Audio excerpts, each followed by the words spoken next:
Welcome to Fiction Audiobooks. If you enjoy the content, like and subscribing would be greatly appreciated. If you have any recommendations for novels, comment below. Please join my Patreon at https://www.patreon.com/fictionaudiobook. Chapter 812, Volume 10, Chapter 62, Stalemate. Shiomi's assessment reached storm border and made Olga Marie's heart skip.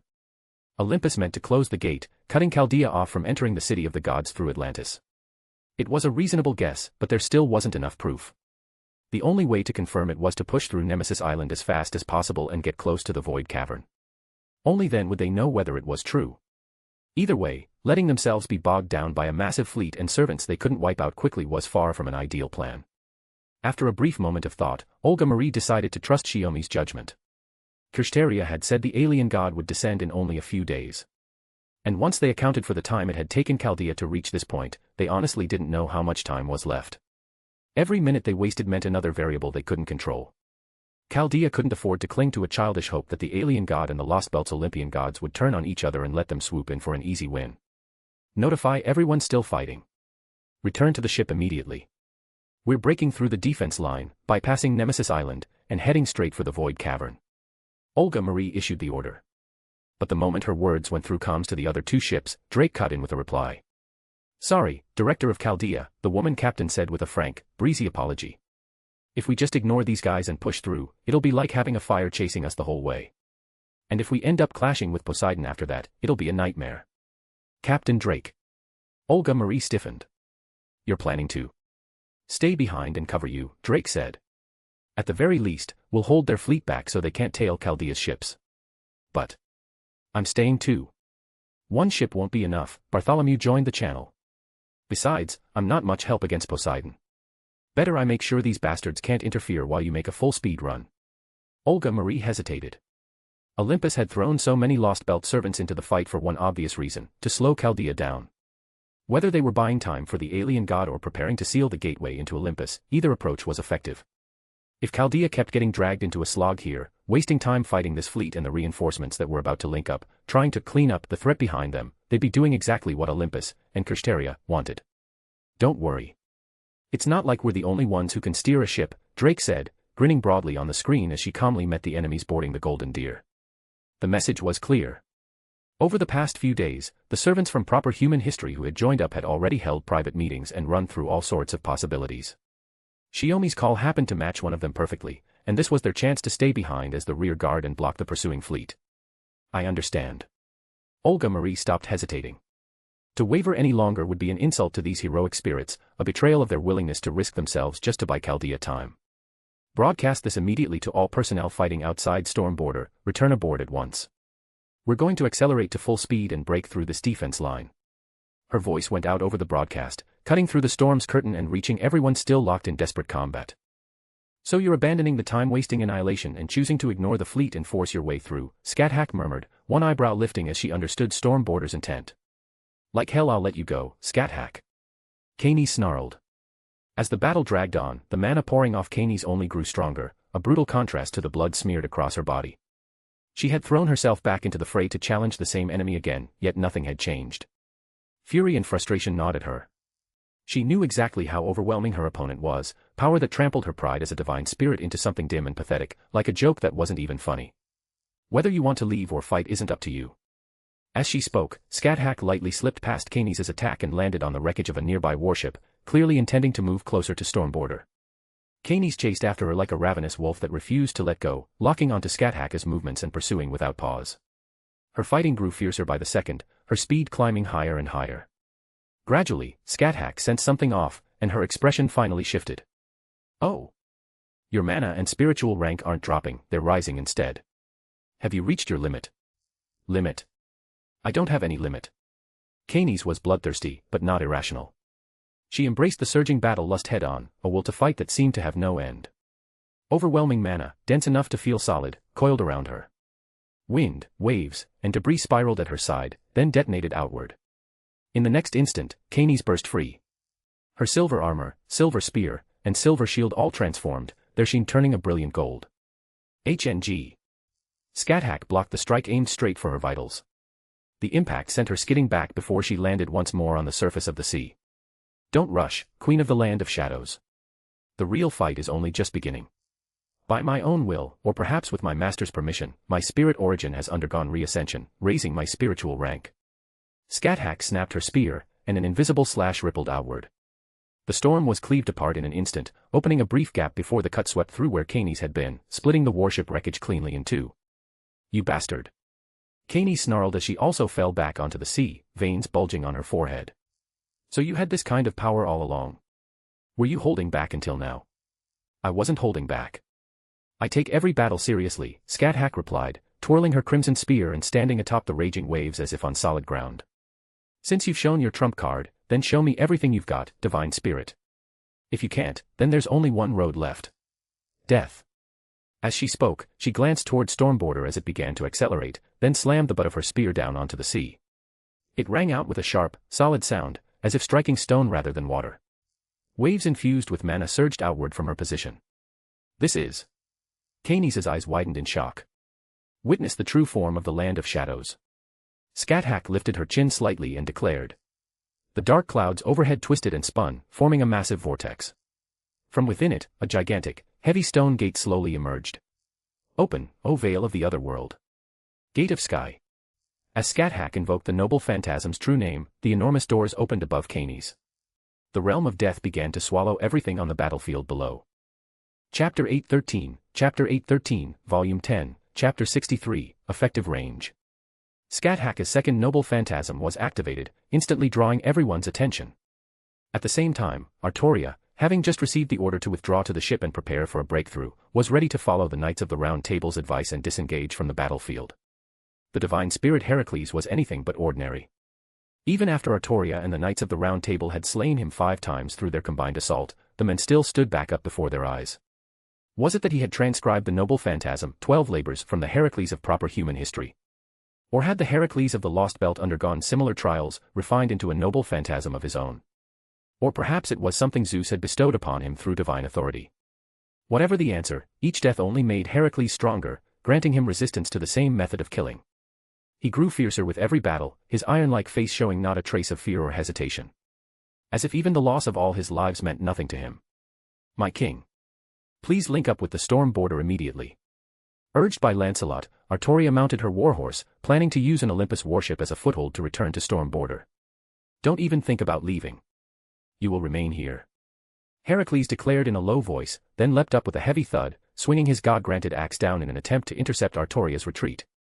My king.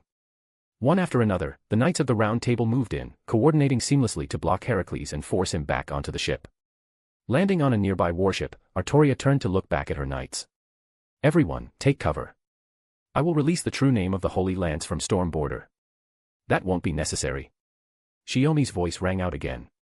It reached Artoria's ears, and she turned around, only then realizing how close the battlefield she and the Round Table were fighting on had drawn to the Olympus flagship where Shiomi stood. Tenkei?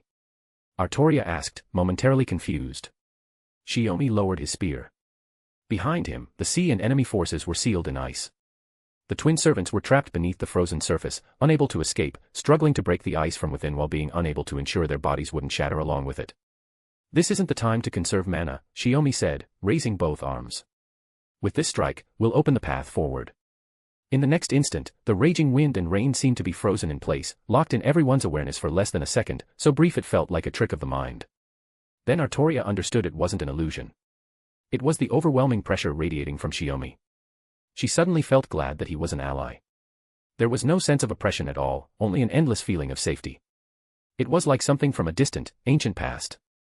Like the comfort of being held in a mother's arms as an infant. A primal sense of reassurance. And yet, Artoria couldn't even remember who her mother was.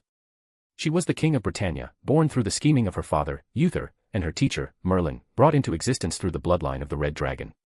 Memories that should never have existed were abruptly stirred by the pressure and presence emanating from Shiomi in that moment. Even so, this was still within bounds. The battlefield fell silent in an instant. Everyone froze, as if they no longer knew what to do, their hearts bound by an unknown fear, bodies locked in place. Snapping out of that gentle daze, Artoria urged her warhorse into the air and landed atop Stormborder. The first to react were the Lost Belt servants. An overwhelming sense of crisis drove them to act on instincts close to raw survival. From all directions, they leapt into motion, each preparing to release their noble phantasm and focus their attacks on Tenkei Shiomi aboard the flagship. Smashing through the Knights of the Round Table's defensive line, Heracles roared as he charged across one warship after another like a living cannonball. All the servants closed in on Shiomi at once. But even then, it was already too late. The special noble phantasm that had been unleashed once before, the manifestation of authority itself, had finished its necessary preparations. The barrier between heaven and earth no longer exists. In the name of the Great Mother, the goddess Tiamat, I shall rebuild the order that belongs to mankind. The Earth Mother's feast, Nama Duranki. Light surged forth without warning from beneath the sea, covering the entire expanse in an instant. The raging storm and thunder that had run rampant moments before vanished without a trace as the dark clouds were swept away all at once. No one could have imagined what this power would truly look like. This was not celestial magecraft meant to oppose Krysteria, but the solitary release of an inner true name. To cultivate the land. To pacify the seas. In that very moment, Storm Border surged forward at full speed, without hesitation or restraint. Shiomi's noble phantasm engulfed the entire sea, swallowing even the region where Nemesis Island lay. There was nowhere to flee, nowhere to hide. Artoria dropped to one knee on the deck, trying to take in her surroundings, yet there was nothing she could discern. Endless light filled the space between sky and sea, but it wasn't blinding.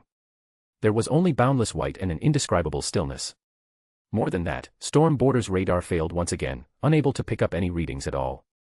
There was no vibration. No howling wind. Slowly rising to her feet, Artoria gave up on futile observation and instead calmly focused on Storm Border's advance. There were no obstacles. No impacts. It felt like sailing across a primordial sea of nothingness, with no end in sight. But even a noble phantasm has its limit. When the light finally receded, Storm Border had already passed Nemesis Island. Ahead of them, the most prosperous fantasy tree among all the Lost Belts came fully into view, its trunk so vast that its diameter defied estimation. The void cavern was now only a single step away. Artoria couldn't see what was happening behind them, yet she felt no worry for their companions. Because a noble phantasm with such an immense range, yet able to selectively spare life. If it can do that much, then there's no need for me to waste effort activating my second noble phantasm. Cradled in Shiomi's arms, Scáthach landed with him on the deck of Storm Border. There's no way to test the limits of something like this beforehand, Shiomi said as he slowly set her down. You can only use the battlefield itself to find out. Even so, it only expanded to this extent in the end. In truth, its real range should be the entire Lost Belt, no, the entire world, Scáthach said softly. It's an anti-world noble phantasm.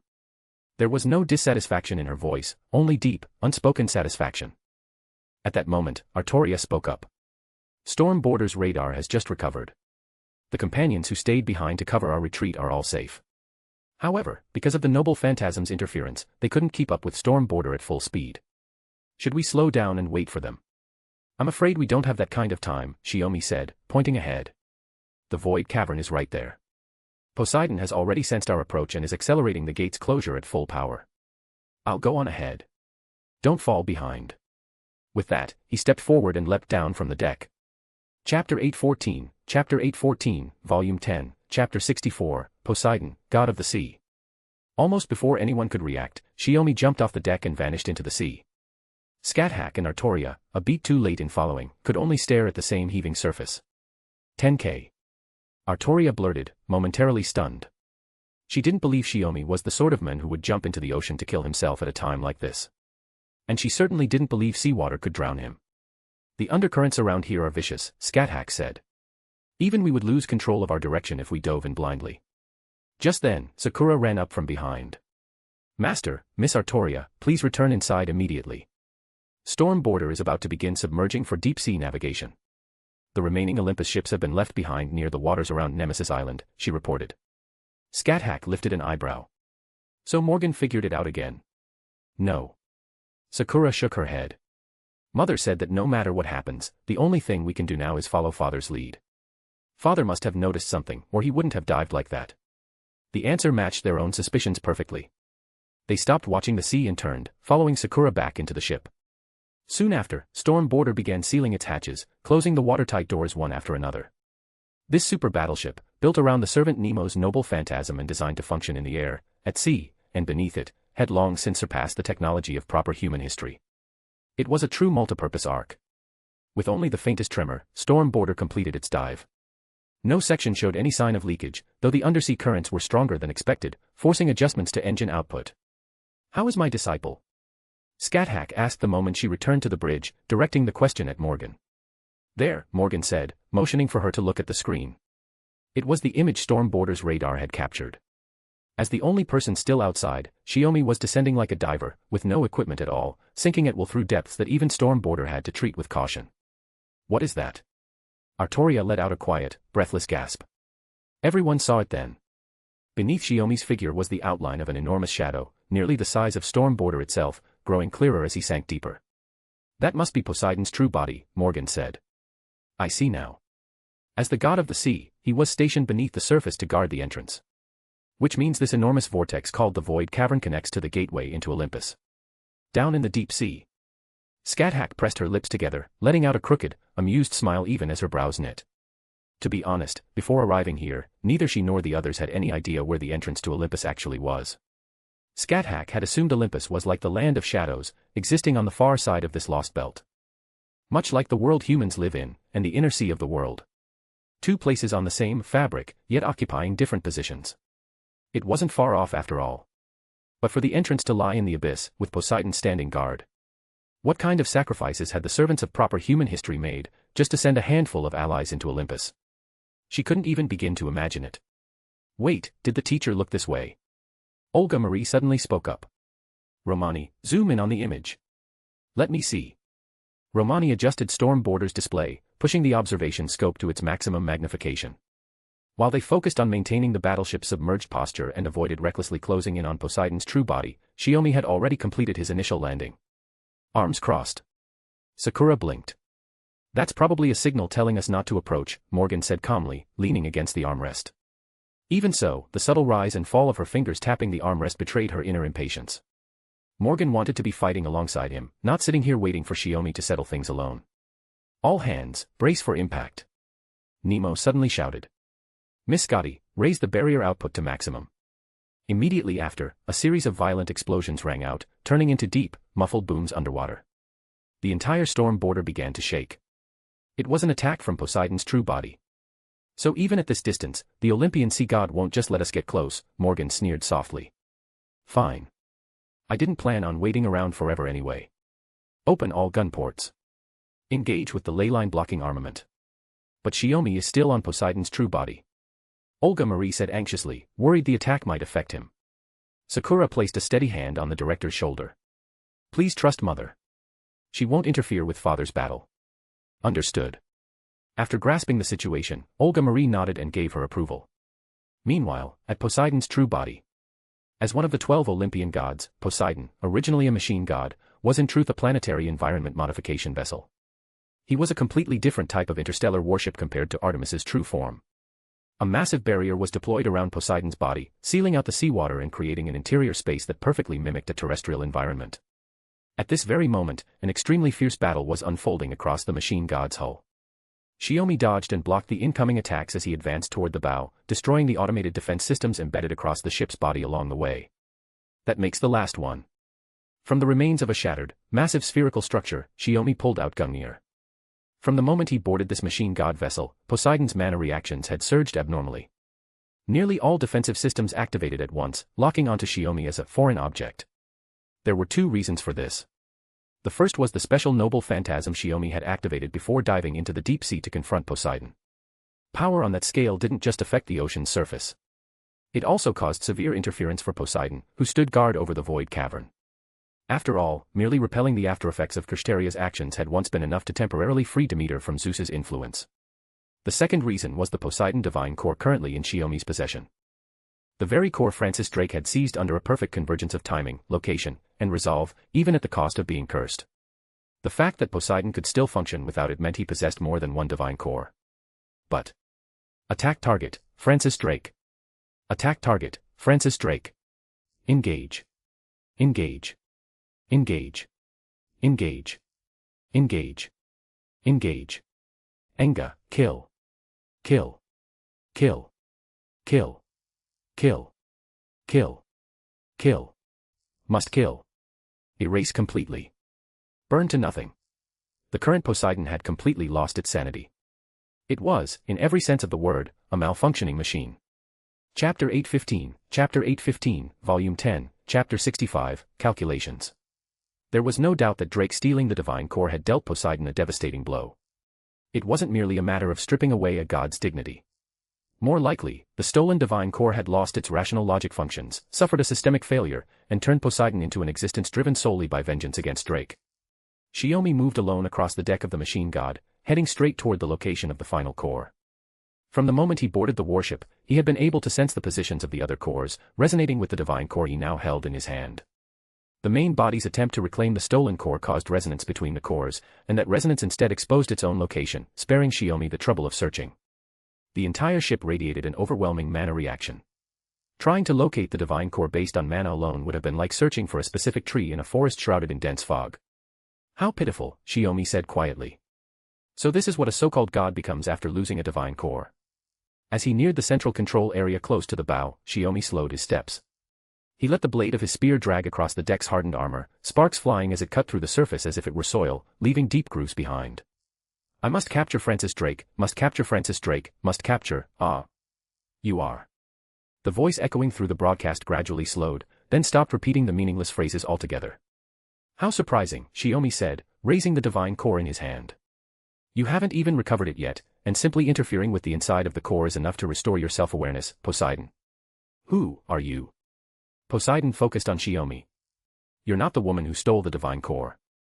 Who I am doesn't matter, Shiomi replied calmly. What matters is that Drake entrusted this divine core to me, and now I've brought it right in front of you. With only the central divine core and the unrecovered one left, that makes just two. Even if you've regained your reason, you can't keep fighting like this, can you? Who exactly are you? Poseidon fell silent for a moment before asking again.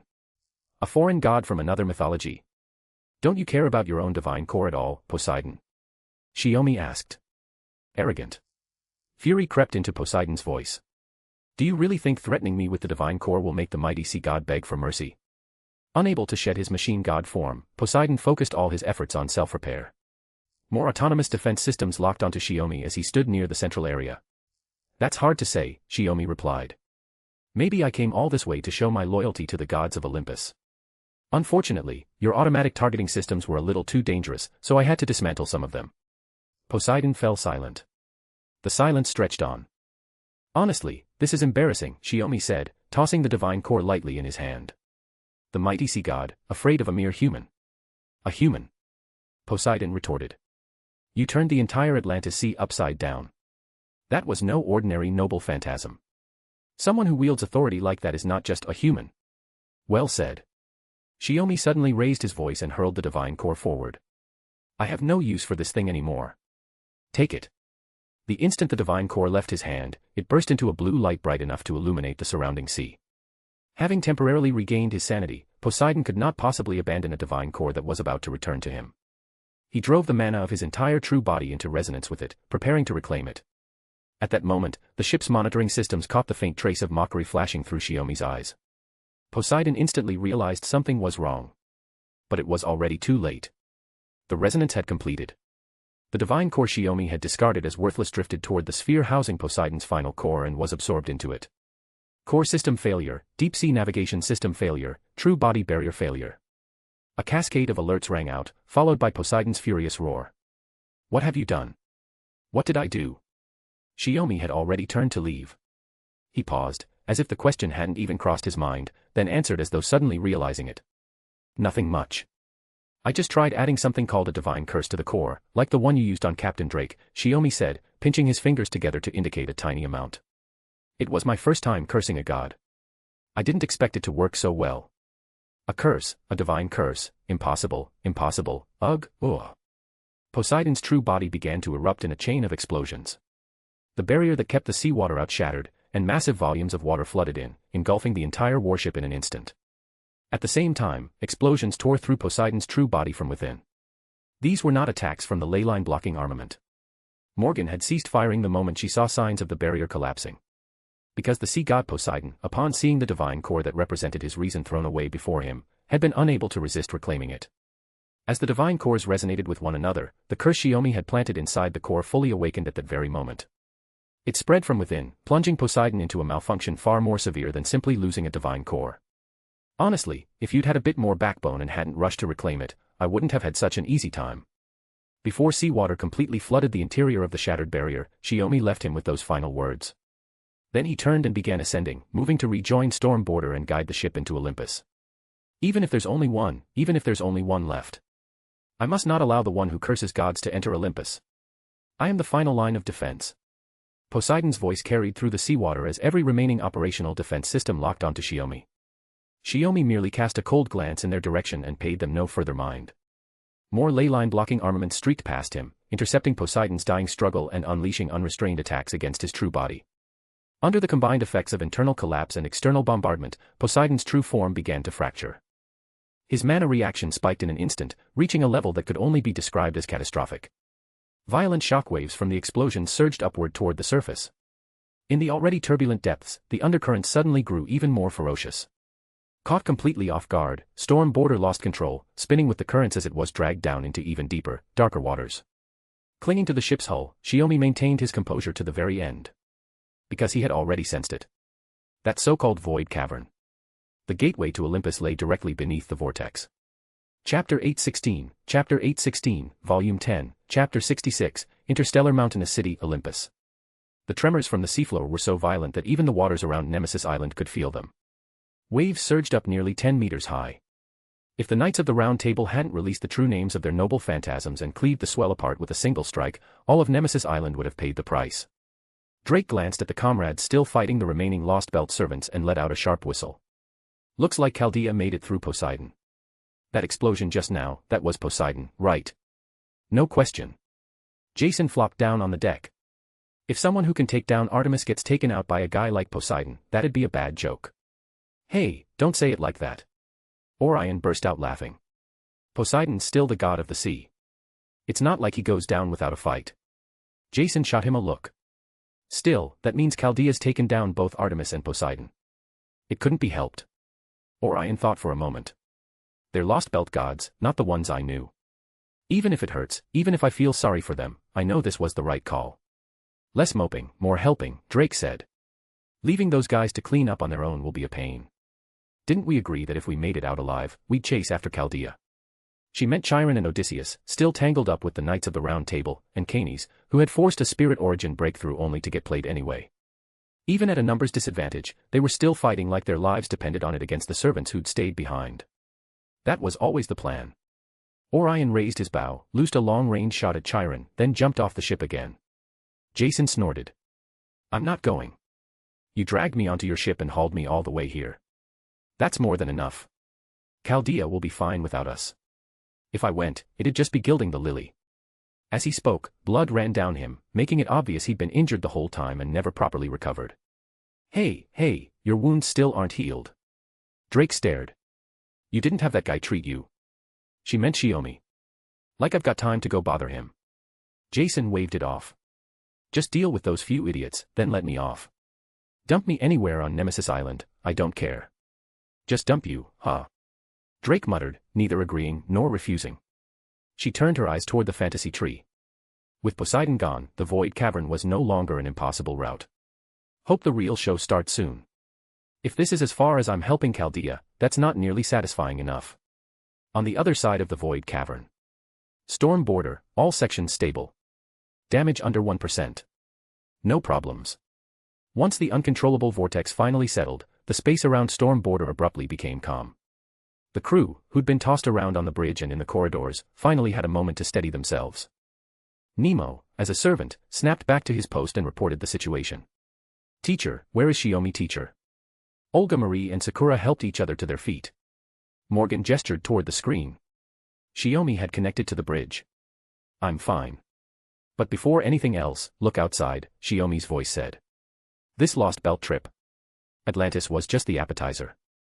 The main course starts now. As he spoke, he swung himself up along the ship's side and climbed back onto the deck. He shook the seawater off, ran a hand through his hair, then silently tilted his head up to take in the sight before him. On the far side of that fabric of ocean covering the world loomed a colossal existence. Without question, it was Olympus, the city of the gods, vast enough to house millions. Lift his gaze a little higher, and he could see an enormous structure standing above the immense metropolis. Above that rose a clear, crystalline mountain range. And beyond the distant summit of that great crystal, there was something else. Oh! The roots of fantasy stretching into the cosmos, you really did nurture that thing into something impressive. Morgan's voice came from behind him. Shiomi let out a quiet laugh. Coming from the one who once withered the fantasy tree, I suppose you still wanted to see this sight for yourself, my queen. No. I was simply worried that my husband might catch a chill after soaking in seawater for so long. Your clothes are completely wet. Morgan held out a large, neatly folded towel. Put this on. How unhurried of you. Shiomi took the towel and draped it over his shoulders. From the perspective of where we departed Atlantis, this place should clearly be underground. But in reality, this is the true surface, Shiomi continued. The entire Atlantis Sea region was nothing more than a smokescreen. Do you remember the Greek myths I told you about before? In proper human history, after 2 great wars, the Greek age of gods gave way to the age of humans, Morgan replied, placing her palm against Shiomi's back and using magecraft to drive away the cold. Even though, in truth, he had no need to worry about catching a chill. Can you feel it? Shiomi said. The concentration of mana in the air here already surpasses that of the Uruk singularity. It seems everything Demeter told me was true. She wasn't lying. It appears that after the gods of Olympus defeated the white giant, history diverged from there, Morgan nodded. She then opened a channel to the bridge. Everyone except my husband and myself, prepare protective measures before coming outside. This place is even more extreme than Atlantis. The mana density in the air is far higher, and... Before she could finish, the transmission was abruptly interrupted. After a burst of static, all storm border communication channels were forcibly seized. This isn't a data packet transmission from the Wandering Sea. The signal source is, Melusine cried out. The gigantic structure right in front of you. Romani added. Then, a heavy, resonant voice echoed across the space. Fear. Praise. What lies before your eyes is Supreme Olympus. It is the true name of the lost belt over which I preside, and the colossal arc that crosses the sea of stars. Kneel and weep in gratitude. This is the seat of the gods, not something the insignificant are permitted to behold. Morgan closed one eye, a look of irritation crossing her face. So this is a true god. Just speaking carries pressure on the level of a mental attack. Even I find it unpleasant. It's fine. Compared to that time, this is still far weaker. Shiomi took Morgan's hand, and the discomfort vanished instantly. Heh. With my husband here, what is there for me to fear? Morgan lifted her head and fixed her gaze on the interstellar city mountain before them. Chapter 817, Volume 10, Chapter 67, Zeus refuses to communicate. As if sensing it, Shiomi could feel the source of the voice, still hidden somewhere unknown, turn its attention toward him. I am Zeus. The great god Zeus. The ruler of the vast ocean that has endured since the age of gods, and of the magnificent city among the stars. I am the king of this lost belt, sovereign over all that you see. The voice announced its name. For Chaldea, it would have been stranger if the speaker had been anyone other than Zeus. The omniscient, omnipotent king of the Olympian gods had noticed Storm Border the instant it entered this space, speaking with absolute confidence. I see. Shiomi spoke slowly. I am the messenger of Odin, the great god who rules the Norse world. Great Zeus, would you grant us an audience? Morgan couldn't help but glance at Shiomi. On his face was an unsettling sincerity, far too convincing to be real. It was nothing like how he looked when facing her or their companions. This was sincerity crafted to deceive. Her husband was lying, deceiving Zeus, who had revealed only his will and not his true form. Because they couldn't locate the enemy, he was exploiting Zeus's initiative in opening communications and his overwhelming confidence in declaring his name, trying to lure him into revealing himself. Unnecessary. Fall. After several seconds of silence, Zeus rejected Shiomi's proposal. A surge of high-intensity mana rushed toward Storm Border in an instant. Shiomi's grip on Morgan's hand tightened slightly. So decisive. Is this the king of the gods? Morgan murmured, extending her hand together with Shiomi as they deployed their barrier. At the same time, Scotty, inside the ship, expanded her barrier spell to its maximum scale the moment Zeus announced his name. What followed was a lightning storm even more violent than the one over the waters near Nemesis Island. Compared to the thunder crashing down now, the lightning of the stormy seas earlier was probably not even 1%, perhaps not even 1,000th, as powerful. This strength. Shiomi bared his teeth slightly. Every strike is on the level of Artemis's arrows. Teacher, Lady Morgan. We're preparing to make an emergency descent into the forest 4,000 meters below. Please return to the interior immediately. The defensive barrier is being maintained by Grand Master. No need to hesitate. Proceed with the descent, Morgan replied. After a brief silence, Olga Marie responded with a firm understood, and Storm Border immediately began accelerating. The unavoidable thunder crashing down toward them was blocked by layer after layer of barriers erected by top-tier magi. The warship forced its way through the divine lightning intent on annihilating it, charging straight toward the forested region in the lower section of the interstellar city mountain. The rapid descent of 4,000 meters produced far stronger vibrations on the deck than inside the ship. It was the first time Shiomi and Morgan had experienced an impact like this. Though they were unharmed, they lost their footing and tumbled together across the deck several times. When everything finally settled and the barrier that obscured external perception deployed, Shiomi lay on his back, gazing up at the star-filled sky above Olympus and the crystalline mountain range. Only after confirming that Zeus's lightning was no longer coming did he let out a small breath of relief. "Are you all right, Morgan?" He shifted slightly, looking down at his wife cradled in his arms. "What could possibly be wrong with me?" Morgan raised her head with a quiet sigh. "Every time we rolled, it was you adjusting your position in midair, using your own body to take the impact against the deck. If anything, I should be the one asking that." A bit sore, but nothing serious. Shiomi helped her sit up, then turned his gaze toward the city above. What a decisive god. Not even a sliver of room for negotiation. Your intent to deceive was exposed, wasn't it? Morgan couldn't help but laugh. If you'd gone with a feigned surrender, things might have been easier. But instead you chose to lure him out. And even before that, in Zeus's eyes, Shiomi was probably already the most dangerous individual alive. He had shot down Artemis and forced Kirei to retreat. Even when Aphrodite and Demeter intervened, they still failed to cut off or alter Chaldea's advance. "You're right," Shiomi said, looking as though the thought had just occurred to him. "I've never considered surrender in my life. I almost forgot that was even an option." "But there was never much hope of that anyway," Morgan replied, gazing at the interstellar city. Judging from Odysseus's earlier reaction, Olympus had no intention of considering that possibility to begin with. And the fact that they detected us the moment we arrived here doesn't seem related to the void cavern being breached. An all-knowing, all-powerful Lost Belt king noticing us on his own territory sounds pretty normal to me. Shiomi gently stroked Morgan's cheek. "Don't tell me you couldn't do the same." "It's different." Morgan shook her head. "I can only tell when someone enters Britannia. If their movements are well hidden, or if they use a method that bypasses the wall of light, I wouldn't be able to sense them at all." All right, don't be so serious. I was praising you." Shiomi smiled helplessly and helped Morgan to her feet. "Still, Zeus making such an overt display of power clearly means he has no intention of letting us approach the core of this city of the gods. In other words, his own location." Morgan glanced down at Storm Border, checking the damage from the emergency landing. It still looked intact from the outside, but whether it could take off again would depend on Captain Nemo's detailed report. And before long, the companions who stayed behind in Atlantis will enter from the Void Cavern after dealing with the remaining Olympian forces. If we can't restrain Zeus, they'll just be walking into their deaths. Morgan was analyzing the situation out of habit when she suddenly froze mid-sentence. She and Shiomi exchanged a look. Both of them had reached the same conclusion. If simply entering Olympus like this is enough for Zeus to notice us, then what about the servants who entered here earlier as the vanguard? Shiomi frowned. How many of them could withstand Zeus's thunder? How many even survived? No matter what, reconnaissance comes first, Scáthach's voice rang out. Just like in Scandinavia. Most will remain behind, while my beloved disciple leads a small group outside. Master. Shiomi looked at Scáthach and nodded deeply. Thankfully, compared to their time in Scandinavia, Chaldea's available combat strength, or rather storm borders, was no longer something they needed to worry about. It seems everyone's thinking the same way. I agree this is the right approach. But before that, there's one more issue we should address, Morgan said. What is it? Shiomi hadn't expected that. Morgan looked at him and smiled gently.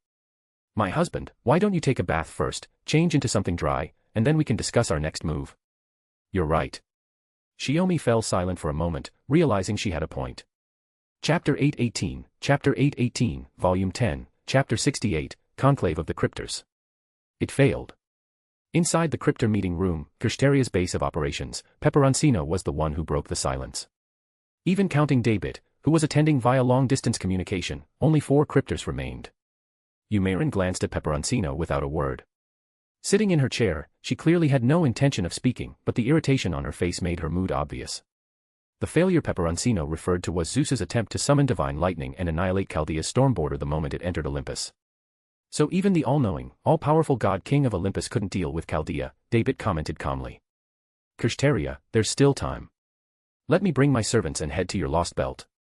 At this stage. No. Maintaining the current situation is enough, Kirsteria replied evenly.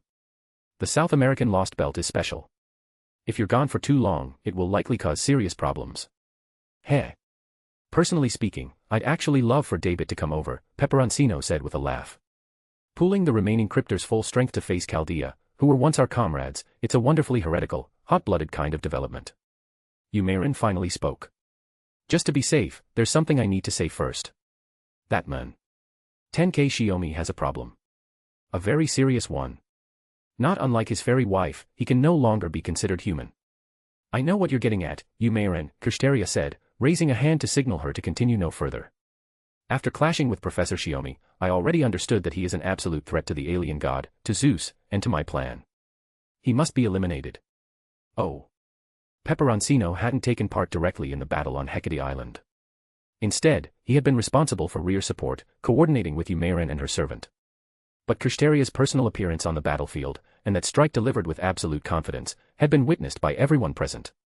Even so, despite possessing the eye of insight, Peperoncino still couldn't tell what Tenkei Shiomi had actually done. No, he's more than just a threat. That man is the embodiment of the new humanity I envisioned, alive, or rather, already existing beyond the limits of my original plan. Kirsteria smiled faintly, a mix of self-mockery and acceptance. Even though his overall power is still insignificant, he has already reached a level where he can stand alongside the great god Zeus. So Tenkei Shiomi has shed his humanity and is on the verge of becoming an entirely new god, David said, understanding dawning on him.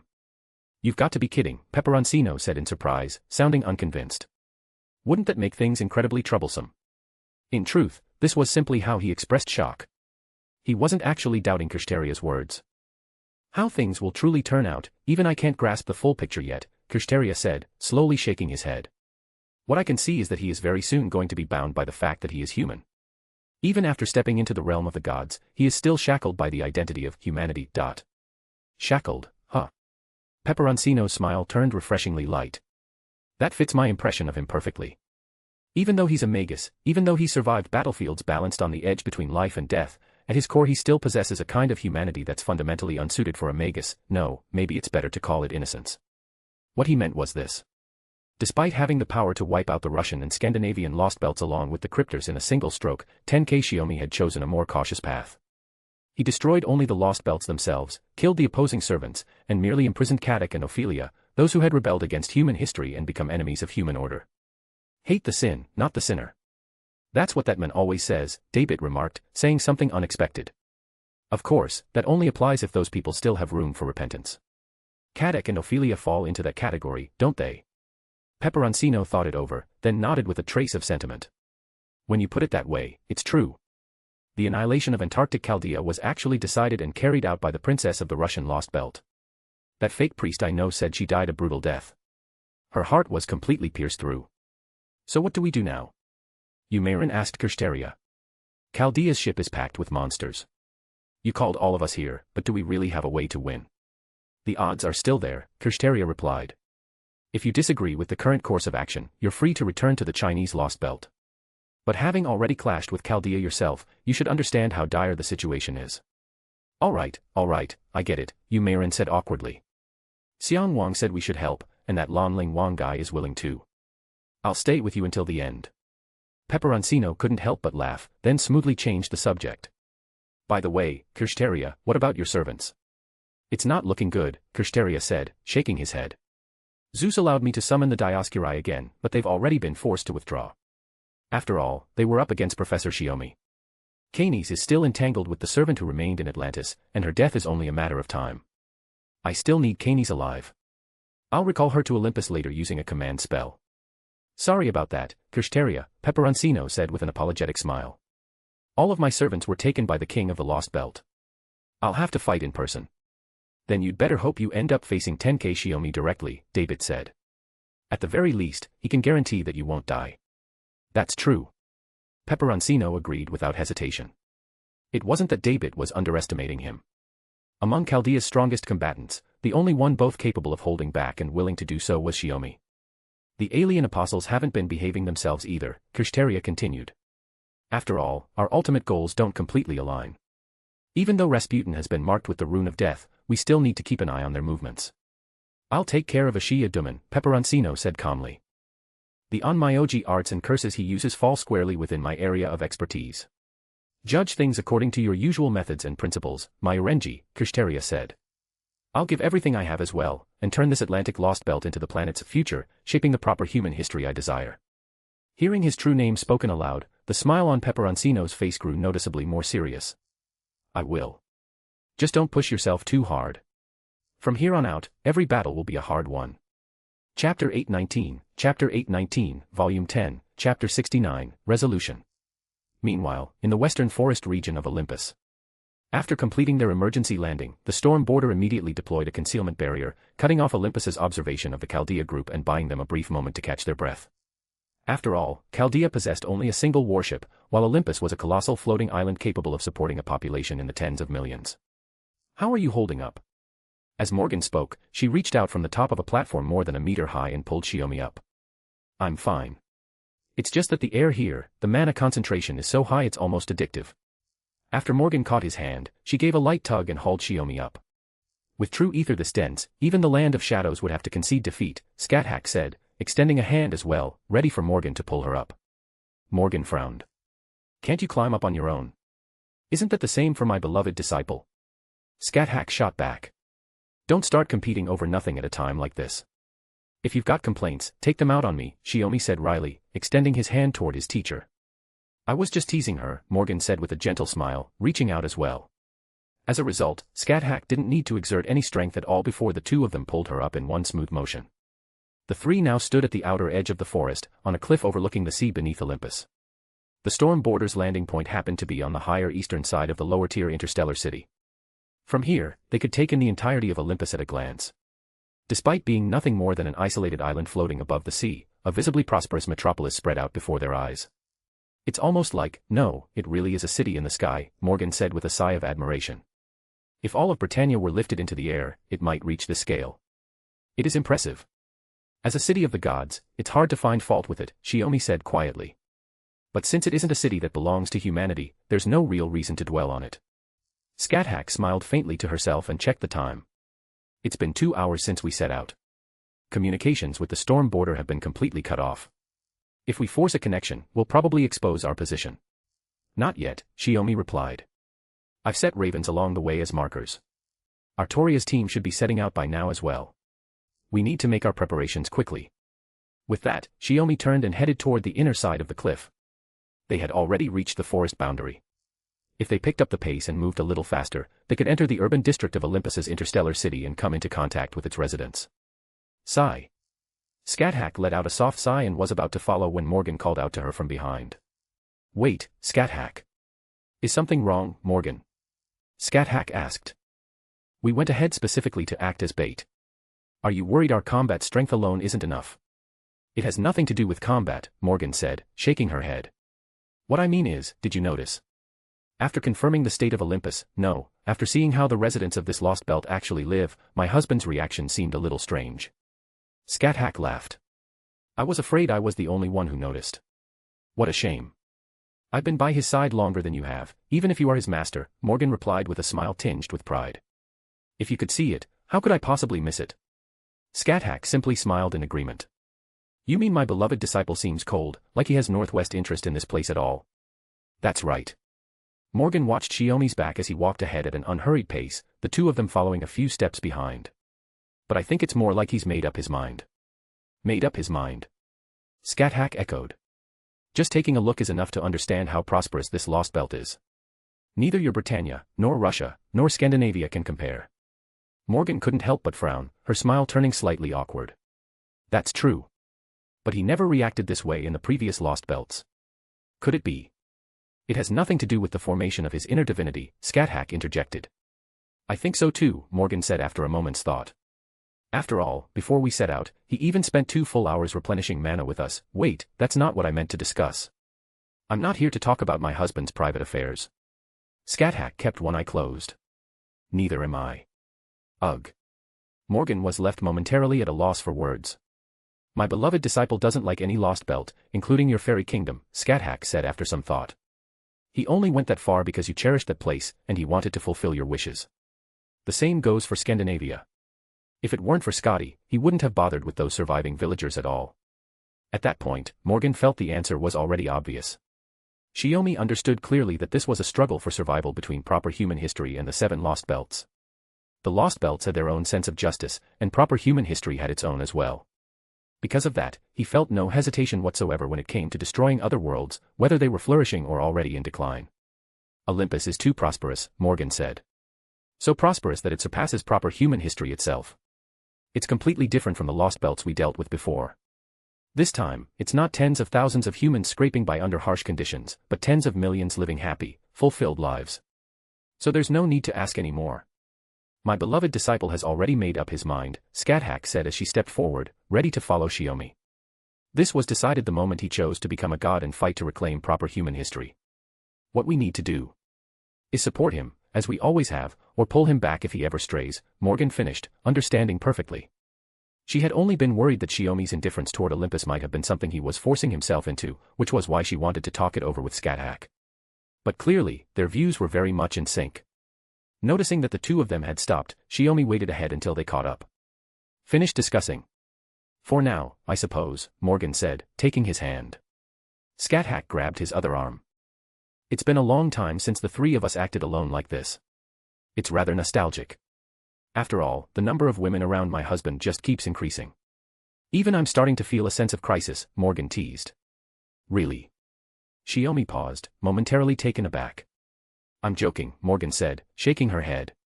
Then, with one arm linked to each of them, she and Scáthach tilted their heads and leaned against him as they continued walking toward the western side of the interstellar city. So what were you talking about earlier? Shiomi asked curiously. New tactics.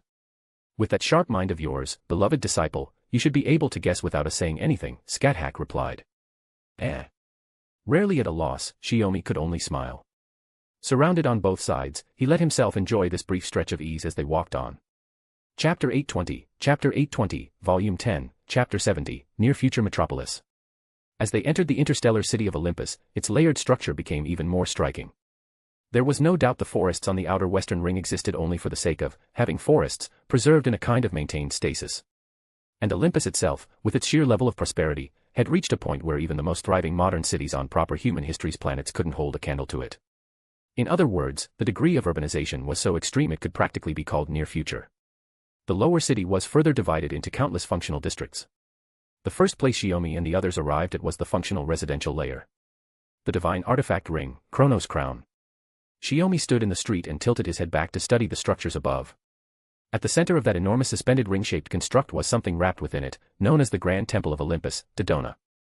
So that's where the Olympian gods live, said Scáthach. The Olympus residents they happened to run into on the street took one look at Shiomi and the others and assumed they were tourists from some far-off region. With no guard up at all, they happily explained how Olympus worked. But their words were constantly threaded with spontaneous praise for the gods. Even Scáthach couldn't help murmuring under her breath at how deep that faith ran. She hadn't seen devotion this solid in many, many years. The mana reaction from the crystal mountains is enormous. Even with the air of the age of gods this dense, you can still feel it clearly. Shiomi frowned. So the fantasy tree is up there. Looks like we've settled where we're going next. Scáthach pinched her chin, smiling to herself. The only question left is how we get from the lower level up to the upper temple, with everything sealed off between them. Shiomi lowered his gaze, watching people stream through the street. The atmosphere was loose and cheerful, and every face was lit with easy happiness. But honestly, Olympus's prosperity is way beyond anything I expected, Shiomi said. Under the gods' protection, resources were so abundant that even the concept of work had faded into history. War, famine, disease, death, everything had been wiped away. All the residents of Olympus had to do was enjoy the gods' blessings, and at every moment, in every sentence, praise those blessings as naturally as breathing. It wasn't hard to see why things were this way. I asked around just now. Apparently, more than 3 wars of the gods happened in this lost belt. Morgan had finished chatting with a woman passing by and came back to share what she'd learned. In proper human history's Greek myths, the world of the gods went through 3 major wars. The first was Zeus leading the gods against Kronos. The second was Zeus leading the gods against the White Giant. The third was Zeus and the Olympian gods warring with the giant race, the Gigantes. The second divine war was what set the Olympian gods on the path to decline. In the third war, Olympus only won thanks to the existence of the half-human, half-divine hero Heracles. But in this lost belt, just as Demeter said, Zeus took a different approach in the second war and defeated the white giant. And the third war was likely resolved without leaving Heracles any chance to intervene at all. As for the fourth war, it was exactly what Demeter mentioned. As the age of gods neared its end, the Olympian gods split into two factions over their stance toward humanity. In the end, Zeus won. It seems Demeter wasn't lying. What's surprising is that everything she let slip is apparently common knowledge among the humans here, Morgan added. That just means our intel's improved. Good work. Shiomi gave her a quick smile. What we need to do hasn't changed. And they've already noticed we're outsiders, so we should move before we draw any attention. On top of that, every resident here gave off an exceptionally strong mana reaction, no different from the heroic spirits of proper human history. That, too, had to be the result of the gods' grace. With war, famine, disease, and death all erased, humans could live practically without end. Even though they all looked young, there were probably people here whose age was no less than Shiomi's. Not only that, Morgan lowered her voice, the men I spoke to just now even noticed I'm not human. I'm a fairy. Seriously. Scáthach looked genuinely surprised. It was partly my fault. His mana reaction was so strong that I instinctively looked at him with fairy eyes, and he caught it, Morgan said. He hadn't reacted with hostility or suspicion, only shocked that there was a fairy in Olympus at all. He'd even assumed Morgan must be an emissary of some deity. Then the people here really aren't ordinary. Shiomi took hold of Morgan's arm, a quiet reminder in his tone. Stay sharp. Let's get out of here quickly. But before he could finish, a bell peal that seemed to fill the entire city rang out and reached their ears.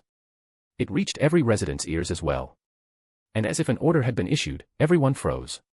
Whether they'd been playing, talking, or reading, no matter what they were doing, and regardless of age or gender, they all stopped at once. They straightened where they stood, faces full of devotion as they looked up toward the orbital Grand Temple. They were practically beaming, as though they hadn't heard that sound in centuries. My beloved citizens of Olympus, this is a proclamation from the orbital Grand Temple, Dodona. Queen Europa now delivers this notice. This is an oracle. This is an oracle. Invaders have appeared in the mountainous region of the interstellar city. They are intruders from outside. There are 3 of them. They are ferocious wretches from proper human history, from Chaldea. Destroyers who have already brought ruin to 3 lost belts, breakers of worlds. Insolent ones who look down on Olympus, evil ones who arrogantly claim they alone are the true people of the world. Their existence must not be tolerated. Violence and taboos alone do not apply to them. Therefore, leave the streets at once and return inside your buildings. Do not go out. The soldiers of the gods will soon conduct a purge of the streets. Any who disobey will be treated as accomplices. When that gentle, compassionate voice finished, the mood on the street shifted. People moved without a single complaint, sprinting toward nearby buildings in every direction, shutting their doors behind them one after another. Even Shiomi and the others, still standing in the open, only drew a couple of glances before no one paid them any further mind. Oh. Shiomi's lips curled slightly. Didn't think they'd be this considerate to the Olympus citizens. I figured the gods here would treat human lives like dirt. He could already feel an enormous mass of mana closing in on the street, and within it were several presences that stood out as far stronger than the rest. And the citizens are pretty obedient, too. Scáthach calmly toyed with her long hair, then looked to Shiomi. So, which way do we go? Chapter 821, Volume 10, Chapter 71, The Hospitality of Olympus. Shiomi knew perfectly well that his master's question was mostly a joke. After all, when they entered the western sector of the interstellar metropolis, they hadn't bothered with any kind of targeted concealment. Zeus would inevitably notice them quickly and deploy forces to wipe them out. That was the whole point of this operation. They weren't trying to slip past Zeus's gaze and sneak into the orbital Grand Temple. On the contrary, the plan was to draw as much of Olympus's attention as possible along the way. Does it really make a difference which way we go? Shiomi spread his hands. And besides. As he spoke, the ground began to rumble with a series of tremors. Honestly, Olympus's response speed is astonishing, Morgan shook her head. If my fairy kingdom had soldiers and armaments this capable, then perhaps. We do, Shiomi interrupted, shaking his head. Capable soldiers and equipment. Aren't they all in my beloved disciple's Londinium already? Scáthach said with a teasing smile. After all, compared to fairies, humans are far more dependable. You're not wrong, Morgan sighed. The 3 of them continued chatting casually, with no intention of retreating, simply waiting in place for Olympus's encirclement forces to arrive. This many, looks like about 1,000 in total, Scáthach said, raising her hand and gripping Gibalg. I thought there'd be more. Don't underestimate them. Morgan lifted her hand, and countless blue magic spears manifested above the trio, all aimed at the approaching soldiers. A grand spell, completed in an instant, rained down without hesitation. A chain of massive explosions followed, and towering clouds of dust and smoke ignited the flames of battle in what had been an immaculately pristine city. A light breeze passed through, slowly dispersing the smoke. The Olympian soldiers who had advanced raised their shields and formed tight, orderly ranks, successfully withstanding Morgan's grand magecraft. Morgan showed no surprise at the sight and added calmly, "See that? Every one of these soldiers has power on the level of a heroic spirit. That armor and those shields, they're divine relics." "No, divine constructs," Scáthach speculated. Shiomi answered quietly, "No doubt about it. They're moving in." "Say something," Morgan suddenly prompted. "Huh?" Shiomi blinked. "If we're going to make a mess here anyway, we might as well say something," Scáthach added. Their task now was to stir up chaos, constantly repositioning to draw the attention of the local defenses. That way, Artoria's detached unit could move more discreetly and search for the advance party of proper human history servants. The bigger the disturbance they caused, the better the cover it provided. That was why Shiomi, as their core combatant, had to remain firmly within Zeus's line of sight at all times. "Well, if you say so." Shiomi scratched his head, looked at the charging soldiers, and raised his spear. "Let's party." As the words fell, Shiomi brought Gi-Balg down in a heavy forward swing. The mana-laden strike ripped through the air, turning into an invisible torrent that swept up the soldiers at the front. Yet it failed to tear their bodies apart. The divine armor was exceptionally durable, a mass-produced noble phantasm. But no matter how sturdy, every suit of armor had its limit. And the cursed crimson spear was that limit. Slash. Shiomi's Gi-Balg pierced straight through two soldiers. Using them as improvised weights, he spun the spear with momentum and hurled their corpses forward, smashing them into the ranks behind. Shaking the blood from his spear, Shiomi quietly watched the soldiers who had been forced back for the moment. "Looks like that armor's defensive performance is below a B-rank noble phantasm," Shiomi said in a low voice. "Sounds about right. Otherwise, even I would have had to borrow a spear from my beloved disciple," Scáthach laughed. The arcs traced by their spears formed overlapping curves, placing Morgan safely at the center and allowing her to cast one spell after another without restraint. Clearly, the soldiers had also realized that Shiomi and Scáthach were the ones handling close-quarters combat, their role being to shield the Magus behind them. Then, the swords in the soldiers' hands began to change. The blades formed from mana vanished abruptly. They shifted their grip, and the hollow at the hilt where the blade had formed transformed into a firing port, turning the weapons into ranged devices that launched magical rounds. Petty tricks.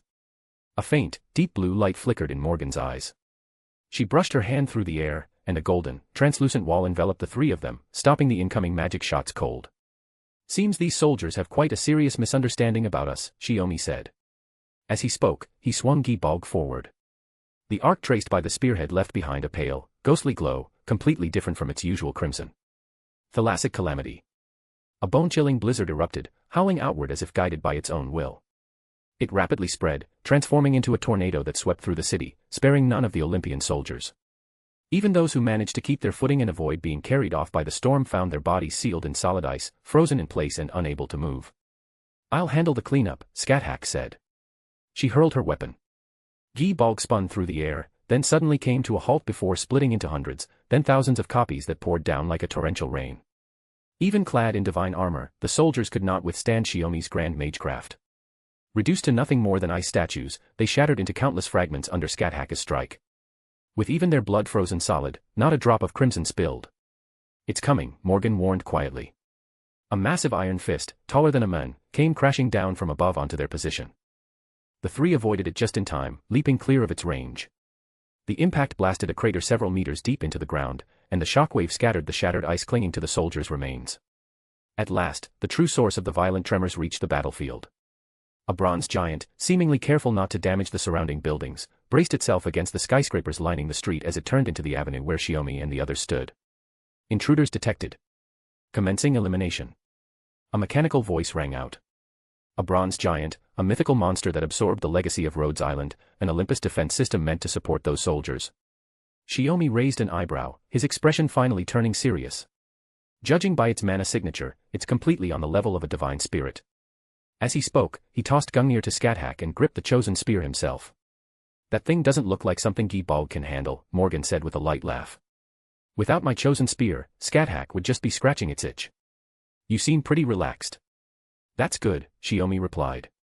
Despite the banter, the three had already formed a tight formation with their backs to one another, not a trace of carelessness between them.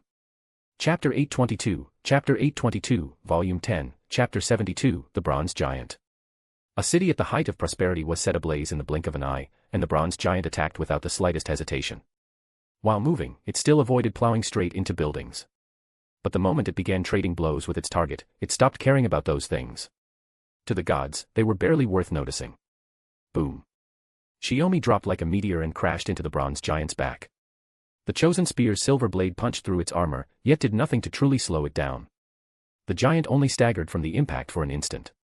Then the roar of its engines grew harsher, power surging as it shook violently, making it impossible for Shiomi to stay on its back for long. That wasn't all. One after another, gunports split open along its arms and chest. What fired wasn't missiles, but concentrated mana cannons. And they clearly weren't simple straight shots. The built-in spell work made the beams bend mid-flight, arcing around to target both Shiomi and even the bronze giant itself. It was, after all, its own mana. When the bronze giant was created, it had likely been designed with the assumption that it could endure its own firepower. A chain of explosions tore across the giant's body and the space around it. Shiomi slipped away in time and landed on the roof of a building only half the giant's height. The bronze giant swung its thick arms, kicking up gale force winds that scattered smoke and dust. Its eyes flashed, and it locked onto Shiomi again. Target confirmed. Rumble. Another thunderous impact. A blow that paired speed with brute force smashed straight through the building Shiomi had been using as a foothold. The sleek white modern structure, all clean lines and designer flair, collapsed into rubble in an instant. The people inside didn't even have time to scream before they became part of the ruins. Built like a tank. I've stabbed it with the chosen spear that many times and it still barely matters, Shiomi muttered as he dodged and landed atop another building. It's a divine construct. Toughness like that isn't surprising, Scáthach said, shaking her head. If blades alone won't do it. As his master spoke, Shiomi looked up. Higher in the air, Morgan hovered above them, her expression cold as she flicked her hand at the bronze giant. The magecraft of Tower. The holy lance Rangaminiad descended. Sensing the overwhelming mana, the bronze giant crossed its arms at once and deployed a defensive barrier. It was a shield tough enough to make even human magi blanch, but against Morgan's grand magecraft, it still came up short. The holy lance soon crushed the bronze giant down until it could no longer stay upright. Its massive frame was swallowed by a torrent of golden mana. The entire district around it was obliterated. Not a single building remained intact, and the once refined streets had become nothing but ruins. When the light finally faded, the bronze giant lay sprawled forward on the ground. Its bronze armor was all but melted away, exposing an inner framework of orange-red crystalline bones that gleamed with mana. Tough to the very end. What a hassle to break, Morgan said as she descended to the ground and studied the motionless giant. She raised her hand again, ready to finish it off and destroy it completely. Then something shifted across the giant's bronze body, and Morgan's eyes widened. In the next instant, Shiomi hooked an arm around Morgan's waist and yanked her back, dragging her out of the spot just as a barrage of mana cannons rained down from above.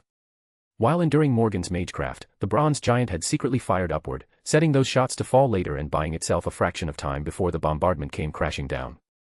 A machine with intelligence like this. Morgan froze for a moment. That's no ordinary robot. It's a god-forged construct, an executor of the will of the Olympian gods, Shiomi said with a faint smile. It's not strange for it to have a few tricks up its sleeve. True.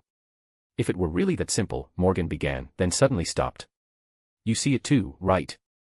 That thing's tricks don't end there, Shiomi said. He had clearly noticed it first. The outer armor, which had been almost completely melted and destroyed, was visibly restoring itself. In just a few seconds, it returned to a fully intact state. It's a machine, yet it's recovering from its injuries like a living being. Scáthach's expression turned curious. Could that be Clironomia? No doubt about it, Shiomi narrowed his eyes. And it's not the kind you'd find in the temples of Atlantis. The Olympian gods themselves are machine gods with distinct functions. The machines they create are naturally endowed with the necessary Clironomia. Clironomia derived from living gods.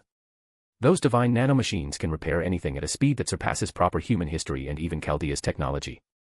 Not just living beings. Even cold machinery can be restored. Regeneration, if we ignore the fact that the giant is a machine, Morgan said, casting a glance at Shiomi. Shiomi looked back at her and nodded. I can feel it. She's coming. The goddess of plenty, Demeter. The same goddess who had clashed twice with Chaldea in Atlantis, then vanished without appearing again. She slowly emerged from the smoke and descended onto the bronze giant's shoulder. But unlike any previous encounter, she seemed strikingly silent this time. Her eyes held only a cold detachment, as though she were gazing down upon all things from on high. No longer a gentle, nurturing mother, but a harsh and severe one, ready to punish any disobedient child of men. Long time no see, or maybe it hasn't been that long, Shiomi said as he looked at her. You don't seem any different at a glance, yet it feels like you've taken on an entirely different divine nature, goddess Demeter. I have never changed. I am the mother of the earth, the goddess of fertility, Demeter replied coolly, her gaze fixed on Shiomi. As expected, the gates of Atlantis could not stop you. And the sea god Poseidon has already fallen. If you still cherish your life, then please step aside, goddess of plenty, Shiomi offered, more out of formality than expectation. Everything was exactly as Demeter herself had anticipated. After being summoned back to Olympus, Zeus had once again tampered with her logic, completely stripping away the part that embodied mercy and reshaping her thought patterns into something far colder. More than that, Demeter's power had been further enhanced. Even without exchanging blows, all three of them could feel the change. My wife and my master will hold the giant in check, Shiomi said as he raised a hand and wiped down the chosen spear. Goddess Demeter, I'll handle you. His gaze and Demeter's locked onto each other. Both of them knew perfectly well who the real target was. Is that so? Then we'll make it our goal to take down the bronze giant as fast as possible, smash it until it can't regenerate anymore. Scáthach stepped up beside Morgan, already poised for battle. Chapter 823, Volume 10, Chapter 73, The Goddess of Fertility descends once more. Judging by the situation, if Shiomi failed to bring down Demeter, the bronze giant would simply keep regenerating. Under those conditions, the only way to destroy that monster would be for Morgan to pour in far more mana and unleash her noble phantasm at full power, leaving the bronze giant no room to regenerate. Unless, of course, it could still recover even after being reduced to dust. That would be another story entirely. Don't push yourselves too hard, Shiomi warned them. My husband should remember his own words, Morgan replied, shaking her head. The heavy, stagnant air was torn apart once more. Two meteors, one silver and one emerald, shot up into the sky, circling, colliding, and intertwining as they clashed. That expression really doesn't suit you, Demeter. Shiomi frowned as he pressed his spear down against Demeter's scythe. A meaningless comment, Demeter replied. Though restrained, she showed no irritation, only gazing at Shiomi with cool detachment. New god, come to our side. Oh. Gods have no need to stand with humans. Humans need only crawl upon the earth, kneel, and look up to us. That is enough, Demeter said calmly. As long as they live within the palm of our hands, they will enjoy eternal prosperity, peace, and happiness. A god's duty is simply to bring that about. It was an old argument, yet Demeter's attitude this time was far more explicit, far more blunt, as though she were speaking directly as Zeus's proxy. Shiomi guessed that after Demeter resonated with his authority, she had slipped out of her original constraints. Zeus must have judged her an unstable element and decided that his sister needed even stricter control. Demeter suddenly raised her hand, sending Shiomi flying back, spear and all. He spun several times in midair before managing to regain his balance. Is that your own will, or Zeus's? Shiomi asked, leveling his spear at her. The will of Zeus is the will of us Olympian gods. Demeter launched her assault without the slightest pause. Every swing of her scythe carried the force to reap all things. Even when her strikes failed to hit Shiomi, they still fell into the interstellar metropolis below, cutting through towering buildings as if they were nothing more than wild grass. That's a pretty merciless way of fighting, Shiomi said, glancing at the devastation below before looking back at Demeter. In eyes that should have been gentle and compassionate, there was not the slightest ripple of emotion. Demeter felt no sorrow over destroying the city or killing its people. To her, this was only natural.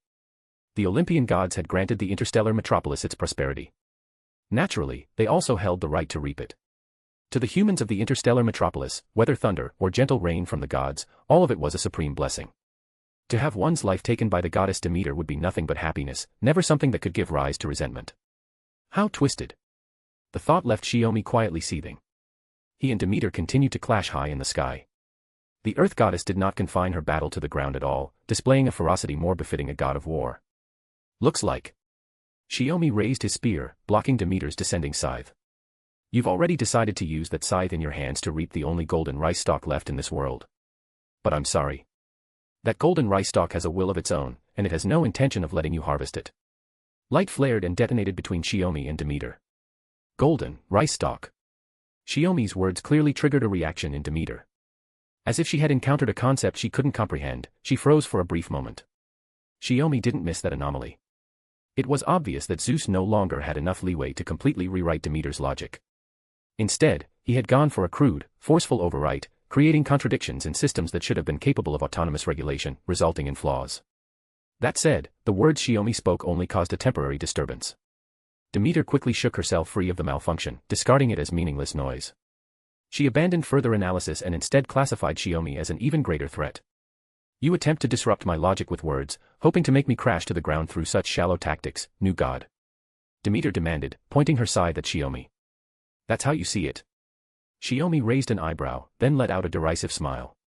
Fine, let's go with that. Either way, I don't have anything more to say to the current you. If that is the case. Demeter accepted the conclusion. She raised her scythe, placed her left hand along the back of the blade, and once more transformed into an emerald meteor, charging straight at Shiomi. Greater mana than before. An even more merciless assault. From sky to ground, and from ground back to sky. Unnoticed by either of them, dark clouds gradually swallowed the once blue heavens. There was no doubt about it. Zeus was watching the battle unfold and had decided to intervene, to aid Demeter in defeating Shiomi. To defeat the men Kirsteria had called the new god deity. Lightning flashed. Thunder roared. Shiomi and Demeter, each gripping the blade of the other's weapon, both sensed it. The wounds their weapons had carved into each other rapidly healed during that fleeting pause. Your authority resembles mine, yet it is not the same, Demeter said.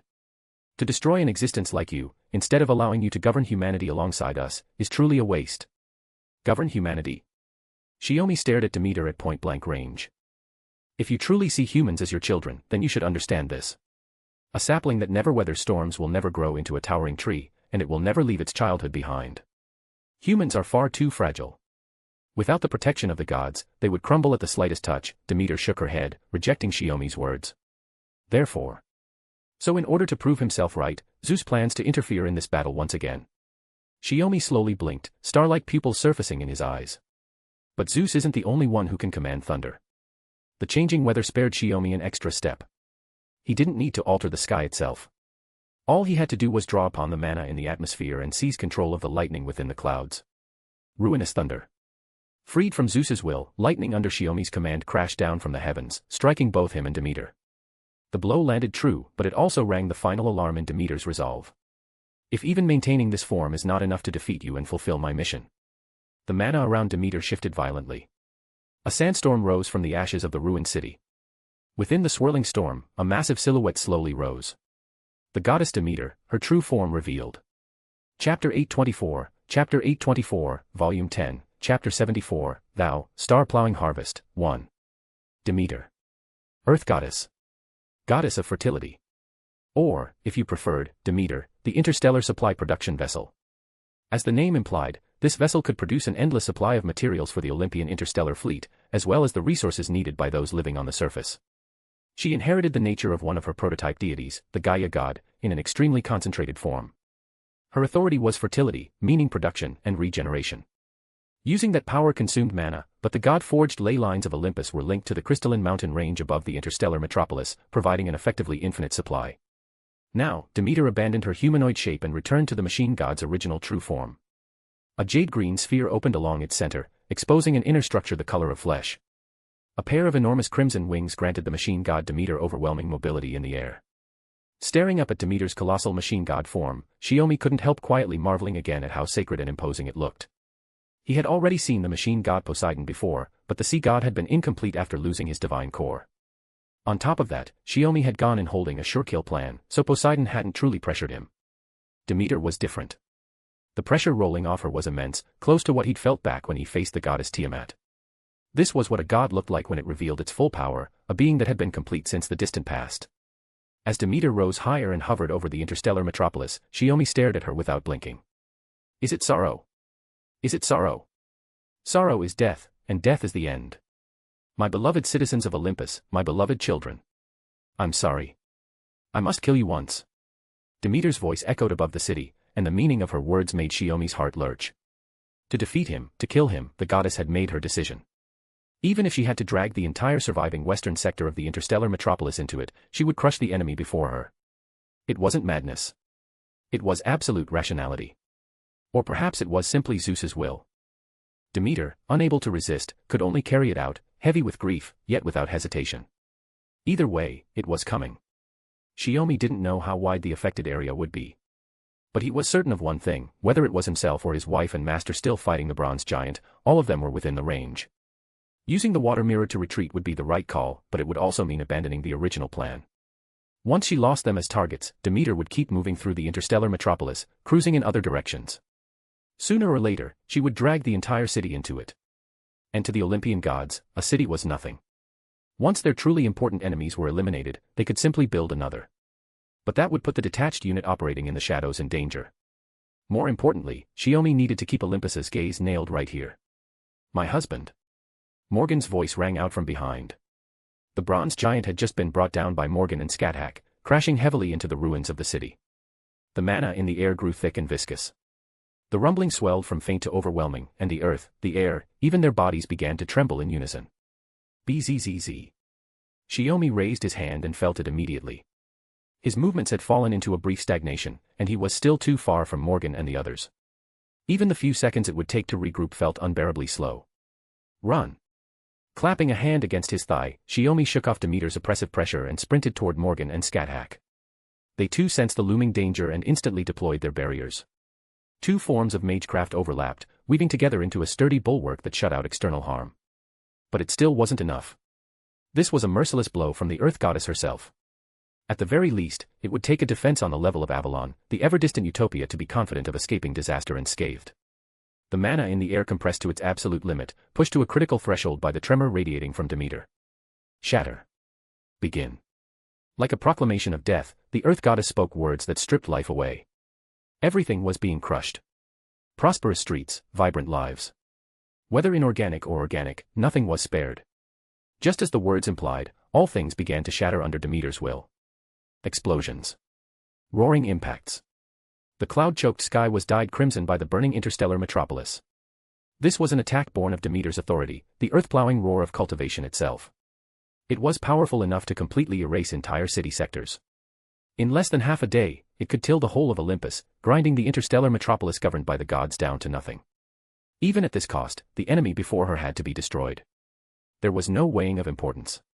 Only the result mattered. Even as everything was reduced to ruins and death spread everywhere, not a single citizen voiced resentment. Those who survived merely prayed and wailed amid the rubble, begging Demeter for mercy and hoping to be freed from the suffering of the present moment. After all, once everything was over, they would be revived by the goddess's hand. To the people of Olympus, death was nothing more than a temporary sleep.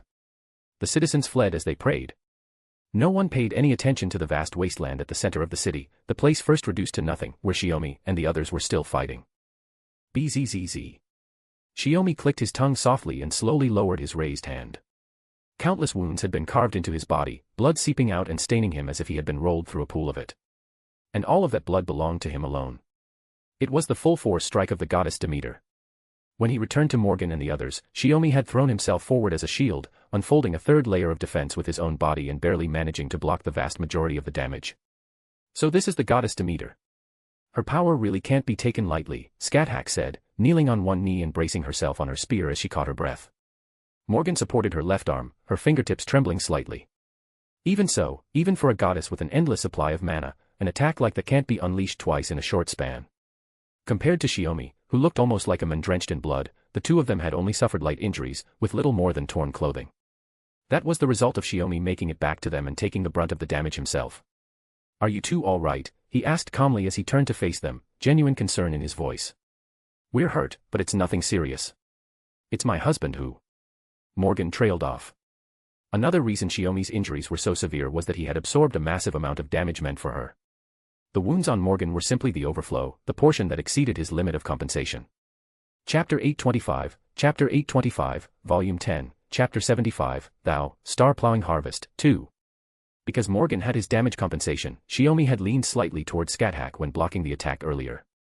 That was why, in the end, both Morgan and Scáthach came away with roughly the same level of minor injuries. It's nothing, that's a relief, Shiomi replied, then added with a quiet sigh. What is? Both of them asked at once. In terms of authority alone, I have the upper hand. Come, heal up while we still can. Shiomi dropped to one knee, cupping his hands together. Miracle water. Clear water gathered out of thin air in his palms, though it was quickly stained red by the blood on his hands. There were two reasons, he said, while we still can. First, Demeter hadn't immediately followed up with another action, clearly needing time to cool down after that massive expenditure. Second, a defensive battle group made up of wide-area defense units and magical beasts was already converging on their position. It really does resemble Finn Mac-Cumhale's noble phantasm, Scáthach said with a laugh. That man can't create it from nothing like I can, Shiomi grinned, though even his teeth were stained red. It tastes a bit like blood. You'll have to put up with it.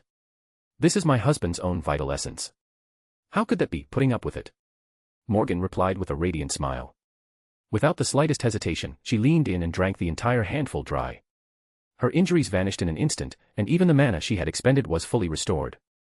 Scáthach was about to comment on Morgan not leaving a single drop behind, but Shiomi was already holding another handful of water, leaving her with nothing to complain about. After both of them drank the restorative water, they were completely refreshed, returned to their original peak condition.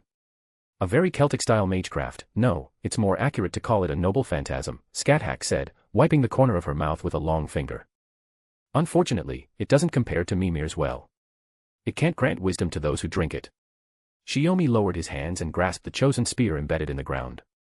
A faint wisp of steam rose from his body as his wounds and bloodstains disappeared in the blink of an eye, leaving only his tattered clothes as proof of the damage he'd taken.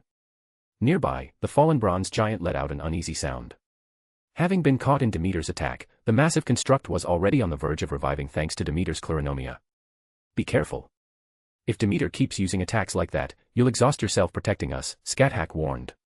Don't worry. I won't give her that chance again, Shiomi said, his voice turning cold. I originally meant to draw her to our side, but that's no longer possible. Morgan silently nodded and raised her hand. A watercolored mirror formed in front of Shiomi. My husband need only move forward without hesitation. The bronze giant was struggling to rise, and the encirclement formed by magical beasts and defense units was tightening. Understood. With a calm reply, Shiomi stepped into the water mirror and vanished as if he had shattered its surface. The mirror itself scattered into fragments in the next instant. Morgan and Scáthach then stood back to back, ready for what came next. It's been a long time since we fought side by side like this, Morgan said. Feels the same to me, Scáthach laughed. Don't slow me down, Scáthach. I won't. If you got hurt, my beloved disciple would be heartbroken, and I'd be sad right along with him, Scáthach teased. Though I doubt you'll get hurt anyway. After all, my disciple's been taking the damage for you. There are too many annoying fakes. Hold that bronze giant down. I'm going to release my noble phantasm, Morgan ordered. You really know how to put people to work. As she spoke, Scáthach leapt into the air, plunging down like a meteor and slamming into the bronze giant's head, forcing it down to the ground. This is mercy. Bow your head. No terror, no hope. Die like a sinner. None shall pass. Countless magic spears rained down upon the ruins, setting off a chain of explosions. Mana surged, its roar shaking the heavens. Out of the corner of her eye, Morgan glanced toward Demeter. A silver meteor was circling the goddess's true form, launching relentless charges and assaults against the colossal vessel. Her husband was fighting. How could the wife afford to fall behind? Roadless Camelot was continuously unleashed, burning away everything that dared approach this place. Just as Morgan had seen, Shiomi burst through the water mirror and arrived before Demeter in an instant. With the chosen spear in hand, he slammed into the massive vessel's hull again and again, searching for the location of its core. Why seek your own death? Demeter's sorrowful voice echoed, revealing a nature that had never truly changed. Death. Shiomi shouted after piercing Demeter's outer shell once more and planting his foot atop it. No. What I'm looking for is a way to live. Then. The machine god's true body trembled once more. You think the same trick will work a second time? Shiomi raised his hand. Countless duplicates appeared in the sky, turning into an unending cascade of meteors that slammed into Demeter's defenses, tearing apart her outer shell and armor. Just as Shiomi had said before, when it came purely to authority, he actually held the advantage over Demeter. Demeter governed the authority known as fertility, specializing in production and regeneration, even capable of restoring lost life. Shiomi could do that as well, but only as one facet of his power. What he possessed was not the authority of life, but creation itself. Identical powers clashed, interfering with and canceling each other out. The chosen spear carved dense, overlapping wounds across Demeter's true body, yet she was unable to repair them in a short time, her recovery slowed as if by a curse. Using this opening, Shiomi relentlessly stripped away her outer shell. With her logic thrown into disarray, Demeter could no longer distinguish the real Shiomi from the multitude of duplicates. Forced to adapt, she shrank the range of her wide-area attacks, concentrating them around herself to increase their power and precision. After the barrage ended, the city below and its inhabitants were reduced to ash. One by one, Shiomi's duplicates failed to hold out under the onslaught, their defenses shattered as they dispersed. All of them vanished. In that instant, Demeter realized where the true danger lay. The real Shiomi had already withdrawn far from her true body, stopping at a perfectly calculated distance. Her divine core was exposed. Even if she committed everything to repairs now, it was already too late. Only one answer remained. Continental class fracture mechanism, activate. Divine core connection. Divine core ignition. My cry, my lament. Ah, thou, star-plowing harvest, scream Eleusis.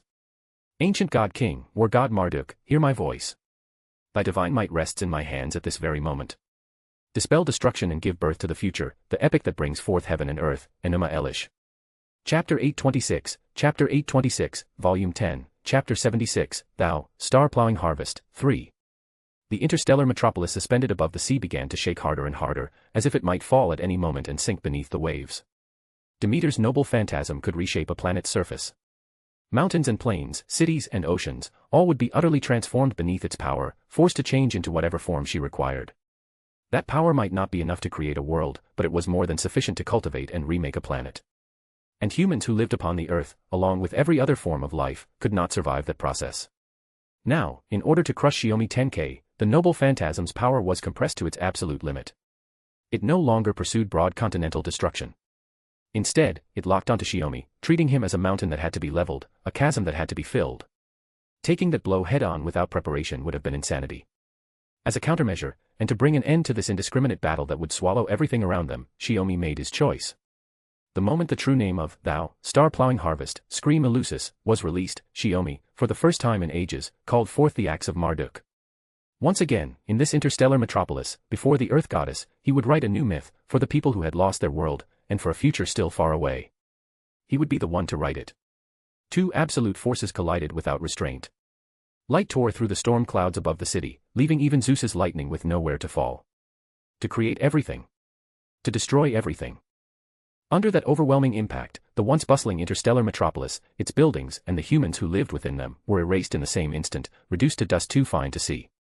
The shockwave continued to expand, spreading outward from the point where Shiomi and Demeter clashed, rolling across the interstellar metropolis. The defensive battle group, already smashed apart several times by Morgan's noble phantasm, was seized by instinctive fear, or perhaps driven by logic that judged the situation too dangerous. They began retreating in all directions, only to be swept up one after another after choosing the wrong routes. If this keeps up, we'll get dragged in too. Scáthach gave a wry smile. While nothing's in our way, we should pull back to a safe distance. Otherwise. Her feelings were tangled. Her beloved disciple had already reached a realm where he could kill his master. If Scáthach so much as brushed that shockwave, she would be annihilated within the impact that shattered the earth and tore the sky apart. Soul, body, and spirit. Everything would vanish. And yet, at this moment, the Queen of the Land of Shadows didn't want to die so casually. Her beloved disciple's journey was far from over. If she could continue walking at his side, then as his master, she intended to see it through to the end. Your judgment is sound, but are you underestimating your disciple, Scáthach? Morgan said. She raised her hand with practiced elegance, as if dragging the two noble phantasms' impact zones through empty space. Dark teal chains shot in from all directions and wrapped around the bronze giant's body as it tried, yet again, to stand. Morgan's brow tightened. The chain-bound bronze giant was lifted off the ground. Then, like a stone hurled from a catapult, Morgan flung it with all her magecraft. The bronze giant fired its thrusters midair, barely managing to adjust its posture. Still, it couldn't make it back to safety. The instant it touched the noble phantasm's impact zone, half its body was erased, and it crashed down to the ground. The impact zone is shrinking. Scáthach stared, a hand pressed to her chest as she murmured the answer.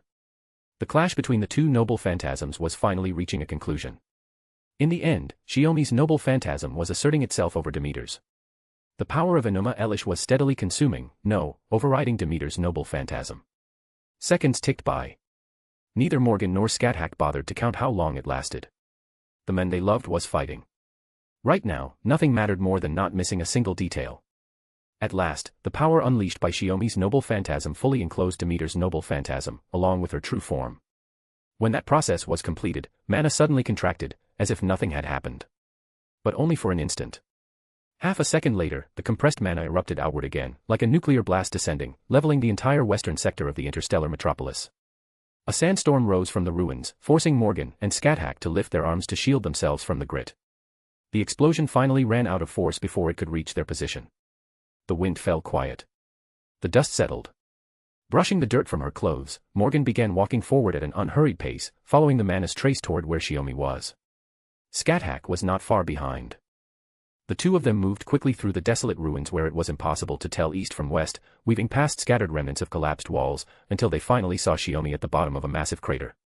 He was half kneeling at the center of the pit, the goddess of plenty lying quietly in the crook of his arm. Ah. I knew it. My judgment was right after all. Demeter lifted her hand in a daze, trying to reach for Shiomi's face. Shiomi caught her hand. Have you finally come to yourself, Demeter? I caused you trouble. She seemed about to say more, then stopped, her voice growing ever weaker. But, it looks like there's no need anymore. You, the only golden rice stalk in this world, no matter what you go through, you will never bend. The light slowly drained from her eyes, until she could no longer see what lay before her.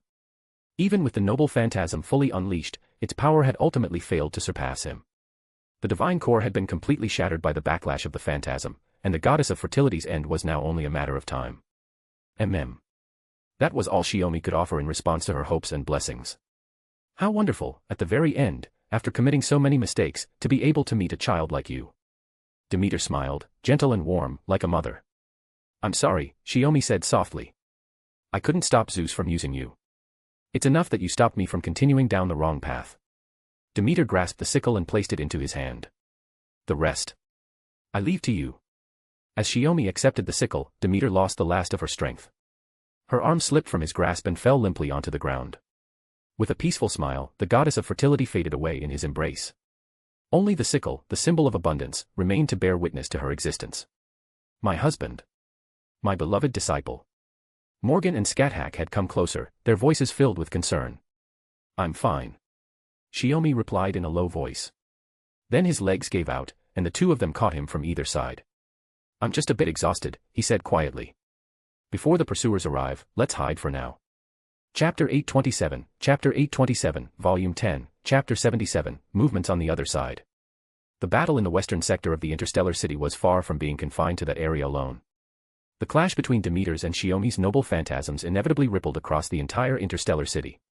Along other routes, while the city's attention was completely drawn toward Shiomi and the others, Artoria led the mobile investigation squad carefully along the outskirts, passing through the southern region of the interstellar city as they discussed where to go next. The massive floating island that carried the entire city began to shake violently. What's going on? An earthquake? Caught off guard, Sakura lost her footing and fell to the ground. Almost instinctively, she deployed a defensive barrier, bracing herself for collapsing structures or falling debris that might follow the tremor. No, that's not it. Artoria looked solemnly toward the western side of the interstellar city. Closing her eyes, she focused on the source of the overwhelming magical fluctuations. This power, it's Tenkei's noble phantasm, the poem of creation and rebirth. Father. Sakura took Gray's outstretched hand and stood back up. Cold sweat ran down Barghest's face. That noble phantasm. Is Tenkei-sama planning to knock this entire interstellar city out of the sky and into the sea? I don't think that's his intention, Gray said thoughtfully. If everything is going according to plan, he should be fighting a goddess right now. Demeter, or Aphrodite? Barghest muttered, unable to decide. Artoria shook her head as well. I can't be certain either. But our top priority right now is to use the fact that Olympus is completely focused on Tenkei and the others to search for the advance team. She checked on Sakura one more time and was about to lead them onward when Barghest suddenly raised his sword. Who's there? His voice, sharp with vigilance and authority, startled a boy and a girl who had been approaching from a nearby alley. Their clothing was identical to that of the interstellar city's residents. There was no doubt they were locals. You don't look like people from Olympus, the boy said warily. Are you, from that Chaldea? The earlier broadcast had echoed throughout the entire interstellar city. Artoria and the others had heard it as well. Did you hear Zeus's divine decree and come to fulfill your duty as children of the gods by hunting us down? Artoria asked. She stepped forward, positioning herself in front of Sakura and Gray, her grip tightening around the invisible holy sword. She could sense it clearly. The boy and girl possessed magical energy on par with servants, no different from the rest of the city's inhabitants. They were unquestionably high-grade humans, perfectly matching the warning Demeter had previously left for Shiomi. Even if it were only two opponents, this was not a situation where they could afford to lower their guard. Wait. If you're from Chaldea, then there may be a misunderstanding between us. This time, the girl stepped forward to explain. Macarios, don't be so tense. You're right. Makarios realized he had overreacted and relaxed slightly, though his expression remained serious. Not enemies?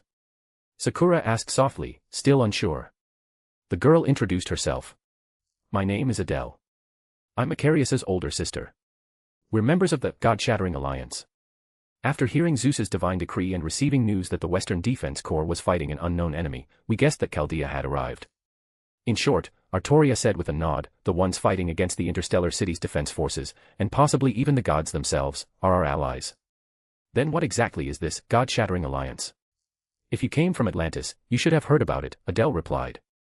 Some servants, with the sacrifices and support of many comrades, managed to infiltrate Olympus. They formed the God-Shattering Alliance. We're residents of Olympus who chose to join them. You. Artoria was visibly surprised. She had always assumed that the people of Olympus were all devout believers of Zeus. She never expected to hear something like this. Since you're residents of Olympus, why are you helping the hostile, God-Shattering Alliance? No, why are you helping proper human history? Sakura asked, getting straight to the point. Adele gave an apologetic smile. That's a bit complicated to explain. This isn't a place we can stay for long. If you don't mind, please come with us to the God-Shattering Alliance base. Since you're not engaged in combat, you must be a squad assigned to other operations, Makarios said, stating the obvious. If your objective is to search for the vanguard of proper human history servants. He didn't finish the sentence. The people from Chaldea all understood what he meant. What should we do? Gray asked Artoria. Sakura lowered her voice. It could be a trap. Stay alert. If it is a trap, we'll fight our way out, Artoria replied quietly. Either way, we don't have any leads right now. Let's follow them and see. Bargus nodded in silence. Then please, lead the way, Artoria said. The siblings nodded together, turned around, and began walking ahead. Along the way, they avoided the main streets, moving through the shadows cast between towering buildings. There were no longer any active pedestrians on the streets. Instead, large forces made up of soldiers and magical beasts could be seen marching toward the western sector of the interstellar city. Looks like Dad and the others are doing pretty well, Sakura murmured. But that just means all of Olympus's pressure is being pushed onto Teacher and the others. Gray said worriedly. Artoria felt the same, but she held back her thoughts and instead reassured the girls. Have faith in Tenkei and the others. While quietly exchanging their thoughts, they followed the siblings who called themselves members of the God-Shattering Alliance, descending deeper into Olympus's underground levels. Natural light gradually disappeared, replaced by artificial illumination. All four of them raised their guard to the highest level. The tremors shaking Olympus had already stopped. They had no way of knowing whether the battle was temporarily deadlocked or already over.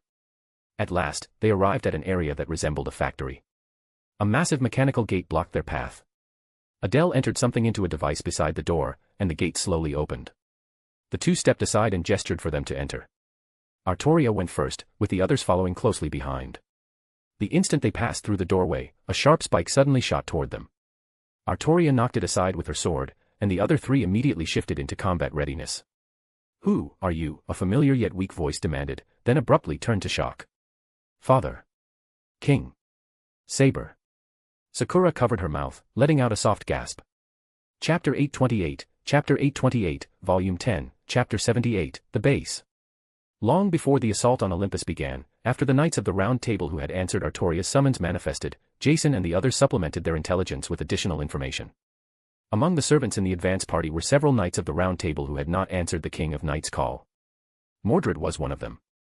So even you're here, Sakura. Mordred put away her sword, bracing herself against her arm with visible strain, and glanced at the siblings who had followed them in and closed the door behind them. Mordred, in your current condition, you shouldn't even be out of bed. One wrong move and your spirit origin could collapse completely, Adele said with a frown, watching as Sakura helped support Mordred. TCH.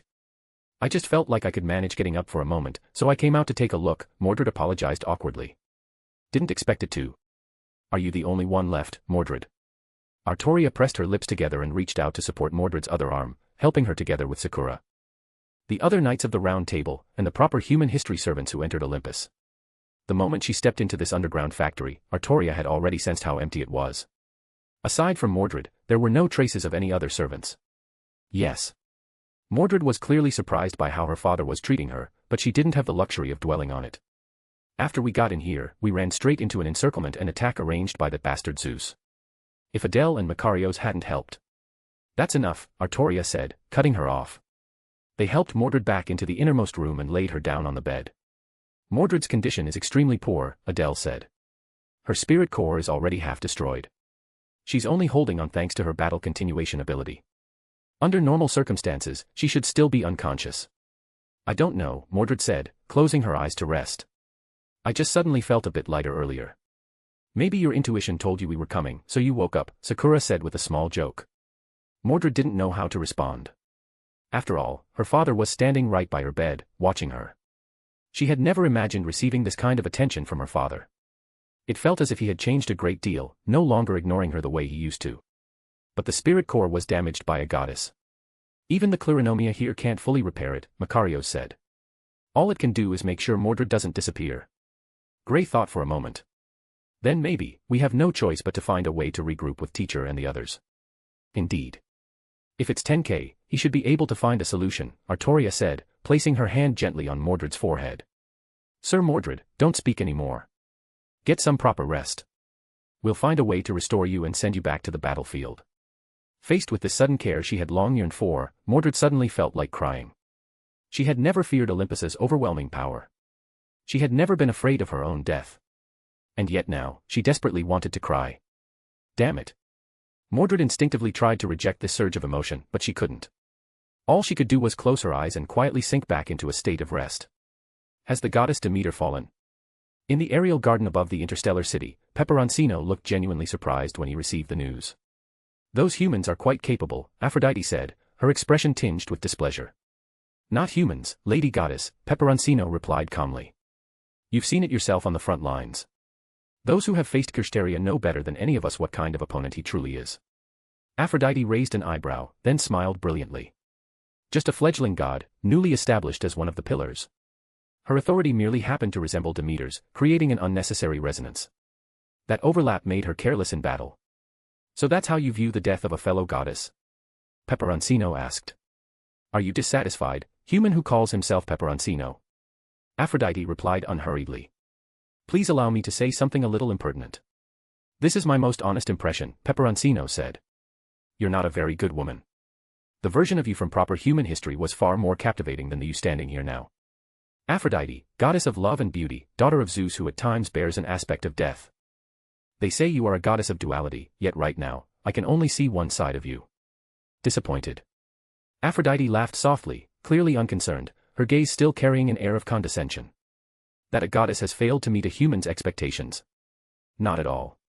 I'm merely reminding you, Lady Goddess, that regardless of how you interpret Demeter's fall, you shouldn't continue to underestimate that man, Peperoncino said. No matter the reason, he personally brought down 3 Olympian gods. That process has real meaning for a newborn god, just as it once did for the great god Zeus. To defeat the old gods and reign as a new one. That was how succession among the Olympian gods had always worked in Greek mythology. Uranus. Kronos. Zeus. Are you suggesting that I, too, will become a stepping stone for that man, no, for that newborn god, as he ascends the throne of divinity? Aphrodite asked. That's something I can't answer, Peperoncino said. My mystic eyes haven't reached the point where I can see through the fate of gods. But there is one thing. Go on, Aphrodite said, watching him. Whether gods or humans, they fall because they underestimate their enemies. Proper human history is full of examples like that, Peperoncino said evenly. Aphrodite laughed. How amusing. You really are an interesting human. If you'd simply chosen to submit to us, you wouldn't have to keep following Kirsteria, nervously waiting for your former companions to come looking for you. I'm not uneasy, Peperoncino said indifferently. Aside from Kirsteria, among the remaining cryptors, only David still has any real room to fight. He shrugged lightly. All I can do is stand by Kirsteria until defeat comes, and refuse to betray the trust he's placed in me. That's exactly why it's such a pity, human, Aphrodite said. She shook her head, her manner as casual as if lamenting the loss of something she'd wanted but failed to obtain. In that regard, she was rather similar to the Aphrodite of proper human history who had once tempted Paris with the golden apple. Chapter 829, Volume 10, Chapter 79, A Genius's Insecurity. Seeing the once bustling interstellar city reduced to a barren expanse that looked like an apocalyptic wasteland, even Kirsteria couldn't hide a flicker of surprise. Standing amid those desolate ruins with sand and dust whipping through the air, Kirsteria looked up at the sky, and a sudden chill of loneliness crept into his chest. When was the last time he'd felt like this? Was it that assassination attempt when he was 15? You're actually here, Kirsteria. Umairan's voice came from behind him. You came to a place like this without a single guard. If Chaldea spots you, they'll launch an attack immediately. Thank you for your concern, but I haven't let my guard down that far, Kirsteria replied evenly. I left my position out of curiosity, just to conduct a bit of insignificant investigation on the battlefield the goddess Demeter left behind. Umairan's face didn't change. I'm not worried about you. A man like you doesn't need anyone worrying. But if you get killed out here, then the whole plan to call us in will go straight down the drain. It's fine. That was all Kirsteria said. Then, before Umairan could add anything else, he smoothly changed the subject. But still, this was one hell of a battlefield. Even the goddess Demeter was brought down. His expression was grave, giving no hint whether it was regret or simple awe. It means Chaldea. No, that man has grown into a real problem, Umairan said. And the alien apostles are all just standing aside and watching.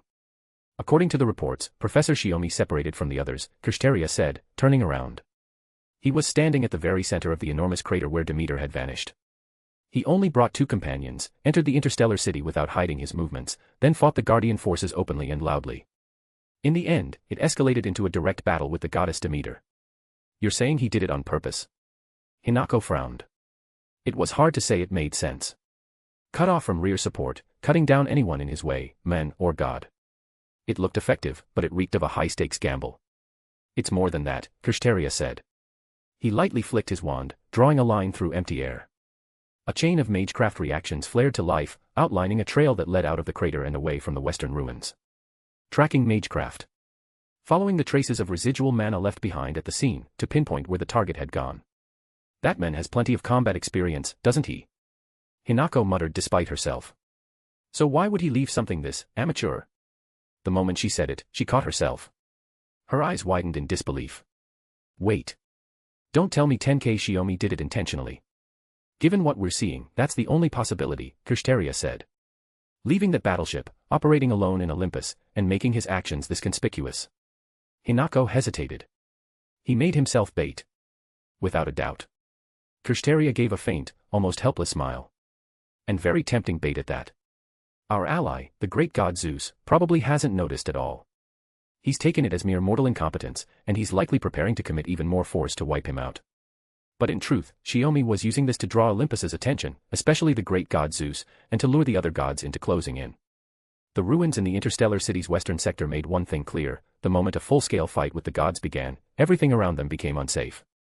It looks like Teacher Shiomi deliberately pulled the battlefield away from the main force to reduce damage to allied troops. Thinking that through, Kirsteria added another remark.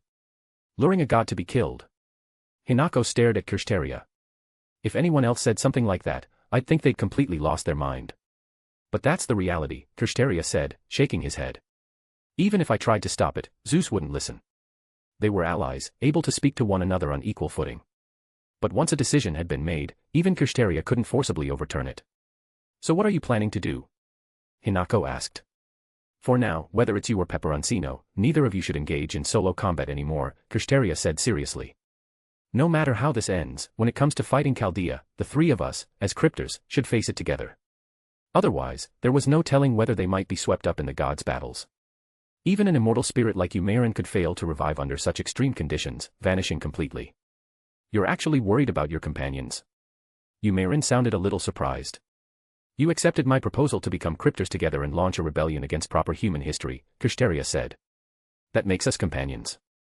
Even if we're destined to become rivals in the end, that's something to settle after victory. Is that so? Xiang Wang, Saber, and I will remain in the rear and await orders. Umairan didn't reject Kirsteria's stance. She turned and left, never seeing Kirsteria's faint nod of thanks. Once her figure disappeared above the crater, Kirsteria glanced again at the traces Shiomi had left behind and let out a quiet sigh. The great undertaking he sought had already been reached by someone else. He would have liked to try persuading Shiomi, but he knew there was no chance at all. Tap. A light landing sound echoed. It seems calling you back with a command spell while your mana reaction was still active was the right choice, Kirsteria said. Canes clicked his tongue. The interstellar city got wrecked this badly. Those Chaldea bastards. Don't dwell on it. Our odds are getting worse, but I have no intention of giving up, Kirsteria said calmly. I called you back simply so you'd keep fighting for me, and so you can witness how this Lost Belt's future ultimately ends. That's rare. I never thought you'd be the type to say something so bleak, Kanei scoffed, though she clearly grasped how serious things were. Bleak. Kirsteria looked genuinely surprised. What I just said, did it really sound bleak? That's how it sounded to me, Kanei replied. I see. Kirsteria wore an expression as if he'd just realized something new. A genius by birth, a magus capable of changing the world. And yet, for the first time in his life, he no longer felt absolute certainty about what he was about to do. Likewise, this was the first time Kirsteria had ever faced an inevitable battle without complete confidence in victory. Chapter 830, Volume 10, Chapter 80, Bathing. Shiomi opened his eyes to find Morgan's azure gaze smiling warmly down at him. He was lying on a stretch of lush green grass, his head resting on Morgan's thigh as she sat beside him with one knee drawn up. Did you sleep well, my husband? Morgan asked softly. How long was I out? About an hour. The reply came from Scáthach, who was emerging from a nearby pool. Water droplets gathered on her spotless body, forming thin streams that traced their way down her flawless skin. That's quite a while, Shiomi said as he sat up. They were in the forested eastern sector of the interstellar city. After finishing their battle with Demeter, they had moved in this direction. There was no point in staying among the ruins. They posed no real threat to Zeus there. Only by clearly showing their intent to continue destroying the interstellar city could they force the Olympian gods to take further action. Why is my master taking a bath? Shiomi began to complain, then noticed that Morgan was only loosely wrapped in a cloak, otherwise unclothed, with faint traces of moisture still clinging to her. Only then did Shiomi remember that when he'd fallen asleep earlier, his head had been resting on her thigh. The grass beneath them was covered by nothing more than a large, soft blanket. Thanks to my dear disciple, I'm covered in sand and dust, Scáthach said, brushing her hair back. On the battlefield, appearances hardly matter. But now that we're recovering our strength, why not take this chance to cleanse ourselves and be ready for whatever comes next? Don't you agree, my beloved disciple? That does make sense. Shiomi hadn't meant to criticize her at all. What I meant was, we weren't discovered, were we? Morgan smiled. With my husband here, deceiving an all-knowing, all-powerful chief god is hardly difficult. If you're still uneasy, you can check for yourself right now. That's a relief, Shiomi said, letting out a breath. Just as Morgan said, their concealment had gone smoothly. Olympus had lost track of them. After leaving the western sector of the interstellar city, Shiomi had deliberately used familiars to lead their trail into the urban area before cutting it off completely. After that, the three of them slipped quietly into the eastern forest to rest. The battle with Demeter had taken a heavy toll on Shiomi. He hadn't fought merely to defeat her, but with the intent to kill a god. That required overwhelming power. Otherwise, the outcome would be the same as before, letting Demeter escape unharmed. Once they were hidden, Shiomi finally allowed himself to sleep. Why don't you wash as well? Scáthach said as she sat down, reaching out to loosen his collar. You're filthy. You look like you rolled around in mud and sand. Yeah. I probably should, Shiomi said after a brief pause. The conditions were right, after all. He stood up, removed his clothes, and jumped into the crystal-clear pool, rinsing away the grime and dust clinging to his body. By the way, where do you think Artoria and the others are now? Morgan asked. I honestly can't say, Shiomi replied, running a hand through his wet hair. I only left guiding ravens behind so they could avoid our route and minimize contact with Olympus's forces. And considering how Zeus was able to summon lightning to intercept us almost the moment we arrived. You mean the advanced team made up of proper human history servants may already be wiped out? Scáthach asked. Maybe wiped out. Maybe there are still some survivors, Shiomi said, shaking his head. Contacting Sakura's group recklessly right now would only cause trouble for the Special Operations Unit. Once they're noticed and become Zeus's primary target, our own movements will be restricted as well. So your plan is to deal with the interstellar city below and its remaining forces first, then contact Storm Border and the Special Operations Unit? Morgan asked. Shiomi nodded. At least for now, that's the safest approach. This isn't a lost belt. We can't afford to lose even a single person. Even if everyone else in Chaldea were to fall in battle, it wouldn't threaten the Foundation itself. But Shiomi simply couldn't accept that outcome. That was why he had to stay on the front lines at all times, drawing the enemy's most dangerous firepower onto himself. And then, crushing it all. How does it feel? Scáthach suddenly asked. Huh. Shiomi was pulled out of his thoughts by his teacher's voice. Floating on the surface of the water, he looked over at her in confusion. Morgan wore the same puzzled expression. Clearly, neither of them understood where Scáthach's abrupt question was coming from. How does it feel to become a god? Scáthach asked again. Shiomi paused for a moment, then shook his head. It's hard to put into words. It's a complicated feeling. Honestly, I can't even say for sure how far I've gone at this point. But when I face enemies whose depths I can't fully grasp, I still have enough confidence. I see. Scáthach smiled faintly, a trace of melancholy in her eyes. I'm sorry. I've taught many disciples, including ones with demigod blood like Kuchulain. But someone like you, who transformed from human to god while still alive, you're the first. I can't give you any truly useful advice. I'm sorry about that. Then should we find a chance to test it? Shiomi asked. Master, you're capable of slaying gods. If that power puts extra pressure on me, maybe I could. There's no need, Morgan cut in, rejecting the idea. To my husband as he is now, we're all somewhat lacking as opponents. Only an enemy who can truly force you to fight at full strength would be enough for you. Shiomi scratched his head. All right. I was just throwing it out there. But compared to power, there's something else I want to confirm, Scáthach said, fixing her gaze on Shiomi's eyes. That's why Morgan and I deliberately took a bath and waited for you here. Yeah, Shiomi replied quietly.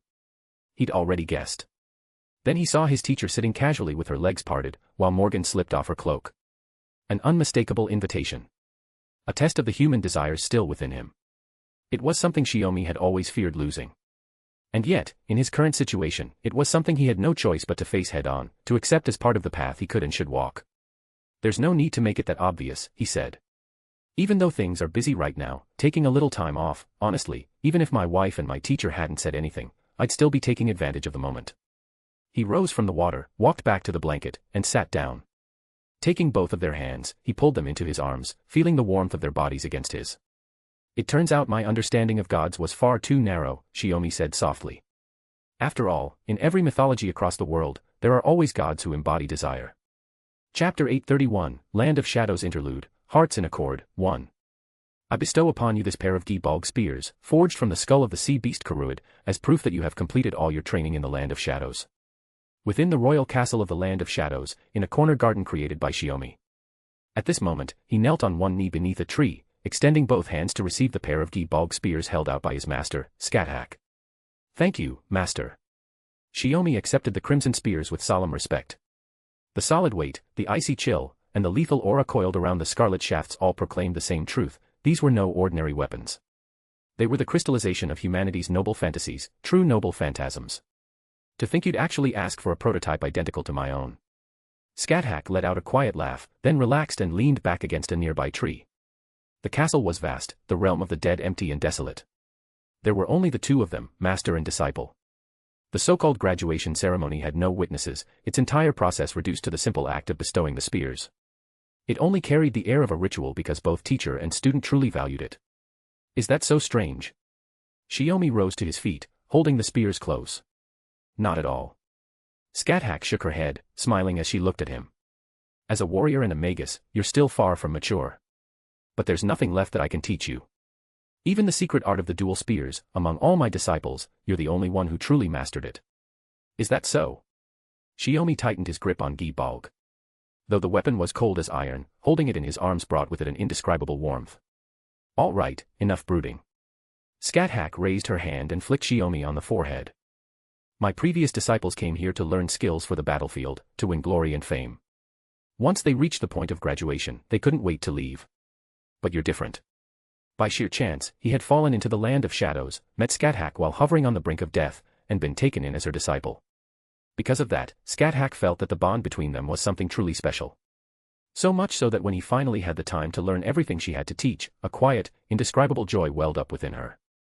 Especially because, beyond what she taught him, Shiomi had gone on to touch even deeper, more profound realms on his own. The ever-present wind swept through the cold, silent castle. Scáthach lifted her head, gazing at the rustling branches above, a swell of emotion passing through her. Shiomi followed her gaze, looking up at the tree as well. Ever since the garden had been carved out, his master had spent more and more time there. Eventually, she even began holding lessons within its grounds. There was no doubt she loved this place. And for Shiomi, that change alone was something worth being happy about. He smiled quietly to himself. The Gibolg spears vanished from his arms. They hadn't disappeared. He had simply put them away.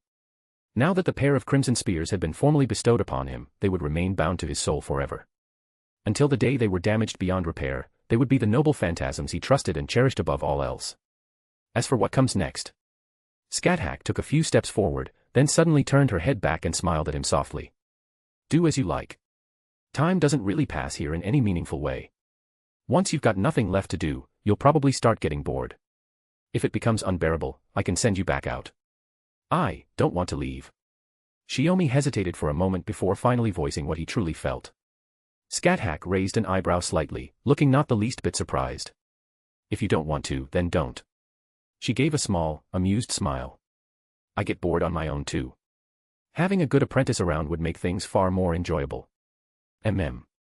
Shiomi murmured in response, lowering his gaze. Something complicated flickered in his eyes. Seeing that expression, Scáthach more or less understood what was on his mind, but she chose to leave the decision to him.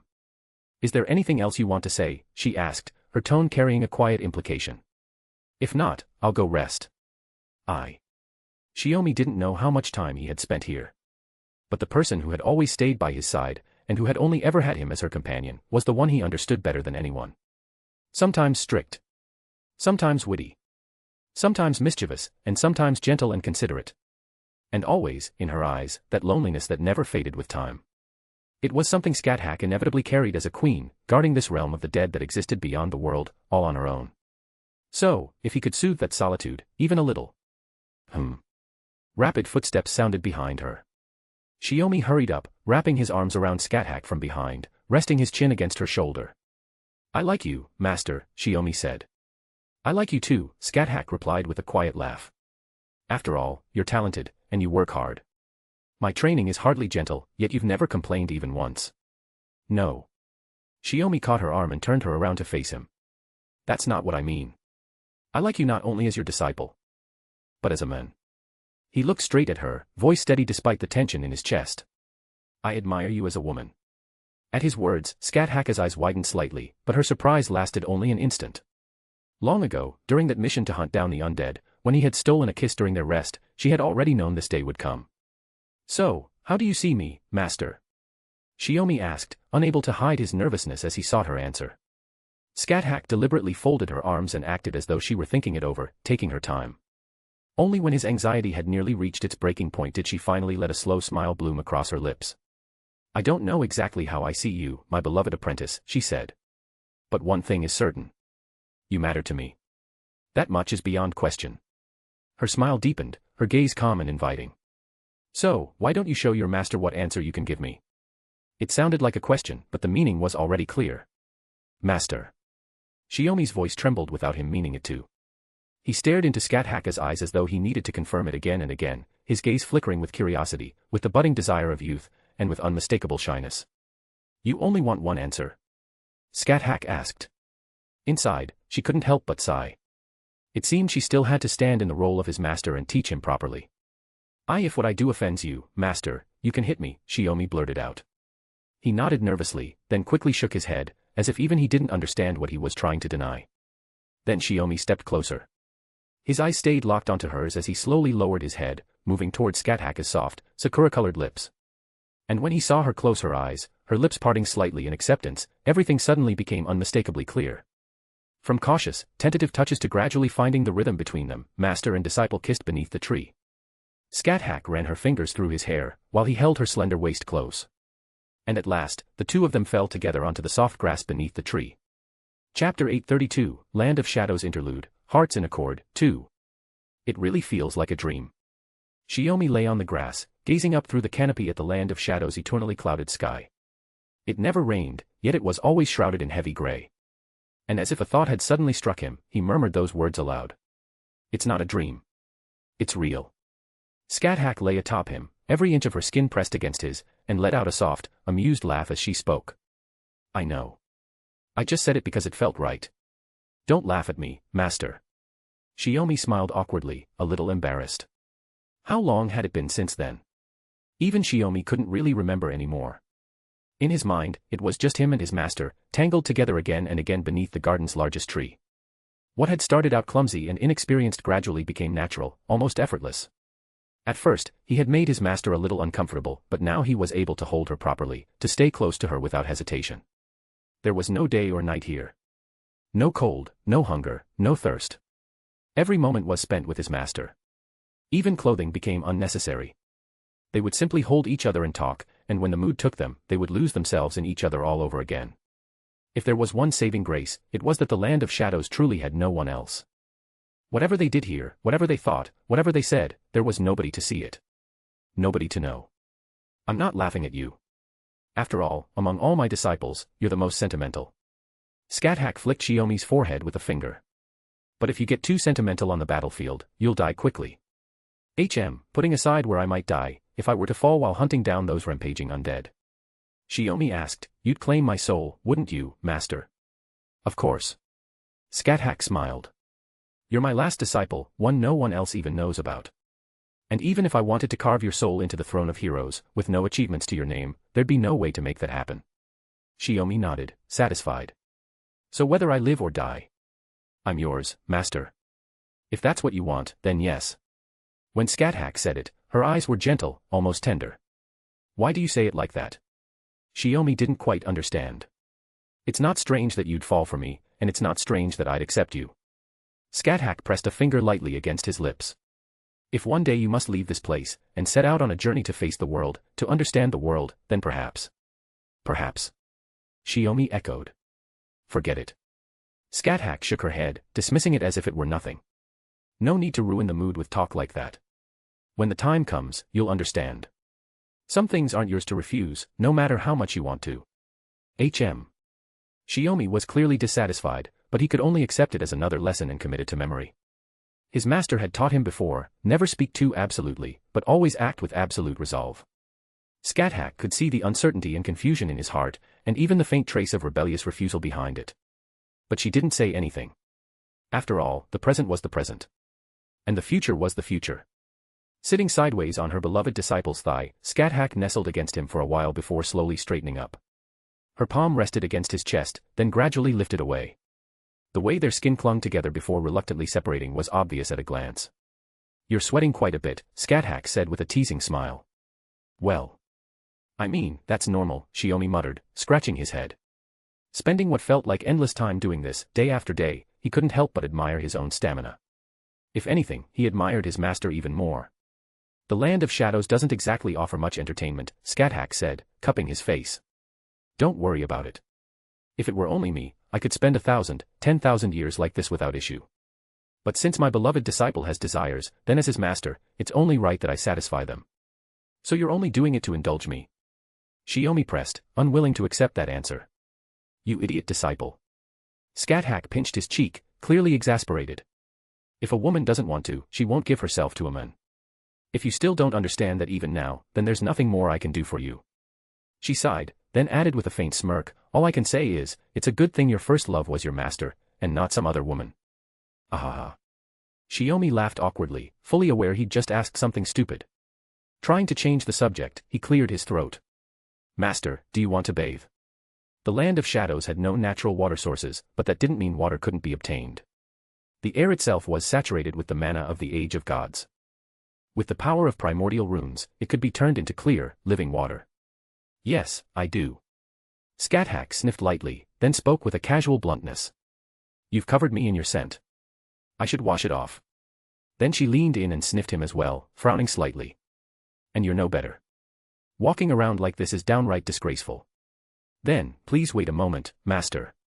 Shiomi gently set Scáthach down on the grass and walked a short distance away.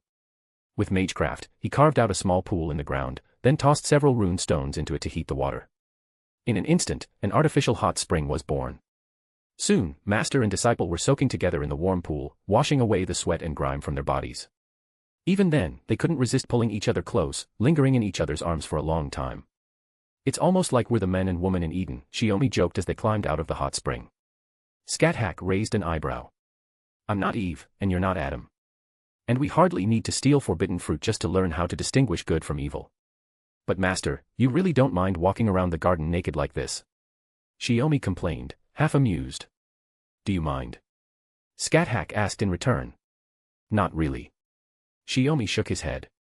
After all, it's truly only you and me here. So I guess I don't have the right to criticize you, master. Scáthach took his hand and led him back beneath the tree. Then she said, since we still have time, why don't I teach you a few more things? Wait, didn't you say you'd already taught me everything? Shiomi froze. Scáthach nodded. I did. But teaching isn't quite the right word anymore. Exploring together would be more accurate. But we just finished bathing. Shiomi said helplessly. I wanted to talk with you a little longer. We can talk while we explore. Scáthach cupped his cheek and kissed him. Just think of it as your master wanting to treasure the time we have left together. I want to leave behind more precious memories with you. For a moment, Shiomi didn't know what to say. His words melted away against her lips. Deep down, he had already begun to sense it. The day he would have to say goodbye to his master might not be far off. Soon, he would leave this place. He would step into the real world, live out a complete human life, and only after death would he be able to return here again. And the voice he had heard on the day his master found him, it had never been the hallucination of a dying man. So, thinking that far, he couldn't help but tighten his embrace around her. Feeling the warmth in her beloved disciple's response, Scáthach understood at once and didn't say anything more. Since their hearts were already intertwined, the rest could be left to the thread spun by that thing called fate. No matter how many years pass, Shiomi murmured, I'll always love you, master. Scáthach smiled softly. That's enough. Chapter 833, Volume 10, Chapter 81, Awaiting the Right Moment. We've got news on Sakura and the others. With the flutter of wings, a jade-green raven familiar landed in Shiomi's hands, snapping Scáthach out of her quiet, solitary reverie. She turned just in time to see him draw out the message the raven carried. With a soft chuckle, he continued as if speaking to himself. Looks like things are going smoothly. Olympus didn't notice them because we drew all the attention. They've already made contact with the advanced team of the servants of proper human history. But the brightness in his voice faded almost at once, dropping low enough that Scáthach was caught off guard. What is it? Did something happen to them? They're fine. They've already settled in the underground factory beneath the interstellar city. Shiomi shook his head. It's just like we suspected. The advanced team of the servants of proper human history has been wiped out. They were up against the gods of Olympus. If you can't win on raw power or compatibility, this kind of outcome is hard to avoid. Scáthach shook her head. Which is why we have to resolve this lost belt next. We can't let their sacrifice be for nothing. Shiomi nodded. He fed the raven new information, then released it again. The raven flew to a thick branch in the forest canopy and met up with another raven. Like ordinary birds, they brushed their heads together in greeting, then split off and flew in opposite directions. One headed for the Godbreaker Alliance base. The other flew back to Storm Border, carrying the latest progress to the people in the rear. The forest west of the interstellar city was the area where Storm Border's signals disappeared. After Demeter was shot down, more than half a day had passed without any trace of Shiomi and the others. Naturally, attention would swing back to searching that region. The only question was how quickly Olympus would react, and when they would finally stop searching for Shiomi, who had vanished without a trace. It was a game of nerves. The gods led by Zeus, or Kushtaria himself, could choose to abandon the search at any time, but neither side could be sure what Shiomi would do next. Are we moving? Scáthach asked. After nightfall. Shiomi glanced up at the sky. Fine. Scáthach gave a small nod, then lowered her head again and leaned against his shoulder, looking relaxed. Noticing the subtle shift in her expression, Shiomi looked down at Morgan, asleep with her head resting on his lap, and asked softly, something on your mind, master? What makes you say that? Scáthach shot back. You weren't dozing off. You were just resting your eyes, like you were thinking. Shiomi said quietly. I thought spending some time with you might help you feel a little lighter. I already do. Scáthach smiled. After a bloody battle, having time to relax with my beloved disciple matters more than any supplies. Then. I was just reminded of the past, Scáthach said. The time after you completed your training, up until you left the land of shadows. Shiomi blinked, then laughed softly as well. It really had been an incomparably happy stretch of time. There had been nothing to worry about, nothing to plan for. Just a man and a woman, hearts in sync, savoring each other's warmth as fully as they could. Is it because we're in this forest that you remembered those days, master? Shiomi asked, curiosity getting the better of him. Scáthach drew her legs in, wrapped her arms around them, and rested her cheek on her knees as she looked at him. No particular reason. It just came to me. Fair enough. Shiomi realized he'd asked out of nowhere. People could feel nostalgic without any clear cause. Not because they were unhappy with the present, but because a moment like this could overlap with some moment in the past, and the feeling would rise on its own. So Shiomi quietly took his master's hand, threading their fingers together and pressing their palms firmly against each other. For a brief second, Scáthach seemed to freeze. Then her gaze softened even further, and her smile turned all the more alluring. Morgan let out a soft, drowsy murmur and slowly opened her eyes. You're awake. Shiomi reached out and gently touched her cheek. Did we wake you up by talking? What were you two talking about? Morgan rubbed her eyes as she sat up. Discussing how to deal with the gods of Olympus next, haha. She let out a huge yawn as she spoke, looking completely relaxed and at ease. It was obvious she'd had a very good nap. Not really. Just chatting about some old memories, Shiomi said, lifting a hand to tidy up Morgan's slightly messy hair from sleeping. Oh, just idle talk then. Morgan kept one eye closed, giving Scáthach a teasing look. I thought I felt a fluctuation of mana earlier and assumed it might be some kind of Olympus scouting familiar. Shiomi couldn't help but smile wryly. It wasn't Olympus. It was my familiar. I see. Morgan nodded, satisfied. To be able to nap so carelessly, what if we were really ambushed by an enemy? Scáthach shot back without missing a beat. What would you do then? If that happened, the barrier I set up would react first, Morgan replied casually. And you've set up a barrier as well. If someone could slip through both of our defenses without a sound, then even if the two of us were on full alert, it would still be more effective for my husband to deal with it. That logic is twisted, but not entirely wrong, Scáthach snorted with a shake of her head. Shiomi rubbed his cheek awkwardly. Is it really necessary to start bickering the moment you wake up? My husband doesn't need to worry, Morgan said with a deep smile, looking straight at him. This is just a bit of post-nap warm-up.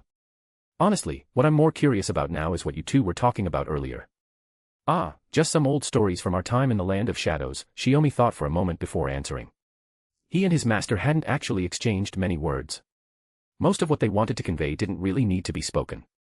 That's hardly anything new. Morgan didn't press further, having already heard everything in detail before. It's already close to evening. Does my husband plan to camp here until morning before moving out? Wait until nightfall, Scáthach said. The citizens of the interstellar city should rest at night as well. If we deliberately act then, we can force the gods of Olympus to respond quickly. So far, we shot down Artemis, Poseidon, and Demeter. Shiomi counted on his fingers. That leaves, aside from Zeus, only Aphrodite, who appeared before, and Hera, the queen of the gods, Scáthach added. Assuming Demeter wasn't lying to you back then. Whether she was lying or not, we'll find out once all the gods besides Zeus are gone. As Shiomi said that, he looked toward the twilight sky beyond the forest. And then he noticed it. In a sky already swallowed by night, a single star shone with extraordinary brilliance. Chapter 834, Volume 10, Chapter 82, Contamination. Noticing this, he widened his eyes slightly, confirming that it wasn't some unusually bright celestial body, but a presence floating in the eastern sky above the interstellar city. Its name was the machine god's true form. As Shiomi's gaze froze, Morgan and Scáthach noticed it as well. The three of them rose to their feet and moved toward the edge of the forest, searching for a cliff with a clearer view of the eastern side of the interstellar city. As their field of vision opened up and dusk rapidly deepened into night, that enormous, radiant star finally became clearly visible. At the same time, a continuous series of alarms echoed through the eastern districts of the interstellar city. The entire western side of the city seemed to turn into a massive loudspeaker, the piercing sirens so shrill that even the forest floor trembled in response. A gigantic machine god, yet one whose form was utterly different from any they had seen before. At first glance, it almost resembled something like an airborne early warning craft. And that was the true form of Aphrodite, the goddess of beauty and love. After being incorporated into the Roman mythological system of proper human history, she was also known as Venus, a name that carried the meaning of adoration or grace. A god who guided humanity through both ideal and reality, an instructional terminal that conveyed human doctrine through the very definition of her existence. This feeling is that Aphrodite's true form, Scáthach said. Having once crossed blades with the goddess of beauty, she identified her almost immediately through the overwhelming mana reaction. But she hasn't even found our trail, Morgan said, frowning in confusion. What is she trying to do? Especially when none of us are even inside the city right now. Shiomi took a deep breath. There's no doubt about it. Aphrodite, no, the Olympian gods have abandoned the search for our whereabouts. They've decided to deal with this in a more direct way. An indiscriminate, wide-area extermination, Scáthach muttered, her brow knitting. Demeter had done the same. Artemis had shown similar tendencies earlier. And now Aphrodite. There was nothing strange about it. In the end, it was almost certainly Zeus's decision. The goddesses were merely executing his will through the authorities they were responsible for. To the Olympian gods, the prosperity and extravagance of the interstellar city were gifts they themselves had bestowed. And gifts could be taken back at any time. In the eyes of the interstellar city's inhabitants, who worshipped the gods, whether it was life or death, all of it was divine grace. Naturally, there would be no complaints. Then, a melodious voice echoed across the skies of the western city. Beauty is dominion. Love is dominion. O citizens of Olympus, you who know my beauty and my love, rejoice even as you weep. I will not let your suffering be in vain. Just like Demeter's earlier declaration, Aphrodite proclaimed her divine love for the city's people, then passed judgment from on high. Pollution begins. The mana reaction of Aphrodite's true form surged abruptly, climbing straight toward a dangerous threshold. By all logic, Shiomi and the others, positioned well outside the city, shouldn't have had anything to worry about. And yet, an ominous feeling welled up in his chest. Especially when that massive true form grew brighter and brighter in the night sky, its light bathing the city below until it shone like broad daylight. At that moment, the unease in Shiomi's heart began to turn into reality. What followed was even more excessive, more extreme than what Demeter had done. No longer confined to the city itself, a vast wave of pollution spread outward from the western districts, engulfing the entire interstellar city. This was not contamination on a physical level. It was something that struck directly at the mind. The city itself suffered no damage. The citizens were not deprived of their lives. And that was precisely what made it so terrifying. In the space of a single instant, nearly 90% of the citizens in the western districts collapsed mentally under Aphrodite's pollution. Ugh. Scáthach let out a muffled groan. Her legs weakened, and she dropped to one knee. The sound, it's ringing directly inside my head. She really went all the way, Morgan said, her brow deeply furrowed. Even circulating mana has become difficult. This is a rare experience. My mental defenses should already be at their highest level, and yet this is still the authority of a god. Less than half a minute after the pollution began, Morgan and Scáthach were affected as well. The entire western sector of the interstellar city and its surrounding regions had fallen under Aphrodite's pollution. Even they were not spared. Don't force yourself. Steady your breathing. Don't think about anything. Entrust both your body and your mind to me. Shiomi's voice sounded beside them as he drew them into his arms, murmuring softly in reassurance. As someone who could still retain his sense of self even under Aphrodite's pollution, Shiomi managed, with great effort, to shield them from her influence. But this was nothing more than a stopgap. Shiomi was not an expert in mental interference. That had been true when he was a magus, and it was still true now, even as a god who had yet to fully take shape. And while he could maintain his own selfhood, remaining here without acting was not a good option for him. Aphrodite's pollution was very likely her noble phantasm. If nothing was done to stop the goddess's true form floating in the sky. If she were allowed to continue releasing her noble phantasm freely, it would eventually spread across the entire interstellar city. When that happened, neither Sakura and the other special operations team nor Storm Border would be spared. The problem was that even if they could reach Aphrodite's position, if they were unable to deal effective damage, then Shiomi's ageless, immortal body would amount to nothing more than a living target. Calm yourself, my husband. Morgan grabbed Shiomi by the shoulders. Don't let your mind waver. Because Shiomi was sharing the burden of their pain, the pressure brought on by the pollution eased somewhat. Their earlier intimacy had, by chance, produced an unexpected benefit. The indirect deepening of their magic circuit connection allowed Morgan and Scáthach to enter Shiomi's protection, resisting the pollution's further erosion. With a little breathing room to think again, Morgan offered her reminder. The problem is that even my power is being interfered with, and we still have to fly that high to fight, Shiomi said. He held the hands of his wife and his master, staring intently at Aphrodite's true form. We can't use the same method we used to bring down Artemis. He raced through possible countermeasures, when Scáthach spoke up in a low voice. Since this is primarily mental interference, and one that can't truly affect you, my beloved disciple, she's bound to respond. Master, you mean? Putting aside why you're able to largely ignore mental interference, even if it still suppresses your output, Scáthach said after taking a slow, steady breath, lure her into the sea of your heart. Do you understand? I understand. Chapter 835, Volume 10, Chapter 83, Soaring to the Heavens. How do you feel? Any better? With both arms half around them, Shiomi guided Morgan and Scáthach back to their earlier campsite and helped them sit down. I can keep myself safe, but I can't fight at full strength, Morgan said, shaking her head. The pollution released by the goddess Aphrodite carried an interference capability that was, for humans, practically absolute control. It was a mental attack that forcibly rewrote the knowledge, cognition, and senses of intelligent life. Compared to ordinary humans, heroic spirits could preserve a portion of themselves for longer, but in the end even they would lose control of their bodies and become puppets, left to dance at Aphrodite's whim. But Morgan and Scáthach were both beings who had lived for millennia. One was a fairy from paradise, the other the queen who ruled the realm of the dead beyond the world. As servants, their endurance was already exceptional. Now that they were here in their true forms, their resistance was even less something he needed to panic over. Don't waste time, Scáthach urged him, half teasing, half impatient. Or do you, my beloved disciple, enjoy watching us suffer? If anyone can deal with Aphrodite right now, it's you. I know we're on the clock. The longer we drag this out, the worse it gets. Shiomi said, releasing their hands as they sat on the blanket, their faces immediately looking a touch more drawn. But leaving you two here while I run off to fight alone isn't exactly wise. Several duplicates manifested around them, arranged in a specific formation, each dropping to one knee. A defensive rune magecraft array. Scáthach understood at a glance. Those duplicates would act as a wall to protect the two of them, and at the same time serve as beacons linked to the original. If something went wrong while Shiomi was fighting Aphrodite, the moment those duplicates vanished would be the signal for them to relocate. We'll handle what comes next, Morgan said softly. Go. Shiomi nodded deeply, then turned and headed for the cliff, confirming Aphrodite's position once more. High, but nowhere near Artemis's satellite orbit altitude of 500,000 meters. Much like her early warning aircraft-like silhouette, Aphrodite's machine god true form had chosen an altitude between 10 and 20,000 meters. Shiomi's guess was. It was most likely tied to the type of noble phantasm she was using. Unlike Artemis's satellite cannon, which emphasized long-range sniping, Aphrodite's, pollution, would lose output if she climbed higher.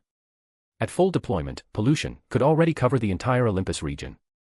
There was no need to create extra complications. Even so. At least 12,000 meters. Shiomi murmured. Shiomi couldn't truly fly. Or rather, what he did was closer to levitation and short-range burst movement. Fortunately, he wasn't like the mother goddess Tiamat, a special kind of god who absolutely could not approach the sky lightly. So long as he concentrated all of his mana into anti-gravity levitation, climbing to Aphrodite's operating altitude in a short time wasn't impossible. A long wind swept through the forested region east of the interstellar city. Shiomi's clothes snapped and fluttered in the gusts as his body rose swiftly into the air, angling toward Aphrodite's position. But the moment he left the barrier, he could no longer avoid Zeus's omniscience and omnipotence. He was a troublesome enemy, one even Kirei had marked as needing special attention. After Demeter's fall, Zeus had taken a fresh look at Chaldea's situation. 3 Olympian gods had fallen in succession, all at this man's hands. Zeus therefore accepted his allies' advice. And especially after Olympus began searching, Shiomi had cut off his trail right under their noses. That alone was enough to make Zeus realize something was seriously wrong. That was why Zeus paid special attention to Shiomi's existence. The moment this man re-entered his field of vision, Zeus launched a counterattack without hesitation, lending his power to Aphrodite, who was not a god specialized in combat. After all, Aphrodite could only secure a guaranteed victory when facing opponents of lower rank. Once she was forced to confront an existence of equal standing, her chances were essentially non-existent. The cloudless Olympian sky, once filled with glittering stars, was once again swallowed by dark clouds. Thunder roiled within them, bearing its fangs toward Shiomi. Just as expected, the instant the lightning descended, Shiomi raised his defenses and met the thunder head-on. Strike after strike followed without pause, dense as a torrential downpour. Zeus's intention was unmistakable. He meant to shoot Shiomi down here, force him back to the ground, and make him continue enduring Aphrodite's pollution. The king of the gods had already seen through it. Shiomi was not completely immune to Aphrodite's pollution. It was only because he had obtained an incomplete divinity that he possessed the means to resist that authority. Otherwise, Shiomi would have simply shot Aphrodite down directly, just as he had done to Artemis, rather than going through the trouble of taking to the sky. His inability to reproduce that counter-sniping noble phantasm from before only confirmed this fact. Not enough. Still far from enough. Shiomi crossed his arms, enduring the unceasing lightning as he gradually adapted to the assault. He continued to climb, pushing higher and higher until he plunged into the cloud layer. Zeus's lightning did break through his defenses and dealt real damage. But Shiomi's regenerative ability, rivaling even Demeter's, meant he would not fall so easily to Zeus's thunder. Upward. Higher. Still higher. No matter how the thunderclouds pressed in, no matter how fiercely the lightning hammered down, all it could do was slow his ascent. It never once managed to stop him. Under normal circumstances, releasing a noble phantasm within the clouds to disperse the storm would have been the correct choice. But under Aphrodite's interference, any unnecessary expenditure became a burden. By comparison, letting lightning punch through his defenses, leaving his body scorched and numb, was damage barely worth worrying about. As he drew closer to Aphrodite, even without seeing her, Shiomi could feel the goddess's mental interference growing stronger. It was like a restless beast testing an invisible wall, eager to reach through it and toy with the prey known as his mind. Aphrodite, the goddess of beauty. To her, beauty was the act of redefining values, spirit, and self.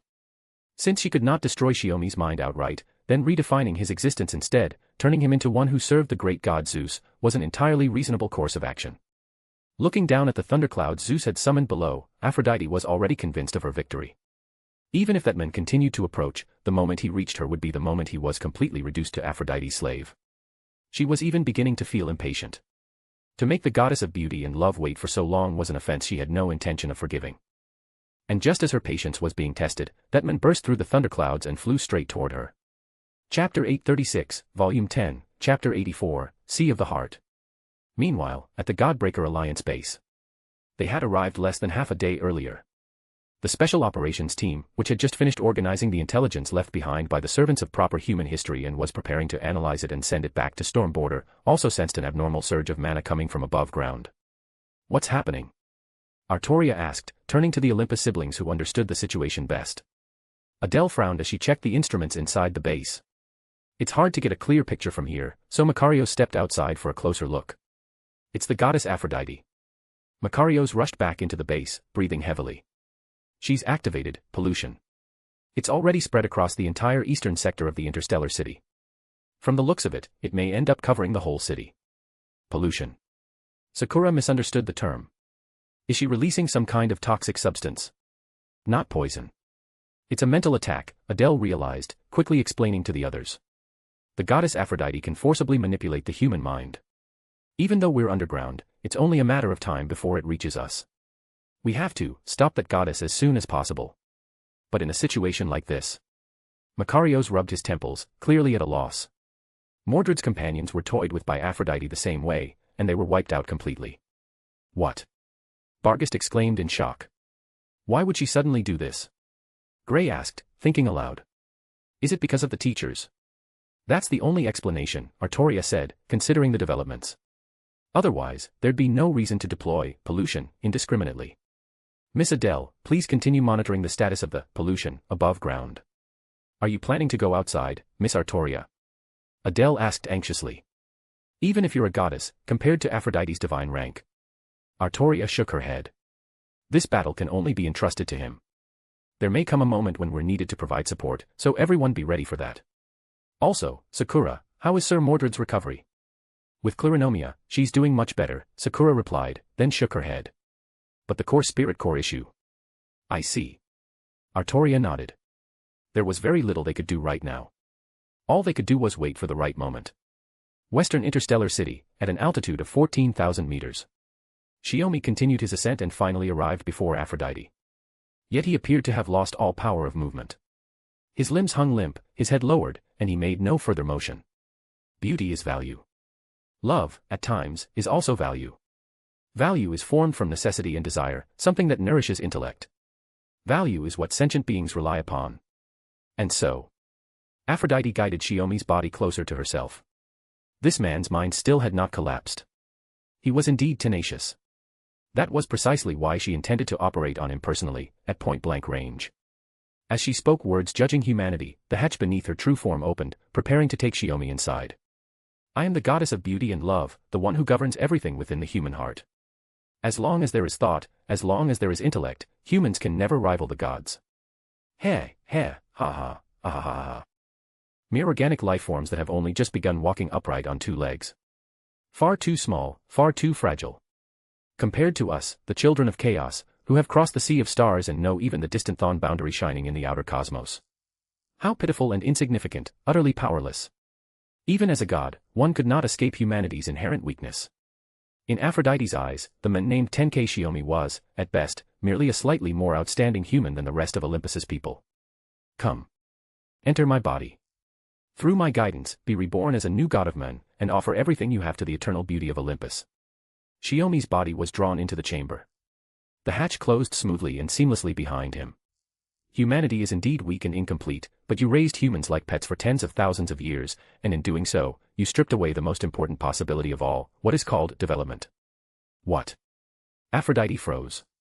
Shiomi's voice echoed from within her body, sounding precisely as she began her full-spectrum mental manipulation. You machine gods from the outer cosmos are, in a sense, also alien gods. Humans were not created by you, and you never truly regarded them as your own children. That you would see humanity this way doesn't surprise me. So you deliberately allowed yourself to be taken in, thinking you could overthrow me from the inside. In your current state, you can't wield any power. You intend to recreate the failures of Demeter, Artemis, and Poseidon within me. After her initial shock, Aphrodite quickly regained her composure. The man was still firmly under her control. Those words transmitted directly through the spiritual layer were nothing more than the final resistance of a cornered prey. Faced with Aphrodite's pollution, instead of escaping while he could still act freely, he had chosen to approach her instead, attempting a frontal collapse. Too reckless, human. It is you who are arrogant, goddess. When Aphrodite spoke again, the reply that reached her was no longer his alone. Another voice answered her. A voice that rose from the sea of consciousness. Young and composed, yet carrying an authority beyond measure. Even Aphrodite could feel it. This denial was not merely resistance, but judgment from a higher rank. The judgment of another goddess. At that moment, Aphrodite realized her mistake. No, it was something she could never have judged or even known. From the very beginning, this man's spirit had been connected to another goddess, one who slept deep within the distant sea of imaginary numbers. A goddess even the Olympians were aware of. The primordial mother of this planet, the creator goddess who dwelled in the sea of nothingness. Her name was the Earth Mother Goddess, Tiamat. The instant the name was spoken, Aphrodite's vast spiritual body, having taken Shiomi inside and come into direct contact with his mind, was pulled and turned into the sea of the heart. An endless expanse of white. No sky, no earth. No awareness of Olympus, no perception of anything beyond. You're right. With pollution already deployed, forcing myself closer would only create greater trouble. As one who is not yet a complete god, if I wish to oppose your authority under these conditions, there is only one path left to me. Beside Shiomi stood a young girl, silent and still. Chapter 837, Volume 10, Chapter 85, Thou, Star-Disrupting Emotion, 1. Though she appeared as a young girl, she radiated an immense, all-encompassing tolerance. This was the larval form assumed by Tiamat, the mother of creation, for a certain reason. As for that reason. Is that so? Even if I could break through your mental defenses, I would still end up touching your sea of the heart afterward. No, rather than that, I would be coming into contact with the goddess of creation who remains constantly linked to your spirit. Aphrodite frowned, displeasure clear on her face. This was the sea of the heart. Aphrodite, this man, and the goddess Tiamat had become entangled through the mental interference caused by the true form of a machine god, resulting in this unusual encounter. Even if the mental connection were severed immediately, there was no way to escape quickly. Time within the sea of mind was stretched almost infinitely in relative terms. What might have been only an instant in the outside world would require a long span of time here. Aphrodite had no power to manipulate the scale of time, but for Tiamat, doing so was as effortless as a casual gesture. That's why I said your assessment of small and powerless isn't entirely wrong, Shiomi said calmly, his hands clasped behind his back as he stood beside Tiamat. After losing the initiative, there was no way for me to do what Artemis did. I couldn't plunge down to strike you and protect the people at my side. As he spoke, Tiamat smiled warmly and lifted her hand. However, her petite manifested form couldn't quite reach Shiomi's head. Realizing what his mother intended, Shiomi slowly lowered himself to one knee and accepted her touch. There's no need to feel ashamed, Tiamat said softly. No matter how many ages you live through, no matter how powerful you become, to me, you will always be a child who needs looking after. Her gaze then shifted to Aphrodite, and her smile faded away. A goddess who governs beauty and love, yet does not understand what love truly is. That shallow conduct shall be judged by me. In an instant, Aphrodite felt an overwhelming pressure descend upon her. This was something she had never experienced before. Since arriving on this planet thousands of years ago, she had never attempted to interfere with the mind of an existence like the great god Zeus, nor had she ever come into contact with the native gods of this world. Tenkei Shiomi had led her straight into a massive trap, luring her into forcibly meddling with his spirit. Unprepared, she had ended up facing the goddess of creation herself. The pressure wasn't fear or any other negative emotion. It was pure powerlessness. Her body lay dormant in the sea of imaginary numbers, and she interfered with the real world only through the spiritual plane. The sheer weight of that presence was something even Zeus might not be able to rival. Aphrodite reached that conclusion in her mind. In any case, she might never get the chance to compare them again. Once she returned from the sea of mind to reality, the outcome between them would finally be decided. Pitiful, tragic mechanical goddess. Love is not something that can be measured by value, nor is it a tool for domination. Tiamat extended her hand toward Aphrodite, her palm supporting her from afar. You gave birth to humanity, yet in the end, your own children, the humans of the earth, cast you aside as something useless. After experiencing all of that, do you still choose to love humanity, O primordial mother goddess? Aphrodite and Tiamat gazed at one another in silence. Whether humanity is outstanding or utterly worthless, I will love all humans without distinction. Just as humanity still loves me. Even if the day comes when I must leave this planet, I will watch their departure with a smile. Tiamat's smile was gentle, tinged with sorrow. She had already made her decision. She would forever watch over humanity's future, and watch over this special child at her side who fought and strove tirelessly for the sake of that future.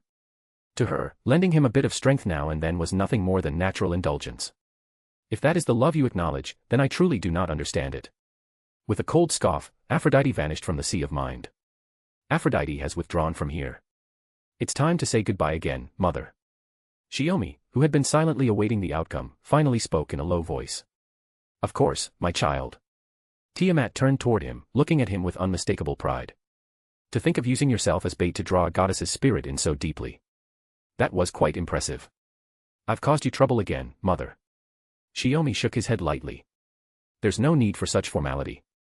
Since you are my child, no matter how much trouble you encounter, or how much help you need from your mother, it makes no difference. Tiamat smiled warmly. Next time, let's talk properly in the dream world again, just like we always do. She was referring to how, once Shiomi fell asleep, their connected spirits would allow them to meet often within dreams.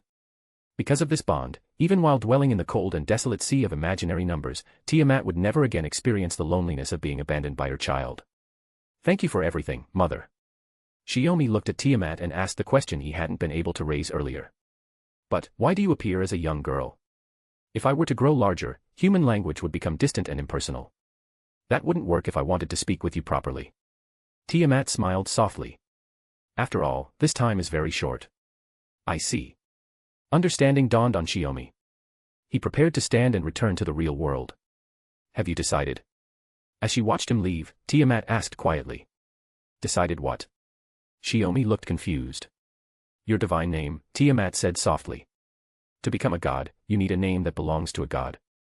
You are an exceptional existence, so the name must be decided by yourself. Can't I just keep using my human name? Shiomi asked.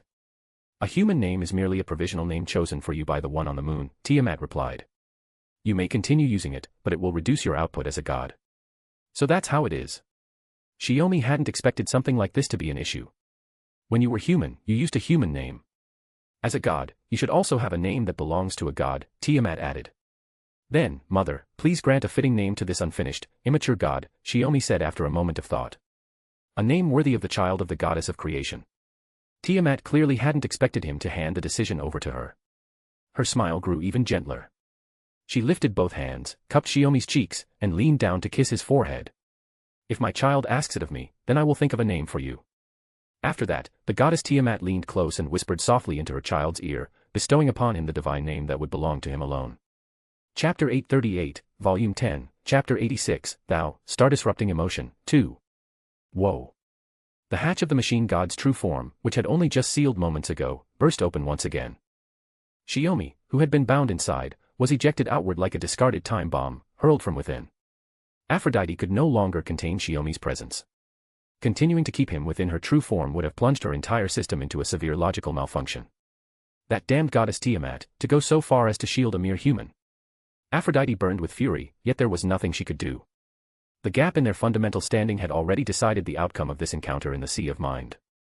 The moment Aphrodite was dragged into it, victory and defeat had been settled. By forcibly analyzing and rewriting Shiomi's psyche, Aphrodite had inadvertently come into contact with Tiamat's consciousness, something far beyond the scope she could interfere with. As a result, the machine god's true form fell into a temporary overheated state. A mother protecting her child is only natural, Shiomi said, floating in midair as he slowly lifted his head. The Aphrodite of proper human history was the mother of the Roman ancestors.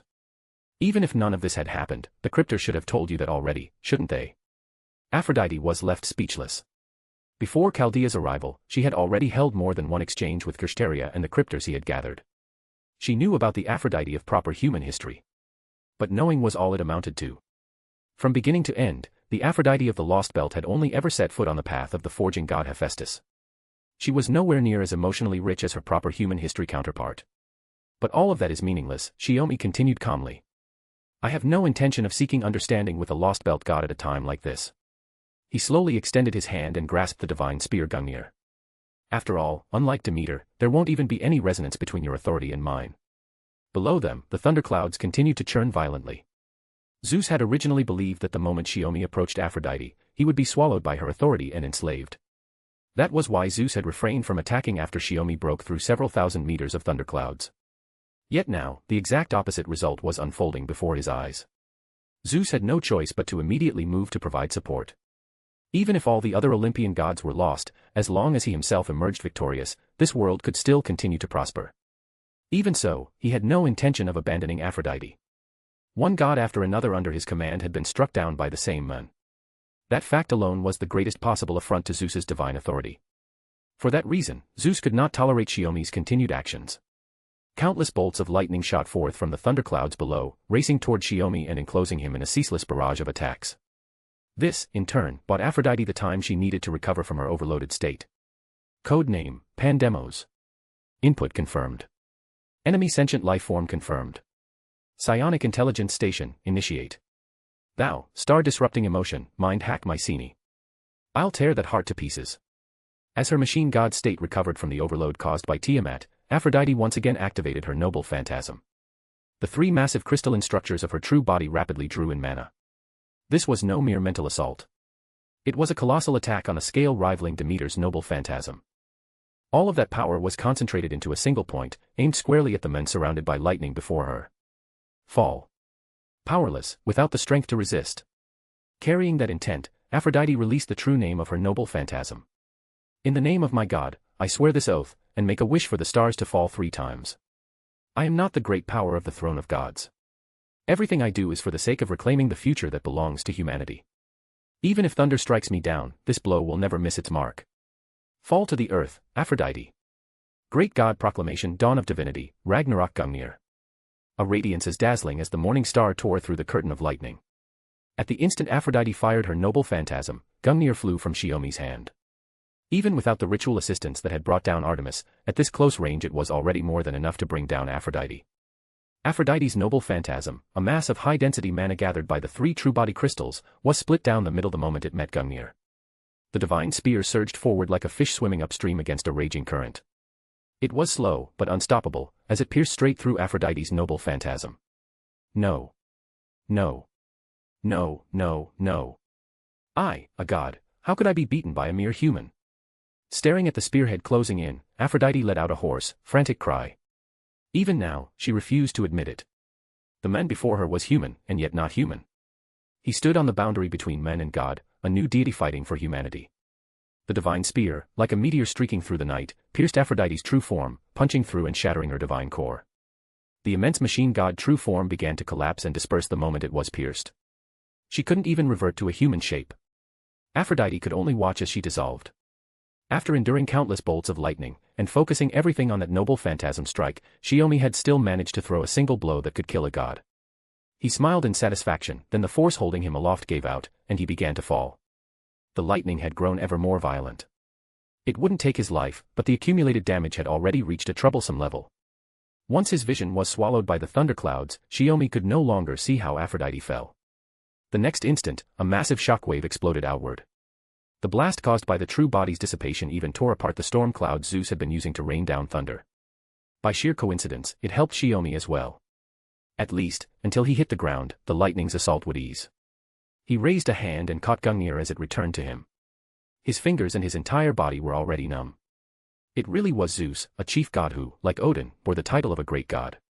Fighting him would surely be even harsher. With that thought, Shiomi plunged from 10,000 meters up. A fall that would have reduced a human to pulp merely smashed a crater several dozen meters deep and wide into the earth. He had landed in the forested region between the western and southern sectors of the interstellar city. Clutching his aching body, Shiomi, dust-caked and battered, struggled to his feet and coughed up a little blood. The grievous wounds from the impact healed in just a few breaths. What remained was the toll this battle had taken. If only Zeus hadn't gotten in the way. Surviving a fall from that height and still not dying. Impressive. A voice rang out, unfamiliar yet strangely familiar. Shiomi lifted his eyes and saw a pink-haired woman standing at the edge of the crater, studying him with a hint of amusement. Looks like you're severely spent now, Mr. Shiomi of Chaldea. Like meat on a cutting board, ready for anyone to carve up. Or would it be more appropriate to call you Your Majesty, the God King? Koyanskaya. Chapter 839, Volume 10, Chapter 87, Beast. Koyanskaya, one of the masterminds behind Chaldea's destruction. Ever since the Antarctic incident, she had rarely shown herself before Chaldea. And yet, every lost belt bore traces of her presence. This woman was deeply tied to the alien god, and even the alien apostles. Yet the way she existed all but confirmed one thing. She wasn't an alien apostle herself. Why come out into the open now?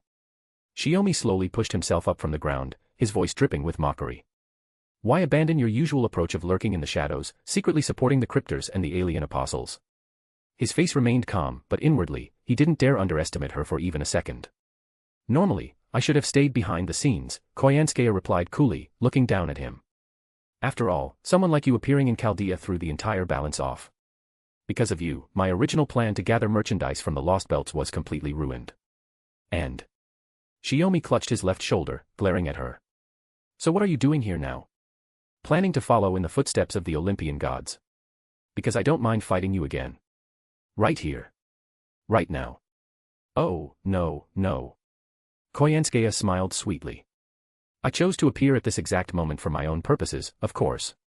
Shiomi stared at her. Not an alien apostle. Not interested in protecting the fantasy tree. Just borrowing an alter ego spirit origin and lending the alien apostles a little help, enough to obstruct Chaldea. To be honest, I've been curious about what you really are, even before my mother granted me these eyes. The star eyes shimmered with an otherworldly light. Koyanskaya's smile only deepened. So these are the star eyes that only the primordial goddess Tiamat could possess, she murmured. You really are becoming more and more valuable as merchandise. If it's you, I'm sure you can make up for NFF Corporation's massive losses. 3 lost belts disappeared, and we ended up empty-handed. If you think you can manage it, then try, Shiomi said coldly. You unripe beast. The mana around him spiked sharply. Koyanskaya's expression turned icy. Enough with the bluster, Shiomi Tenkei. You chose to endure Zeus's relentless thunderbolts head-on just so you could focus on shooting down Aphrodite. Even if you survived, you're at the end of your rope now. I've been waiting for this moment. The instant you'd be at your weakest. Shiomi didn't answer. If Koyanskaya had arrived even a little later, he could have recovered enough to stabilize himself. In the end, it all came down to Zeus constantly getting in his way. But excuses wouldn't change anything now. Did I hit the mark? Is that why you've gone quiet? Koyanskaya asked. No, Shiomi replied evenly. I was just wondering what your true name is, beast. Just keep calling me Koyanskaya, she said with a smile. I don't have something like a true name. Since we're both unripe beings, let's get along, once you've become part of me. The moment her words fell, a thick fog erupted around them, so dense visibility dropped to almost nothing. A bone-deep chill followed close behind. Inside the fog, Koyanskaya's mana surged rapidly. Her words had made her intentions unmistakable.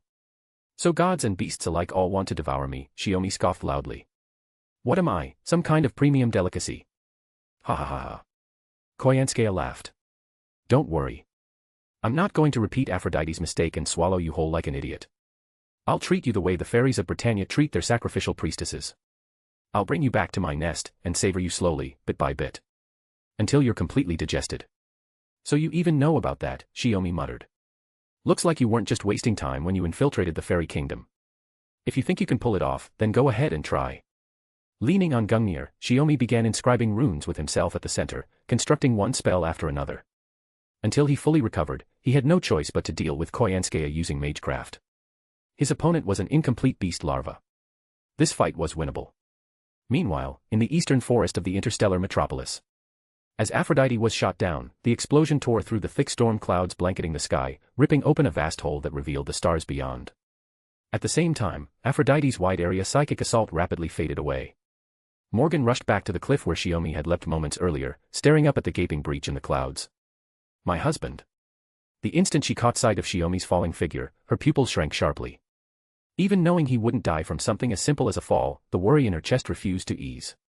Not this way. Scáthach arrived as well, flexing her hands as she checked her condition while tracking the direction of Shiomi's descent. Over there, she said. The forest between the eastern and southern districts of the interstellar metropolis. After determining the approximate landing area, Scáthach tightened her grip on Balg and turned to Morgan. Can you use your mirror to catch my beloved disciple? No, Morgan answered after a brief pause. Space itself is being interfered with. This must be Scotty's doing. She extended her hand, trying to confirm the mirror's deployment coordinates through the mana pathway connecting her to Shiomi.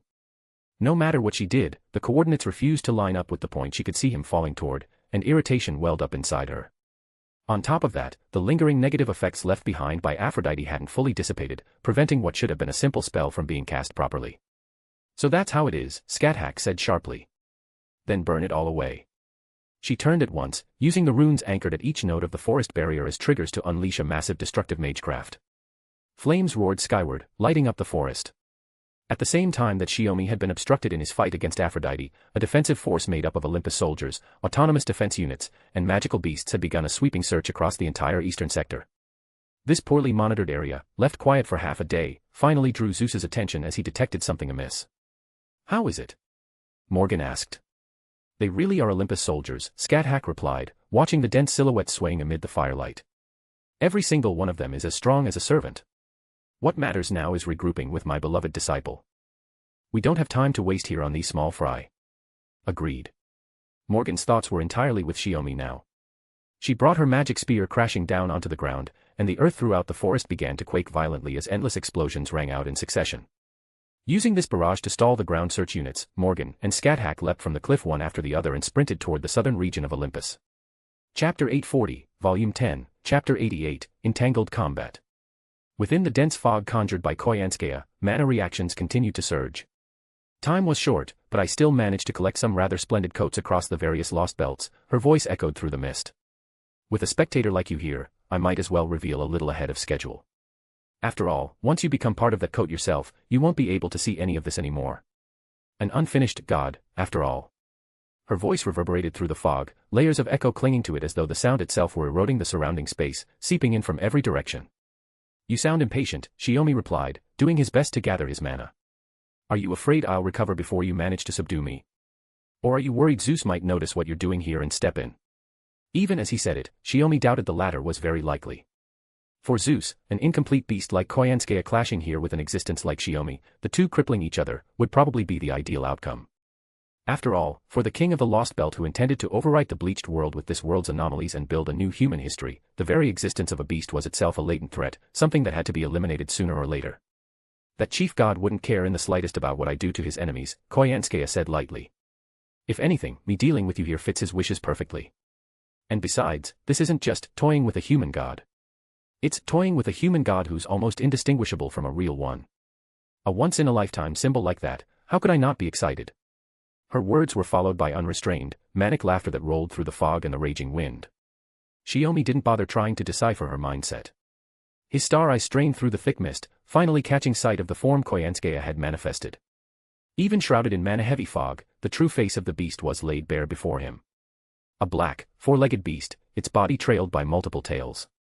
"Don't be so shy," Shiomi taunted. "Hiding your true form like that. At this rate, you wouldn't even measure up to Mother, let alone Goetia." Primordial runes, the 9th rune, the rune of navigation. As he probed Koyanskaya with words, the mana of the runes was released, pressing down on the pitch-black fog that refused to disperse, along with the eerie, sand-like currents that warped his vision. "Goetia," Koyanskaya replied. "Now that you mention it, I suppose I never thanked you. If you hadn't shattered that man's naive hopes, none of this would exist today." Unaware of the full weight behind Shiomi's words, she casually revealed her connection to Goetia. "What?" Shiomi's eyelid twitched. He had discussed it more than once with Romani before. Lost belts. Humanity's bleaching. This planet reduced to a blank slate. Had Goetia, using King Solomon's clairvoyance, already foreseen a future like this? In the end, it had remained nothing more than speculation. After the battle at the Temple of Time, the defeated Goetia had not perished, yet he had never returned either. Even Romani couldn't say for certain whether Goetia had accepted the total failure of the incineration of humanity plan, or simply decided the matter required long-term reconsideration. And now, Koyanskaya was claiming that it was precisely Goetia's defeat that gave rise to humanity's bleaching. That alone was enough to show that Shiomi's earlier conjectures had come frighteningly close to the truth behind the bleached world. "There's no need to keep wagging your tongue," Koyanskaya said, cutting the topic off. "My true form isn't something you need to know." A massive mental curse swept toward him. Another mental attack. Shiomi scoffed. Even Aphrodite couldn't pull that off. "What makes you think you can?"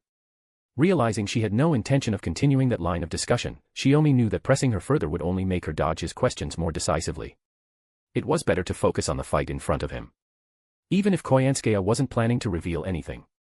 "No," she interrupted. "I'm just testing your quality. Before the words had fully faded, slender eye-like markings along a tail floating in the fog flashed with light. In the next instant, scorching, venomous flames of curse came crashing down.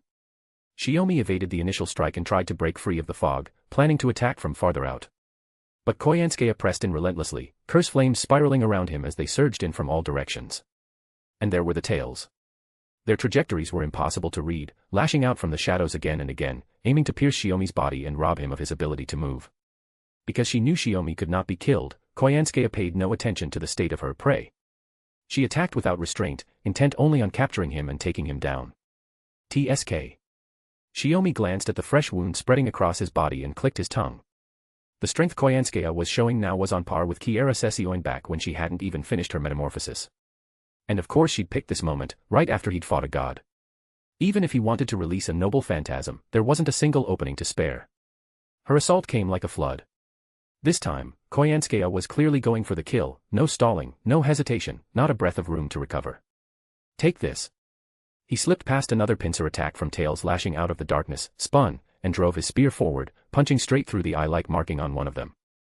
Even with the tail pierced, Koyansuke didn't so much as grunt. Instead, that tail surged with even greater force, locking Shiomi in a deadlock. She was willing to pay the price if it let her wrench the noble phantasm from his grip, even for a moment. She knew Shiomi had more than one spear. Even if her tail was pierced by the cursed crimson spear, it wouldn't be destroyed. And once he was disarmed, a man already at the end of his rope would become Koyansuke's perfect prize. Curse-laden black flames and razor claws prowled through the fog as if they had a mind of their own. The moment Shiomi moved, they could graze his body. His injuries were piling up faster than he could regenerate. The advantage was slipping away. Worse still, Zeus was watching like a hawk. No matter who won, this fight was going to turn into a headache. Then, Shiomi expanded a magecraft barrier to blunt the incoming attacks, gathering what remained of his mana as he prepared to activate Earth Mother's Feast. Even if the effect was reduced, Koyansuke wouldn't walk away unscathed. Mother, I humbly ask that you. The chant had barely begun when 3 cold arrows whistled in from behind. They weren't aimed at Shiomi. They went straight for Koyansuke's tails, still swaying as they waited for the next opening. Caught off guard by the interference, Koyansuke immediately sensed danger on the level of a lethal compatibility mismatch. I see, a rough, steady voice said. So I wasn't summoned into this world just because of Artemis. Hunting the beast in front of us, that's the true mission of this spirit origin. Orion stepped in, voice calm and grounded. Sorry to keep everyone in Chaldea waiting. Cleaning up the aftermath took a while. Then, after we crossed over here, Zeus smashed our ship, so we didn't make it until now. Chapter 841, Volume 10, Chapter 89, Hunting Beasts. Heroic spirit summoning was originally a system born from the counterforce of primates, created to respond to threats against their survival.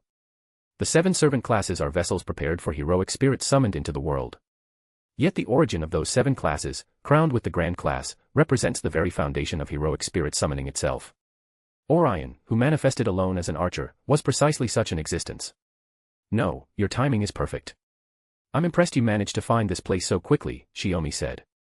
The beast's mana signature was overwhelming, Orion replied as he approached Shiomi at a measured pace, moving to cover him. So I left Artemis in Drake and the others' care and chased after you myself. You are. Koyansuke's voice suddenly spiked, her level of vigilance shooting to its limit. Orion drew his bow and set an arrow to the string. Through the pitch-black fog that refused to disperse, he locked onto the beast-shaped silhouette revealed by Koyansuke's presence and declared his identity in a sharp, forceful voice. Grand Archer, Orion. A servant summoned to this lost belt by the counterforce to confront a beast. To repay a debt owed, I will use the bow and arrows in my hands to slay the monster that seeks to devour my comrades. Grand servants existed for the sole purpose of confronting beasts. Endowed with a grand spirit origin, Orion had manifested in Atlantis believing that, in the end, he would expend that spirit origin to shoot down Artemis and open the path for Chaldea to reach Olympus. But Chaldea's unorthodox battles had far surpassed the expectations of the servants of proper human history. There's no debt to repay. I only did what I should have done, Shiomi said, stopping his preparations to activate Earth Mother's Feast. Since Orion had arrived in time, it made more sense to let him take the lead in subjugating Koyansuke. Grand Archer. Koyansuke's voice carried unrestrained fury. Not only had her carefully chosen prey slip from her grasp, she had drawn the most troublesome enemy possible in the process. There was no benefit to remaining here. Having instantly judged the reversal of the situation, the density of the magical fog surged upward. Neither Shiomi nor Orion could see Koyansuke's vague, black, 4-legged form anymore. She's going for a sneak attack, no. Shiomi exclaimed, warning Orion as they stood back to back. I can't see anything. Even if I used a noble phantasm, I wouldn't be able to aim, Orion realized. The beast is trying to escape. That's what it looks like. Then, blanket the area with firepower. Shiomi gathered mana once more and leapt into the air. The fog covered an enormous area. In terms of sheer range, it rivaled an anti-city noble phantasm. Its only flaw was its lack of offensive power. By saturating the area with dense, mana-laden black mist, it concealed magical reactions and created ideal conditions for an assault. Or, as in this case, it could be used to withdraw from the battlefield amid the chaos. Now more than 10 meters in the air, Shiomi was wrapped in his own mana, transforming himself into the source of a relentless barrage of magical projectiles. Divine Arrow Fall. The wide area magecraft attack expanded outward, using the point where he and Orion stood as its center. Explosions rang out endlessly as magic bullets struck the ground. But some never reached it. There. Orion instantly caught the anomaly, drawing his bow to its limit and firing arrow after arrow toward the silhouette exposed within the barrage. Releasing his noble phantasm would take time, and even that brief moment could allow the beast to slip away. So before that, he relied on conventional attacks to slow its escape. With her form and retreat route forcibly exposed, Koyanskaya lashed out instead, swinging her tail and thrusting it straight toward the airborne Shiomi. You haven't forgotten something, have you, beast? Orion did not move to shield Shiomi. It was not blind faith in his comrade's strength. There was another reason. This sword is an avatar of the sun, the sister holy sword, the purifying solar flame that burns away all impurity. Holy sword, draw. Excalibur Gallatin. Gawain's clear, resonant voice rang out. The sun holy sword, sister blade to the holy sword of the planet, revealed its true name here. True to its name, it tore apart the black fog created by the beast, exposing the location of its form. With an attack like that. Sensing danger, the tail that had been pressing the assault abruptly recoiled, folding in on itself and transforming into a shield. The purifying solar flame, powerful enough to reduce the entire forest to ash, failed to ignite even a single strand of the beast's pitch-black fur, if such fur even existed. Indeed, even with Nightless, I alone cannot overcome a beast. But, Gawain showed no sign of frustration, his gaze fixed firmly on the jet-black figure that nearly merged with the night itself. We, the Knights of the Round Table, would not retreat even before the White Dragon, the Dragon of Destruction. Much less a mere beast. With Gawain's resounding declaration, a certain truth was laid bare before Koyanskaya. One Knight of the Round Table had arrived. Which meant the rest were already here. After all, on such a momentous occasion, yielding the honor of striking first was simply not how the Knights of the Round Table operated. Shining like the water's surface, blazing fiercely, my holy sword. A Rondite overload. Atone through death, find repose in slaughter. The sin of arrogance is repaid here. Fail not. I am the wolf. My spear is the fong of certain death. Ira lupus. Holy lance, double restraints released, recitation begins. Longinus count 0. Following Gawain's noble phantasm, Lancelot, Tristan, Gareth, and Percival unleashed their true names in rapid succession, striking the now exposed Koyanskaya without pause. Though none of their noble phantasms could deliver a decisive blow, each was a noble phantasm not to be underestimated. The agony of her body being torn apart awakened memories at the very origin of Koyanskaya's birth as a beast larva. The pain of land blasted away, the helpless cries of animals erased in an instant. Alongside them surged her fury. Anger. Sorrow. Lamenting misfortune. None of that justifies your indulgence in the destruction of humanity. Even without knowing the beast's true origins, Orion could sense the emotions overflowing from those voices. Hemmed in by the noble phantasms of the Knights of the Round Table and unable to disengage from the battlefield, Koyanskaya, the beast, saw the fatal arrow trained squarely upon her. Second noble phantasm, release. No beast is beyond my arrow's reach, Orion Orcos. Unlike his previous shots, this was the noble phantasm Orion wielded as a grand servant, meant solely for the execution of beasts. Originally a noble phantasm that targeted only demonic entities and magical beasts, it had been elevated after he obtained a grand spirit origin, ascending into a power that rendered all beasts within its reach unavoidable prey. Chapter 842, Volume 10, Chapter 90, Ripples. With its retreat completely cut off, the beast had nowhere left to evade Orion's near-lethal noble phantasm. It could only pour all its strength into defense, spreading its tails to form a shield in a desperate attempt to block the incoming arrows. But a noble phantasm elevated by a grand servant's spirit origin would continue its slaughter automatically as long as the target remained within effective range. That defense could do nothing more than buy time, stretching out the pain. Golden arrows ground forward as they spun, relentlessly boring through the barrier formed by the many tails before finally striking Koyanskaya's body. The black mist, torn apart by the noble phantasms of the Knights of the Round Table, reknit itself for an instant before being swept away by a sudden gale so fierce that the warriors present were forced to shut their eyes. What followed was a violent explosion. The massive crater left behind when Shiomi had slammed into the ground moments earlier expanded even further, completely swallowing the forest that lay between the east and south districts of the interstellar city. When the gale finally died down and the starry night of Olympus returned to view, the vast crater stretching beyond the edge of sight contained only Shiomi and the servants. There was no trace of the beast. The only thing left behind was Gungnir, which Koyanskaya had once caught with her tail, now embedded at an angle in the uneven earth. Is it over? Having landed, Shiomi walked forward at an unhurried pace to retrieve his spear and voiced the question aloud. It's over. Orion lowered his bow and looked at Shiomi with a grave expression. Even with my vision blocked, I know exactly what my noble phantasm does. I see. Shiomi let out a long breath, but his brow remained tightly knit. We defeated the beast, but why? It didn't feel satisfying. As if something hadn't been properly dealt with. It had nothing to do with Olympus, and nothing to do with the Lost Belt. The problem lay with Koyanskaya herself. Shiomi had encountered beasts that hadn't yet fully matured before, but Koyanskaya felt completely different from Sesioin. The one we defeated here was probably only a part of that beast, Orion said. Its true body doesn't exist in this Lost Belt at all. What? Shiomi stiffened in surprise. Orion met his gaze. That said, you can rest easy. I'm certain that, at least for the time being, that beast won't be able to appear before Chaldea again. In other words, for now they only needed to focus on the Lost Belt and the alien apostle, without worrying about Koyanskaya resurfacing to seize an opportunity. That's not what I'm concerned about. Shiomi shook his head. If the beast hasn't been completely destroyed, and it isn't in this Lost Belt. About that, Morgan's voice cut in. She frowned slightly, her smile carrying both reassurance and concern as she looked at Shiomi. The marks left on the beast by Grand Archer's noble phantasm won't fade so easily.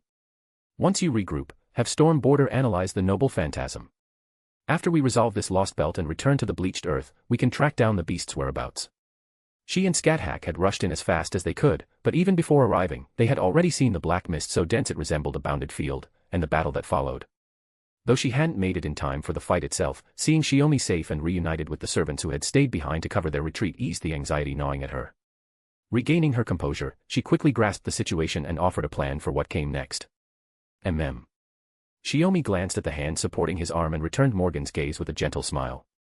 Then he turned back to Orion and made a solemn request. Once we've regrouped with Storm Border and the other servants, I'd like to take a detailed look at your noble phantasm, Orion. No problem. Orion agreed without hesitation. The battle against the beast had been easier than he'd expected, leaving him feeling a little unsatisfied. Still, uncovering the true nature of this beast meant the trip hadn't been for nothing. Even though he could still assist Chaldea in its direct confrontation with Zeus, he knew that when it came time to face the beast's true form, he likely wouldn't be able to take part.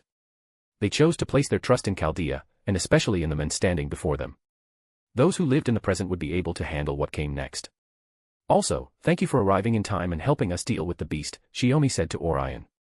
Without you as Grand Archer, given my current condition, that fight would have turned out pretty ugly. In simple terms, it would have ended in mutual destruction. He could have protected himself, but he wouldn't have been able to finish off the beast. I already told you, Orion replied with a booming laugh. You helped me stop Artemis. This has nothing to do with being a grand servant. I just wanted to repay the favor. The Knights of the Round Table who had gathered nearby laughed along with him, and Shiomi thanked each of them in turn for their timely support. Even if we did take down a troublesome enemy, this would normally be the time to relax and celebrate a bit. Just as everyone began exchanging information, Scáthach clapped a hand on Shiomi's shoulder and raised her voice. But I think you'd all better look up first. After arriving, Scáthach had slowed her pace when she saw that Morgan had already reached Shiomi. Taking the chance to observe their surroundings, she noticed something unsettling. At her words, Shiomi and Morgan looked up. One after another, the servants followed suit, and the sight before them left them stunned. From where they stood, they could see the immense crystalline mountain range above the orbital Grand Temple. Its light pulsed on and off in a steady rhythm.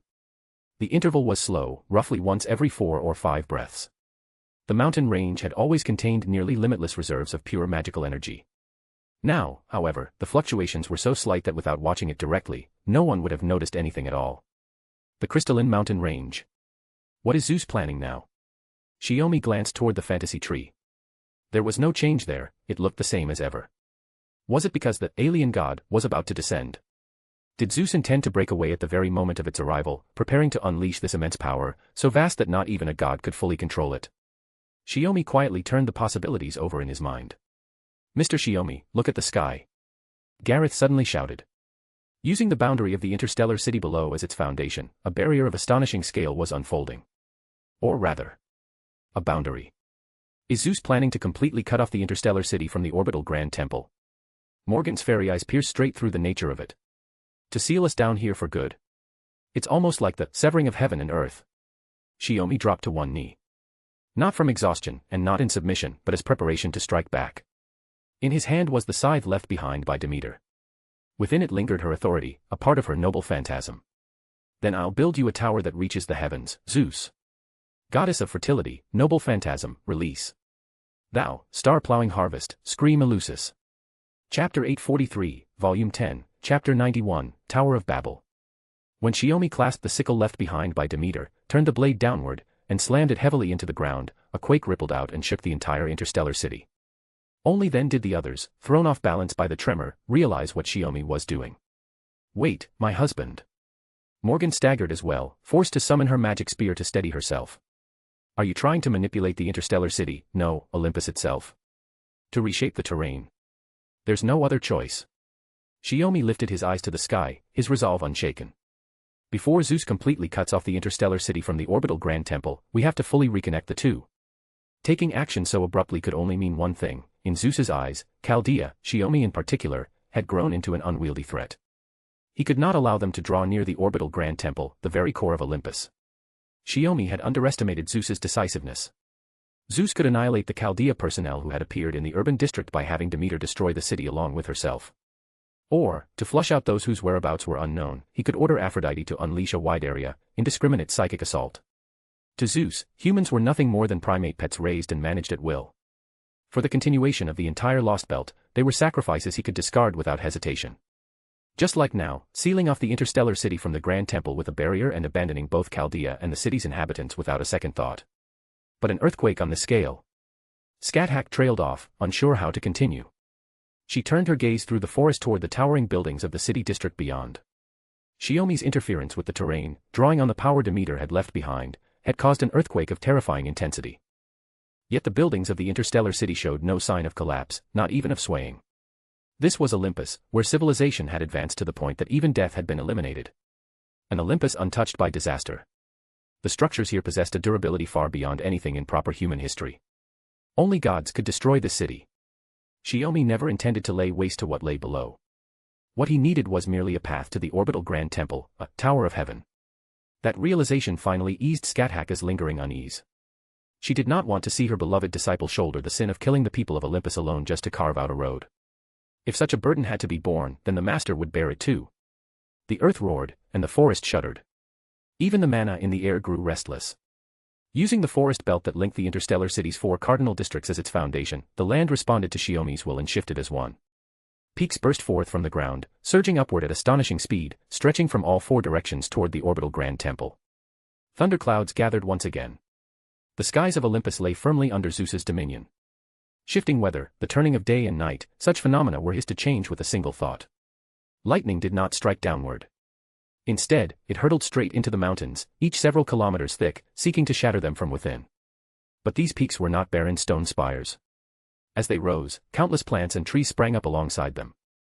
The trees seemed to move with wills of their own, coiling around the mountains. In the blink of an eye, branches and leaves flourished in profusion, cloaking the peaks in lush green and filling them with vibrant life. More than that, the trees on those mountains stretched their branches toward neighboring ranges. In the sky, they intertwined at last, locking together like 2 hands clasped tightly, refusing to part. Once their canopies connected, roots quickly pushed downward, reaching the ground below and sinking deep into the earth, firmly anchoring themselves to the land. The mountains that enclosed the central region of Olympus like hollow stone pillars were struck by Zeus's lightning and erupted into roaring flames. Yet even then, new life continued to emerge. From the ashes, more trees took root and sprouted, growing back even lusher than before. At last, before the barrier sealing off the sky between the city and the Grand Temple could fully close, towering mountains that led straight to the god's dwelling were born. Like tenacious trees, they rooted themselves within the aerial garden beneath the Grand Temple, linking heaven and earth as one. More trees kept growing upward, wrapping even the aerial gardens where the Olympian gods once rested in a dense sea of green. In just a few minutes, the mountain range that led directly to the Grand Temple was completed, almost in the blink of an eye. No matter how one looked at it, Zeus's plan to seal the barrier and then destroy all of Olympus had failed. The areas not enclosed by the barrier, along with the space between the four peaks, became a region that even Zeus could no longer effectively control. Because beyond those mountains lay a wall in the truest sense of the word, a wall of light. It was the same kind of wall of light that had once enveloped Britannia. As Shiomi completed this astonishing feat, Morgan activated her magecraft, layering the mountains with protection and turning the four peaks into a single, unified, Tower of Heaven. Sure, the gods of Olympus have done their share of outrageous things, like dragging rivers into the sky and turning them into constellations, Orion said. But honestly, buddy, you've gone even further than the Olympian gods. When the tremors finally subsided, Orion, who had been half-kneeling to keep his balance, stood back up. Staring at the unbelievable Tower of Heaven, he let out a heartfelt remark. Shiomi did not answer. He simply leaned on the long handle of the sickle in silence. Morgan beside him was silent as well. Hey, Orion sensed something was wrong. The next moment, the sickle slipped from Shiomi's grasp and fell to the ground. Husband and wife both pitched forward one after the other. Thankfully, Scáthach caught them. The husband throwing caution to the wind is one thing, she said, but why did you, as his wife, have to go along with it? After glancing at Shiomi, who had passed out from exhaustion, Scáthach looked at Morgan. She was still conscious, but utterly unable to move after releasing magecraft on such a scale. Scáthach could only speak with helpless resignation. If it weren't for that temperament, we wouldn't have repeated that stupid mistake for 2,000 years, Morgan replied with an easy smile. This way, the road to the Grand Temple is completely secure. Zeus has no choice but to face us directly. Sigh. Scáthach let out a silent breath. Don't worry. Drake and Bartholomew's ships can't come up here, so they're standing by at sea, Orion said, glancing toward the Knights of the Round Table. The others are already on their way. Having just recovered from the shock of the miracle, the knights nodded in agreement. I'll help, Gareth said, hurrying over. The petite girl draped Morgan's arm over her own shoulder and supported her with her entire body. Gareth, you're too kind, Morgan said with a quiet laugh. But I'm not your mother. That's not what this is about. Gareth replied, flustered as she tried to explain. Chapter 844, Volume 10, Chapter 92, Respite. In the end, as a member of the special forces assigned to search for the proper human history servant vanguard, Artoria left the God-shattering alliance's underground base on her own as soon as Aphrodite was shot down and raced toward the battlefield. And yet she still arrived the latest. By the time she got there, Storm Border, which had set out from the western forest region after confirming there were no longer any large-scale threats in Olympus, had practically arrived right behind her to rendezvous with Shiomi and the others. After hearing the Knights of the Round Table's report, Artoria felt even more unwilling to let it go. So while Shiomi lay exhausted and resting, she stayed by his bedside the whole time, keeping watch over him. In my opinion, you don't need to take this so hard, Morgan said, curled up on the sofa with a nutrient drink in hand, speaking to Artoria as she sat by the bed watching Shiomi. Even if you'd been there, you wouldn't have been able to help. I know. Whether it was Demeter or Aphrodite, among those hostile gods, only Tenkei could deal with them, Artoria said, fully aware of that. But Beast targeted him when he was in poor condition after the fight and tried to ambush him, and I still couldn't make it in time. We're not much different, Scáthach said, shaking her head. From the look of it, if Orion and the others hadn't arrived when they did, my beloved disciple would have driven Beast off again, just like on Hecate Island. In the end, Orion and the others arriving when they did had helped Shiomi without anyone even meaning to. It saved him strength, letting him put what he had left into stopping Zeus from sealing off the barrier around the interstellar city. Artoria murmured in acknowledgement. She understood perfectly well that no one had done anything wrong. It was just that her read on the timing had been a little off this time. She hadn't made it in the first moment, hadn't been able to do anything. She was supposed to be a key fighting force, yet she'd ended up with the easiest job. That tiny mismatch was enough to leave her with a lingering, petty frustration, the feeling that she hadn't given it her all. So she kept sitting here, keeping watch. Really, she was just sulking at herself. To think the Lion King of back then would end up pouting at herself, Scáthach said, seeing right through her and teasing without mercy. So this isn't just about getting your humanity back. Looks like you even found the girlish heart you threw away when you became king. Artoria's ears instantly grew hot. Because Scáthach was right, she had nothing she could say back. She could only hurriedly change the subject. Letting that go, what do we do next? Tenkei protected the route to the orbital Grand Temple by pushing himself to the limit, but that Tower of Heaven doesn't look like something you can just move through easily. Storm Border will probably have to stay on standby in the air, Morgan said with a shake of her head. It can't fly up to support us until the barrier is lifted. In other words, we'll still have to split up after this, Toko said as she opened the door and walked in. The good news is we have enough servants. Chaldea can keep sufficient strength behind to protect Storm Border, while the proper human history servants who've manifested can take the lead and assault the orbital Grand Temple. The humans of Olympus have special lives. Every single one of them has mana on par with a servant, and once they're trained and armed, their soldiers are, in a sense, excellent mass-produced servants. Compared to the interstellar city, the orbital Grand Temple is likely to have even stronger forces. And Grand Archer is here, Morgan added. I thought that once Beast was dealt with, the Grand Servant who'd fulfilled his mission would withdraw, even if he still had strength to spare. But it seems the counterforce is giving him leeway on how long he can remain manifested. He'll probably stay until the battle with Zeus is over. Good steel should be used where it matters most. What Morgan meant was simple: Orion would serve as the main force, joining the Knights of the Round Table as the first wave, supporting Shiomi in his fight against Zeus. After all, Zeus's true strength was still unclear. But just from the thunderbolts alone, each strike carrying power on par with Artemis's arrows, and his omniscience that allowed him to survey all of Olympus, it was enough to catch a glimpse of how overwhelming he really was. So Kirsteria will be yours to deal with? Scáthach asked. He's a top-tier genius magus. To beat him in magecraft, you'd need an equally exceptional genius. Can't you handle him yourself? Morgan asked with a teasing smile. I'm not a pure magus, Scáthach replied breezily. Compared to magecraft, I prefer blades and spears. Besides, that young man won't be without servants at his side. I'll take care of them for you. Toko let out a thoughtful murmur. Scáthach looked at her. Do you have a different take, puppeteer? No, not really, Toko said with an easy laugh. The scale of the upcoming battle is already beyond what I can handle. Even with Golden Wolf helping out, I wouldn't be able to fight properly. Feeling dissatisfied too? Scáthach teased. Why not become my disciple? Study runes under me for 3 years, and I'll guarantee you'll be able to stand on this kind of battlefield. Scáthach's joke about the Land of Shadows sent Toko into laughter. Becoming the Queen of the Land of Shadows disciple really is an offer no magus could resist, though if I did that, wouldn't I end up as Tenkei's senior apprentice? I wasn't planning on taking any more disciples, Scáthach said, continuing the banter, but for my beloved disciple's sake, I suppose I could at least put your name down. It had only been a single day since they set foot on Olympus, but everyone had already been through one brutal fight after another. With Shiomi now asleep, trading a few meaningless jokes to relax wasn't such a bad way to steady their nerves. 3 years is way too long. At that moment, Shiomi sat up in bed with Artoria's support. She pulled a pillow over and propped it behind his back. He let out a wry, half-amused complaint. My husband, you're awake, Morgan said, closing the book in her hands. Yeah. I recovered faster than last time. Figures. Shiomi shook his head, then looked at her. But you, without the throne of the fairy kingdom, pulling off a tower on that scale in one go must have drained your mana dry, didn't it? Still better than you, Morgan replied with a playful blink. At least I didn't pass out. Shiomi smiled in relief. He glanced around the room, then deliberately put on a dramatic air. Everyone's here, but Scotty didn't come. What a shame.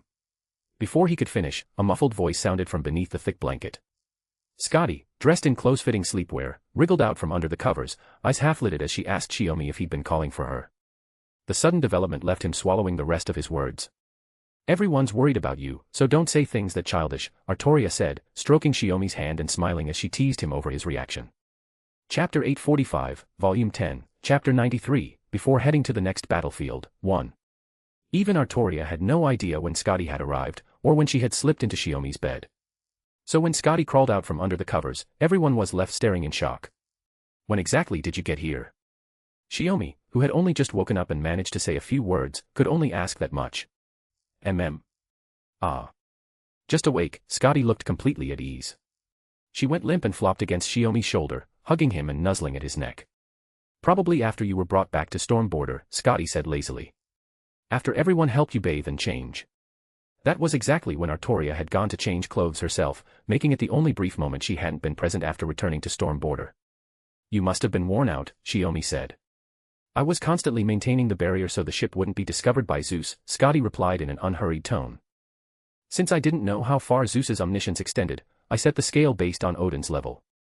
Blocking the sight of a chief god and turning the entire ship into something that effectively did not exist was no easy task. No wonder things were so smooth after Storm Border landed today, Morgan said, resting her chin on one hand. Everyone aboard had finally managed to catch their breath after the rush of non-stop fighting. But almost as soon as they did, they were faced with Zeus cutting off the city from the Grand Temple, and Shiomi's all-out effort to create the Tower of Heaven. At the moment, everyone in Chaldea was busy preparing for the assault on the Grand Temple. Only Shiomi's room still carried a relatively relaxed atmosphere. That was exactly what he needed right now. And it was precisely why no one else came to disturb them. So Shiomi let his body relax, leaning back against the pillow behind him and letting his thoughts ease as well. My condition right now, no, I guess the better question is, how long have I been asleep? 15 hours so far, Artoria replied. That's much shorter than your recovery time after the last battle. Shiomi looked at his hands and thought for a moment. Give me another 12 hours. After that, I should be able to consider heading into battle. It's hard to say how many days are left before the alien god's descent that Kirsteria mentioned, or whether it's already right around the corner. At that point, Morgan offered her own thought. Can't we hope Zeus and the alien god end up fighting each other? But we also have to consider the possibility that they cooperate, Shiomi said, shaking his head. If we're not on site, we won't know how things develop. Too many unknowns later on wouldn't be a good thing. But that pillar holding up the sky, no, calling it the Tower of Heaven, fits better, Tuko said, sitting down on the other side of the bed. She reached out through the blanket and lightly stroked his calf. While you were unconscious, the crew ran an analysis. It's hollow inside. Using the 4 regional mountain peaks as its base, with endlessly growing trees linking them together, the entire structure was, in essence, closer to a hollow cone. That's exactly what we wanted to ask. The inside is hollow. Servants can enter spirit form, but even if we take the battleship up to its maximum altitude and board it from there, we still can't reach the orbital Grand Temple, Scáthach said, looking at Shiomi. Did my beloved disciple go through all that trouble just to stop the barrier from closing? Of course not, Shiomi said, shaking his head. I've prepared a way to ascend as well, but it's a one-time method, and I have to be there myself. Relying on nothing but our legs to climb up wouldn't be stable, anyway. Just preventing the barrier from closing, and leaving a path open for later entry into the orbital Grand Temple, had already pushed him to his limits. The Tower of Heaven, towering between the interstellar city and the orbital Grand Temple, was still nothing more than a half-finished structure, impressive in appearance alone. The upside was that Shiomi could adjust its structure at any time. And for Zeus, destroying the Tower of Heaven wouldn't be easy either. After all, its outer layer was protected by the wall of light created by Morgan, and at the moment, it was in a state that completely forbade entry or exit. I see. Then you should rest properly, Artoria said with a gentle smile as she urged him. She then turned to Morgan. Your mana consumption was far too intense as well. That's why I'm drinking this nutrient drink, Morgan said, stretching lazily. But if I want to recover fully as soon as possible, I'll still have to trouble my husband. Help yourself, Shiomi said with a smile. Compared to the greater source of the age of gods, my little source suits your tastes better, doesn't it? Morgan raised her cup in a mock toast. Exactly. Right after that, a low rumbling sound echoed through the room. Scotty lifted herself off Shiomi, hesitated for a moment, then realized it was his stomach growling. Laughter immediately filled the room. It's been a while since I last heard your stomach growl, Tuko said, patting his calf. I'm not some idiot who's so busy he can't even feel hunger, Shiomi said innocently. He rubbed his stomach with a look of relief. Is there anything to eat right now? Anything's fine. I'll go get something, Artoria said, standing up at once and heading out of the room. Scáthach followed after her, clearly worried that one person alone wouldn't bring back enough. Besides, if everyone ate together here, the food would taste better. That had always been Shiomi's belief. Even though you're hungry, you look happier than worried, Tuko said after a moment's thought. Still uneasy about your state after metamorphosis? Yes, Shiomi nodded seriously. I can see that I've almost finished changing, but I was afraid my most important desires might disappear along with it. Realizing that I can still feel hunger suddenly put me at ease. It might be a bit strange to ask at this point, but I still want to know, Scotty said, her expression growing more solemn. What kind of god do you want to become? I've never thought about becoming any particular kind of god, Shiomi replied without hesitation. I just want to become a god who stands on the side of humanity, for the sake of proper human history, where the people important to me live. I think that's the right way for gods to exist in this era. Morgan suddenly cut in, offhandedly. After all, you've already confirmed the other kind of desire quite thoroughly. I'm talking about something very serious right now, my wife, Shiomi said, looking utterly deflated. But then he turned his head and made a face at Morgan. She nearly failed to hold back her laughter and almost choked on her drink. Food and sex are part of human nature, Morgan said, setting her drink down and snapping her book shut with deliberate seriousness. We're not teenagers anymore. Just take it in stride, my husband. No, now that's a bit too serious, Shiomi said, shaking his head repeatedly. He pulled Scotty and Tuko closer, looking like he wanted to take advantage of the moment to do something, yet lacking the right atmosphere. Seeing him like that, Morgan knew there was no way she could bring herself to worry. Chapter 846, Volume 10, Chapter 94, Before heading to the next battlefield, 2. Once he'd eaten and drunk his fill, Shiomi could no longer stand being stuck in his room to recuperate. As long as there wasn't an active battle, simply resting would let his body recover little by little. Just as I thought, direct physical contact really does restore mana more efficiently, Morgan said, holding Shiomi's hand as they walked the corridors of Storm Border and offering her verdict. Back then, if someone so much as brushed your magic circuits with mana, you'd blush and crouch down into a little ball, Shiomi said with a matching smile. Now you're used to doing the opposite, pulling mana out of my magic circuits instead. Do you miss the old me? Morgan ran a hand through her hair. There's no need for me to keep this form. If my husband wants, I can go back to being the Rain Witch from the beginning, or the savior I became later on, though only in appearance, of course. No need, Shiomi said, shaking his head. The form that suits you best is the best. They stopped at a porthole. From inside the ship hovering above the forest, they could see the surviving southern and northern districts of the interstellar city, still bright with lights in the night. Looks like our fight with the Olympian gods didn't affect them at all, Shiomi said. Morgan nodded. While you were unconscious, Sakura and the others made contact with that pair of twins, along with the proper human history servants, and went to investigate the remaining 2 districts. To them, whatever the gods do is a blessing, especially my husband's Tower of Heaven. They think it was Demeter's miracle. Shiomi blinked. So Demeter's death hasn't gotten out. Olympus is deliberately keeping it quiet. Who knows, Morgan said, shaking her head with an unconcerned smile. Or maybe they just didn't think it was worth explaining. They continued strolling through the ship as they talked. Word of Shiomi's awakening quickly spread, and before long someone came looking for them. It was Sakura. Father, are you feeling better now? Sakura asked, naturally taking Shiomi's hand, worry plain on her face. In response, both Morgan and Shiomi reached out and gently stroked her hair. He's doing great, Morgan said, teasing. Go on and dump any odd jobs on him. Your father slept enough. How could I? Sakura shook her head hard. Just fighting gods is exhausting. He can't be worked anymore. But you didn't come rushing over just to check on me, Shiomi said, thinking it over. Let me guess. Is there some trouble only I can handle? Sakura nodded. It's Mordred. She's the only servant from the proper human history vanguard who survived, but her spirit core is badly damaged. She's on the verge of fading, and only Clarinomia is keeping her spirit origin stable. Take me to her. Shiomi was surprised that the survivor was Mordred, but she was an old friend who had helped Chaldea more than once. He couldn't just watch her be ground down by her injuries until she disappeared. Sakura led the way, with Shiomi and Morgan following along at an unhurried pace to the infirmary where Mordred was being kept. For Shiomi now, treatment on the level of repairing a servant's spirit core was practically effortless. Sakura hadn't even thought to bring Shiomi in at first, it had been Tuko who reminded her that she could ask her own father. Well? Shiomi asked Mordred. How do you feel? Now wearing armor woven from mana again, Mordred slammed a fist into her palm. Crimson lightning from mana release crackled around her body.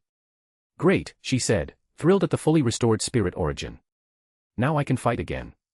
I heard father summon the Knights of the Round Table again. Is that true? Didn't you ask Sakura? Shiomi said, puzzled. And besides, King Arthur was right there. Why not just ask him? I was half dead at the time, Mordred said bluntly. Knowing those guys were coming and still not being able to get on the battlefield, taking that regret back with me to the throne of heroes would have been the worst. So you were just sulking at yourself, Morgan said, unable to help shaking her head. You really are exactly like someone else.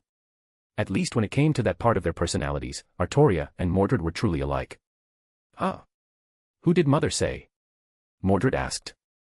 Use your own head, Mordred, Morgan said, shaking her own. And besides, I'm not your mother. I'm a fairy of paradise born in another history.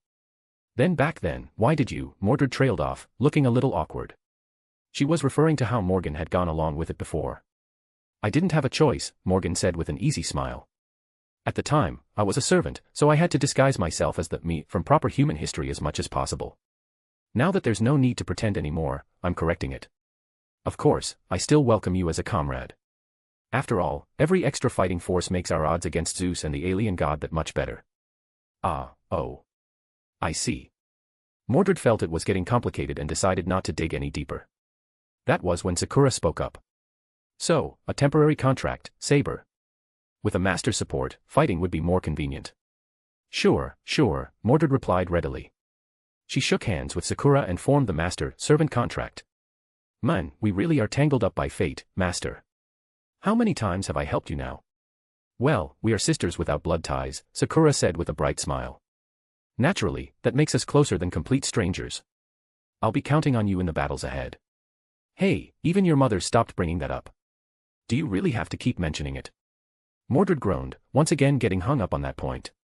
The previously quiet infirmary immediately grew noisy. Even though there were no other patients resting there, Shiomi felt it wasn't appropriate. Just as he was about to take them outside to continue talking, Artoria arrived. Have you recovered, Mordred? She asked. Yes, father, Mordred replied at once, stiffening up and stumbling over her words. Artoria nodded. Good. It seems repairing a spirit core really is something only Tenkei can do. If you're free later, come by the conference room. We're holding a round-table meeting. Yes. Mordred answered loudly. Artoria gave a gentle smile before turning and leaving. She had clearly come only to check on her, to confirm whether Mordred could attend the round-table meeting. Something's off. Father's attitude, wasn't she unusually gentle? Mordred muttered. She dismissed her armor and scratched her head, looking troubled. Well. Sakura hesitated, unsure how to put it. Then Mordred suddenly recalled the final records of the sixth singularity and shouted. I remember back then, Shiomi, you bastard, huh? Where'd he go? Unfortunately for her, the sharp-witted Shiomi had already anticipated this reaction and quietly slipped out of the infirmary together with Morgan. Chapter 847, Volume 10, Chapter 95, Afternoon Tea. She dropped the sugar into the amber-hued black tea and stirred with a teaspoon. As it swirled, the sugar gradually dissolved away. Morgan lifted the cup and took a small sip. The taste was just right, and a satisfied smile appeared on her face. She set the teacup down and looked toward Shiomi, Babe and Sith, and Habitrot seated at the table. All three were watching her reaction closely. Full marks, Morgan said, offering a clearly biased evaluation. The tea had been brewed by Babe and Sith. Taking advantage of the short break before the operation began, the four of them had gathered for afternoon tea, with the main topic being an assessment of Babe and Sith's handiwork. Mother Sama always says that, Babe and Sith replied happily. Father Sama is much more objective. Habitrot giggled as she added, but it's true that her skill has improved. Just like with tailoring, if she keeps at it, she'll become a master sooner or later. Hard to say, Shiomi commented. But for a princess who only started taking care of her own daily life not long ago, this level is more than enough. Babe and Sith collapsed limply onto the table, smiling so hard her eyes nearly closed. So the overall conclusion is that I've improved, but not by much, right? Even so, as she drank the tea she had brewed herself, she could clearly tell that the taste was much better than before. It seemed Sakura hadn't held anything back. Every time Babe and Sith went to her for advice, Sakura would share plenty of little tricks and tips. But Morgan set her teacup aside, a gentle warmth flowing through her gaze. Sitting together like this, having tea, always makes me think of our pilgrimage days. Shiomi nodded. Yeah. Back then, it wasn't just the few of us. There were Reinek, Ector, and Grimmer as well. Looking back now, the only one we might still have a chance to meet again is that Grimmer fellow. Babe and Sith didn't know how to respond. She knew all about the fairy calendar era, when the savior and the sage traveled on pilgrimage with their companions. But death and rebirth had left those memories feeling more like reading someone else's diary than recalling her own past. She couldn't imagine herself ever having been that weak and easily hurt. Still, after everything that's happened, being able to sit together like this, without having to think about anything, is already pretty nice, Habitrot said cheerfully. Making clothes for everyone in Chaldea is way easier than managing the textile department in Londinium. As long as you're used to it, Shiomi replied with a nod. Especially the female staff. They're always asking Habitrot to make new outfits, Morgan said with clear satisfaction. I've seen you surrounded by them several times and decided not to interrupt. Habitrot immediately broke into a mischievous grin. If you're looking for me, just come over directly. I'm not really that busy. Most of the time I'm just listening to a bunch of strange requests. Humans really do have endless bizarre ideas. Saving the world is honestly pretty dull, Shiomi agreed. Designing new clothes, making them, and wearing them, whether for work or leisure, all count as decent entertainment. Just then, Habitrot suddenly beckoned Shiomi over, signaling for him to lean closer. Shiomi did as she asked. She looked as if she were whispering, but her voice was loud enough for Morgan and Babe and Sith to hear. Do you remember the outfit I made for Morgan before the coronation ceremony? That. Shiomi thought for a moment. If I remember right, during the Night of the Long Swords, I had you pack it into the spinning wheel and take it with you. After that, it should have been left at the old residence in Orkney. After the fairy calendar gave way to the Queen's calendar, Shiomi never returned to Orkney. Northern Britannia effectively became the domain of the Queen of Winter, while he continued to hold Londinium in the southeast. When I rose in arms from Orkney, I entrusted that outfit, the one I never even wore, to Habitrot for safekeeping, Morgan said, shaking her head. Later, she stayed with me in Camelot. Wasn't it left in the Camelot Palace? At Morgan's question, Habitrot looked stunned. So that's why you never asked about it. I thought you felt the design was too old-fashioned and didn't want it anymore. What a perfect misunderstanding, Beaban Sith said, covering her face, unable to watch any longer. Morgan, still shocked, quickly asked, so? Actually, after Morgan and Shiomi went back to war with each other, I had a feeling Camelot was about to fall again, Habitrot explained. So I packed up the clothes I'd hidden away and brought them onto this ship. I see. Morgan's cheeks flushed slightly, and a hint of anticipation shone in her eyes. Will the size still fit? Should be fine. Habitrot hopped down from a chair piled with 3 soft cushions and circled Morgan twice. Other than the bust, everything else looks basically unchanged. Being a fairy makes it pretty easy to maintain a fixed form, Shiomi said as he rubbed his shoulder. I'm about the same now, actually. Also stuck in a fixed state. Morgan rested her chin on one hand and gave Shiomi a long, searching look.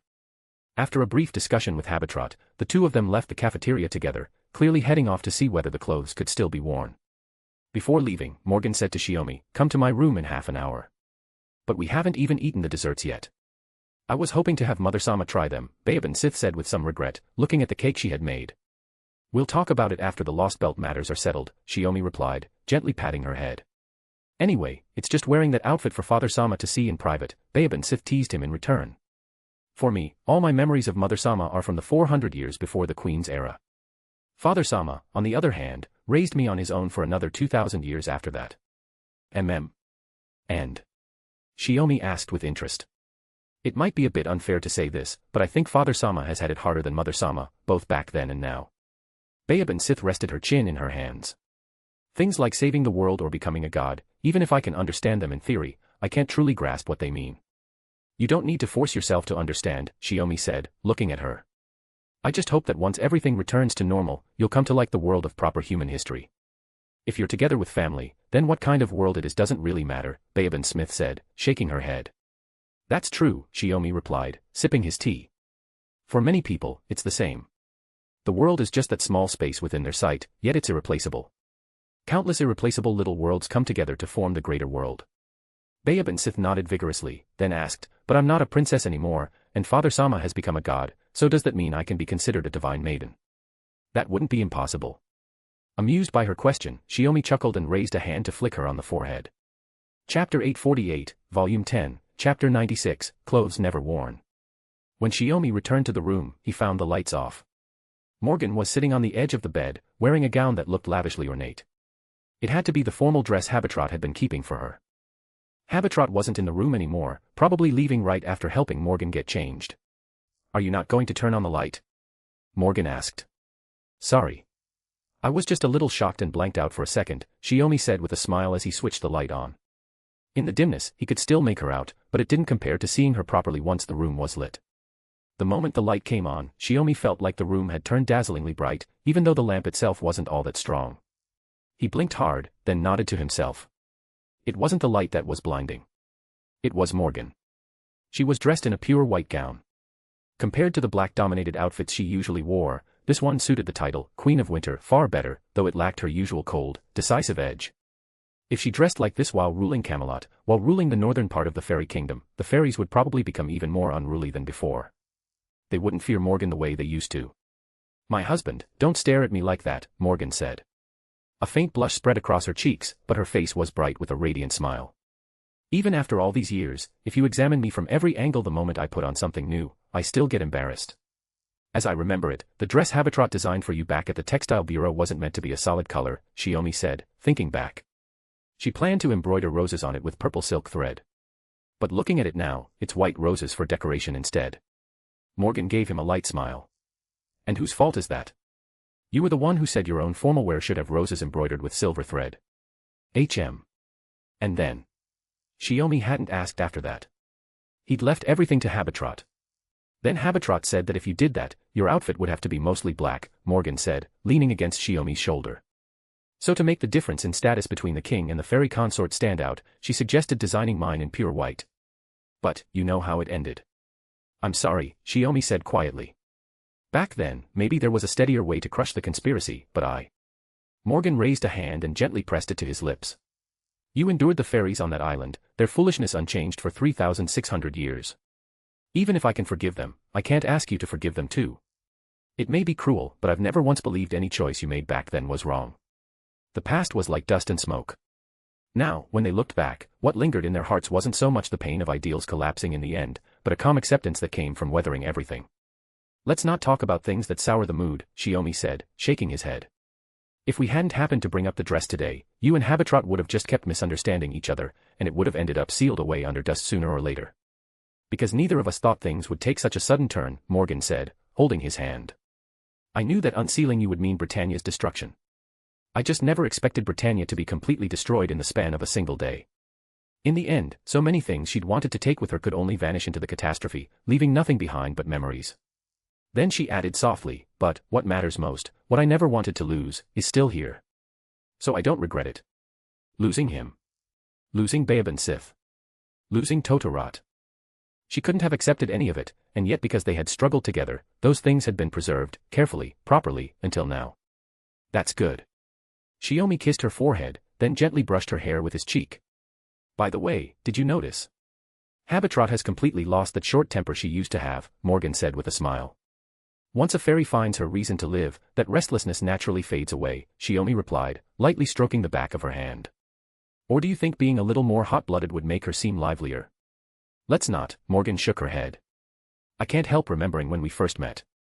We exchanged a few words, didn't get along, and immediately started fighting. It made me realize that even the fairies on the island can grow and change.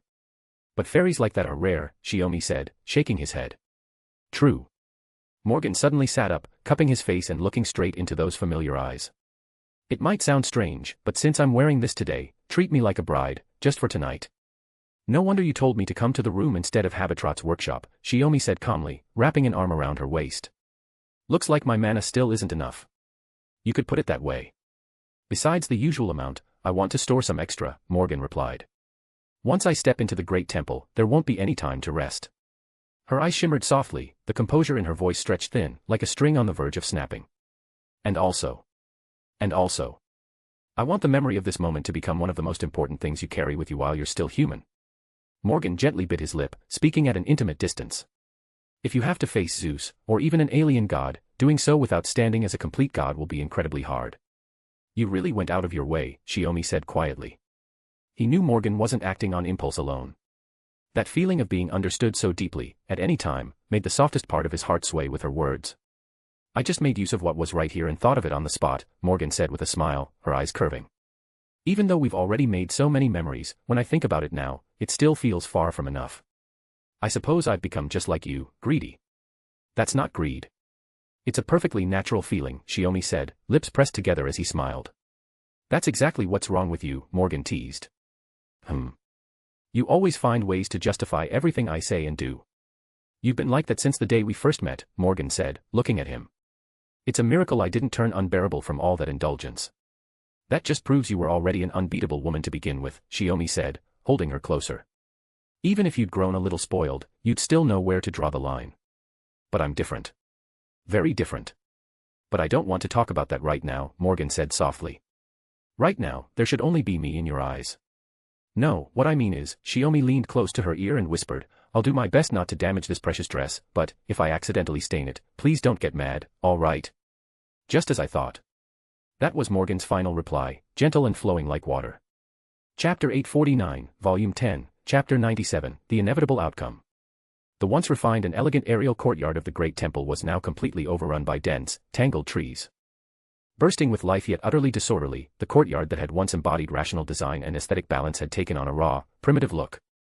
Can you see it? Kirsteria stood inside the pavilion, gazing at the aerial garden, its twisted branches entwined like a primeval forest.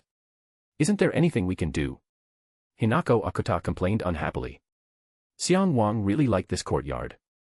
Peperoncino pursed his lips but didn't answer.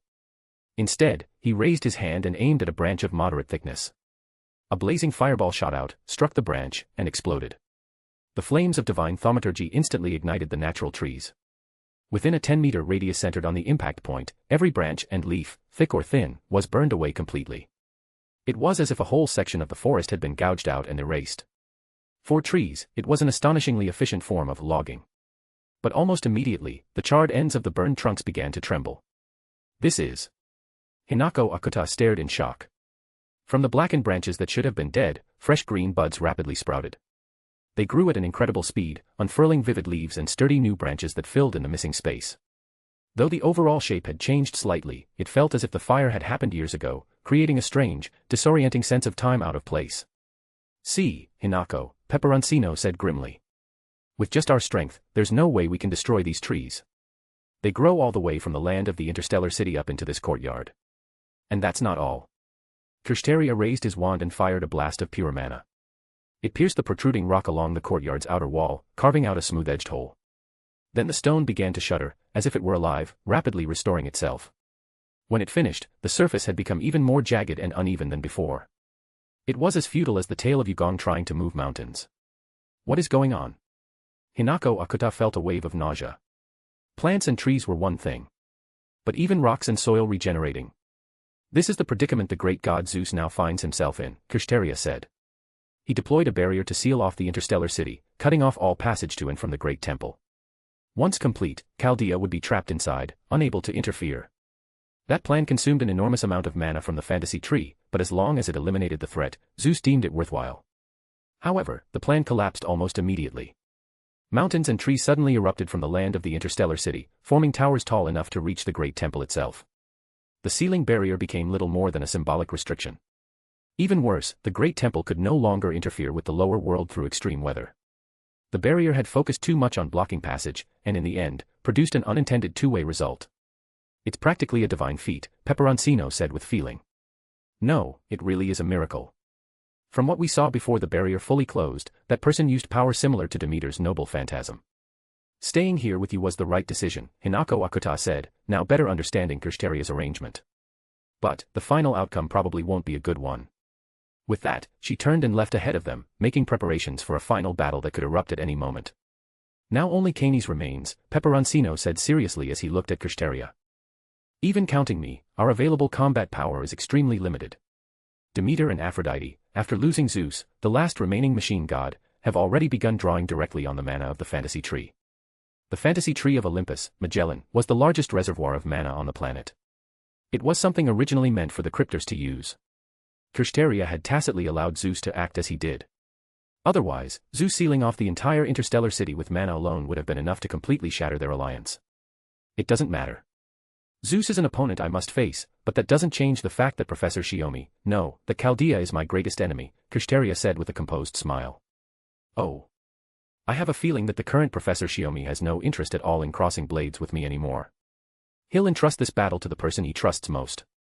Kirsteria's expression turned thoughtful.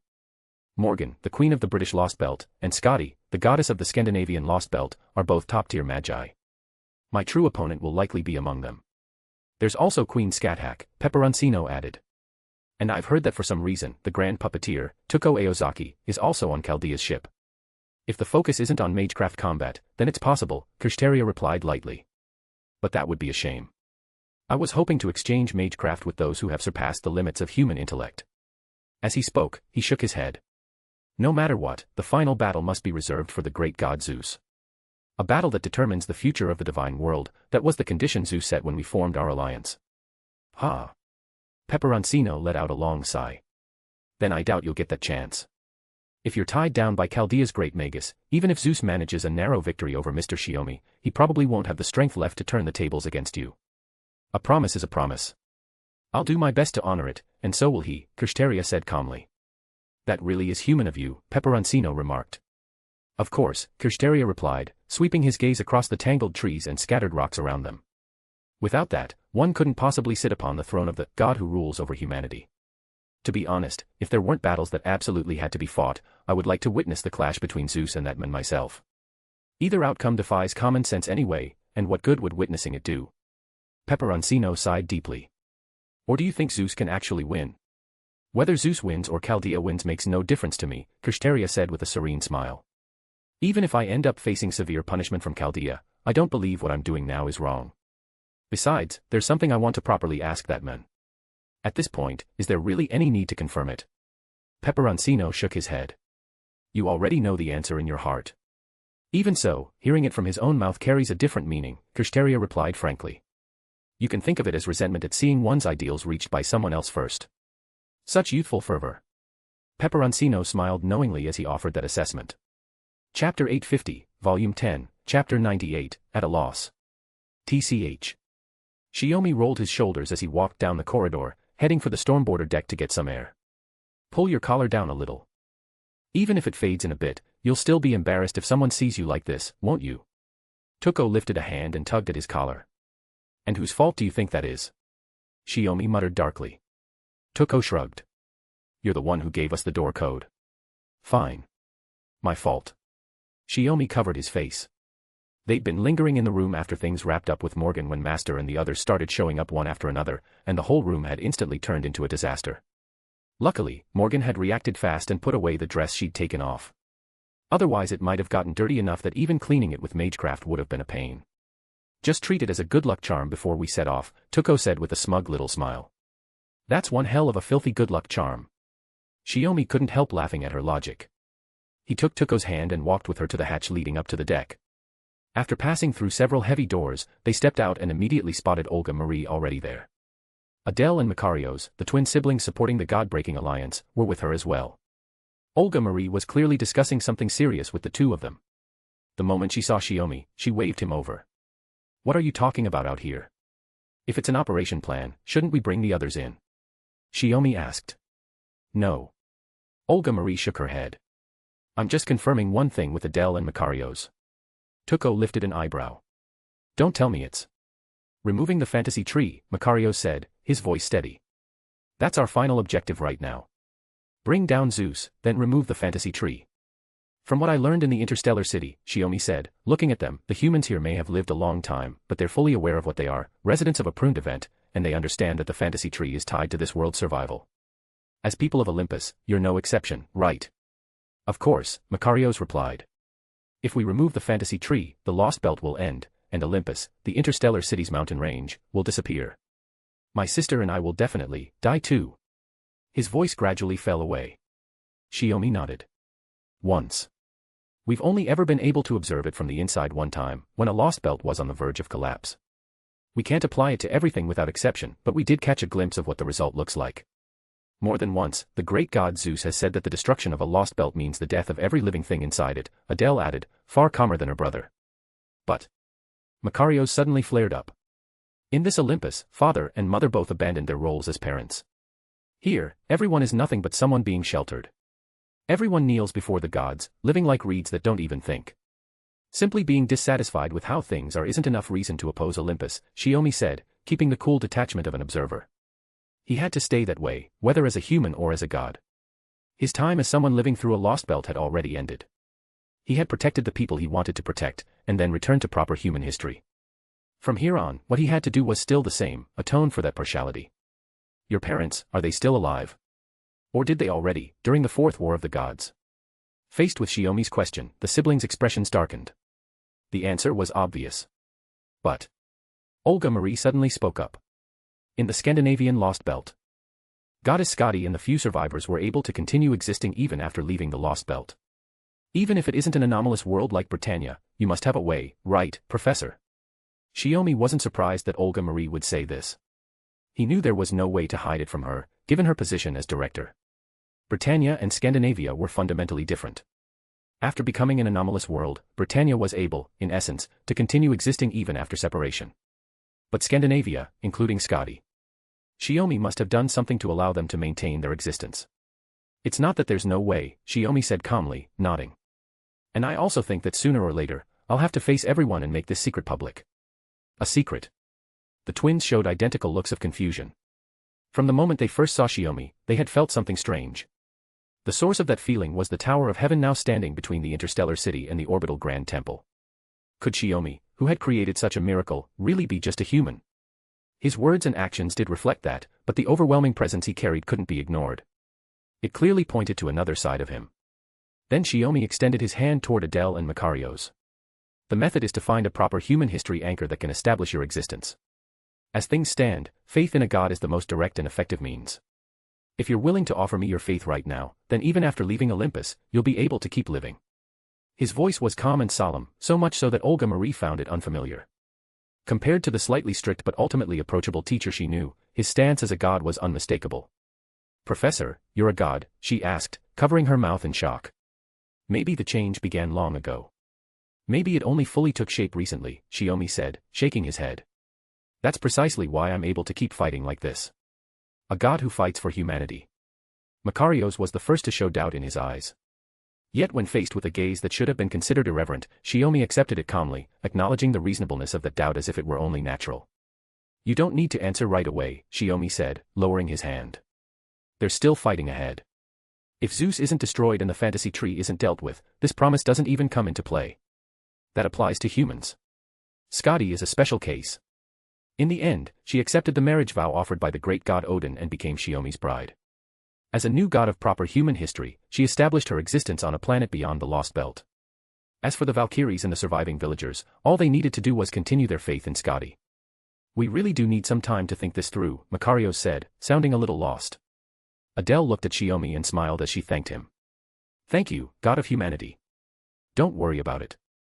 Before Shiomi could finish, Olga Marie tugged at the hem of his clothes. "Professor, could I talk with you and Tuko for a moment?" Chapter 851, Volume 10, Chapter 99, Inner Voice. For Olga Marie, Tenkei Shiomi was a towering senior within the world of magecraft, someone she felt compelled to address as master.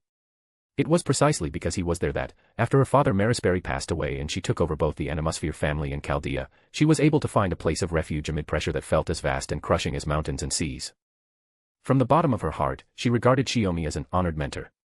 What pushed that hazy, ambiguous first love a step further was the disaster of Singularity F. She should have died in the bomb planted by Lev, her physical death reducing her to nothing more than a wandering soul.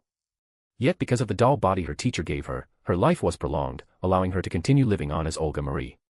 From that moment on, Shiomi became something like a god in her eyes, a presence that stirred emotions of extreme complexity within her heart. Longing for her father, reverence for her teacher, affection toward the opposite sex, and a devotion bordering on worship of a deity. All of these feelings intertwined until Olga Marie could no longer look away from Shiomi. Even if he would never turn back to look at her, she felt that simply being able to watch him was enough. Learning that Shiomi was in fact a magus from the land of shadows, trained by the famed Queen Scáthach, did not come as much of a shock to her. If anything, someone as formidable as teacher Shiomi ought to have experienced forms of training beyond what modern magi could ever attain.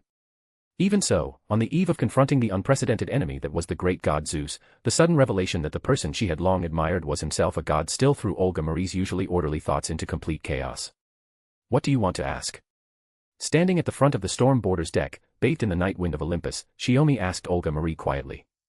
It was a truth that would have to be made public sooner or later.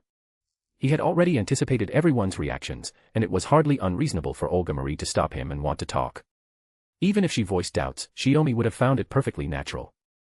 After all, someone who had always fought alongside Chaldea as a human suddenly no longer being human one day was bound to leave people disoriented. "I'm sorry. I don't even know what I want to ask." Olga Marie looked at him with a troubled expression, her silver hair thrown into disarray by the wind. "I just suddenly wanted to talk to you, sensei. After all, this goes beyond not only common human sense, but even that of magi," Tuko said, showing her understanding. "Even a magician. Ayoko probably wouldn't be able to make sense of it either." She recalled what had happened back at the Kumano Hot Springs Singularity. Even then, Ayoko never really stopped to think about how the new god that caused the sudden upheaval of the Singularity had come into being. Why was it possible for a human to transform into that kind of deity? In truth, it wasn't only Ayoko as a magician. Tuko herself had also given up on digging deeply into the reasons. Whether as a magus or as an ex-girlfriend, it was the same. Even Shiomi himself did not understand the origin of it all. The change had simply appeared before his eyes, and after rejecting it time and again, he ultimately chose to accept it and move forward with it. "I just suddenly don't know what to say." Olga Marie glanced at Shiomi, conflict filling her eyes. Teacher is still teacher, but all of a sudden it feels like you're going to a place very far away. Maybe you're thinking about how, after the Age of Gods ended, all the gods of proper human history left this world and went to the far side of it. Shiomi gently tidied her wind-tossed hair. I'm not going anywhere. Even if this body has become a god, it's not to lead humanity back to the age of gods. It's simply that this crisis requires me to be this way. Teacher. There was emotion in Olga Marie's voice. Whether it was because of Shiomi's reassurance, or her admiration for his resolve, even Olga Marie herself couldn't quite tell. So don't look at me like that. We're still companions, and I'm still your teacher. Shiomi patted her head helplessly. If you start treating me like a god just because of this, that would be far too strange. That's true, Tuko added, stepping in. I remember that during Chaldea's efforts to restore human history, you interacted with divine spirit servants too, right? Director, did you ever think of worshipping them? But they're gods who already left the world, manifesting only by possessing humans. It's not the same as teacher, Olga Marie said, a little self-conscious. Shiomi was different. He existed here as himself, in reality, both human and god. The feeling was completely different. Of course, that had a lot to do with Olga Marie's personal feelings. If it had been someone else, even if it were Tuko beside her who turned out to be a god, Olga Marie would have been surprised at most, then confirmed whether they would continue assisting Chaldea, and that would have been the end of it. She wouldn't have been burdened with such tangled emotions. I see. That makes sense. Tuko deliberately steered the conversation aside to ease the delicate atmosphere. Magi are creatures who pursue ancient mystery and long to reach the root.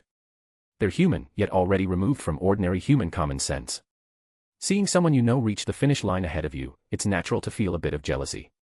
Olga Marie immediately flushed and protested, it's not like that, Miss Tuko. I'm not jealous of teacher at all.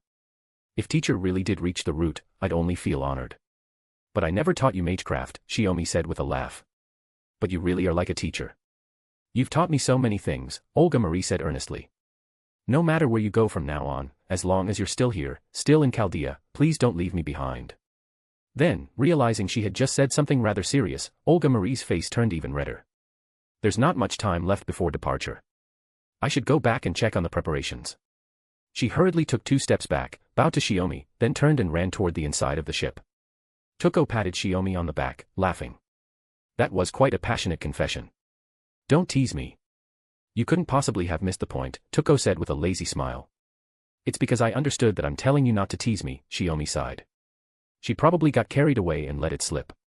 With a great enemy right in front of us, as the director, Marie's nerves must be stretched tighter than anyone else's. Sometimes I really do think you're rather cold, Tuko joked. I'll leave that judgment up to you, Shiomi replied evasively. Tuko smiled deeply and grabbed his arm. I won't be able to fight alongside you in what comes next.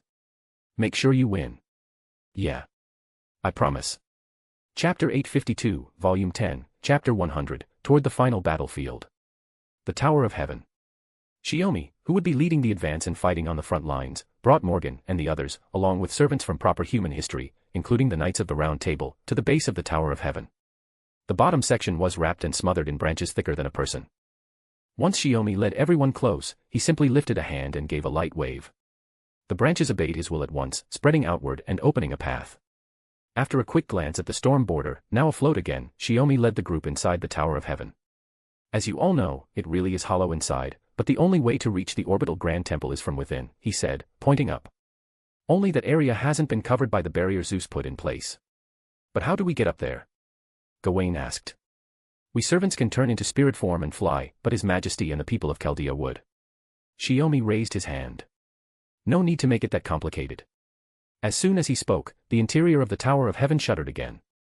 Everyone could tell at once that the tremor wasn't going to bring the tower down. It was just some kind of internal mechanism starting up. Before long, the vibration stopped. A spiral staircase formed from countless trees unfurled from the dome above and extended downward until it reached their feet. Even so, the distance and height between the Star City and the orbital Grand Temple was practically the same as climbing straight from sea level to the top of the world's highest peak, Mount Everest. Even with a staircase like this, it was still going to be a long ascent. Thankfully, nobody here was ordinary. A march this harsh wasn't enough to stop them. Oh. We're climbing a mountain before the fight even starts. Orion rolled his shoulders, then scooped up the non-combat capable Artemis. Then I, as a grand servant, should take point, yeah. Wait. You're really bringing her? Shiomi asked. Without her main body, she's awakened as an independent unit, but she doesn't have any combat capability. If I leave Orion, I have nowhere else to go. Artemis spoke in the same flat, emotionless tone as ever.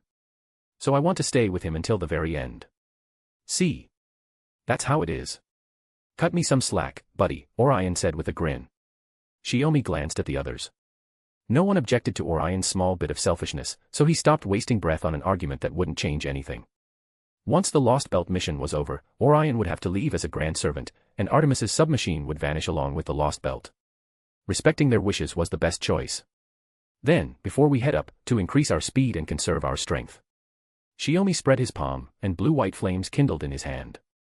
Please accept my blessing, inflaming divinity. Flames like Prometheus's fire swirled around them, yet ignited nothing. The light flashed and disappeared in an instant, and the servants jolted in surprise as they felt every one of their parameters rise. When they set off and began climbing the stairs, their legs carried them with effortless speed, as if they'd become Achilles himself. Of course, it wasn't truly comparable to that great hero, but it was like borrowing the wind, keeping their expenditure suppressed to the absolute minimum. Everyone, listen while we move, Shiomi said calmly, running in the middle of the group. In the orbital Grand Temple ahead, the enemies we may encounter can be broadly divided into three categories: the Olympian gods, the cryptors, and the alien apostles. Then he laid out his assessment of those three groups. First, the Olympian gods. Based on the intelligence Demeter had provided earlier, and the record of those already taken down, only two pillars remained. The great god Zeus, and the queen of the gods, Hera, who still had not shown herself. Zeus went without saying. He was an enemy Shiomi had to face, and could only face himself. The real problem was Hera, still unseen. Shiomi had no idea what her true strength was. In the worst-case scenario, he'd be forced into the extreme situation of taking on two gods at once. Even so, Shiomi had only one option: stake everything, and bring them down in one go. Next were the cryptors. Aside from Kirsteria, who originally served as the cryptor of this Lost Belt, there were two others summoned from different Lost Belts, Peperoncino and Hinako Akuta. Hinako Akuta had also brought along two servants, Saber Lan Ling Wang and Berserker Xiang Yu. As for why Peperoncino had no servant at his side, Shiomi didn't know either. The only conclusion he could draw was that Peperoncino was deliberately holding back a trump card. Finally, there were the alien apostles. Back in Atlantis, Kirei Kotomine and Ashiya Duman had appeared together before Shiomi and Scáthach, only to retreat after being defeated. Kirei Kotomine had been engraved by Shiomi with the primordial rune of death, while Ashiya Duman had died on the spot, even if it wasn't his true body. Whether those two apostles would appear again was unknown, but they had to be guarded against regardless. There was also the Nameless Guardian. It had only shown itself during the encirclement battle when Chaldea first arrived here, and there had been no sign of it since. Most likely, it was still lurking in the shadows, waiting for the right moment to act. Looking at it this way, it seems the remaining combat power is all concentrated in the Great Temple, Percival remarked. But as our king already said, we can't count on those three factions, who are only superficially aligned, to start fighting amongst themselves when they face us, Lancelot replied. So relying on just our current forces may not be enough. That's why we need to ascend the Great Temple while also supporting His Majesty from above and destroying Zeus's barrier, Gareth said. Once the barrier is gone, the storm border can follow and provide backup in the fight.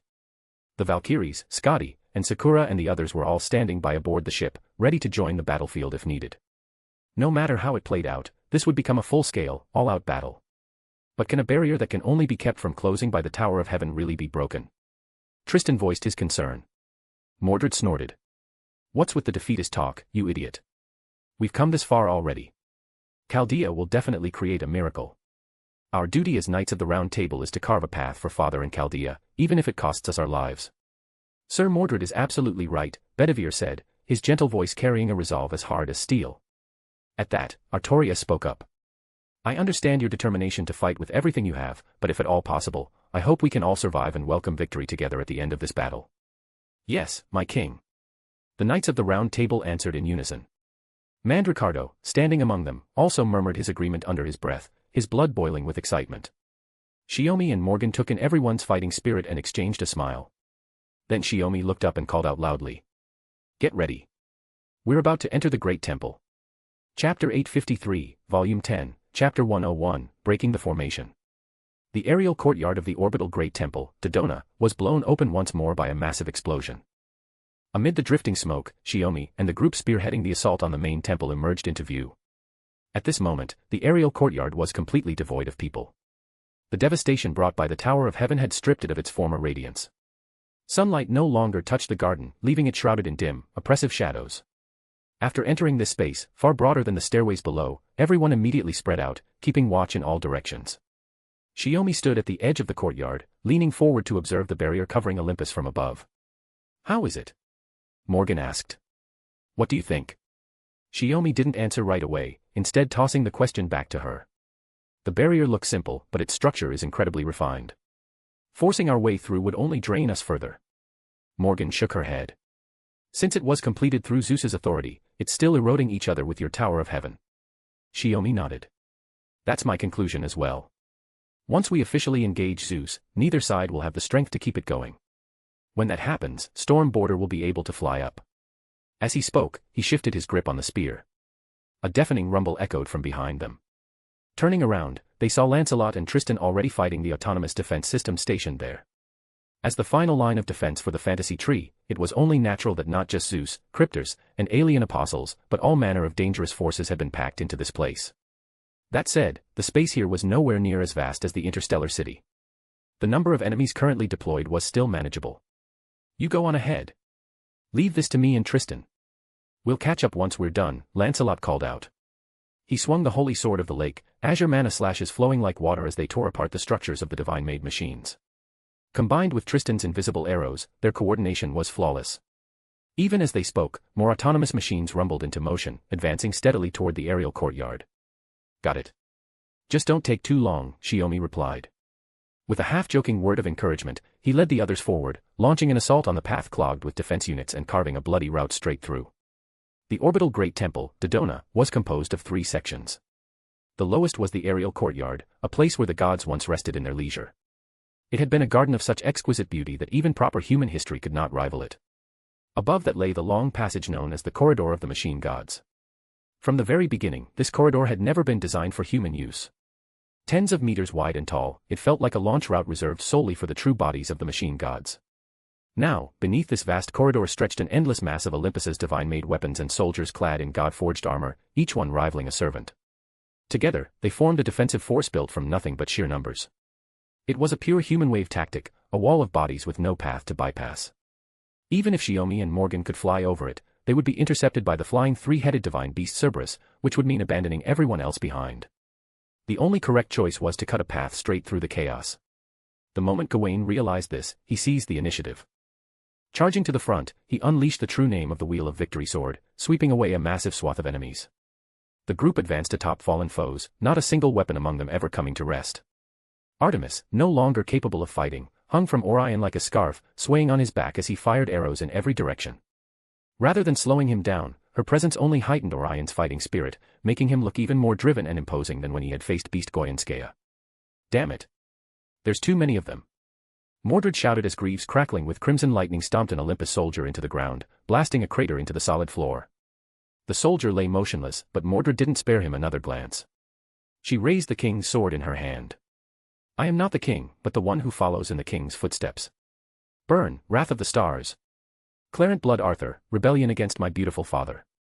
The noble phantasm that symbolized rebellion against King Arthur became, in this instant, a blade that carved open the way once more, this time for the father she had once denied and opposed. Unlike the wide, sweeping release of the Wheel of Victory sword, Mordred's blade was a straight line, anti-city noble phantasm. Crimson, thunder-like mana surged forward, devouring everything in its path and leaving behind a road both terrifying and reassuringly wide. Don't waste time. Move, now. Mordred raised her sword, ignoring the mana drain from unleashing her noble phantasm as she shouted for Shiomi and the others to hurry. Mordred. Above. Gareth cried out. In that instant, everyone looked up. The massive servant in a centaur-like form, the Berserker acting alongside Hinako Akuta and renamed Xiang Wang, was descending from above, wrapped in overwhelming mana. He had timed it perfectly. Just as Mordred's noble phantasm ended and the newly opened path caused a brief moment of loosened tension before the next charge, Xiang Yu launched a surprise attack with his own noble phantasm. Mountainous power and matchless valor. In proper human history, Xiang Yu's martial might had long been passed down as a legendary idiom. When summoned with a human body, this noble phantasm functioned as an anti-human noble phantasm. But the Xiang Yu of the Lost Belt had been given a centaur form, and his noble phantasm had expanded into an anti-army noble phantasm. There was no doubt about his intent. He was aiming for large-scale destruction, determined to stop Shiomi's group in their tracks. Don't even think about it, Conqueror. Shiomi shouted as he drove Gungnir into the ground. A defensive barrier flared into existence, instantly cutting Xiang Yu off from them and blocking the full force of the noble phantasm. At this point, even a barrier hastily erected by Shiomi was enough to shield everyone behind him from the blow of a servant on Xiang Yu's level. More importantly, it bought Morgan and Scáthach the time they needed to layer additional defenses on top of it, making the barrier completely unbreakable. Another tremendous impact followed. Xiang Yu's noble phantasm failed to pierce the defenses. Instead, the rebounding shockwave tore back through his own side, sweeping away large numbers of soldiers and divine-made weapons.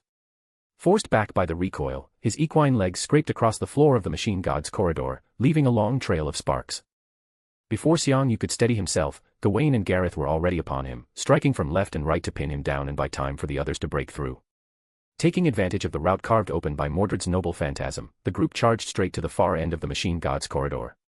Percival rushed forward and engaged Lan Ling Wang in battle. Bedivere and Mandricardo turned back, staying behind to block the remaining forces and provide support for the others. Chapter 854, Volume 10, Chapter 102, The Grand Altar. Pushed all the way back to here, huh? Then let me. Peperoncino stood with Hinako Akuta, gathering what little force they had left for a final stand. He didn't even get to finish. Shiomi moved first, stepping in front of Peperoncino as if simply passing by him. Go to sleep. When you wake up, you'll be on the ship. Peperoncino had mastered divine swiftness, yet he didn't even have time to react. Shiomi slapped a hand over his face, drove him into the floor, then flung him off to the side. Peperoncino crashed into the wall and slumped in the corner. One exchange. That was all it took to strip him of the ability to fight. At the same time, Mordred charged Hinako Akuta. She could tell right away that this wasn't like the Magus Shiomi had just put down. Hinako Akuta wasn't a mere master. Her strength was on the level of a servant. Mordred. Morgan called out. You go on ahead. I'll knock this one out and catch up. Mordred's grin was vicious. Sakura had told her earlier, the cryptor had to be taken alive. And the one in front of her didn't look like someone who could be captured cleanly. Fine. Mordred could use her to hone her blade. No, Morgan said, cutting in. I'm reminding you that Hinako Akuta probably isn't easy to kill, so you don't need to hold back. Leaving those words behind, Shiomi and the others disappeared through the gate at the end of the machine god's corridor, leaving only Mordred behind, locked in combat with Hinako Akuta. Don't underestimate me. Hinako Akuta snapped, looking genuinely furious as the twin swords in her hands ignited with blood-red flames. Are you human? Mordred asked, almost curious, or something else? Even as she spoke, she showed no sign of easing up. After all, even Shiomi had said it. She just needed to deal with this one fast, then catch up and help take down Zeus, the real big boss. Meanwhile, thanks to the knights' all-out fighting and willingness to throw themselves into the fray, Shiomi and the others broke through the machine god's corridor's layered defenses in the shortest time possible. They reached the grand altar at the very top. Inside the temple, the blend of ancient Greek sculpture and sci-fi elegance was even more striking than in the corridor below, yet it was completely empty. Above the altar, the sky was visible. They could even see the fantasy tree itself. And floating above the roofless altar was a disc-shaped construct. Its shape didn't resemble it at all, yet the moment Shiomi sensed the power contained within, the first thing that came to mind was a crown. The others stopped with him, scanning the area. So far they'd only encountered the cryptor. With more enemies potentially hiding in the shadows, no one could say when they would finally show themselves. That is a possession of the great god Zeus, known as the Kronos crown. A gentle woman's voice rang out. Kronos. Scáthach narrowed her eyes, staring up at the enormous disk. In myth, Zeus defeated his father Kronos and ascended to the throne as king of the gods. Which meant this should have originally belonged to the machine god Kronos. Everyone tensed as a blonde woman stepped out of the shadows, dressed in lavish finery with a harp in her hands. Who are you? Artoria asked. That is the divine consort Europa, Artemis told them quietly. According to the records left behind through synchronization, she's also a servant summoned from proper human history. But Zeus fused the divine core of Hera, the queen of the gods, into her. Her mind was likely manipulated as well. Huh. Shiomi didn't know what to say for a moment. So you made it here after all, unknown new god. Europa's fingers brushed the strings of her harp, producing soft, pleasant notes, but her gaze was icy. Everything is unfolding exactly as the great god Zeus foresaw. Then a bell began to toll within the altar. Immediately after, an ancient, weighty voice spoke. Divine essence, awaken. Divine essence, manifest. Synchronization with the divine construct Kronos crown complete. Projecting divine essence from true form/reality. Grand altar domain, divine essence manifests automatically. Divine name, Zeus. Manifest. Manifest. Manifest. Recommendation, surrounding sapient entities should initiate mental defense. The air shuddered violently. In that instant, a mana reaction so vast it was impossible to measure burst into existence. The air was already saturated with dense mana, yet its concentration surged again, enough to make even Morgan and the others feel a sharp wave of discomfort. TCH. Even with a grand servant spirit origin, it still feels this bad. Zeus. Orion muttered. Stationed at the very rear, Orion took advantage of the moment he could still move, slowly shifting toward the side of the altar. His eyes stayed locked on Europa. If Europa had fused with Hera's divine nucleus, then even as a servant from proper human history, she would stand with Zeus. No, she simply wouldn't be able to disobey him. When the time came, Orion would draw his bow and put down the divine consort, split Zeus's attention, and create an opening for Shiomi. Shiomi noticed what he was doing.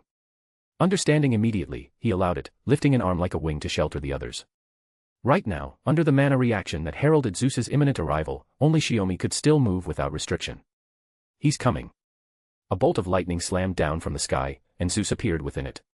His divine body looked as though it had been carved from the purest marble, perfectly formed and powerfully built.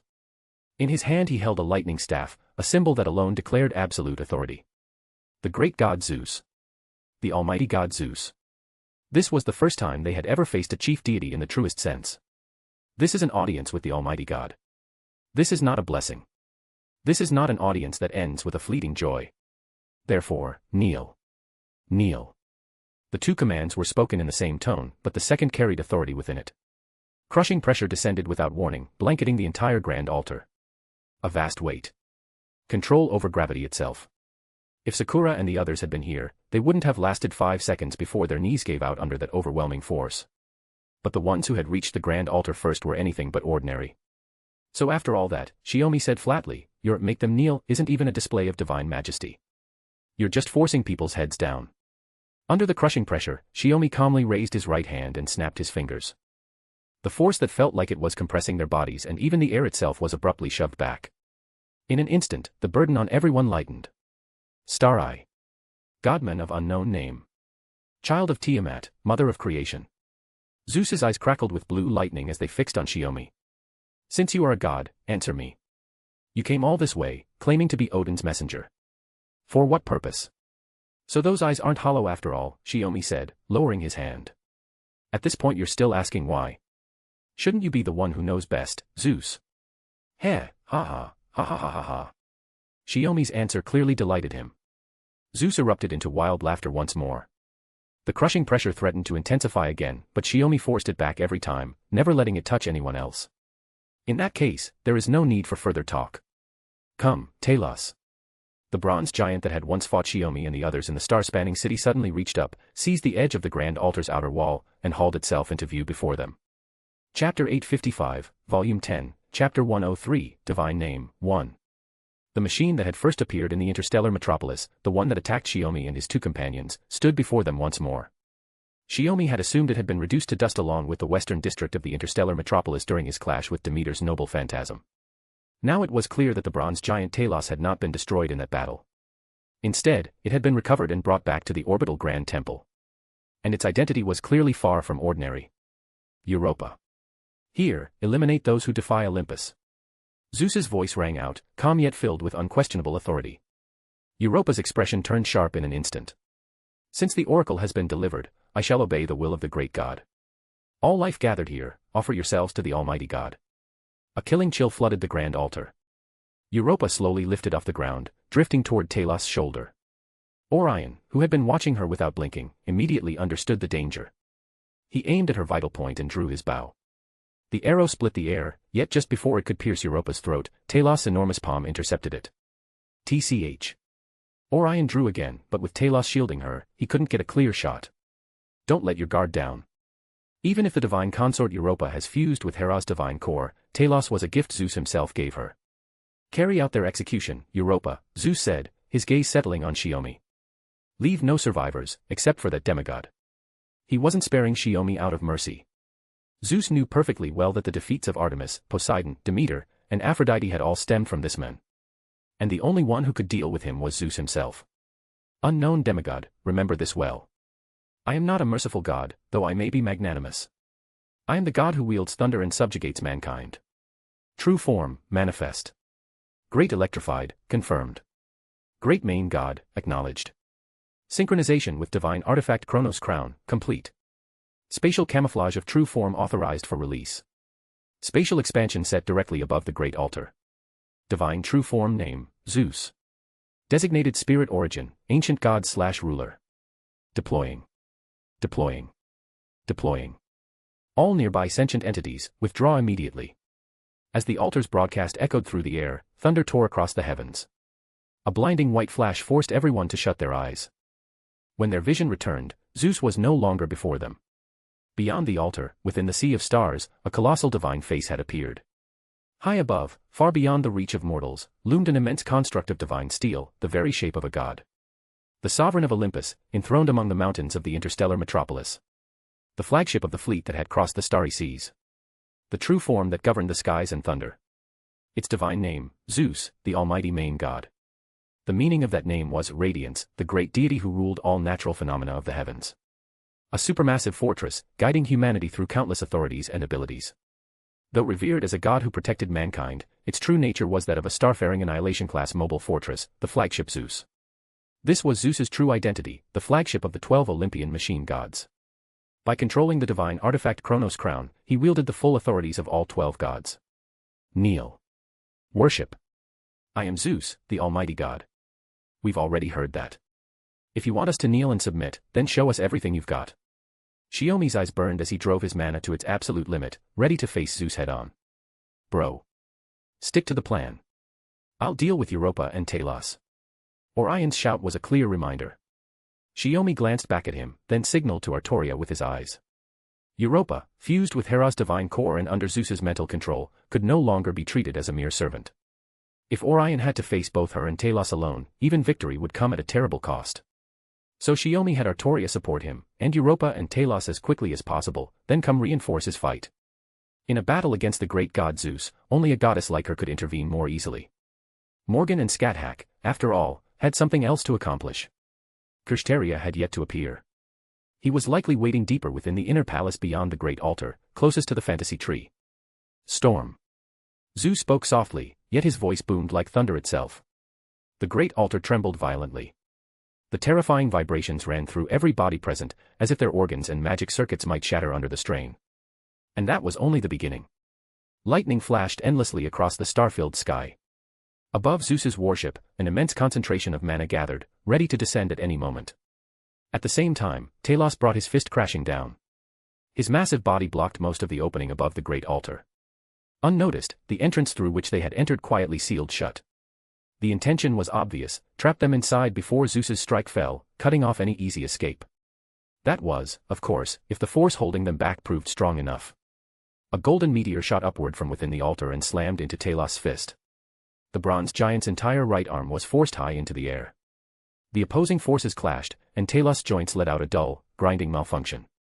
Shoving the fist aside, Shiomi glanced toward the altar. Orion had already leapt clear. Artoria followed, summoning her warhorse, Dun Stallion, and charging through the sky. An explosion tore through one side of the altar wall. Morgan and Scáthach were already pushing onward toward the fantasy tree. With nothing left tying him down, Shiomi abruptly withdrew his resisting force, slipped out of Talos' attack range, and shot straight toward Zeus. Unlike his encounter with Aphrodite, he hadn't been caught off guard. Zeus's lightning fell like torrential rain, impossible to dodge, but Shiomi endured it head-on, defending against the strikes and pressing forward without injury. Just as he was about to reach Zeus's main body, Zeus reacted instantly. A sudden graviton barrage descended, sharply slowing Shiomi's flight and exposing him to an even denser storm of lightning. There were no thunderclouds in the sky. And yet lightning answered his call. What gathered in this highest heaven were only dense masses of mana, purer than any thundercloud. But Zeus was not the only one who commanded thunder. Without warning, a bolt of lightning struck Zeus himself. It left nothing behind but a burst of sparks, not even a mark, but Zeus felt it. So this is the extent of it. No more than a tickle. Very well. I shall reveal the divine name granted to me by my mother. Shiomi hovered 100 meters directly before him. I am the god who fights for humanity. My name is Tihum. Chapter 856, Volume 10, Chapter 104, Divine Name, 2. A god's name was different from the one they held as a human. A divine name was the name that defined a newborn god's existence, marking the moment one crossed from human into divinity. Shiomi had never given it any thought.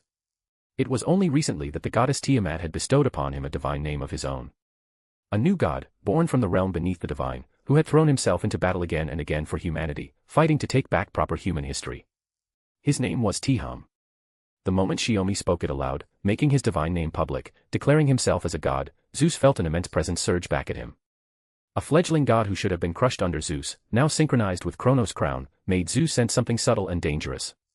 Shiomi still wore the small body of a human, yet the instant he proclaimed his divine name, it was as if he became something entirely different, something Zeus could no longer ignore. Oh.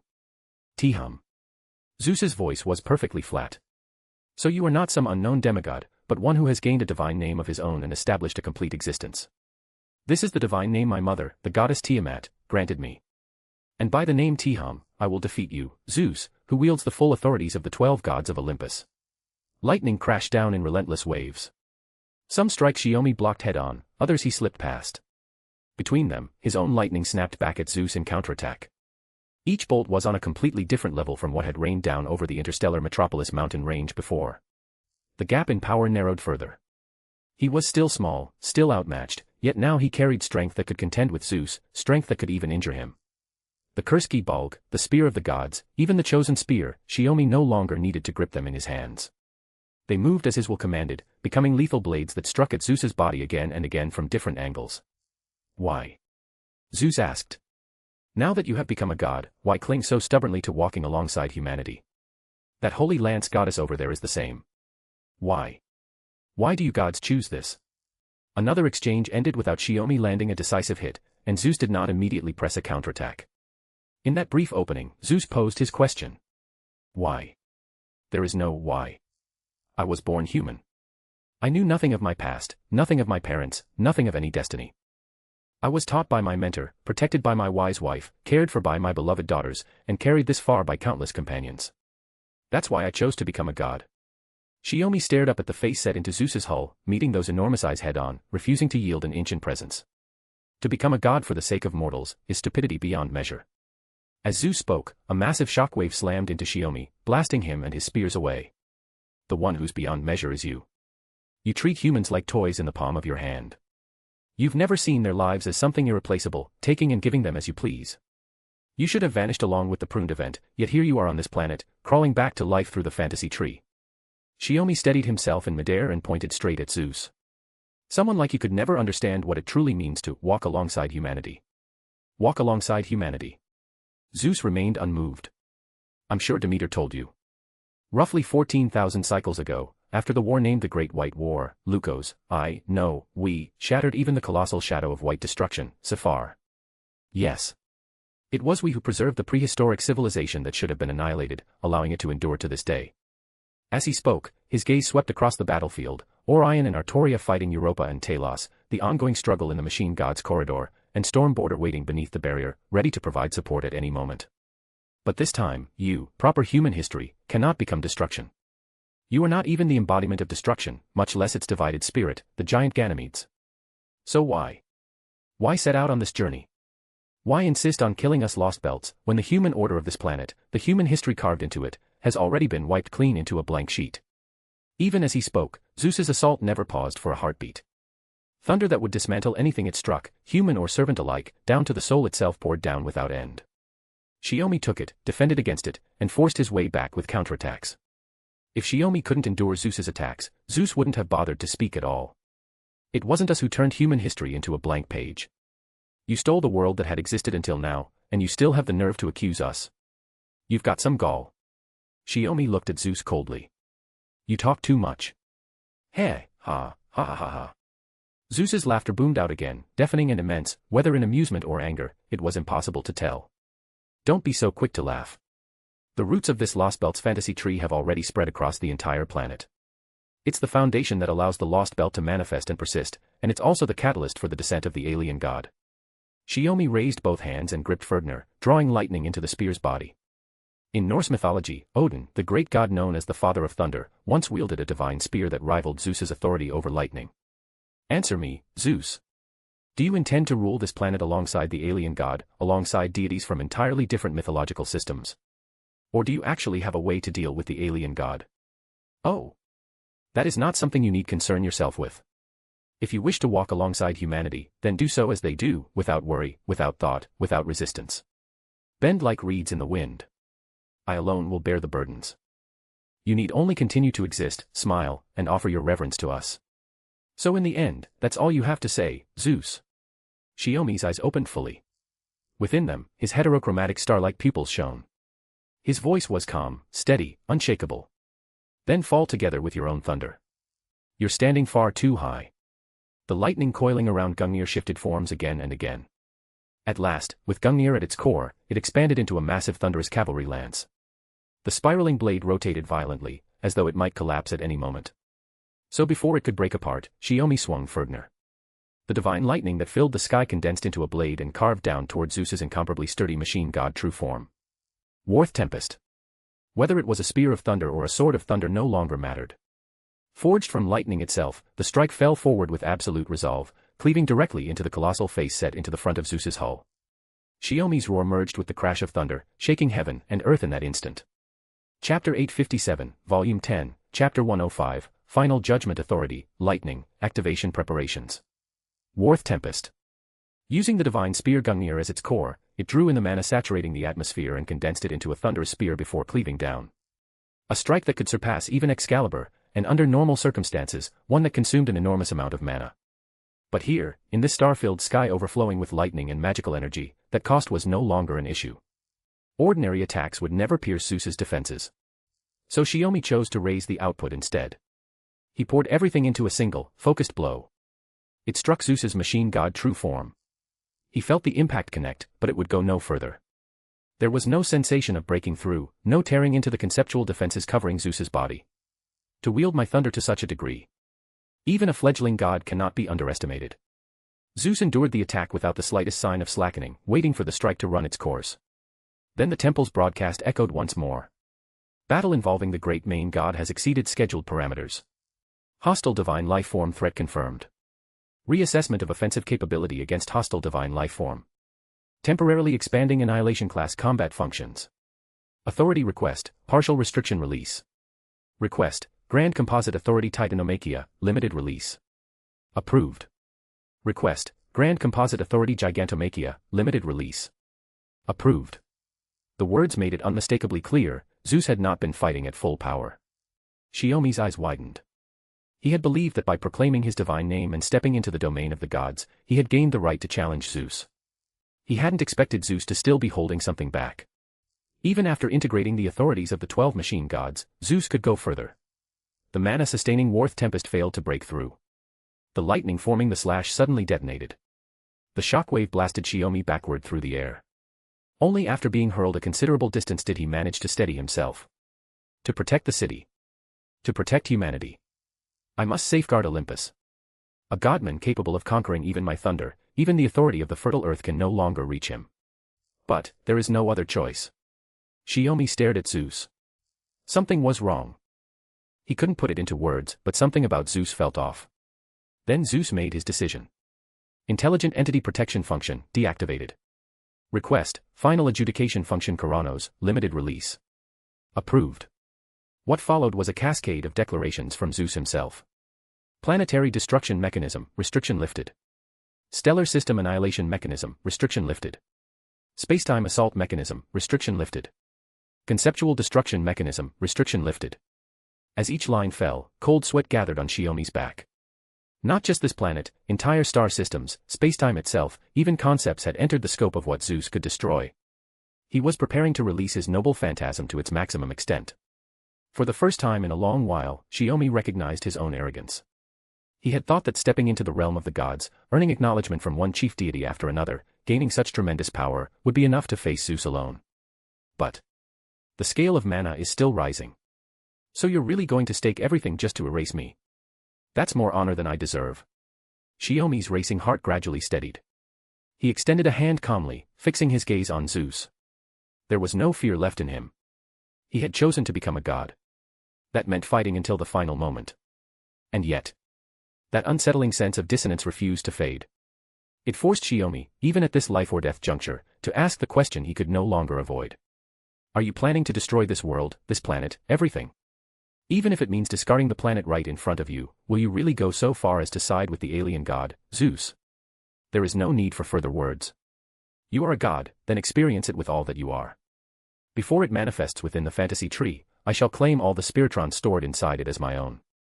Even if only this interstellar metropolis remains, I will send it fleeing from this planet into the sea of stars.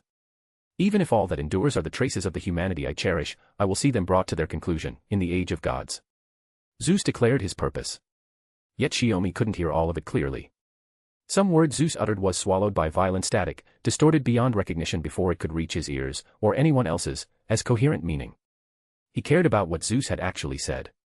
But what left him even more speechless was the intent itself. Zeus intended to turn this lost belt into a colonial satellite, to set out once more into the starry sea as in ages past. To abandon all life, preserving only the memory that life once flourished here. Boring. Hollow.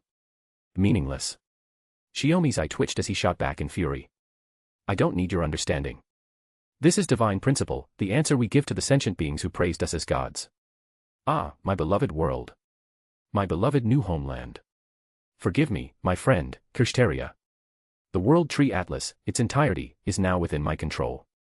The Grand Temple broadcast began to echo in sequence. Great Main God, overall function release at 35%. Parallel activation of Grand Composite Authority successful. Final adjudication function Koronos, preparing for activation. Final adjudication commencing. Awaiting Great Main God activation countdown. Notifying all sentient entities within the interstellar metropolis. Notifying all life forms upon this planet. From this moment forward, final adjudication will be enacted. All sentient entities and life forms will have their vital activity terminated. Thank you for your efforts. The announcements rang out one after another. Humanity. Farewell. Zeus pronounced the planet's end without the slightest emotion. Lightning grew denser, more violent, spreading across the entire sky above the great altar. It sought to erase everything on this planet. Lost belt or proper human history, bleached world or not, none of it mattered. Total destruction. You're saying farewell a little too early, don't you think? Amid the blinding storm of lightning, a blade tore through the sky and plunged straight down, striking Zeus's machine god true form. An axe. A colossal axe. So immense that for humans, or even gods who wore human shapes, it was far too large. Splitting mountains and cleaving stone was nowhere near enough to describe its divine might.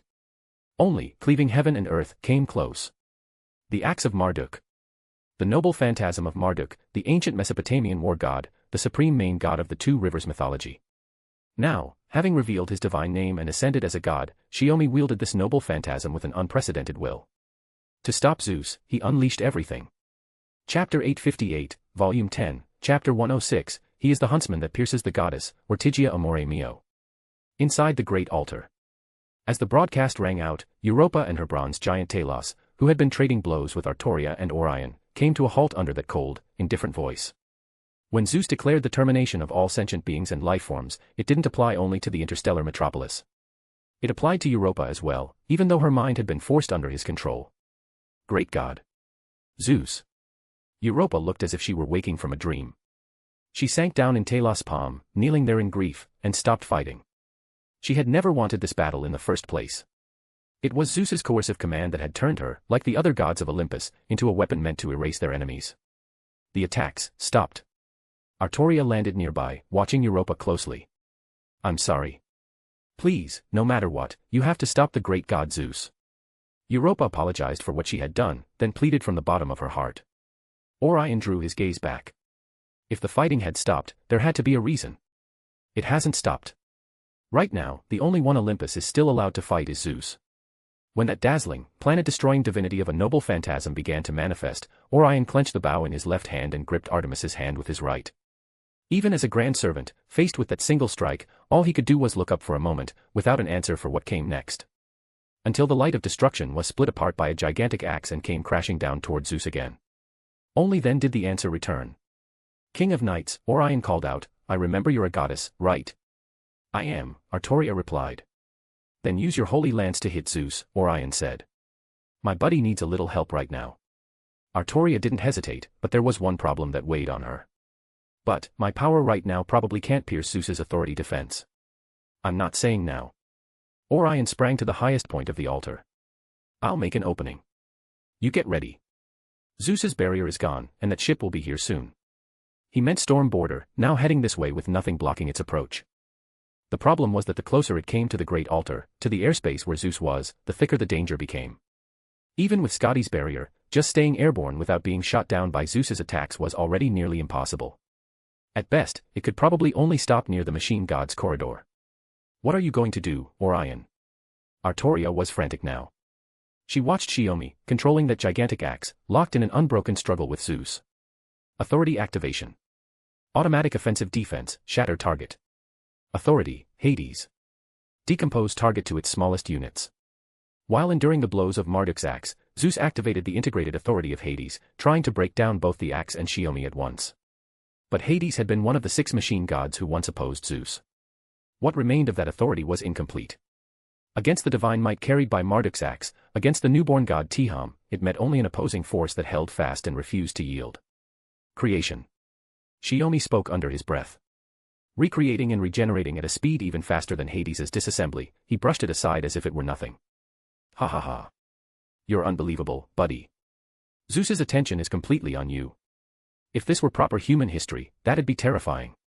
Orion laughed and set Artemis down from his back. Orion. This is as far as I go. As a servant manifested in this world, getting to travel with you again, that time was happiness beyond anything for me. Orion kissed Artemis solemnly. Even if you're only a submachine, I still love you the same, Artemis. Are you leaving? Yeah. The next shot is the last duty I have to fulfill as a grand servant. Orion looked at her. After that, I'll withdraw from here. I won't even get the chance to say goodbye. Artemis watched him in silence, then spoke. Then let me go with you. What? If you're going to break through Zeus's authority defense, you'll need the best arrow. Cradling Orion's hand, Artemis began to glow from head to toe. I don't have any strength left. All I can do is give you everything that remains. Orion understood what she meant. He couldn't stop her, and he shouldn't. This Artemis of the Lost Belt still didn't fully understand love, and yet she already knew how to express it. Any attempt to hold her back would only reject that love. When Artemis's submachine body vanished, all that remained in Orion's hand was a single, razor-sharp arrow. You idiot. So before crashing, you entrusted your last piece to your own submachine. Clutching the arrow tightly, Orion rose to his feet and looked up at Zeus, who had eyes only for Shiomi. I am Orion, manifested as Grand Archer. Now, for my duty, and side by side with the moon goddess I love, I shall become the path that leads to victory. He raised his bow high and, with steady hands, carefully knocked the one and only arrow. I declare it here and now, I cast aside my grand spirit origin. With this arrow born of my beloved, I will fire the strike that reaches the great god Zeus. You've been looking down on us for far too long, Zeus. He is the huntsman that pierces the goddess, Ortigia amore mio. Abandoning his status as grand, standing together with the beloved who existed only in this fleeting moment, he carved out a road for those who would follow. A third noble phantasm, one that should never have existed, was completed through the hands of Orion and Artemis. A single shot. Certain hit. A strike meant only to break through the defenses and reach Zeus's machine god true form. A pure, moon-like radiance outshone the lightning and surged straight toward the great god. Zeus was focused entirely on resisting Marduk's axe before him. By the time he noticed the incoming arrow, there was no room left to defend or counter. He could not evade. He could not block. If he devoted himself to defending against this shot, staked with the very existence of a grand servant and a fragment of a god, then the massive axe poised at point-blank range would cleave through his machine god true form.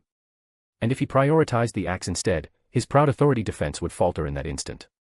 Orion. Artemis. You. The silver arrow pierced through the defense and drove deep into Zeus's machine god true form, carving out tremendous damage. But the hunter who loosed it, and the machine god who had followed him, not yet fully understanding love, never saw the result. At the highest point of the great altar, only slowly drifting spiritrons remained. Didn't you hear? That hero told you, your head's held too high, Zeus. With Shiomi's roar, Marduk's axe broke through the weakened authority defense and came crashing down upon Zeus's head. An even greater shockwave erupted, blazing across heaven and earth. Chapter 859, Volume 10, Chapter 107, Stalemate, 1.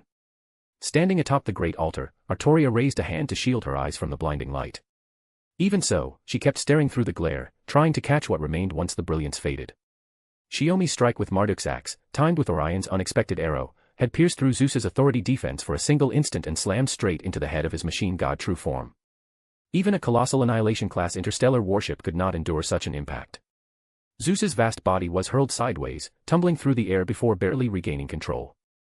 So this is the war god Marduk of distant Mesopotamia, a deity even Ares could not rival. Zeus finally sounded moved. That axe is indeed dangerous. Shiomi let out a long breath. His right hand extended calmly to the side, steadying the massive axe suspended in the air as he looked down at Zeus. Relax, Zeus. I barely managed to nick your head. You and I both still have plenty left in us, don't we? To challenge the supreme god of Olympus, only two weapons could truly match him. Marduk's axe and Odin's spear. But Zeus still maintained that enormous machine god true form. Orion had cast aside his grand spirit origin and, together with Artemis, offered up a life-bound arrow, yet it had only destroyed a portion of Zeus's grand composite authority. Otherwise, that axe blow would have done far more than carve a mere gash. Thunder roared without end. The mana in the air had grown so dense that even with Chaldea's mystic code protection, drawing breath felt difficult. Every movement, every word, altered phenomena. The lightning that once burned blue-white had gradually shifted to pale gold, bathing the great altar, and even the entire orbital grand temple of Dodona, in a lavish, almost unreal glow. Shiomi slowly raised his left hand. From afar, he locked eyes with Zeus, each watching the other for the slightest shift. All things flowed. Winds and clouds churned. Mana condensed into thunder, flame, frost, and storm, colliding between them and sweeping outward. The great altar was reduced to ruin in mere moments under the shock waves. Dozens of phenomena. Hundreds. Then thousands. With nothing more than the twitch of a finger, authority surpassing any magecraft manifested as endless natural disasters, clashing repeatedly in the sky where mana had been activated to its utmost density. Artoria drew the holy sword and thrust it into a pillar of the altar to steady herself. Charging in recklessly now would only distract Shiomi. He was engaged in a new war of attrition with Zeus, forcing him toward an opening. After that would come the full collision of their noble phantasms. She had to be ready. Great main god. Grand composite authority sustaining parallel deployment. Full function release increased to 45%. Through the deafening thunder, Artoria heard the emotionless broadcast again. 45%. She murmured, staring at Zeus. The chief god of Olympus clearly understood that the next exchange, the final strike, would decide the outcome of this cataclysmic battle. So Zeus had no intention of holding anything back. If he failed to defeat this new god before him, the fate awaiting him would be no different from that of Kronos. Ancient gods were overthrown by newborn ones. Even among the Olympians, that pattern held true. And yet, Zeus's release of full functionality was slow. Seconds passed. The clash continued. Still, it had not reached 50%. As a supercivilization machine surpassing the intelligence of this planet, Zeus could not unleash his power without limit. Beyond a certain threshold, the strain would inflict catastrophic damage upon his own machine god true form. His internal self-preservation systems restricted the pace, but they could not truly stop him. When a god resolved to act, no one could refute it, not even the god himself. Of course, another reason for the delay was the damage left behind by Orion's strike. It hindered Zeus's attempt to fully unlock his functions and activate his ultimate noble phantasm. On the other side, Shiomi felt something changing within himself. He was drawing nearly limitless mana from the environment without restraint. He had expected his body to give out under the burden, to collapse into greater danger. Instead, the opposite was happening. He felt like a mechanism. A humanoid device converting mana into authority output, or perhaps, a divine apparatus. Even as he manipulated mana on the brink of self-destruction, backlash did not immediately follow. The authorities he wielded were not only being expended, they were also repairing and refining him in turn. Gradually, the thunder faded from his ears. The howl of wind softened. And yet his awareness of the world deepened. Though he stood on a battlefield where a single misstep meant defeat and annihilation, Shiomi felt the world itself becoming clear and almost comfortable. Not because this was a lost belt. Not because it was the age of gods. Simply because it was a world. A world he could understand. A world he could change. As if this had been the reason for his birth from the very beginning. He had not been born for destruction or slaughter, nor did he exist merely to save the world or cling to life. So that's why I was born. It was as if he had heard a voiceless whisper. For a fleeting moment, Shiomi almost turned around to search for its source, but forced himself to suppress the impulse and refocus on the present. Zeus's functions continued to unlock. 47%. 51%. 53%. 56%. The percentage climbed, sometimes quickly, sometimes slowly, until it finally halted at around 62%. If it went any further, Zeus would collapse from the strain of his own output before he could destroy his enemy. He had already exceeded the power and scale he was meant to possess at birth. Even with his authorities expanded through Kronos' crown, he had reached the limits of a god. He needed to defeat the foe before him. But not by trading his life away. The great god Zeus had greater ambitions. To see his plan through, he had to win and survive. There was no signal. No warning. The endless clash of phenomena suddenly ceased. Heaven and earth fell into a brief, heavy silence. The noble phantasms were ready. The next strike would decide everything. Looks like we're both tired of this deadlock. Shiomi laughed softly, staring down at Zeus's vast form. If we're going to settle this, there's only one way, go all in with a single decisive blow. Noble phantasm, preparing for release. Zeus locked every shred of his attention onto Shiomi. Chapter 860, Volume 10, Chapter 108, Stalemate, 2. Deep within the orbital Grand Temple, in the detached palace only a single step away from the fantasy tree. Another battle was reaching its boiling point. Scáthach and Kirei streaked through the halls like purple and golden meteors, darting back and forth without pause. They collided, separated, and collided again. Each exchange burst with tremendous force, and the divine stone pillars of the palace were carved with one terrifying scar after another. Kirei didn't spare it a glance. He had his own unimaginable opponent to contend with. The mana reaction pouring in from the great altar was too dense to ignore. The tremors it caused even reached the fantasy tree. Kirei's expression was grave as he fixed his eyes on Morgan. Shouldn't you spare a thought for how your husband is doing, Great Witch? I'm always thinking of him, Morgan replied coolly, staring at Kirei from across the hall. That's exactly why I want to end this battle quickly and go support my husband. Human magi who can push me this far are rare. Besides my husband, only the king of magecraft has ever been this troublesome. To be compared to those two is an honor, Kirei said with a polite smile. Save the pleasantries. Morgan studied him. You don't seem all that worried about your ally, Kirei Wodime. It's nothing complicated, Kirei said. Our ideals align, so we became allies. But our end goals contradict each other, so sooner or later we'll become enemies.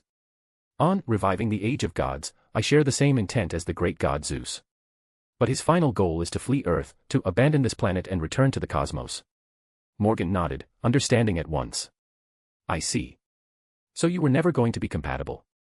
And Chaldea is just the obstacle you have to clear away before your final showdown. Not at all. Kirei shook his head. If you'd asked me at the very beginning of the bleaching, I might have answered that way. But now, even if my resolve hasn't wavered, my certainty in the end is no longer absolute. You're impressively self-aware, Morgan said, not mocking him, but genuinely acknowledging it. Once you understood what your opponent truly was, clinging to blind confidence would be the most foolish thing of all. To be honest, Kirei continued, if Zeus meant to use the interstellar metropolis mountain range as a new starship and take his people with him into the Sea of Stars, I might have agreed. But you heard it yourself. Zeus intends to abandon the Olympian citizens who define him as a god. That isn't an age of gods. It's no different from the divine era fading away in proper human history. Morgan thought for a moment. That's true. Without humans, there's no point in preserving an age of gods. And Zeus never needed that kind of thing in the first place, did he? Exactly. Which is why even Europa, the divine consort from proper human history, can't sway Lost Belt Zeus's will. Kirei shook his head with a helpless sigh. Perhaps, this is the binding curse of the primordial source. The primordial source? You mean Zeus's, no, the origins of the Olympian machine gods. Morgan pressed. The interstellar fleet, no matter how completely it gathers its functions, cannot defy the policy of the primordial father. How tragic, my friend Zeus, no. Chaos. Kirei spoke another name. Morgan narrowed her eyes. Chaos. In Greek myth, the origin of everything. A supreme primordial existence, much like Tiamat in Mesopotamian myth. And if the Olympian gods were machine gods, then chaos could only be their prototype machine, or rather, their mothership. Realizing that, Morgan understood something else as well. Even if her husband defeated Zeus, the battle wouldn't truly end. Beyond that would be yet another god waiting. Looks like I've said too much. Kirei chuckled and raised the wand in his hand. But you and Sensei are the embodiment of the ideal I seek in this lost belt. Morgan lifted her magic spear and pointed it at him. Keep talking. What else? Tell me everything you know. I won't torture you. Can you really do that, benevolent witch queen of Britannia? Kirei sounded unconvinced. Unlike teacher, you may be powerful, but you lack the one thing a magus absolutely needs, coldness.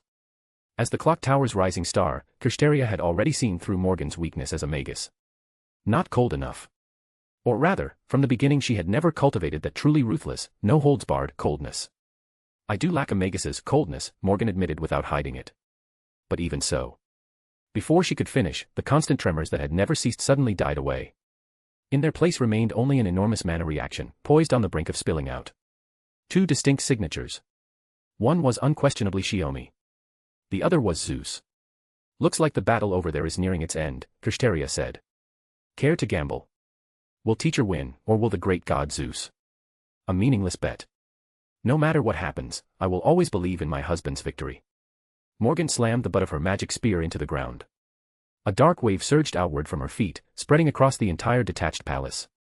In the blink of an eye, the floor transformed into a deep indigo lake. The magecraft duel, paused only for a heartbeat, began anew. Well said, Morgan. Scáthach's spear collided head-on with Canis' lance, the two weapons grinding against each other without yielding an inch. Even in the midst of the clash, Scáthach voiced her approval of Morgan's answer. Whether Zeus lives or dies has nothing to do with me. But don't think you'll just keep winning forever. Canis roared. It's not a matter of wanting to. It's a matter of whether you can. With that, Scáthach kicked Canis back, breaking the deadlock, and cast a glance toward Morgan's side of the battlefield. Kirei rose into the air, carving out a stable current of mana within the chaotic atmosphere. His effortless command over the greater source forced even Morgan to focus completely, drawing on her full power in preparation for what was coming. You are not my teacher, Kirei said, looking at Morgan, but you are a Magus without equal in this age. If you wish to learn more, then withstand this strike, and defeat me with something even more brilliant than my teacher's methods. That was my intention from the start. Since my husband entrusted this battlefield to me, it would be disappointing to return without meaningful results. Morgan's fairy eyes shimmered with pale blue light. Then she lowered her voice, speaking so softly that only she could hear it. No, he wouldn't be disappointed over something like this. But I would resent myself for it later. Whether at the Great Altar, or here in the detached palace before the fantasy tree. Both battlefields had reached their final act. No holding back. No retreat. Each wagered their will itself. All for the sake of ultimate victory. Chapter 861, Volume 10, Chapter 109, The Fall of a Great God, 1. Hell. Without question, hell. The battle had only just begun when Zeus started lifting the combat restrictions on the machine god's true form one by one. The planetary destruction mechanism. The galactic annihilation mechanism. The spacetime assault mechanism. In the end, even the possibility of the concept destruction mechanism was no longer restrained. At this moment, the mana saturating the battlefield had already grown so dense it defied comparison. And the magical output of Zeus's machine god true form was so overwhelming it was impossible to ignore. He stood there. The main god of Olympus, the great god who sought to lead the interstellar city back onto its voyage through the endless sea of stars. Could it be done? Shiomi did not have absolute confidence.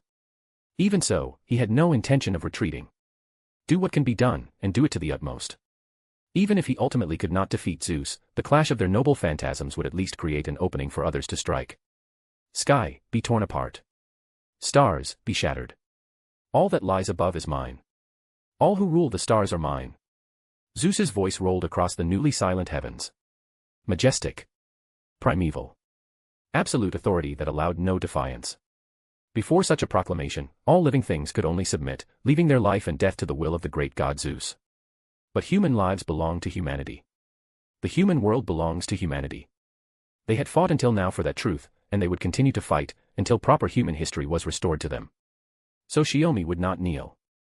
Nor would he allow Zeus to carry out his unilateral, arrogant design any further.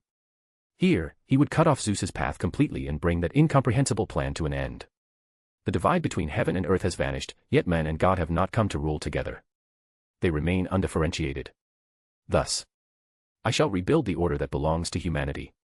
Shiomi spread his arms wide, the colossal axe moving in sweeping arcs with him. More decisive than when he crushed Surt. Faster than when he slew his own misguided past self. I, the stark-leaving thunderbolt, world discipline Koronos. Emerald light burst from Zeus's eyes. Vast, unrestrained mana surged to its absolute limit, and the face embedded within the machine god's true form opened its mouth. A torrent of mana like an apocalyptic flood erupted from within. It shattered planets. It annihilated star systems. It assaulted spacetime. In the end, it even sought to pulverize concepts themselves. The categories of destruction expanded without cease, pushed to their ultimate extreme. Only such total eradication could eliminate the obstacle before him. Zeus believed this without doubt, and he poured out everything. But what lay before him was not an obstacle. It was a span of water no more than a foot deep, yet one Zeus could never cross. Enoma Elish. Marduk, the supreme main god who bore 50 epithets and unified the authorities of the many gods of Mesopotamia. It was said that in ancient times he split the body of the primordial goddess Tiamat in two, thereby creating heaven and earth. That noble phantasm, that legend, those deeds, all were embodied within this massive axe. Once, merely forcing himself to wield it had been enough to utterly defeat Quetzalcoatl's divided spirit servant. But now, he was no longer the man who timidly brushed against the realm of gods. At this moment, as a newly born god granted a divine name by Tiamat, he stood beneath this sky. Split. Sever. Divide. If that was the ultimate noble phantasm capable of shattering even concepts, then he would sever the very act of shattering concepts itself. Zeus's noble phantasm was something only a god could fully comprehend. Oh, why can I not reach? A voice laced with grief and confusion echoed amid the clash of noble phantasms. In his machine god true form, Zeus had no need to use the mouth upon his body to speak. His bewilderment was only natural. He had unleashed his noble phantasm to such an extent, yet the diminutive god before him remained untouchable. Marduk's axe blazed into golden radiance and severed Zeus's noble phantasm in two. The emerald torrent of mana vanished the instant it brushed against that golden light. All Zeus could do was watch as the light drew closer, nearer and nearer, until it was before his eyes, then fell. Even with countless authorities layered upon him, he could not stop that strike from reaching the machine god true form. For a fleeting moment, something like a primordial hell, reminiscent of the world at the dawn of chaos, when heaven and earth first parted, took shape in the sky. Then it dispersed. The clash between Zeus's noble phantasm and Marduk's axe had neutralized most of their power. Even so, the orbital grand temple, Dodona, was left scarred beyond recognition. The once sacred, unreachable dwelling of the gods was reduced in an instant to a crumbling aerial fortress on the verge of collapse. As the one who had borne the brunt of the noble phantasm, Zeus took the final damage. I have been wounded. I have suffered damage. As the light of the noble phantasms faded, the dim sky was dyed in gold, like the coming of a radiant dawn. Zeus's machine god true form wavered, barely able to sustain its flight systems. Yet Shiomi, who had claimed this exchange, was in no better condition. He fell from the sky and crashed onto the shattered roof of the great altar, his body caught by Talos under Europa's command. A hard-won victory. But it had not ended Zeus. Judging this to be his best opportunity, Zeus rapidly gathered his remaining functions and locked onto Europa. Please stop, great god Zeus. For those children who refuse to give up and long for tomorrow, grant them blessings, not curses. Even this newborn god understands that truth. There is no way you do not understand it, my beloved great god Zeus. Whether it is proper human history or a lost belt, saving the planet, was that not your true wish? Overcome with sorrow, Europa tried to stop Zeus from carrying out what was effectively a self-destructive attack. Europa. Zeus heard the voice of his divine consort. If you love me as well, then tell me, what difference is there between humans and gods? Europa asked, her voice trembling. Shiomi silently nodded and raised his head to watch Zeus's reaction. Humans and gods are different. A god who loves humanity is merely a god who will erode and fall apart. And, my Europa. I am not the Zeus, the god, you love. Just as expected, Zeus rejected her words. As if something were influencing him. Shiomi sensed it too. But he was momentarily drained of strength, unable to respond before Zeus's next attack came. Would he have to take it head-on? No. If that is your answer, then I have nothing left to hesitate over, great god Zeus. In your current state, even you are within reach of the Holy Lance's authority. Artoria, who had been observing and waiting for the right moment, urged her steed into the sky and made her declaration. 13 restraints, released. Round Table Decision, begin. Chapter 862, Volume 10, Chapter 110, The Fall of a Great God, 2. The Holy Lance's true form was the Tower of Light that anchored the world's surface. Only through the same process as the Holy Sword of the planet, through the existence of 13 restraints, could it barely take shape as a noble phantasm. To release its true name, half of those 13 restraints had to be undone. That decision could only be made by Artoria Pendragon together with the 12 knights she trusted most. And now, at long last, Artoria had her opening. No matter how far she could push it, she had to keep fighting. For the utterly exhausted Shiomi, she had to carve out a chance for the next blow. At this moment, many knights of the Round Table were still present in their current state. With half the knights on the field, the decision first called for their votes. Lancelot, affirmed. Percival, affirmed. Gawain, affirmed. Gareth, affirmed. Bedivere, affirmed. Mordred, affirmed. The instant they heard the king's voice, the knights of the Round Table understood the battle had reached its fiercest point. Their opponent was the great god Zeus, and no matter what, they would not betray their creed. Then, even the knights of the Round Table who had already returned to their seats gave their acknowledgement one after another. This is the battle to save the world, Arthur affirmed. Unprecedented, every one of the 13 restraints was released. A scale so dangerous it was almost beyond imagining. Yet against the great god Zeus, whether out of caution or out of reverence, it was the only acceptable response. Take this, great god Zeus. Rangominiad. The warhorse racing through the sky carried its master with it, transforming into a razor-pure tower of light that came crashing down upon Zeus. A mere holy lance goddess. The protection of his authority had been battered and broken, and his opponent was already in a weakened state. Zeus, having focused all his attention on Shiomi, had forgotten there was another goddess here. The goddess who wielded the holy lance. The goddess who had reclaimed the hearts of men and fought for the human world. The power Zeus gathered in haste became a strained, desperate defense, barely withstanding the crushing pressure of that tower of light. Zeus understood all too well that the holy lance could not remain without restraints for long. If he devoted himself entirely to defense and held out until the noble phantasm ended, he could still survive. But time was now a gap measured in seconds. Even a few seconds of distraction were enough to turn fatal. One last question, you don't mind, do you, Europa? Shiomi asked. Please, stop the great god Zeus, Europa replied softly, kneeling upon Talos' shoulder. Artoria had bought them precious time, and at the same time pinned Zeus's movements in place. Even if Zeus noticed Shiomi forcing himself back to his feet to attack, he had no spare capacity to deal with him. He could not even properly control his lightning anymore, managing only the slightest interference. Another divine weapon had already locked onto Zeus. Shiomi suddenly felt a stab of shame. If the war god Marduk had manifested, this extra strike would not have been necessary. If the great god Odin had manifested, Gungnir would already have pierced Zeus clean through. So all Shiomi could do was pour everything into a single blow, fight in a way that would not disgrace a god. Thank you, Artoria. He sprang from Talos' palm, raised Gungnir high, and fixed his aim upon Zeus's machine god true form. This is the strike that speaks fate, granting all things in the world their ordained death. Even a great god cannot escape it. Proclaim the end, and fall to the earth, Ragnarok Gungnir. Unlike Marduk's axe, Gungnir had no massive bulk. Its dazzling light flashed only for an instant. By the time the target noticed Gungnir, it was already locked on. Once thrown, it could not miss. A golden meteor cut across the sky. Ah. With his divine core pierced, Zeus's mana reaction cut off abruptly. Even the mana sustaining his defense scattered in an instant, ending together with the holy lance's light as it reached its limit. The colossal machine god true form began to sway, then started to crumble from its outermost edges. The death of a god could no longer be averted. Zeus could not even find words to answer that blow, and fell into his final silence. Altitude. With the lightning no longer barring the way, Storm Border finally rose to the grand altar within the orbital grand temple, moving in to face Zeus. After pushing himself past his limits again and again, Shiomi could no longer maintain his levitation. His body slipped from Talos' palm. Europa stared in shock as Zeus perished. Before she could order the bronze giant to catch him, Shiomi had already fallen. Below him stretched a bottomless abyss. With nothing to stop him, he would fall all the way to the surface of the interstellar city. Tenkei. Artoria was too far away. She couldn't make it in time. But soon, she no longer needed to worry. Storm Border had been tracking Shiomi from every angle. Just before he plummeted out of reach, Melusine burst out with her not yet fully recovered flight equipment and caught him midair. Nice catch. Shiomi said with a faint smile. I'm sorry. Zeus's lightning.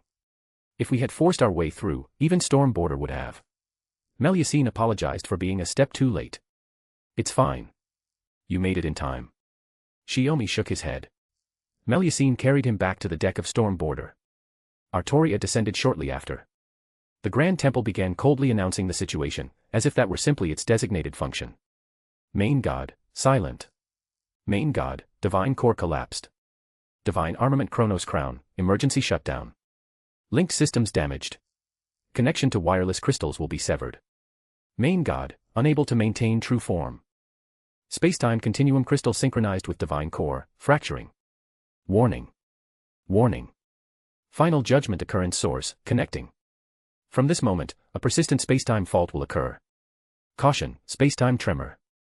The mechanical broadcast shifted from status report to full alarm with barely a pause. What's going on? Melusine had only just arrived and didn't yet understand. Shiomi steadied his breathing, focusing on recovering his spent strength. That announcement had mentioned a final judgment occurrence source. It seemed there was something else behind Zeus. Something that had driven him to deny Europa's feelings. It's right there. You'll see it soon. Shiomi lifted his head. Even before his eyes confirmed it, his instincts had already sensed its presence. The collapsing true form of Zeus suddenly erupted in a far greater explosion. Space split. The sky cracked open. Then an impossible sight began to take shape. Twisted. Warped. Torn open into a gash. Beyond that rift, something existed. What is that? Even with a field of vision comparable to the king of magecraft, Artoria felt an instinctive chill at the thing gradually revealing itself. From the far side of the distorted sky, something was staring back. It blazed like a second sun. No, brighter than the sun. A pupil. Melusine clenched her fists, suppressing the shock rising in her chest. Chapter 863, Volume 10, Chapter 111, Chaos. So that is the chaos you spoke of, Kirsteria Wodime. The colossal upheaval in the sky became apparent to everyone in an instant. Morgan gazed at the massive eye slowly emerging from the crack in the heavens and asked the question calmly. Yes. Kirsteria lay amid the ruins of the detached palace, answering with visible strain. He glanced toward Canes. His servant, drenched in blood, knelt on the ground, bracing herself on her spear out of sheer instinct, indifferent to everything happening around her. As her master, Kirsteria knew she had already reached her limit. Even with the reinforcement of 2 command spells, she had ultimately been unable to overcome Scáthach's god-slaying power. And now, as the leader of the Cryptors, he too had been defeated in his magecraft duel against Morgan. His magic circuits were sealed, leaving him a prisoner. The origin of the 12 machine gods of Olympus, Kirsteria said slowly. The primordial starship. A supermassive mothership built for interstellar navigation. The oldest machine god. That majestic form peering down upon this planet from the heavens, its true identity is Chaos, the origin of all gods in Greek mythology. Chaos. The ancient deity bearing the name of Chaos itself. In Greek myth, it also signifies the gaping hole in the sky, the void, the primordial and greatest god. That is the celestial sphere-type spacetime fortress Chaos. The source of all machine gods. The original existence. The 12 machine gods, Zeus included, are merely divisions of Chaos's countless original grand functions. Titan. Olympus. The origin point of every machine god. A transcendent god fused with the spacetime rifts of the cosmos. Its core is that colossal eye you see beyond the tear. Though his magic circuits were sealed, Kirsteria was not gravely wounded. He had merely been stripped of his ability to fight. Morgan had intended to interrogate him, to extract whatever useful intelligence she could. It appears that Thing's core is a star from another galaxy, encased within a constructed outer shell. Morgan asked. How perceptive, Great Witch, Kirsteria replied, shifting slightly against the rubble. He gave a faint shake of his head. Have you heard of a Dyson sphere? So the theoretical construct proposed by human scientists was already realized in the prehistoric civilization that birthed the machine gods. Morgan nodded in understanding, looking down at him from several meters away. Why has chaos appeared now? Because Zeus was shot down and it has chosen to intervene directly. No. Chaos has only come to complete the aftermath. Zeus wished to lead Olympus back into the sea of stars. But Chaos is a purer machine. It has no attachment to this planet. That god cares only for the maintenance of the fleet. It intends to absorb the resources of the entire planet, not just Olympus. Morgan raised an eyebrow. Absorb resources. Like the white giant Safar. Perhaps. Or perhaps something even worse. Kirsteria smiled faintly, resignation in his eyes. In any case, I have already been defeated. What comes next is up to you, Chaldea. I believe you can overcome this trial. There was no doubt that Kirsteria, knowing all of this in advance, had once planned to defeat Chaldea first, then Zeus, and prevent Chaos's arrival. But with both Zeus and himself defeated, that plan had dissolved into nothing more than empty theory. Even if they knew nothing, if it were them, if it were that person, surely they could. That would be the case regardless of whether you said it. Morgan turned, her gaze falling upon the knights of the Round Table who had ended their battle and hurried toward the palace. Percival and Mordred each carried an unconscious body, Peperoncino and Hinako Akuta slung over their shoulders. During the fight at the altar, they had realized they could not interfere and immediately rushed here instead. Even so, they were still a step too late. You assist Scáthach and guard the cryptor here. I'll go provide support. As she spoke, Morgan opened a water mirror, intending to return to Shiomi's side. Don't come over. They need you watching that side. Shiomi's voice echoed directly in her mind through the private mana channel that bound them. My husband. Morgan paused for only a moment before nodding. Understood. The alien apostle had yet to show himself, and Kirsteria had not finished explaining everything. More importantly, the fantasy tree stood right before them. Aside from Britannia's fantasy tree, the ones in Russia and Scandinavia had already been dismantled and reclaimed by the alien apostle before Chaldea could even approach, after witnessing those lost belts fall. Now, only Morgan had the means to deal with this most prosperous fantasy tree. As for the rest, she could only trust her husband. Storm border, deck. Staring at the colossal pupil in the sky, Shiomi's star eyes trembled faintly. An overwhelming presence, yet empty. It was there, and yet not there. A place where neither gods nor humans existed. Only the gap of the cosmos itself. He pressed a hand to his forehead, thoughts racing. He had stopped Morgan from coming, but he still had no clear, decisive countermeasure. Subjects and civilization, unnecessary. Intellect and spirit, unnecessary. Prosperity and extinction, all unnecessary. Confirming reactivation of primordial chaos. All elements deemed unnecessary. Emergency alert. Emergency alert. Chaos God, manifesting. Initiating forced resource reclamation. Executing primordial reversion of planetary surface resources. In accordance with the Interstellar Migration Navigation Treaty. 37% of this unregistered planet's volume will be requisitioned. Intelligent life forms on this planet, evacuate immediately. The broadcast relayed through the orbital Grand Temple stunned everyone. To strip away 37% of Earth's volume would render the planet uninhabitable for humanity. Even if the bleached Earth were restored later, it would all be meaningless. They don't even consider us worth acknowledging. Shiomi clenched his fists, anger rising in his chest. He was pushing himself to recover as much strength as possible from the battle with Zeus, drawing on every advantage the surroundings offered. But the problem was. Bridge, what's the situation? He asked. The minimum estimated distance between us and the target is 20,000 meters. Romani reported rapidly. Storm border simply can't support ultra-long-range space navigation. Even if we had a heroic spirit capable of pioneering the cosmos, at best we could only reach that location. The king of the demon gods once preserved human history's total mana as a band of light. Even if we possessed energy on the same scale as that light band, it still wouldn't be enough to destroy something like this. How shallow. Chaldea truly has not changed. A familiar voice cut in. Cold. Arrogant. And possessed of a clarity that seemed to see through all things.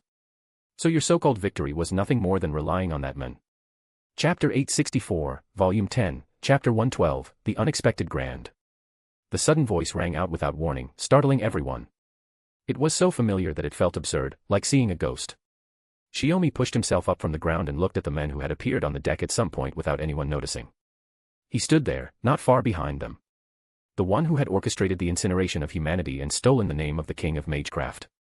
The supreme summoning formula personally created by King Solomon. King of the demon gods, Goetia. Shiomi slowly straightened to his feet. Chaos was already preparing to seize the planet's resources, and now the king of the demon gods, Goetia, had appeared as well.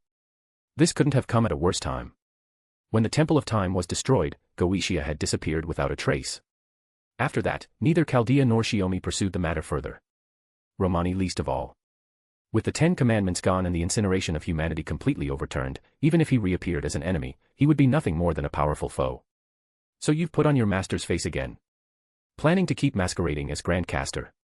Shiomi raised his hand. If you're here to interfere at a time like this. He gripped Gungnir and pointed it at Goetia, who stood before them in Solomon's form. You have obtained divinity, yet you still think like a human. Don't disappoint me, Tiham. Goetia ignored the hostility directed at him, calmly addressing Shiomi by his divine name, his tone edged with ridicule. What are you here to do? Shiomi demanded. Nothing more than attending to trivial matters suited to a grand servant. Goetia stepped forward, passing the three of them and stopping a little ahead, his gaze fixed on chaos. Spirit origin reaction confirmed at grand servant level. Whether it's a disguise remains unclear. Romani's voice came through the communicator, tension laced with a new layer of gravity. He knew Goetia hadn't died in the battle at the Temple of Time. But why he had appeared here now was another matter entirely. Even without the 10 Commandments, Goetia still occupied Solomon's remains, the ultimate magecraft formula created by Solomon himself. Taking action under the identity of a grand servant would not be difficult for him. That cold-blooded man never showed himself from beginning to end. I am merely here in his stead to deliver some good news to Chaldea. Goetia spoke without turning around, his voice as cold as ever. Good news. Artoria blinked in surprise. You may not be able to destroy chaos, but you can stop it from continuing to interfere with this universe, Goetia said evenly. All you need to do is close the window through which that eye peers into this universe. Understanding dawned on Shiomi at once. Goichia wasn't here to obstruct them. He had come in the capacity of Grand Caster to offer assistance, for reasons of his own. Or rather, to have Chaldea accomplish something. After all, even when he burned away all of human history, he had never intended to destroy the planet itself, let alone kill it. That's a tear opened in space, something intangible, still, a concept of the void, Shiomi said. How do we close it? The man who once feared no divine punishment now fears death after becoming a god. Goichia replied coolly. Shiomi paused, then understood. You came all the way here just to say that. Because I destroyed your plan, you've been waiting for a chance to settle the score. Interpret my actions however you like. If you intend to stop Chaos's current move, then stop wasting time. You're a Grand Caster. You possess eyes that see through past and future. And yet you can't even close the window through which Chaos observes this universe. Shiomi shot back with a sneer. Goichia showed no reaction to the mockery. If necessary, I can do it. But if you defeated me and still cannot accomplish even this, and must rely on me. He finally turned to look at Shiomi. Then declare here, in the name of a god, that humanity's future is to be entrusted to me. In that case, I will complete what comes next on your behalf. As I thought. Shiomi murmured. It seems you finally noticed what you once overlooked, Goichia replied indifferently. Time is short. Make your choice, Tiham. No need to choose. I made my decision long ago. That answer won't change now. Shiomi refused Goichia's proposal without the slightest hesitation. Whether Goichia could truly accomplish it or not, he would never entrust humanity's future to him. And yet, in that instant, Shiomi thought he saw a strange smile flicker in Goichia's eyes. He couldn't tell whether it was mockery or approval. Perhaps Goichia intended to use this opportunity to eliminate Shiomi. Or perhaps he had truly come here, however unwillingly, to lend a hand for the sake of the planet and humanity. After all, their enemy was Chaos. Adding a little more weight to Chaldea's side of the scale could be considered only fair. Humph. Goichia let out a cold snort and suddenly rose into the air. A bridge of starlight leading to Chaos manifested out of the void. Though Chaos's position could be perceived subjectively, no instrument had been able to lock onto it. Now, through Goichia's power, the bridge pierced straight through the labyrinth of dimensional rifts thrown into disarray by Chaos, marking the one and only correct path to its location. Now. Storm border, engines to full output. Follow that path. Olga Marie clenched her teeth and made her decision. She had a rough idea of what would happen next. But since her teacher had already resolved himself, she would not trample on that resolve. No. Melusine objected, rare and uncharacteristically firm. Melusine, you, Artoria began, thinking she was speaking out of emotion. Instead, Melusine calmly removed her flight armor and walked to Shiomi's side. There's still much to be done. And many comrades remain on this land, she said, shaking her head. Storm border must stay. It needs to prepare for the battles to come. Shiomi wanted to argue. But faced with the determination in her eyes, the words wouldn't come. My name is Melusine, the fairy name granted to me by my master. As she spoke, an overwhelming surge of mana erupted from within her. It was not the mana of a fairy. It was something greater, mana belonging to Albion, the last dragon. At this moment, I cast aside that name. I return to my origin and reveal the realm of Albion the dragon. The moment her words fell, Melusine transformed into a streak of light and shot into the sky. When the radiance faded, what stood before them was no longer Melusine. It was a beautiful dragon. Melusine had staked everything to briefly reclaim the true form of Albion the dragon. All for the sake of becoming someone's strength. Chapter 865, Volume 10, Chapter 113, Shutdown. Without hesitating, Tenkei Shiomi leapt onto Melusine's back. She had cast off her identity as a fairy and returned to the form of Albion's dragon. Since she was originally nothing more than a left hand that still retained a trace of life, even Melusine couldn't say how long this form would last, or whether she would ever be able to become Fairy Knight Melusine again. Even so, she had no regrets. Here, in the face of a powerful enemy, she would fulfill Albion's duty as the border. In truth, once she returned to this form, she should have become a rainbow spanning the boundary line, or a gate that opened a path to other worlds and other dimensions. Tenkei. Artoria suddenly shouted from the deck. Tenkei Shiomi turned back. The King of Knights was full of worry, yet couldn't bring herself to stop him aloud. Storm border is in your hands. Take everyone and regroup with Morgan. You'll come back, won't you? Artoria asked. Tenkei Shiomi had no answer for a moment. This was probably the second time he'd stepped onto a road he couldn't be sure of. What awaited him ahead, even he couldn't say. If you want to keep wasting time, be my guest. It isn't my time, after all. Goishia's voice carried over from afar. Keeping this path open through a maze of layered dimensions, guiding him and Albion's dragon to chaos, was clearly no easy task. Otherwise, Goishia would never have appeared as Grand Caster. Quit rushing us. We're going now, just like you wanted. Tenkei Shiomi shouted back. He clenched his fist, then leaned down and gently patted the dragon's neck. Let's fly. A roar that seemed to shake the sky was Melusine's reply. She spread her wings, gathered mana through her body, and surged into the starry expanse where chaos awaited. In the blink of an eye, the figures of god and dragon shrank into a tiny speck in Chaldea's sight, racing along that long road. Because of the route Goishia had constructed, chaos, which should have been at a distance practically equal to infinity, on the far side of countless dimensional labyrinths, now loomed as a colossal presence only a little over 20,000 meters away. As Albion closed in on chaos at speed, the sky, or rather, the universe itself, seemed to rise higher and higher. That was a Dyson sphere, a piece of ultra-future technology that, to humanity, could only ever be a fantasy, something even theory couldn't truly reach, turning an entire star into an energy source. And what they were doing now was drawing as close as possible to the place where that star existed. My husband. Morgan's voice sounded again through their telepathic link. My wife. Tenkei Shiomi answered in his mind. You'll come back, won't you? Morgan asked the same question, her voice trembling despite her effort to hold it steady. I'm sorry. I can't promise you that. Tenkei Shiomi pressed a hand to his chest. If I don't make it back, I'm leaving what comes after to you. You're saying something so irresponsible again. I won't forgive you. Morgan's voice broke with a sob. It was just her stubbornness. No one understood better than she did what Tenkei Shiomi was doing. It wasn't irresponsibility. It was him doing everything he could to shoulder responsibility. As a human, and as a god.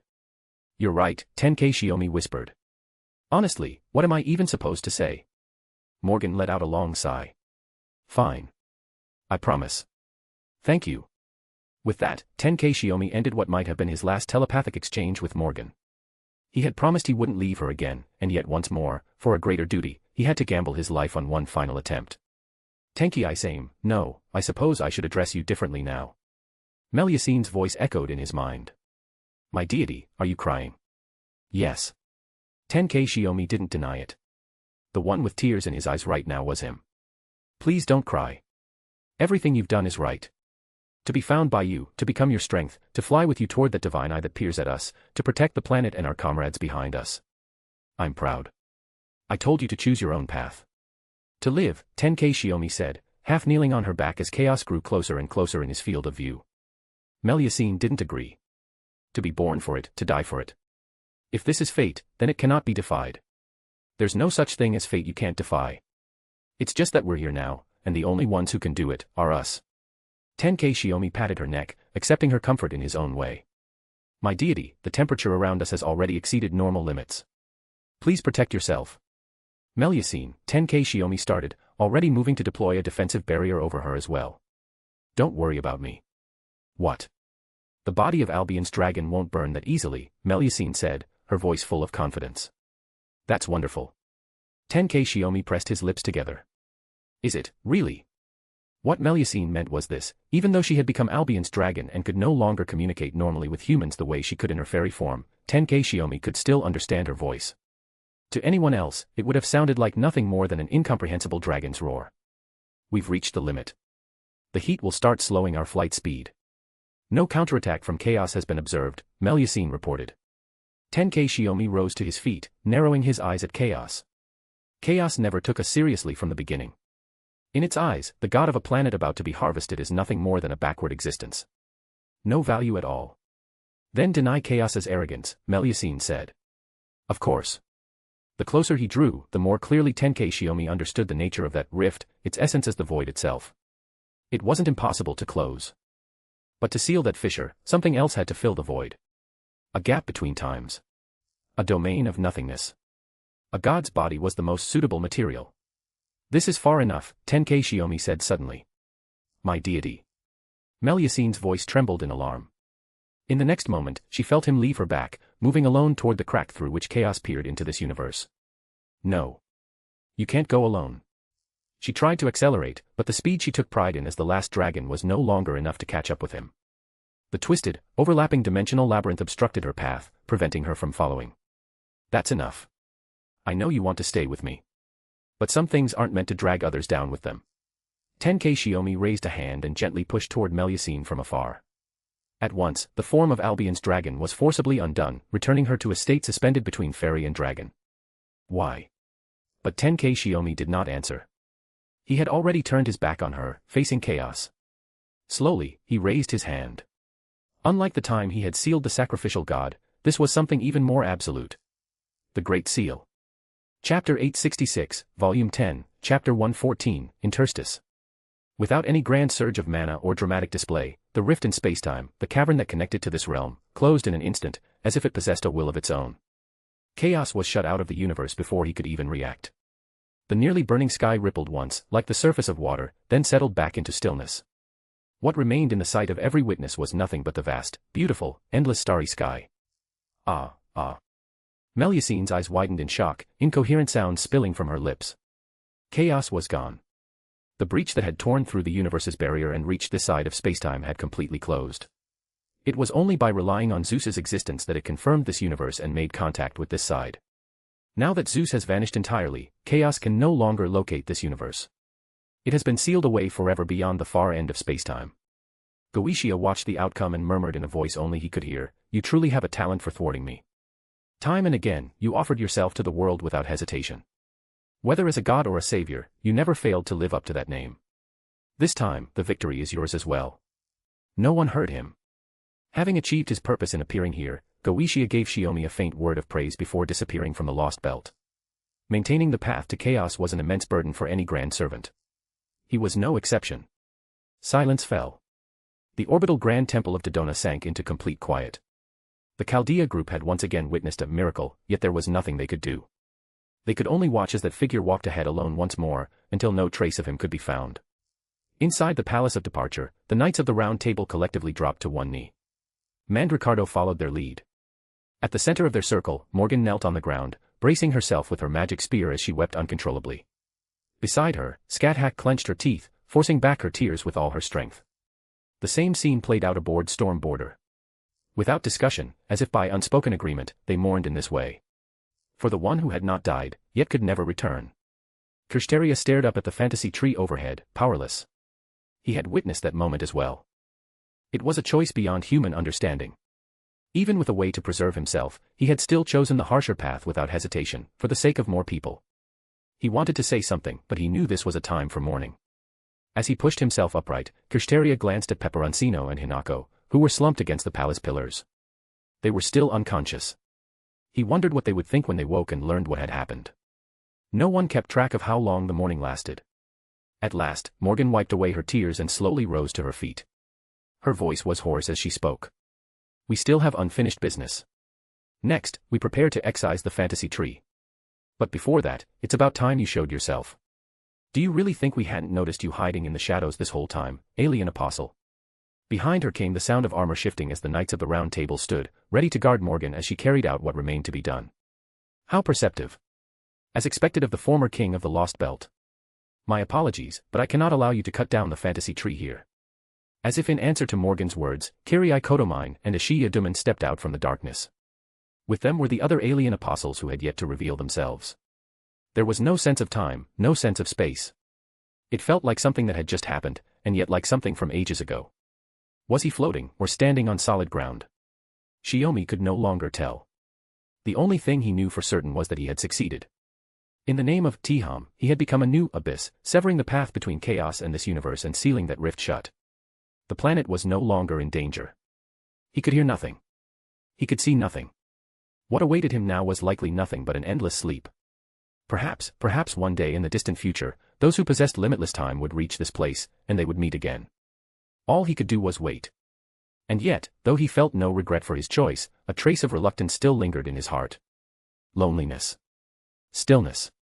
The confusion of being utterly alone. In this place without time or space, he wrapped his arms around himself and curled into a small, silent ball. "The journey is far from over, my child.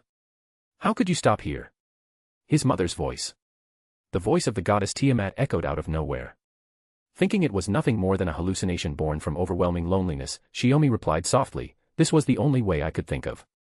Even if it's foolish, even if mother would scold me for it, I It is not foolish. You chose to stand as a god. That is a noble choice. As your mother, I cannot help but praise such a good child. Shiomi's eyes flew open in shock, turning toward what seemed to be a glimmer of light. This was no illusion. For reasons unknown, the goddess Tiamat had come here. She stood at a distance that felt impossibly far, yet close enough to touch, her hand extended toward him. No. If I leave this place, Shiomi shook his head. The universe has already closed. Chaos can no longer interfere, Tiamat said gently. You simply have no way to leave. Shiomi hesitated, then reached out and took her hand. Why are you here? You are the Earth Goddess. How did you come to this distant sky? When a mother sees her child in trouble, she grows anxious and wants to help, Tiamat replied softly. But there was nothing I could do. Even if I returned to this side of the world, it would have been the same. Then how? I was anxious. So very anxious. And then, all of a sudden, I saw you. It was clear that even Tiamat did not fully understand what had happened. But she knew why she was here, and what she needed to do. I really am, causing mother trouble again and again. At this rate, I'll never truly grow out of childhood. Shiomi lowered his head, ashamed. No matter what kind of child you are, mother will always love you. Holding his hand, she pointed toward a light shining within the void. It's time to go back. Everyone is waiting for you. Thank you, mother. Following Tiamat's guidance, his vision was swallowed by light. When he could see again, his mother was gone. And he found himself standing within the vast expanse of the starry sky. The azure planet and the luxuriant fantasy tree had shrunk to no more than tiny points of light. Far away, yet not unreachable. After confirming where he was, Shiomi steadied himself once more. Chapter 867, Volume 10, Chapter 115, Advent. Within the orbital Grand Temple of Dodona, inside the palace closest to the fantasy tree, alien apostles appeared one after another. Besides Kirei Kodomine and Ashiya Duman, there were two more whom Chaldea did not recognize. A silver-haired young scholar. And a white-haired, middle-aged gentleman. The two sides immediately clashed. Killing intent thick with mana spread through the palace, and the Knights of the Round Table who still had strength remaining drew their weapons one after another. There was no warning. The battle erupted in an instant. All of the alien apostles were modified servants. Though there were only 4 of them, they managed, unexpectedly, to hold the line. But only for a few minutes. From the moment the fighting began, the 4 alien apostles were steadily forced back.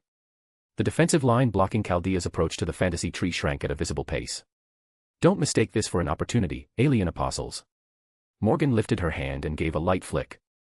Her magecraft seized Kirsteria and pulled him toward the Knights of the Round Table. Percival caught him cleanly, leaving Ashiya Duman, who had tried to snatch the Cryptus leader amid the chaos, grasping at empty air. As expected of the Great Witch. Not a single opening, Ashiya Duman drawled, his praise laced with mockery. Morgan ignored the hollow flattery, her eyes fixed coldly on the movements of the alien apostles. If you truly wish for Kirsteria to live, you would be better off handing him over to us, the priest said with a shameless smile. It was the alien god who saved him. His right to live belongs to the alien god. Unlike the other cryptors, he has been locked by the alien god. Even if you take him away, you won't be able to keep him alive. Morgan tilted her head slightly and glanced back at Kirsteria, silently asking for confirmation. The father is correct, Kirsteria replied calmly.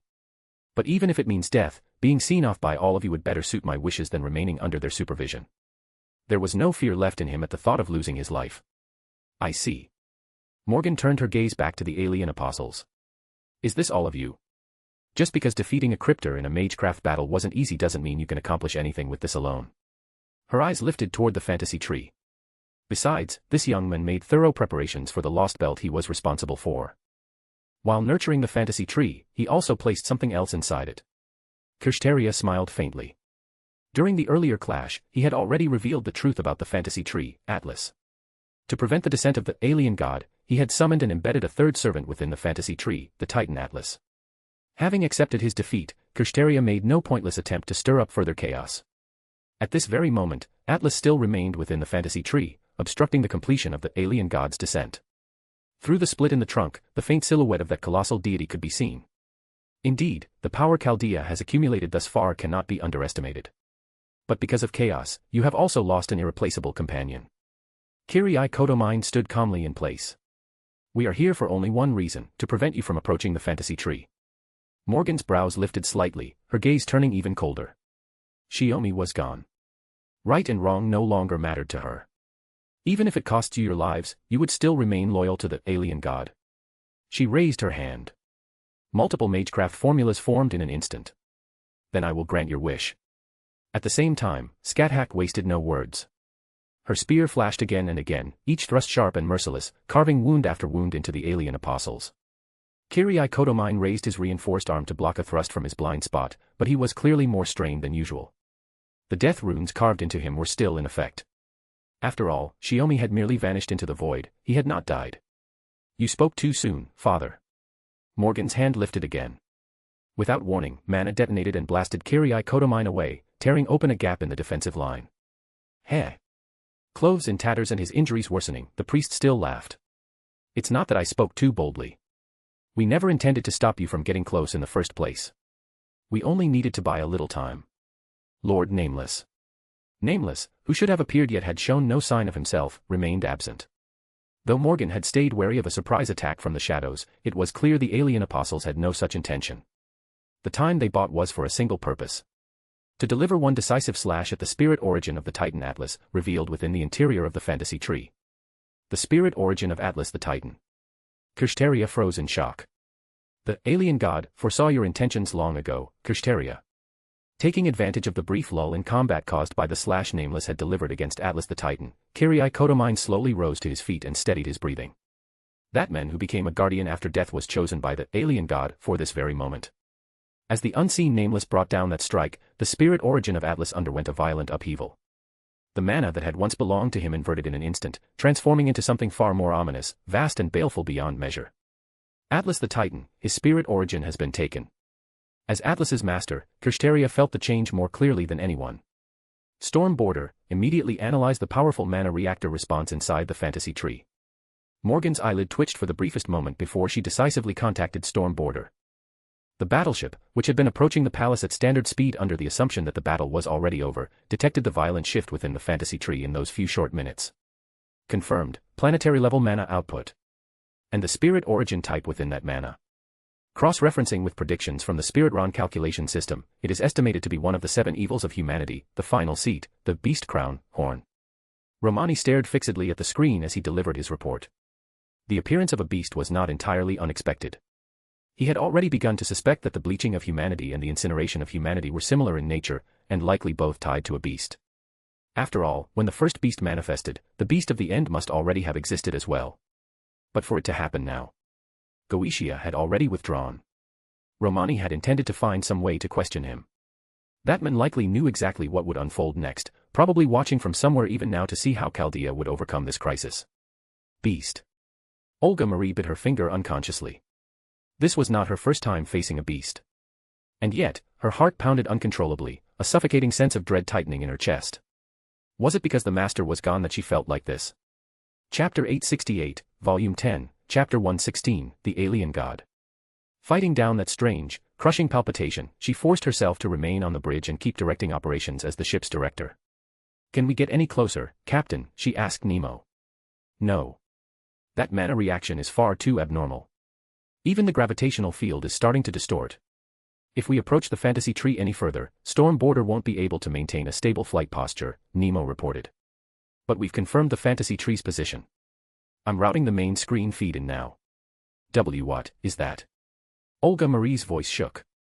She couldn't understand why this beast terrified her so deeply when it hadn't even shown a body yet. It was the kind of fear that made her feel as if even her own existence might be snuffed out. In fact, everyone aboard Storm Border felt something similar. Scotty had already taken the Valkyrie up to the deck, preparing to descend with Artoria and land at the palace in person to support Morgan and Scáthach. They could grieve for him after they made it out safely. Right now, keeping everyone else alive was the priority. That, too, was what he would have wanted. Inside the fantasy tree, the swelling spirit origin of the beast gave off a mechanical voice, spitting out broken, indistinct phrases like operation and generation. Then the words grew clearer, more structured, more like language. Please respond. Please answer. From this moment, updating will begin. The speech became smoother and more expressive by the second, but the voice itself made everyone in Chaldea tense. They had heard it somewhere before. Morgan stared without blinking at the beast's spirit origin as it stabilized and began to settle into a fixed shape. So it had finally come. The Animosphere's karma. The scattered scraps she had glimpsed when Britannia's fantasy tree withered, and the conclusion she had pieced together afterward, all pointed to that in Antarctica. She had never spoken of it, not only because the hypothesis lacked hard proof, but because it could shake all of Chaldea's morale to its core. Especially Olga Marie herself. That girl didn't even know why she had been born. But the time to face it all seemed to have arrived sooner than expected. Ha, ha ha ha ha, ha ha ha ha. Finally, it's my turn. Sorry to keep you waiting, apostles. You worked hard preparing a vessel for me, a container for my body that exists on the Star of the Void. It took a little time, but I'll praise you for it. Heh. So this is Earth? I heard my kin were suffering, so I decided to show myself. What is this, though? This planet's nothing special. Tiny, tiny. At this level, I won't even need a year to conquer it. The figure slowly emerging from the fantasy tree's radiance left everyone in Chaldea stunned into silence. Olga Marie's knees buckled. She stumbled back a few steps and almost fell, only for Babe and Sith, there on the bridge, to catch her in time. What is that? She whispered, nearly voiceless, as if she'd stepped into a nightmare. But if it was a nightmare, it was far too vivid, so clear it felt almost tangible. This isn't the time for that, Babe and Sith. Look after Marie first. Morgan's voice came through the comms, cool and clipped. For now, focus on the alien god that has manifested. Storm Border, make the preparations to coordinate with my side. Understood. All Storm Border systems are normal. The long-range ley lines blocking armament control system is stable as well. Seeing that Olga Marie could no longer keep command, Romani immediately stepped in. Lady Morgan, should we activate it now? No, not yet. We still don't know what it's capable of. With the report confirmed, Morgan warned the ship behind them not to make any rash moves. Judging by the scale of that mana alone, the alien god in front of them had the power to destroy Storm Border with ease. Meanwhile, after receiving Kirei Kotomine's brief report and grasping the situation, the alien god looked down on the Chaldea group inside the palace with utter indifference, its gaze sweeping over the servants, over Scáthach, and finally settling on Morgan. So something went wrong on Kirstaria's side, that's one thing. But I never expected the fairy who withered the fantasy tree safer to be here as well. I was never told that such a troublesome impurity would be mixed into what was supposed to be an appetizer lost belt, father. The alien god looked at Morgan as it questioned Kirei Kotomine. You've only just obtained a body that hasn't even fully matured, and you're already in such a hurry to devour this lost belt? Morgan asked coolly. I sense not the slightest reverence for a god from you. Understand this, the only reason you still live is because the world that birthed you was chosen by me. To you, every lost belt is nothing more than food. And you dare to say something like that? Morgan's gaze hardened. And wearing the face of my husband's prized student, no less. Why don't you introduce yourself properly? Is that the attitude of a lost belt king? Very well. As accompaniment to my meal, I shall first condemn you for the crime of destroying the fantasy tree Seyfert. The alien god raised its hand. I am the god who descended from the void, manifest to eradicate and correct the evils of this planet. I am the ultimate ruler who claims Earth as a single nation and governs humanity in its entirety. In the name of you Olga Marie, ruler of the Earth nation, I deliver judgment. Fairy of Paradise, and the remnants of Chaldea who follow you, death. Disappear while begging and repenting. My infinite tolerance has reached its limit. In the next instant, an anomalous gravitational field materialized high in the sky above the vanished fantasy tree. Beginning from the orbital Grand Temple Dodona, small fragments of rubble were the first to be dragged upward. Morgan and the others within the palace felt the overwhelming pull as well. It wouldn't be long before everyone within this lost belt was drawn in. To create a black hole of that scale so casually, Morgan had to admit, the alien god was formidable. She had intended to draw out more information, but the being calling itself you Olga Marie had no intention of continuing the conversation. What do we do? Scáthach asked. One person has to stay behind and hold it off. We need to buy time for the others to retreat. Morgan was about to volunteer herself when she saw the Knights of the Round Table, and Canes, whose spirit origin was already on the verge of collapse, charge toward the alien god, one after another. Compared to the alien god, their strength was far too insignificant. They wouldn't last even a single exchange. Fall back, Knights of the Round Table. Rearguard duty is not your. Morgan was about to shout them down when, still watching the gravitational field, she caught sight of something in the corner of her eye. A meteor. A meteor streaking toward the palace at tremendous speed. Like the second stage of a rocket separating, the meteor split in two as it closed in. One portion veered off, changing trajectory toward Storm Border. The larger mass continued straight down toward the palace. A mana reaction of equal magnitude surged forth, accompanied by a brilliance so intense it was impossible to look away. Sensing something approaching, the alien god showed a flicker of surprise. It failed to intercept in time and could only watch as the meteor crashed into the palace. There was no devastating shockwave as expected. Instead, the impact was steady and controlled, its force directed entirely toward the alien god. As the smoke and light gradually dispersed, Morgan lowered the hand she had raised to shield herself from the blast.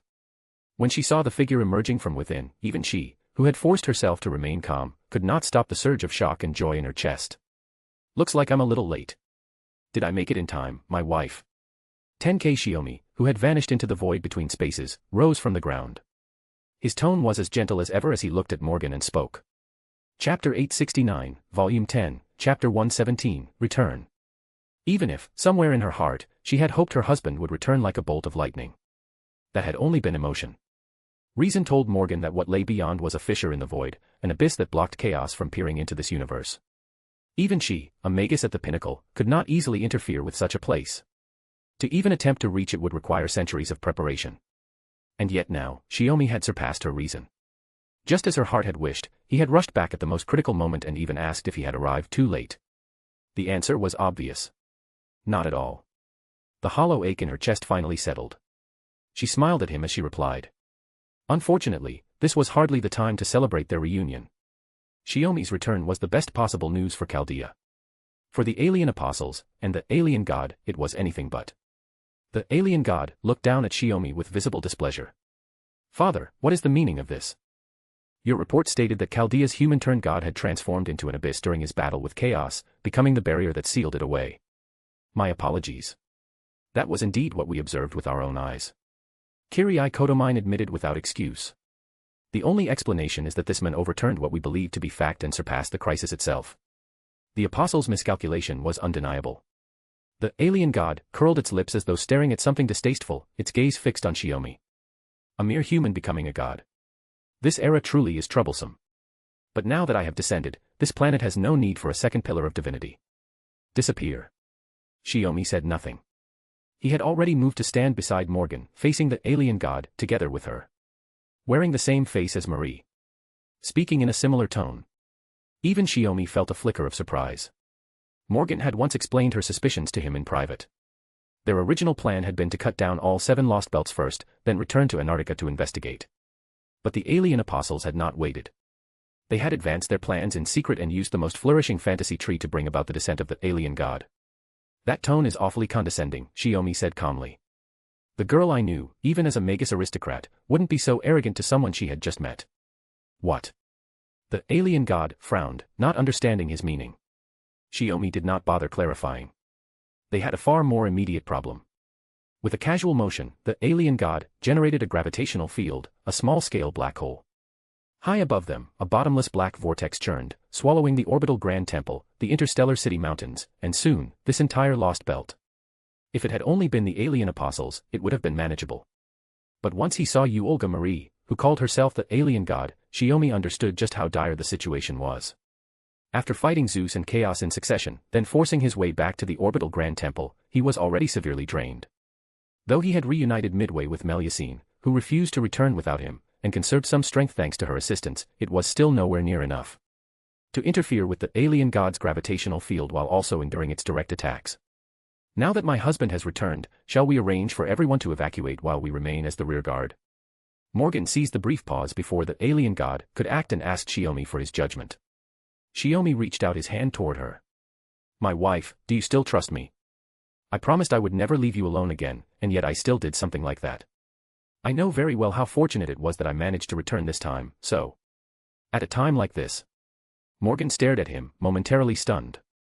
"Precisely because we've come this far, I have to ask you again." Shiomi pressed his lips together, his expression utterly serious. "My trust in you will not change, even if this planet reaches its end," Morgan replied. It was exactly the answer he had expected. And exactly the one he needed. "Then take my hand." By the time Shiomi finished speaking, Morgan was already holding it. Whispering to each other and making little moves in front of me. How disrespectful. Sensing the shift in their mana, the alien god raised its hand without warning and fired a long-range beam of light at their position.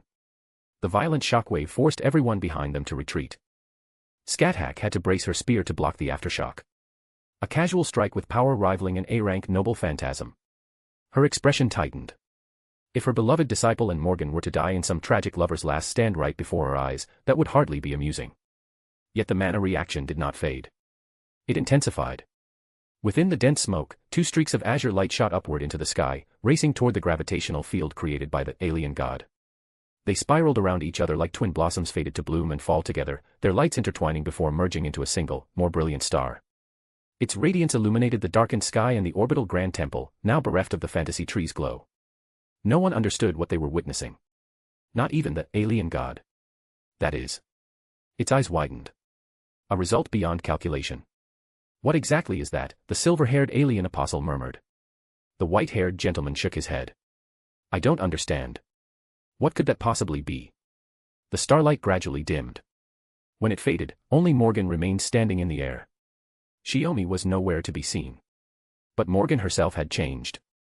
It was not merely the surge in mana. A divine presence now emanated from her, something that should not have belonged to her at all. In an instant, she stood on equal footing with the alien god, whose momentum had been overwhelming only moments ago. This is. Morgan lifted her hand and looked at her own body. It was her body. And yet, it was not. Her mana, her physical vessel, even her spiritual rank had risen to an entirely new plane. This is the result of our powers becoming one. Shiomi's voice echoed within her mind. Becoming one. Morgan's initial shock gave way to understanding. Long ago, on the day they first united, Shiomi had told her, two beings in perfect harmony surpass any complete individual. He and she had already achieved that perfect harmony. And when two beings in perfect harmony chose to merge fully, the result would be greater than the sum of its parts. For a first attempt, it's not bad, Shiomi said softly. It's just a shame we didn't have time to refine it. This is both my apology and my love. Given the strength of the alien god, we can maintain combat at this intensity for 5 minutes at most. After that, this form will collapse. 5 minutes is enough. Morgan's voice rang with rare fervor. She was certain the heat surging through her veins was not hers alone.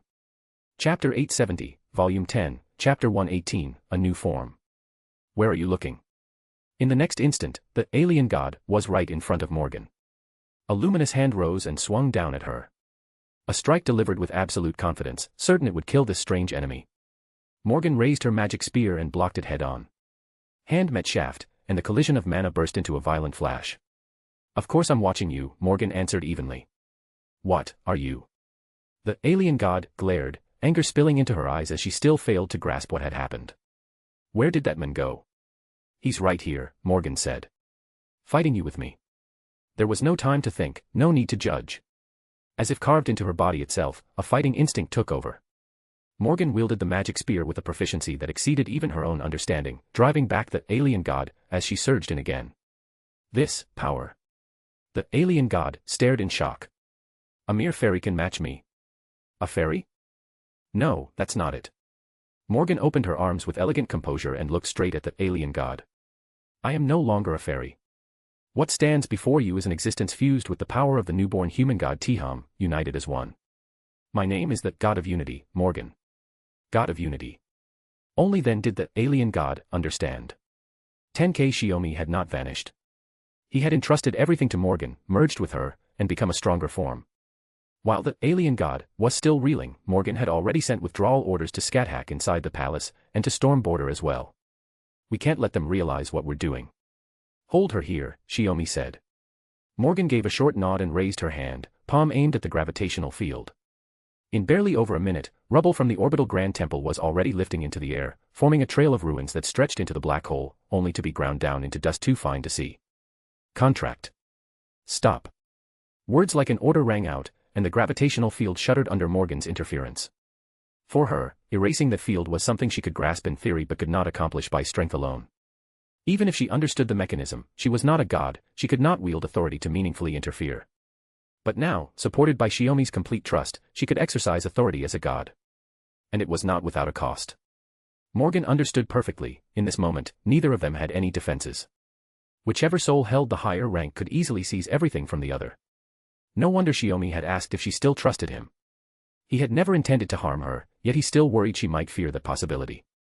And the same was true in reverse. With Shiomi completely unguarded, Morgan could have claimed divine authority for herself with ease. But how could that ever matter compared to him? When her ideals could not coexist with him, she had been willing to abandon those ideals. So Morgan kept her calm and invoked authority, intent on dispersing the alien god's gravitational field. Without the fantasy tree, the Lost Belt's disappearance was only a matter of time. But first, they had to buy their companions enough time to retreat. Boil. The alien god clearly had no intention of letting Morgan erase the gravitational field. Though the black hole had already been completed and no longer required further manipulation, she moved to seize control over it again. The black hole, which had begun to contract, halted once more. It froze in a fixed state, unable to expand, unable to shrink. Good. We've got her attention. Master should already be leading everyone out, Shiomi said. Morgan shook her head. Not enough. Don't you think she still looks far too composed? You're right. Then let's put a little more pressure on the alien god. As she wrestled for control of the black hole and was gradually drawn into their rhythm, the alien god suddenly saw Morgan raise her other hand. Countless azure magic spears manifested in the void, all aimed at her. Caught off guard, the alien god had no choice but to counter. Though her precision in contesting control over the black hole did not waver, the added assault left her no room to spare attention elsewhere. A fierce battle erupted in the skies above the detached palace of the Grand Temple. The alien apostles attempted to pursue, but a single attack casually cast by Morgan severed their path. She's getting a little heated, Kirei Kotomine remarked calmly. If this continues, she may resort to her final measure to end it, the young scholar added. Nameless has already withdrawn. Then we should withdraw as well. We'll consider the rest afterward. Kirei glanced toward the crystalline mountain range. If something like that explodes nearby, I wouldn't be confident of surviving either. Taking advantage of the chaos between the alien god and the god of unity, the alien apostles retreated from the interstellar city, and from the Lost Belt itself. The black hole shrank steadily during the struggle until it compressed into a single point and vanished into the void. The gravitational pull that had been devouring the entire interstellar mountain range finally disappeared. Morgan ceased her barrage of magic spears, preparing to unleash a noble phantasm to severely wound the alien god before withdrawing. Killing the alien god was no simple task. On that point, Morgan and Shiomi were in complete agreement. The Lost Belt itself was already showing signs of collapse. Dragging the battle out any longer would only make matters worse. Storm Border had successfully retrieved everyone, including Melusine. You can have the black hole, the alien god declared coldly, chin raised. As praise for your struggle, I'll let you perish alongside this Lost Belt. Shiomi realized at once. Plans to detonate the crystalline mountain range's mana. Morgan's eyes widened. But she quickly understood. As the holder of a beast spirit origin, the beast's signature ability, independent manifestation, would be trivial to use. Escaping in the midst of an explosion would be effortless. Both of them felt a sudden, quiet relief that they had not chosen to fight to the bitter end. If they had forced this move out prematurely, Chaldea would truly have been on the brink of annihilation. Hey, he, ah ha ha ha. With a mad laugh, the crystalline mountain range ignited under Olga Marie's will. The mana within destabilized at once, turning the entire formation into a colossal bomb. For my first battle upon arriving on this planet, to face opponents like you, how delightful. Far more delightful than exterminating weak, insignificant humans. I doubt I'll ever forget you. Probably. Laughing brazenly, the alien god, Olga Marie turned within a blaze of light and departed from this Lost Belt. The crystalline mountain range, storing nearly inexhaustible mana, reached its critical point. Chapter 871, Volume 10, Chapter 119, Imaginary Excision. After ending the imaginary submersion, when the Storm Border returned to the skies above the bleached earth, those aboard could already observe an enormous surge of mana coming from the storm wall surrounding the Lost Belt. It felt as though an explosion could erupt at any moment, tearing open the violent barrier and dragging most of the outer regions into the devastation.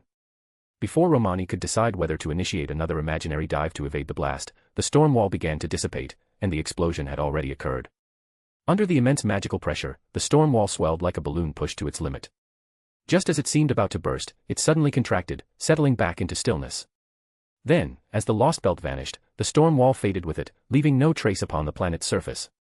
What remained was only the same bleached earth seen elsewhere, blank and empty. A ray of light flared into existence on the deck of the Storm Border. From within it emerged the figure of Unity God Morgan.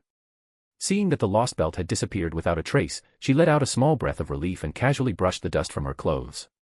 As expected, Shiomi said. The detonation of the Crystal Mountains was arranged in advance by the alien apostle, then triggered by the alien god. It looks like they meant for us to be buried along with the Lost Belt. Even so, to suppress the Crystal Mountains within the scale of the Lost Belt's destruction, and then escape using independent manifestation. Morgan chuckled softly. My husband, how many more surprises are you hiding from me? You were the one leading it. I should be the one saying you're too much of a genius, mastering my power that quickly, Shiomi replied dryly. Morgan's smile only widened. She drew in a slow breath. It's time to release the Unity God state. Even I can feel the strain of maintaining it. Are you all right, my husband? Probably. Hearing the uncertainty in his voice, Morgan let out a quiet sigh. Then they released it. Fatigue crashed over her like a tidal wave. Morgan nearly lost her footing and collapsed onto the deck. Shiomi reached out to support her, but he was hardly in better shape. What would normally have been effortless now felt unexpectedly difficult. They ended up clutching each other, swaying in the wind atop the deck for quite a while before finally managing to sit down, just shy of collapsing outright. It's a formidable power, but the cost is equally heavy, Morgan said, holding Shiomi's hand. Yeah. We didn't have any rehearsal, it was all improvised in the moment, Shiomi nodded seriously. If you and I hadn't already achieved perfect harmony, I probably wouldn't have lasted even 3 minutes. As a brand new form debuting in battle against the alien god, lasting more than 5 minutes was already an achievement. Perfect harmony, Morgan rolled the words over her tongue and gave him a charming smile. I won't ask what kind of perfect you're referring to. Wouldn't asking kill the mood a little? Shiomi rubbed his nose, looking faintly guilty. Morgan watched him quietly. Then why not use something this powerful sooner? Because there was still a trace of hesitation in my heart. Shiomi shook his head. If I hadn't seen Zeus with my own eyes and realized the gap between myself and a chief god, I probably wouldn't have revealed my divine name and completed my own divine core. A completed divine core. Morgan gently cupped Shiomi's face. So aside from me, can the others do this with you as well? No. Shiomi shook his head. Because there's no perfect harmony. Morgan raised a brow. You're always together, aren't you? Perfect harmony is only one of the conditions. It also requires the accumulation of thousands of years. Shiomi shook his head. Besides, Master isn't dead, she's an existence that isn't a god, yet is almost like one. Artoria and Scáthach are goddesses to begin with. If I attempted union with them, it would likely result in our divine cores devouring and merging with each other. As for Tuko, she's still a human magus. She simply doesn't have the necessary qualifications. Only Morgan, who has lived for over 6,000 years as a fairy of paradise, can accomplish this. In short, I'm the only one who's truly special, right? Morgan's eyes gleamed with a trace of smug delight. Shiomi nodded again. Yeah. I'm not lying. And also. This is my way of making up for what I owe you. Shiomi frowned, guilt plain on his face. I left you behind again. Even if I manage to come back in the end, I still feel like I need to do something. It's already enough. Morgan understood. She had gone through this twice already, twice experiencing the kind of emotional upheaval that turned her world upside down. She didn't want to endure a third time. Especially that helplessness, watching him walk away alone, powerless to stop him, unable to do anything. But Shiomi had found a way to answer her feelings. A way to reassure her. By becoming one, they hadn't just gained greater strength and a means to confront stronger enemies. He had given her something else, an unprecedented sense of security. No matter what lay ahead, no matter how the world might change, that would not. Such a tangible sense of belonging. She had once believed that feeling could never deepen beyond what she already knew. Yet once again, Shiomi had overturned her understanding. It couldn't be described in words. It was simply the certainty that even if heaven and earth dissolved back into chaos and creation began anew, they would never be separated. That certainty was intoxicating. More importantly, from now on, the way she fought alongside him would change. Just thinking about it made any unknown hardship seem trivial. Morgan tightened her arms around the men she loved beyond measure, as if holding fast to the dream of her entire life. But in that case, someone else will have to handle the ley lines blocking armament from now on, Morgan said with a smile. Baobin Sith should be able to manage. Teach her properly, Shiomi replied with a grin. Or we could have Sakura take a turn. Let them rotate. Operating that consumes a great deal of mana. They're not me, their control over mana still has a long way to go, Morgan said, her tone slightly stern. Yeah. We can figure it out later. Shiomi turned to look toward the cabin. The storm boarder had already landed on the bleached surface. Master and the others had come out from inside, ready to welcome them. There's something more important to deal with first. Morgan's gaze fell on Melusine. In her half-dragon, half-fairy form, her mana hovered at the brink of losing control, as though she might revert to the Dragon of Albion at any moment. She was watching them anxiously, like a child who thought she had done something wrong. Even though, she hadn't. Supporting one another, Shiomi and Morgan walked over to Melusine. Lift your head. You didn't do anything wrong. If anything, I should be thanking you. Without you, I wouldn't have been able to fight properly when I rushed back to the detached palace. As he spoke, he raised a finger and gently tapped Melusine's forehead. The dragon maiden returned once more to her fairy form. Chapter 872, Volume 10, Chapter 120, 1,000 Tangled Threads. After regrouping with Master and the others, and confirming that everyone aboard the storm boarder was safe, they returned to their rooms to rest. The moment he had a chance, Shiomi asked about something important. Important not just to him, but to Chaldea. "How's Marie?" "I had Bayabansith take her back to her room," Scáthach said with a shake of her head. "She took it hard." Shiomi understood at once. Maybe we shouldn't have kept it from her. Even without conclusive proof, would it have been better to tell her first? Hard to say. Morgan shook her head as well. If you can't confirm it, bringing it up early just creates more trouble. That had been Shiomi's view too, back when he and Morgan first agreed on it. But now Olga Marie had appeared, calling herself the alien god, and their suspicions were steadily hardening into fact. The disaster of the bleached world hadn't come from some threat beyond the stars, but from something far worse. And now Olga Marie had been dealt a blow even heavier than Marisbury's death. Then there's nothing for it. Shiomi pressed his lips together. Once the recovery plan is settled, I'll go see her. I just hope she doesn't do anything foolish. Scotty lowered her gaze. It won't be easy. The beast of the end appearing in that form, whether it was a spur-of-the-moment decision, or something decided long ago. The very existence of the alien god is enough to make the director doubt who she even is, Tuko said, cutting in. Especially when it comes to the self. I'm not wrong, am I? Shiomi had no answer. Kept in the dark her whole life, at this point, she's probably starting to question why she was born at all, and what Marisbury Animosphere was really trying to do by raising her as his successor. Artoria spoke with real empathy. After all, she, Arthur's king, had been born as the child of the Red Dragon for the sake of saving Britannia. The difference was that she'd known it from the beginning. She accepted the mission laid out for her, and still had room to choose. It was Artoria herself who chose to walk that brutally difficult road, and to arrive at the ending that belonged to King Arthur. Shiomi folded his arms and stared blankly at Master's toes, which happened to be in his line of sight. It wasn't that he was captivated by her feet. He was simply stuck, with no easy way forward. More importantly, Morgan said, even if no one said it out loud, we need to give a clearer explanation now, even if it's only a hypothetical conclusion. We have to lay everything out. Whether everyone can accept it, and whether they're willing to keep trusting Marie, accept her as the director and let her continue leading Chaldea. You're both right. Shiomi nodded slowly. I'll think it through, and then we'll call everyone together for a meeting. He turned to Tuko. How are the others doing? By the others, he meant not only the twins from Olympus, the only two who boarded and left the Lost Belt with them, but also the 3 cryptors who had been captured and locked in the confinement room. Kirsteria, Peperoncino, and Hinako Akuta. The twins shouldn't be a problem, Tuko said. Before departure, they chose to offer their faith to you. That became the anchor that let them continue existing outside the Lost Belt. But with the Olympian gods gone, Clarinomia will probably lose its effect as well. Their lifespans will end up about the same as the people of Atlantis. If anything, the twins preferred it that way.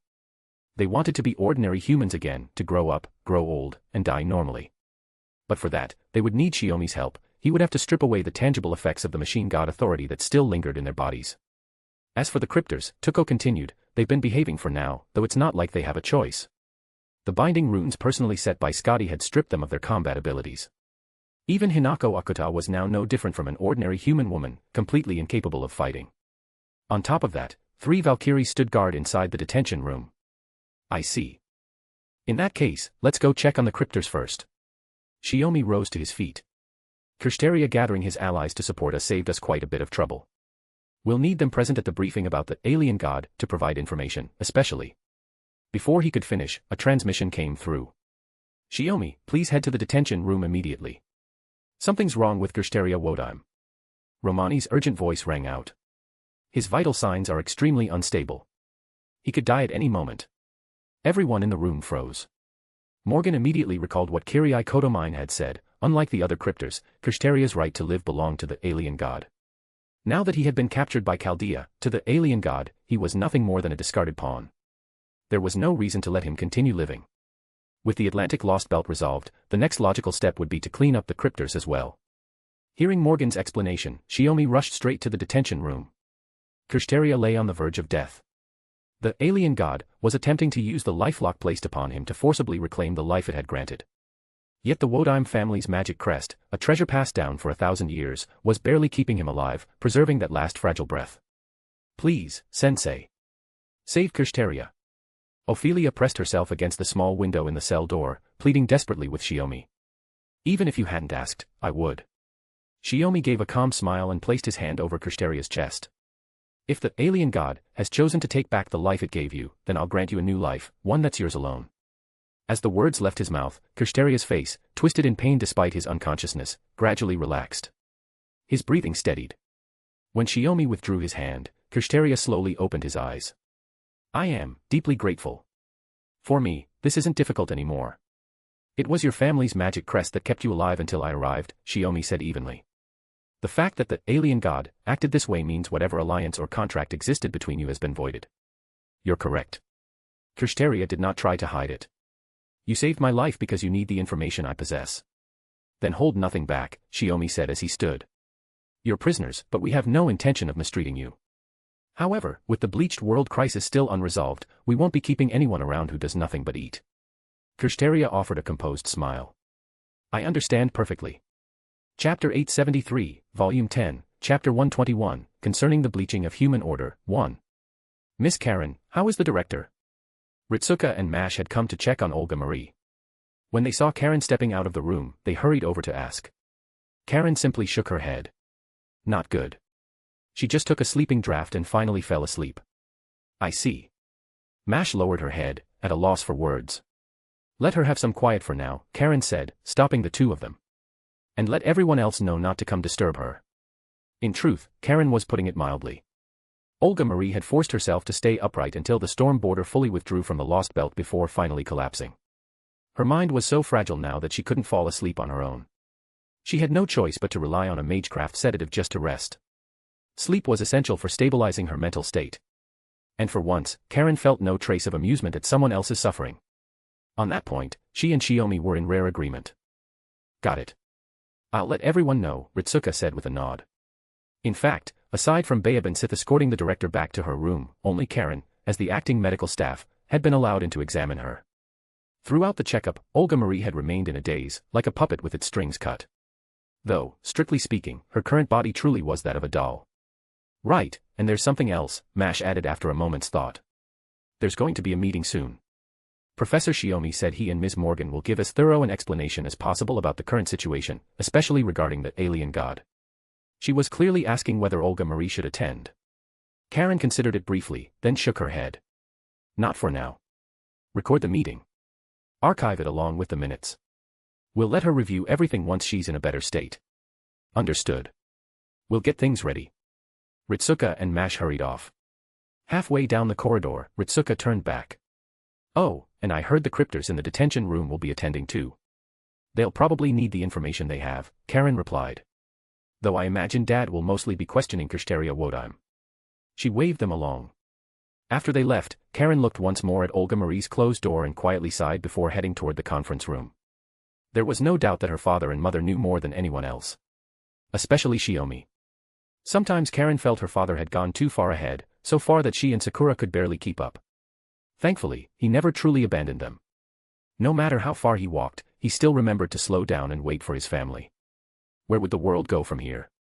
Caren didn't have an answer. All she could do was handle what lay within her reach.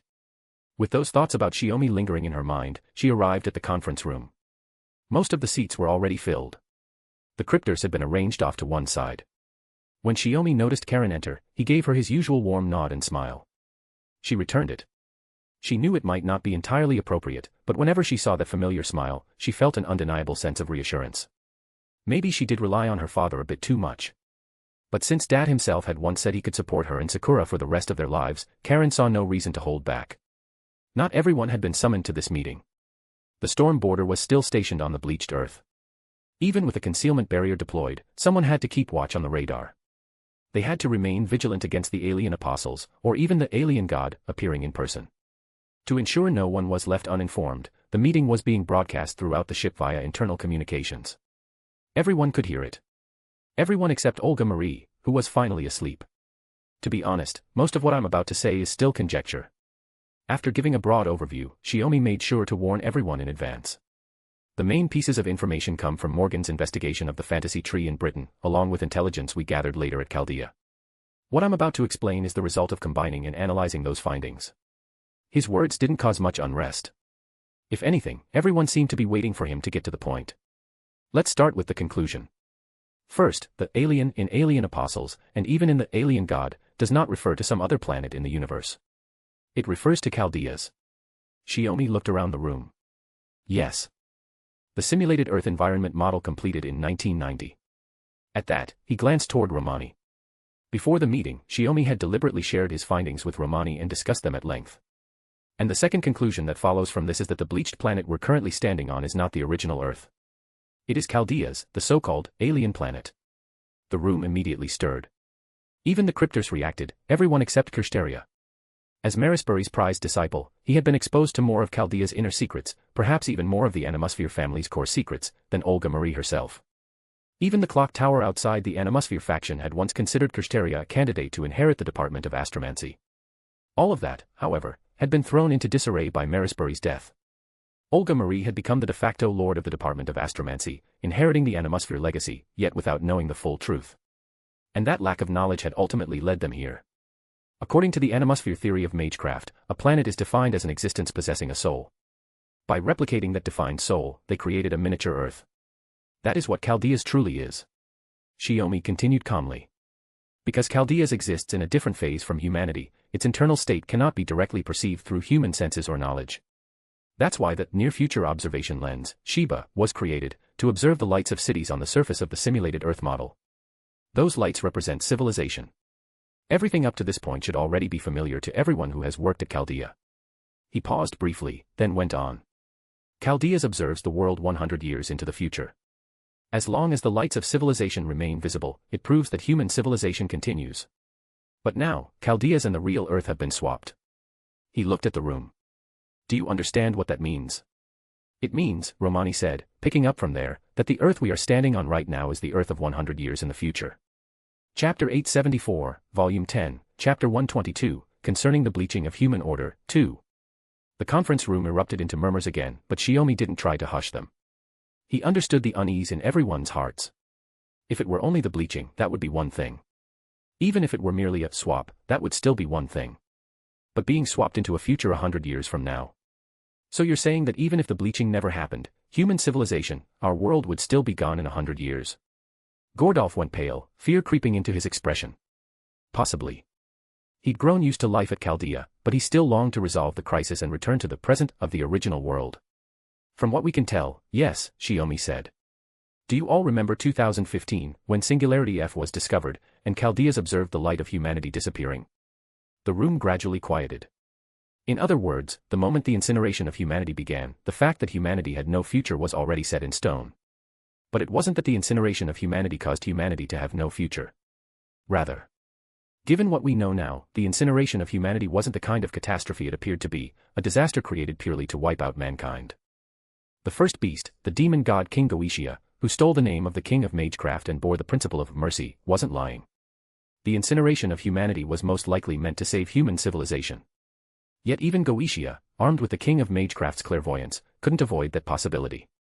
So he chose to start over from scratch. Burn human history to ash, gather the heat, and recreate a brand new human history, one that would never be destroyed. In that sense, Goetia really did live up to being a magecraft formula created by Solomon. Not human, yet still thinking in a way that was unmistakably Magus-like. Romani didn't respond with any clear stance. He only looked, faintly relieved. In the end, that guy had loved humanity, too. The evils of humanity were, in essence, human love. If that was the case. My husband, Morgan murmured beside Shiomi, everyone's still waiting for you to continue. Realizing he drifted off into thought again, Shiomi quickly set it aside. Sorry. I got sidetracked. As for how we define the incineration of humanity, and how it relates to humanity's destruction, we'll analyze that in more depth later. For now, let's return to Chaldeas, and to the part involving the director. Everyone had seen it, the alien god, like a twin to Olga Marie, had appeared, and had even used the name Olga Marie. What the U prefix meant was still unclear. We still don't know exactly how Chaldeas carried out the replacement, or why it chose to do so, Shiomi said. But the so-called alien god is Chaldeas' control system, Kirsteria said, rising to his feet. And the fact that it appeared in Miss Olga Marie's form was no coincidence. Could you explain in more detail, Kirsteria? Romani asked. Kirsteria nodded. When Chaldea in Antarctica was attacked, we cryptors received a single order, secure Olga Marie as the vessel. But what it referred to wasn't the body that had continued operating alongside Chaldea. It was the body damaged in the control room explosion, before the Singularity F expedition began. A body engraved with the Animusphere inherited magic crest, and carrying the mysteries of Animusphere magecraft. It was because we learned that Miss Olga Marie's soul and body had been separated that we prioritized securing the body, instead of chasing after the soul that had been placed into the doll body, Kirsteria said, frowning. It wasn't until I became a cryptor and spoke directly with the alien god that I understood she wasn't merely my teacher's daughter. From before she was even born, she was already destined to become part of Chaldea's. It was hard to say what Kirsteria felt about that fact. He was a magus from birth, the future of the magecraft world. He understood his own role, and he understood why a magus family existed in the first place. If Marisberry had raised Olga Marie for the sake of Animusphere's path of magecraft, that wouldn't have been strange to a magus. After all, even Kirsteria's own father had hired an assassin to kill his own son, simply because Kirsteria's grandfather intended to bypass the father and pass the magic crest directly to the grandson. That was what magi were like. Human bonds, morality, and emotion, on the scales beside the path of magecraft, didn't weigh even a fraction. Though he, too, felt that Olga Marie was pitiable, Kirsteria didn't say much about it. Wait a second. Munier raised his hand and gestured animatedly. Chaldea's was completed and activated under the former director's leadership. And the current director was raised for the sake of Chaldea's, she was even destined to become the vessel of the alien god.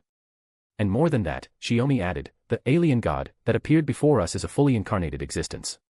It most likely used the director's original body, the one that was damaged in the explosion and has remained frozen and sealed, never repaired. Both its personality and temperament are influenced by the residual information left within that body. That's why it feels both like her and not like her. More importantly, even though Shiomi didn't spell it out, everyone had already arrived at the same conclusion. The bleaching of humanity was deeply entangled with the late Marisberry. If they wanted answers, they would have to return to Antarctica and re-enter Chaldea. Before that, however, they needed to eliminate the remaining lost belts, cut away every lingering threat and unstable factor. After Shiomi finished his explanation, the meeting, brief as it was, came to an end. Its original purpose had only been to clarify, as much as possible, the relationship between Olga Marie and the alien god. Fortunately, everyone was still willing to trust Marie. Shiomi quietly let out a breath. One by one, the others left the conference room. Only the cryptors, Shiomi, and Romani remained. There's something else I think you should know, Peperoncino said. You probably don't know this, but on the day Marisberry killed himself in his room, he had an appointment scheduled with someone. Romani blinked. Who? Daebit Zem Void, Kirsteria answered. When I gathered the others to prepare for battle against Chaldea, he told me this. I then passed it along to the rest. Since he intended to remain in the South American Lost Belt, Daebit had likely assumed that Kirsteria wouldn't be able to stop Chaldea. By revealing that information indirectly, he was trying to send Chaldea a message. It seems that if we want to know why Marisberry took his own life, we'll have to go to the South American Lost Belt in person. Shiomi nodded in understanding. He glanced toward Morgan, who was waiting by the door, and gave her a small nod to let her know she didn't have to wait for him. Then he continued. I was hoping you might be able to persuade Daebit to surrender on my behalf. But it looks like there's no avoiding it. If we want answers, I'll have to face him myself, and defeat him. Chapter 875, Volume 10, Chapter 123, Concerning the Bleaching of Human Order, 3. Before long, the conference room fell quiet again. Storm Border wouldn't immediately resume its usual bustle. The meeting had been short, but what was said required time to sink in. What are you thinking about, Romani? Shiomi looked over at Romani, who had taken a seat at random. A lot of things. If this crisis called the bleaching of humanity is really the result of Marisberry's actions, then maybe I never truly understood the men who called me his friend. Romani noticed Foe had wandered into the conference room at some point and hadn't followed Mash and the others out. He picked him up on the spot, absent-mindedly stroking his fur as he spoke. It's not that you didn't understand him. It's that he chose to keep things from you, Shiomi said quietly. Even with friends they recognize, people still hold secrets. I'm no different. That's fair. Romani gave a small smile. You didn't stay behind just to comfort me out of friendship, did you? I'm fine, really. Just surprised. That's good. Shiomi leaned back against the doorway. With everyone there earlier, it wasn't convenient to ask. Is there anything about Marisberry that left a strong impression on you? A strong impression? Romani thought for a moment. It's hard to say. That man was always calm. Whether it was when Mash lost control after summoning Galahad as a catalyst, or anything else, he never lost his composure. As a Magus, he was flawless in that regard. You could see that same steadiness in Kirstaria's demeanor. If you put it that way, the old director really was a bit dull, Shiomi said with a faintly nostalgic look. Even at the very end of the Holy Grail War, when he used Sakura as a hostage to negotiate with Morgan and me, demanding that I withdraw with my family from a war that only had one servant left, he didn't show a trace of personal emotion. One wrong word then, and it could have ended in mutual destruction. Yet Marisberry hadn't seemed nervous at all. Even if he couldn't win and had died there, he wouldn't have considered it something to regret. Ha. Romani laughed awkwardly. During that Holy Grail War, Marisberry had asked him to use clairvoyance to confirm the identities of the participants. As the king of magecraft, Solomon had felt an unexpected flicker of interest when he saw Shiomi, so much so that he'd taken the initiative to approach Gilgamesh and request his assistance, just to create an opportunity to face Shiomi and Morgan alone. He'd had no desires at all, yet in that moment, an unwarranted competitive impulse had arisen. Speaking of the end of that Holy Grail War, Romani began, only to pause mid-sentence, lost in thought. Foe tilted his head at him and let out a questioning chirp. Remember something? Shiomi asked. No, something else came to mind. Romani looked up. After the negotiations, when we touched the manifested Holy Grail and were deciding how to use it, Marisberry made a joke to Solomon. He said there was just one last step left, use a command spell to make Solomon commit suicide. Even now, he instinctively spoke of Solomon and himself as two completely separate beings, his tone that of an observer recounting someone else's story. Oh. Shiomi raised an eyebrow. He didn't need to ask what happened next. Even if a command spell had no real effect on Solomon, Solomon would have accepted it willingly and taken his own life. Because the humans of that era longed to grow, and Solomon had no reason to stand in their way. Just as he had in life, he would simply do what needed to be done. Of course, he immediately brushed that idea aside and said he'd just gotten carried away. Looking back now, we were probably only one step away from completing what Chaldea needed, Romani continued. You already know most of this. But maybe the thrill of victory hadn't faded yet, because he went on to explain why he was so determined to see Chaldea through. Why? Shiomi gestured lightly for him to continue. He was listening. Why did the Age of Gods come to an end? Why has the foundation of human order been so unstable since the start of the Common Era? It was because of those questions that he wanted to use Rayshift to unravel the truth and find the cause, Romani said. To preserve human order, Chaldeas had to be activated. And once it was, Sheba wouldn't just observe the future, it could also receive light from the past. Preserve human order, Shiomi murmured. If I remember correctly, the Animosphere Grand Order was about maintaining human order. That should be right. Romani nodded. If that's the case, then I can at least understand why Marisberry acted so unsightly. Shiomi didn't soften the word. To secure the Holy Grail, he was willing to play the part of a defeated villain and use someone else's child as a bargaining chip. Being bound by a Grand Order can't be easy for a Magus. It might sound strange coming from me, Romani said quietly, but Marisberry did have the kind of instability unique to Magi. In simpler terms, he lacked a conventional moral compass. He didn't really want to pass judgment on the dead, especially someone who had sincerely called him a friend. You could already see it in what happened with Mash. Otherwise, Marie wouldn't have suffered the way she did back then, Shiomi said with a small wave of his hand, making it clear he didn't want to dwell on it either. But Romani continued, the passion he kept buried inside, and the love he held for humanity, it was real. Unshakably so. Love, for humanity. Shiomi's expression turned complicated. Romani realized how that might sound and fell silent for a moment. During the Holy Grail War, Solomon already knew Marisberry only had about 10 years left to live. Even if he wanted to become one of the evils of humanity, that's not something you can do so easily. You'd need at least your level for that, wouldn't you? Who knows? Shiomi sat down. If the Grand Order passed down through Magus lineages since before the Common Era was meant to preserve human order, then what drove Marisberry, or rather, what drove Chaldeas, to bring about the bleaching of humanity? That's the part we still can't answer, Romani said. If the planet was fated to become this blank white world 100 years after 2015, then what Goetia did starts to make a twisted kind of sense. If humanity was going to go extinct anyway, then starting over from scratch might have seemed like the only option. For the sake of a better future, he had turned his fangs on the peace of the present, willing to sacrifice all of humanity now in order to create a brand new human history. Just thinking about it left Romani with a bitter knot in his chest. If only I'd asked him a few more questions when he showed up. Chapter 876, Volume 10, Chapter 124, Concerning the Bleaching of Human Order, 4. When facing chaos, Goetia once again appeared under the name of Grand Caster, Solomon the king of magecraft, carving out a path for Shiomi to reach his target. Time had been short back then. Once he finished what he came to do, Goetia withdrew. Romani's remark now was little more than an offhand sigh. I really should have asked him more, Shiomi said quietly, lowering his gaze. If the incineration of humanity was ultimately meant to save all of mankind from an inevitable destruction, then what exactly have we been fighting for? Even so, we can't let ourselves waver. Romani shook his head firmly. We can't see the future. Even if the future Goetia promised was beautiful, it's something the people living in the present would never get to witness. Sacrificing those who are alive now. I still can't accept that. Understanding Goetia's possible intentions didn't mean approving of what he did. Romani Archaman believed that without hesitation. Even if it had been an act of divine mercy. You're right. I shouldn't hesitate. Shiomi exhaled softly. Let's get back on track. Since we can't ask Goetia directly, we'll have to unravel the mystery of the bleaching of humanity ourselves. Replacing the surface of the earth. Romani murmured. The animosphere theory of magecraft really did advance to a frightening level. First, assume the planet has a soul. Then create a replica. And finally, swap the souls to replace the surface of the planet. What would be the purpose of that? Shiomi rested his chin on one hand.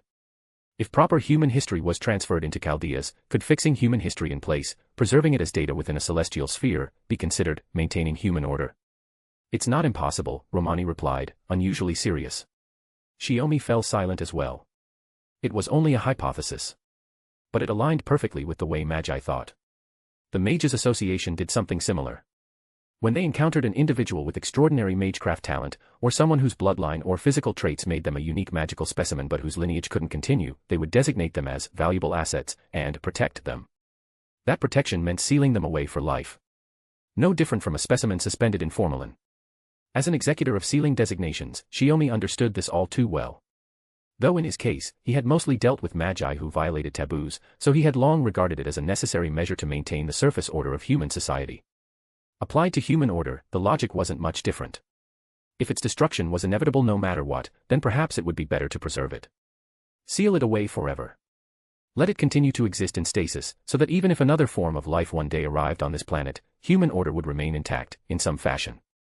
Of course, that's just one possibility, Romani said. Do you remember what Peperoncino mentioned earlier? The last person Marisberry was scheduled to meet before he died was David. I remember. Marisberry died by shooting himself, didn't he?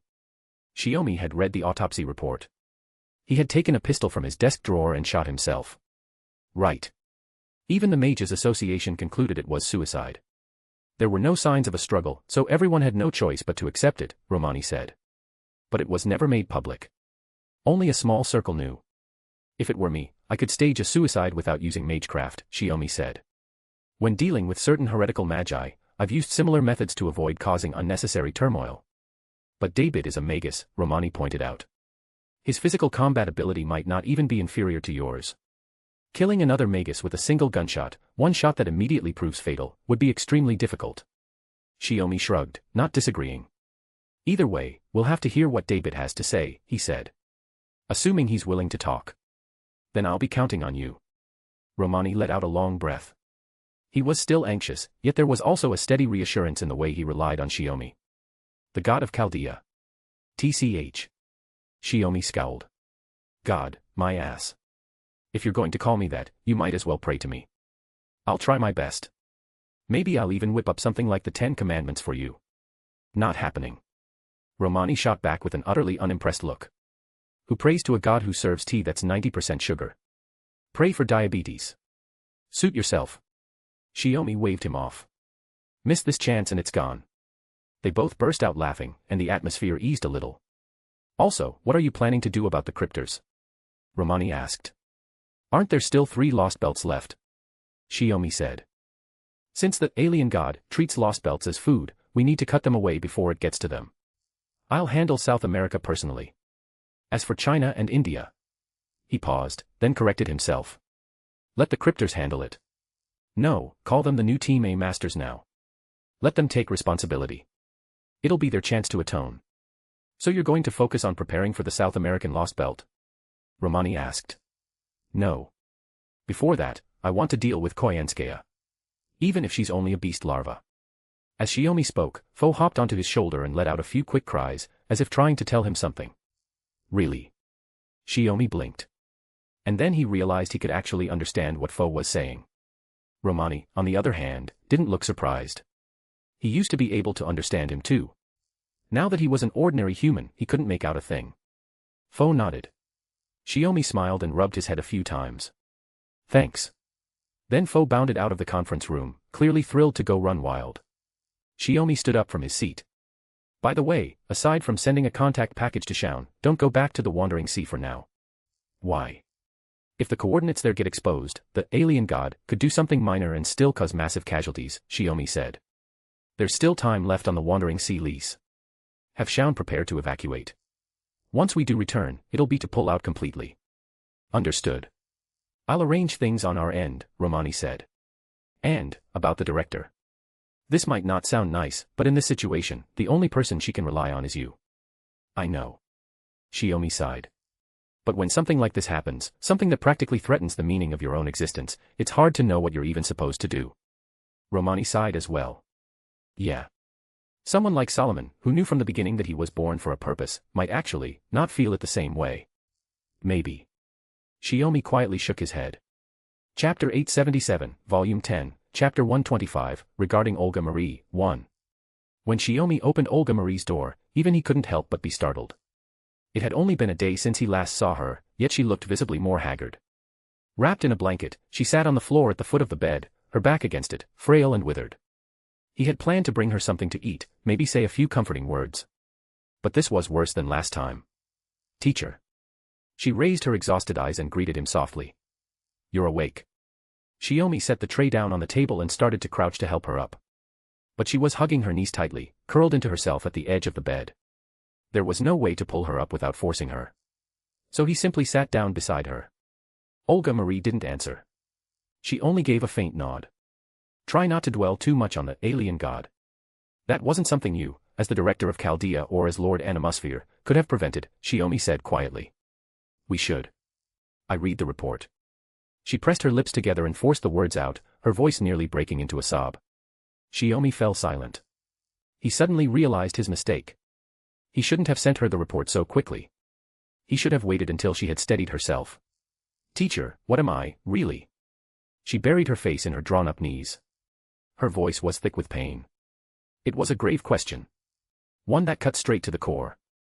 A question that should never have needed to exist, one she had never doubted before.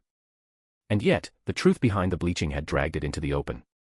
It was now clawing at her heart, demanding an answer. Shiomi found himself unable to respond. If I was born as a Magus just to become part of Chaldea's, then the alien god, standing there as Chaldea's enemy, everyone's enemy, is that the real me? And am I just a counterfeit stuffed inside a doll? Marie. Shiomi realized her sense of self was teetering on the edge of something dangerous.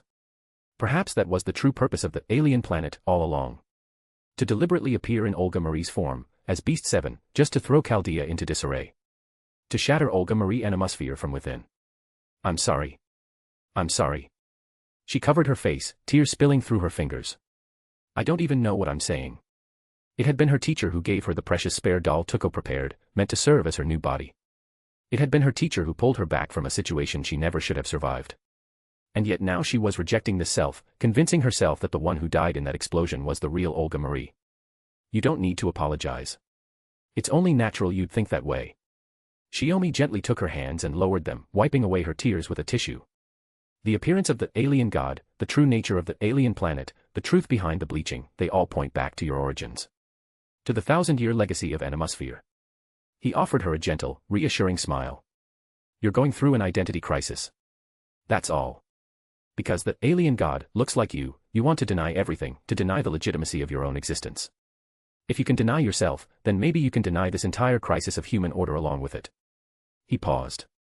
But even if you deny it, that won't change the facts that have already come to pass. So that means I am the alien god, and the alien god is me. Otherwise, why would it look like that? Olga Marie forced out a smile, but it was more painful to see than tears. Shiomi's gentleness only made it worse. If he weren't holding her face like this, she wouldn't even be able to look him in the eye. Her original body. The Animosphere magic crest. All of it had been prepared as material for the birth of the alien god. She herself had been a piece on the board from the very beginning. More than that, the root of the disaster. That's not true. It's not. Shiomi tried to deny it, but the words felt hollow even to him. Self-awareness. Identity. Those were things even ordinary people held dear. And Olga Marie had always been proud. As a first-rate magus. As the lord of Animosphere. Everything about being a magus was the source of her confidence, the foundation of her self-worth. Now that very foundation had been shattered. Her talent. Her title. Her position. All of it had been cultivated by Marisberry for a plan whose full scope she had never known. For the family's grand order. If Marisberry had not died, Olga Marie's fate would never have been so simple as inheriting the lordship and taking over as director of Chaldea. She had never hated the father who rarely showed her warmth or affection. On the contrary, she had respected him from the bottom of her heart. And now even that respect felt like a cruel joke. Understanding that magi often lack conventional morality was one thing. Truly accepting it, and becoming one of them, was another. If it were easy, she would never have been shaken by what happened to Mash. Shiomi understood all of this. And because he did, he found himself unable to offer empty reassurances. He could only pull her into his arms and hold her tightly. The warmth of him, unfamiliar, yet comforting, made her freeze for a moment. Then the tears came all at once. She clutched him instinctively, like someone drowning grabbing the only thing keeping her afloat. If there was one decisive difference between her and the alien god, it was this. She could feel the pain. The feeling she had tried so hard to suppress, tried so hard to ignore, surged back to life in that moment. Teacher, please tell me I'm different from the alien god. I am, right? Marie. Shiomi stiffened for a split second. Her arms had already slipped around his neck. Her body pressed against him as she slowly leaned closer, searching for his lips. He should probably stop her. He knew that. But if even he pushed her away now, if even he rejected her, who would pull Olga Marie back from the brink? There was more than affection in her darkened eyes. He had always known how she felt. He had always kept a careful distance. But now there was something else there, desperation. A struggle between affirming herself and denying herself. She didn't know what to believe anymore. So she reached for him, as if he might hold the answer.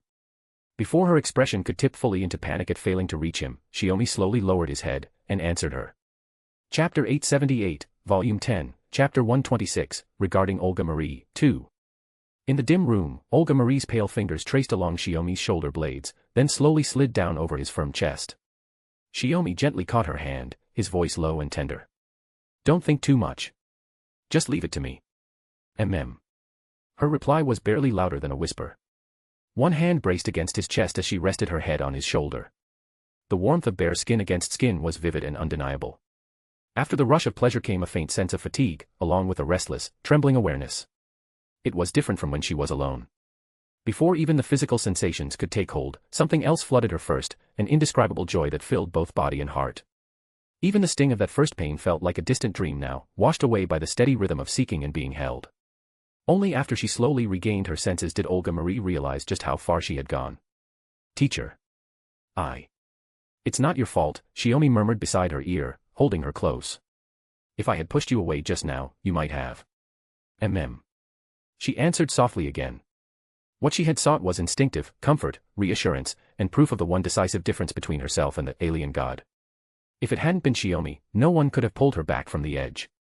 Even if the method hadn't been entirely appropriate. She felt no regret. If anything, she felt grateful. And the affection she held for him had only deepened. Should this stay a secret? Olga Marie asked quietly. What do you think? Shiomi replied. I understand. Some people would have to know. Others absolutely could not. Otherwise, it would only create new trouble. You look better. Shiomi helped her sit up, studying her expression. Feeling better? She thought he was asking about her first experience. Her face turned red, and she nodded shyly. Shiomi caught on to the misunderstanding and gave a faint sigh. I meant, your heart. He lifted a finger and lightly tapped the spot over her chest where her heartbeat echoed. Better. Realizing what he meant, Olga Marie nodded again. Even though she was still unclothed, she didn't feel embarrassed.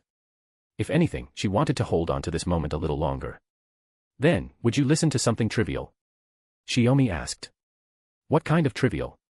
Something about me. He met her gaze. The truth is, I don't know where I came from. I don't have any memories from before. What? Olga Marie blinked in confusion. She knew he had come from the land of shadows, that he was Scáthach's disciple. But she had never known how he arrived there. No one did. Before I met my master in the land of shadows, or even before I set foot there, I had no idea who I was, where I came from, or why I was born, Shiomi said quietly. Then, did you ever feel like this? Olga Marie asked hesitantly. Maybe I did. I just don't remember.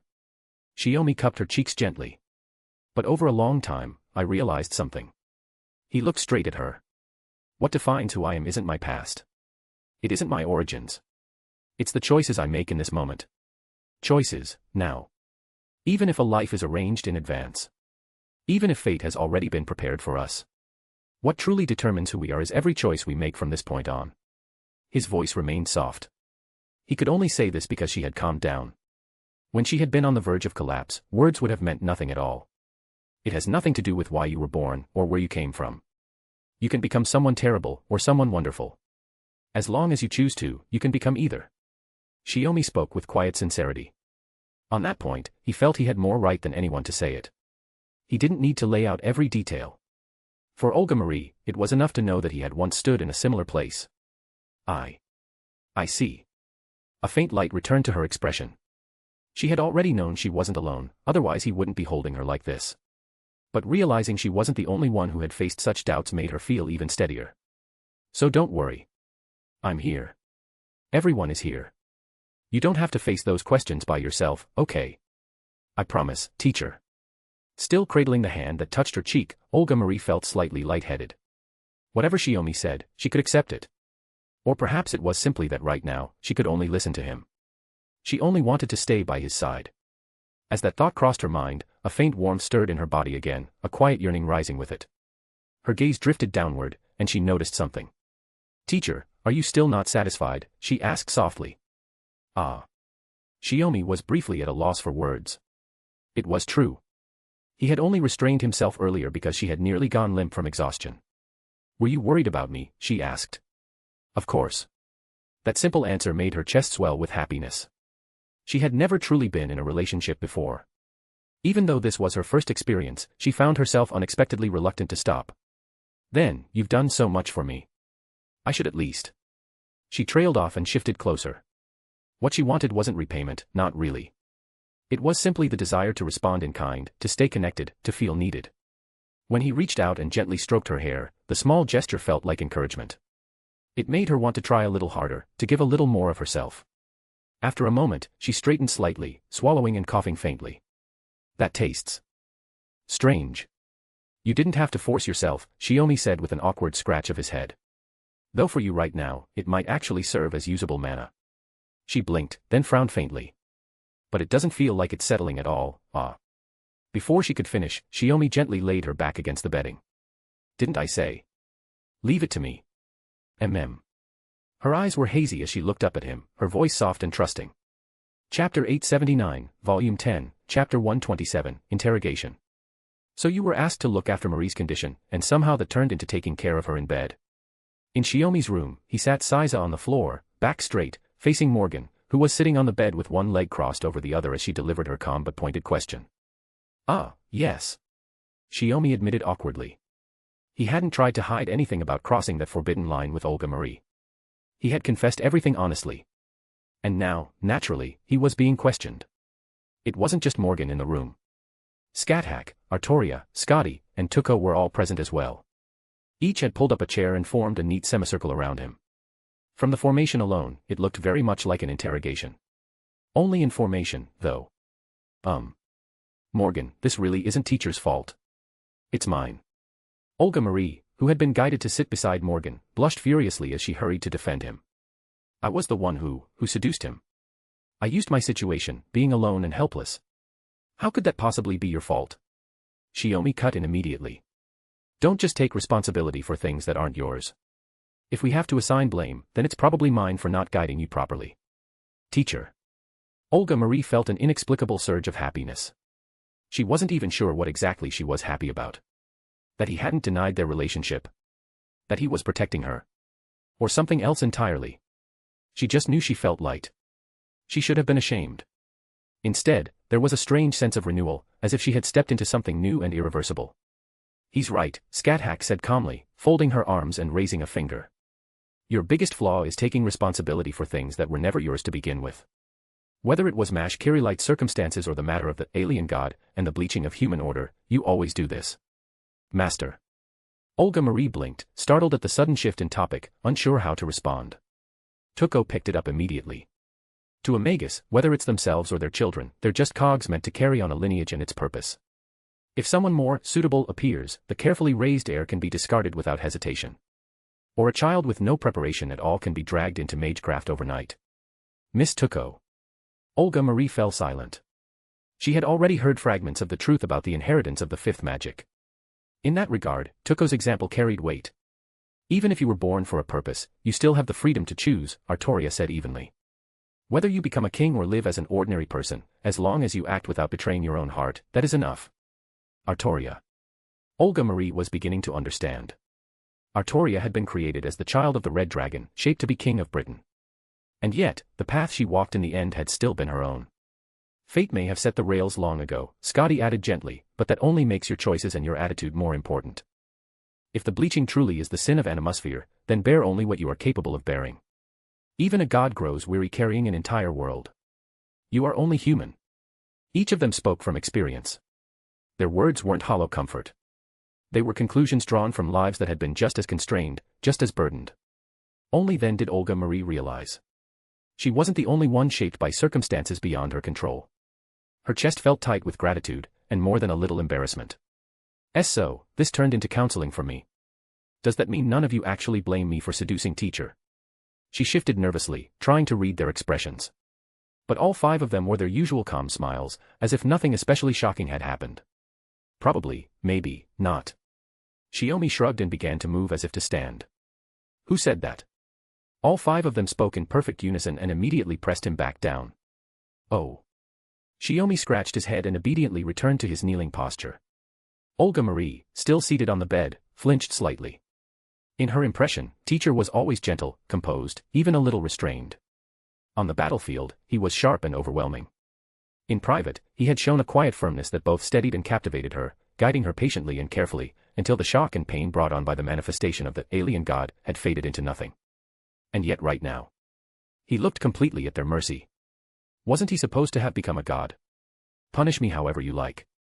But what about Marie? What are you planning to do about her? Shiomi narrowed his eyes, looking as soft and harmless as a rice cake about to melt. Isn't that something my husband should decide for himself? Morgan leaned forward slightly, fixing him with a steady gaze. After all, if you could charm a 15-year-old fairy girl, then a Marie in her 20s hardly counts as a challenge. And frankly, I'm not in much of a position to accuse anyone of being too easy.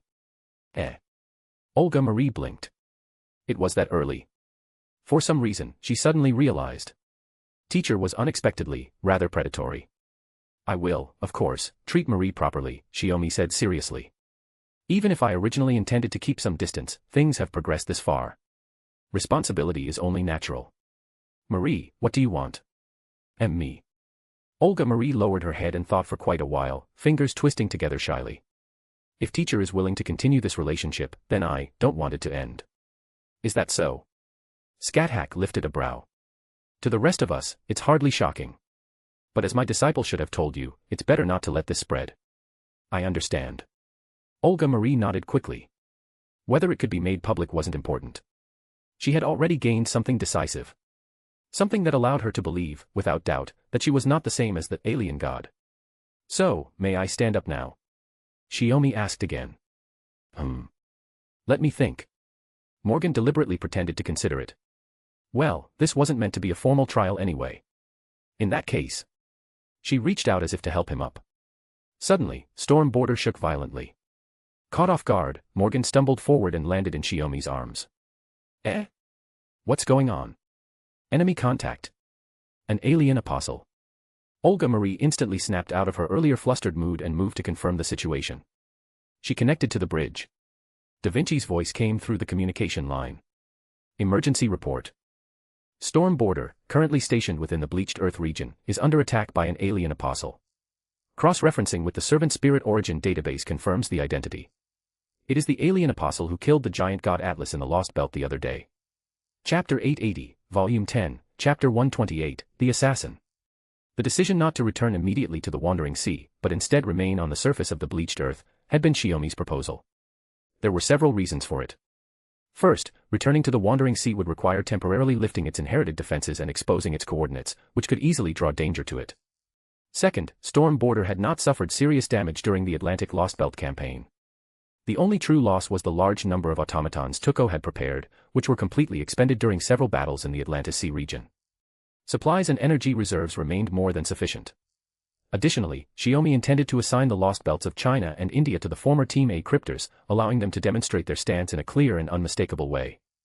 Third, this was also a test of the alien god and the alien apostles, to see whether they would launch an attack under such conditions, and if so, to what extent. Clearly, Shiomi's expectations had been correct. Among the alien apostles, Nameless had launched an assault on Storm Border. After swiftly defeating Barghest, he had entered a one-on-one duel with Melusine. A single servant dares to attack Storm Border. Olga Marie frowned, feeling that something about this attack seemed off. From the deck, the bleached expanse of the planet stretched endlessly below. On that white wasteland, Nameless and Melusine were locked in combat. It just so happened that Melusine had been stationed on deck. By sheer force alone, Melusine was suppressing him. But she couldn't finish him. It could be a feint, Shiomi said, resting a hand on Olga Marie's shoulder. Return inside and order heightened alert throughout the ship.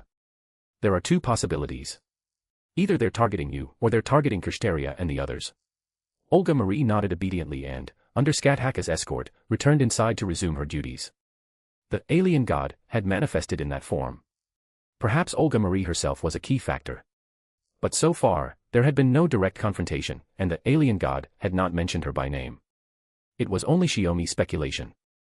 For now, reinforcing Storm Border's barriers while swiftly resolving Nameless was the correct course of action. At this rate, Melusine can probably win, Morgan observed calmly as she watched the battlefield. But it will cost her dearly. Shiomi glanced sideways at her. In short, she won't be able to take him alive, Morgan said. An alter ego is a composite saint graph formed from multiple divine spirits. We already confirmed that through Meltrilus and Passionlip. That's true. Shiomi nodded. If we could capture him alive, we'd get valuable intelligence. So, what's your suggestion? He's not in perfect condition. But he would make a suitable whetstone for that form.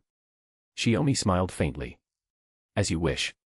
Melusine, unable to secure a decisive victory, was growing impatient. She hesitated over whether to enter her half-dragon form. The servant before her, expression hard as iron, was just as sturdy.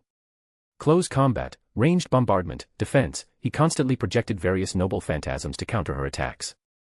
Among them were multiple holy and demonic swords specialized in anti-dragon effects. That was the crux of the problem.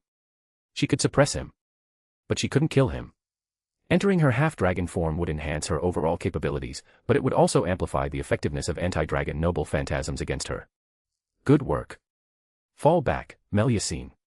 Shiomi's voice carried across the battlefield. Having just disengaged from Nameless, Melusine looked up in surprise as Shiomi and Morgan descended beside her. My deepest apologies. I failed to defeat him, and I couldn't even avenge Barghest. You've done more than enough, Shiomi said, giving her shoulder a light pat. This is simply a matter of poor compatibility. Leave the rest to us. Fall back and watch the surroundings. Yes. Melusine withdrew without hesitation. Well now, Nameless said, raising his black and white twin blades, an amused smile on his face. The commander of Chaldea makes a personal appearance. I thought I'd need more effort to carry out this assassination. Assassination? Shiomi arched a brow. Are you here for me, for my wife, or for the cryptors? You, of course. Nameless smiled calmly. I am the Atlas Killer among the alien apostles. Originally, the alien god foresaw Kirsteria's plan and prepared this alter ego specifically for it. But unfortunately, what this body was granted was not merely the means to deal with the giant god Atlas. It was granted the power to slay gods. So you were sent to assassinate my husband before Storm Border could return. Morgan's tone held mild surprise. Even if you possess god-slaying power, coming alone is no different from suicide, Nameless Guardian. Is it? Nameless pointed one blade at Shiomi. My employer only told me to eliminate this man. How I accomplish it is my choice. A guardian, no matter how far he falls, still ends up doing the same dirty work. True enough, Shiomi said evenly. As comrades who once fought side by side, and now as enemies, allow my wife and me to show you the proper respect. The moment his words fell, Nameless eyes flared as he prepared to strike. only to see Shiomi and Morgan shift at the same time, stepping back to back against each other. A violent gale erupted across the white expanse. An overwhelming surge of mana blasted outward in all directions. Nameless was forced to cross his twin swords in defense, bracing himself just to keep his spirit origin from being shattered by the storm alone. The cost was immense. His target stood before him. Yet he had no intention of retreating. If anything, everything was unfolding exactly as he had hoped. With Shiomi and Morgan as his opponents, then. The mana storm raged on, the earth trembling beneath it. It did not last long. Nameless knew what was happening. They had already displayed it once before, within the outer palace of the Grand Temple of Orbit, that forbidden form, a state that even surpassed the domain of gods. The storm's breath faded. The land returned to silence. Shiomi and Morgan's figures vanished from where they had stood. Nameless did not relax. Instead, he spread both arms wide, extending them outward. The projected blades of Kancho and Bakuya rapidly expanded, their forms shifting into something sharper, heavier, more lethal. He lifted his gaze. Morgan hovered in the air. Nameless said nothing. He drew his body taut, like a bowstring pulled to its limit. And then. He lunged toward the overwhelming enemy before him. Chapter 881, Volume 10, Chapter 129, Nameless. Inside the bridge, after issuing Storm Border's defensive orders and confirming there were no signs of additional alien apostles approaching, Olga Marie remained before the monitors, watching the battle unfolding across the bleached earth. When Shiomi and Morgan fused into a single new form, she froze for a moment. That is, the Unity God. Under Shiomi's steady companionship and reassurance, Olga Marie had gradually regained her composure and caught up on the reports she had previously missed. Among them was information regarding the Unity God. During the great battle against Zeus, her teacher had completed a transformation of his divinity. He was now, in the truest sense, a living god of the present age. She had known this before the final battle in the Atlantic Lost Belt. But seeing this further evolved state with her own eyes still left her shaken. Simply put, Romani explained, it's the fusion of a newborn god and a paradise fairy into one being. There are cases where divine spirits possess humans or other living beings, but the Unity God isn't mere possession. Even Romani couldn't clearly explain the underlying mechanism. The only thing certain was this: in that state, their power was on an entirely different level. It compensated for the immaturity of the newborn god's authority while incorporating the wisdom of the paradise fairy. From their appearance alone, it was obvious that Shiomi had deliberately allowed Morgan to take the lead, maintaining balance and drawing out their combined strength to the fullest. Compared to their battle in the outer palace of the Grand Temple of Orbit, they now moved with far greater ease. It's fine. If it was the teacher's decision, then there must be a reason, Olga Marie said quietly, choosing not to press further. When something exceeded not only human comprehension but even the boundaries of magecraft, it was enough simply to know. Part of her surprise also stemmed from a sudden realization of why Morgan hadn't been angry earlier. If two beings could belong to each other to that extent, anger truly seemed trivial. More importantly, how much do we know about that alien apostle's true name and other details? Olga Marie steadied her breathing and focused on the screen. On the white wasteland, Nameless unfurled a petal-shaped shield to block the magical bombardment of Unity God Morgan. 7 layers of defense shimmered in succession, each one fracturing under the relentless assault.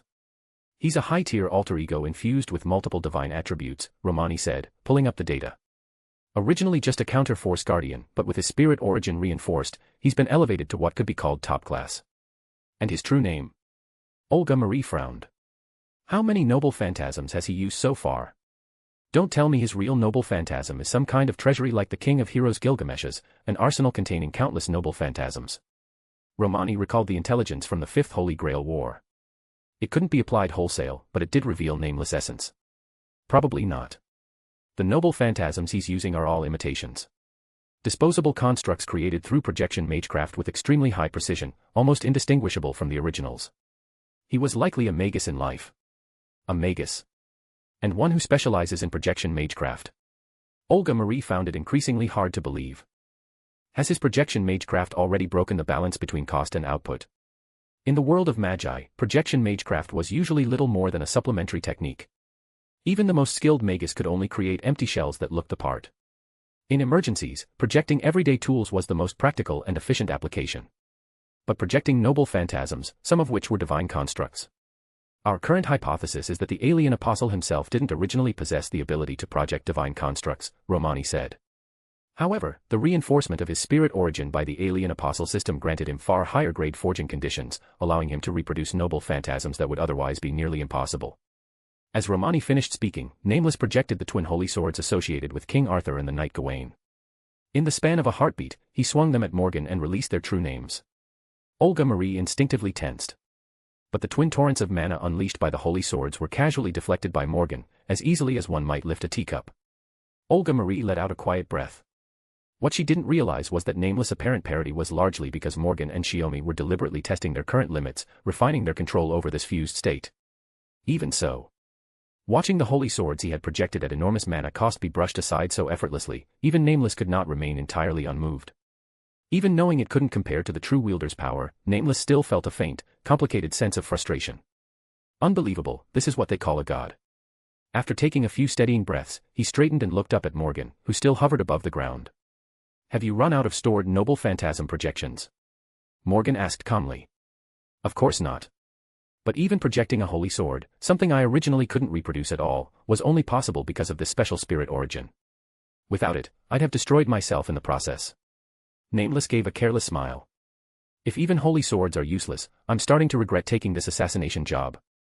Not that he had ever possessed the freedom to refuse an assignment. If that is truly how you feel, withdraw now and I may spare you, Morgan said coolly.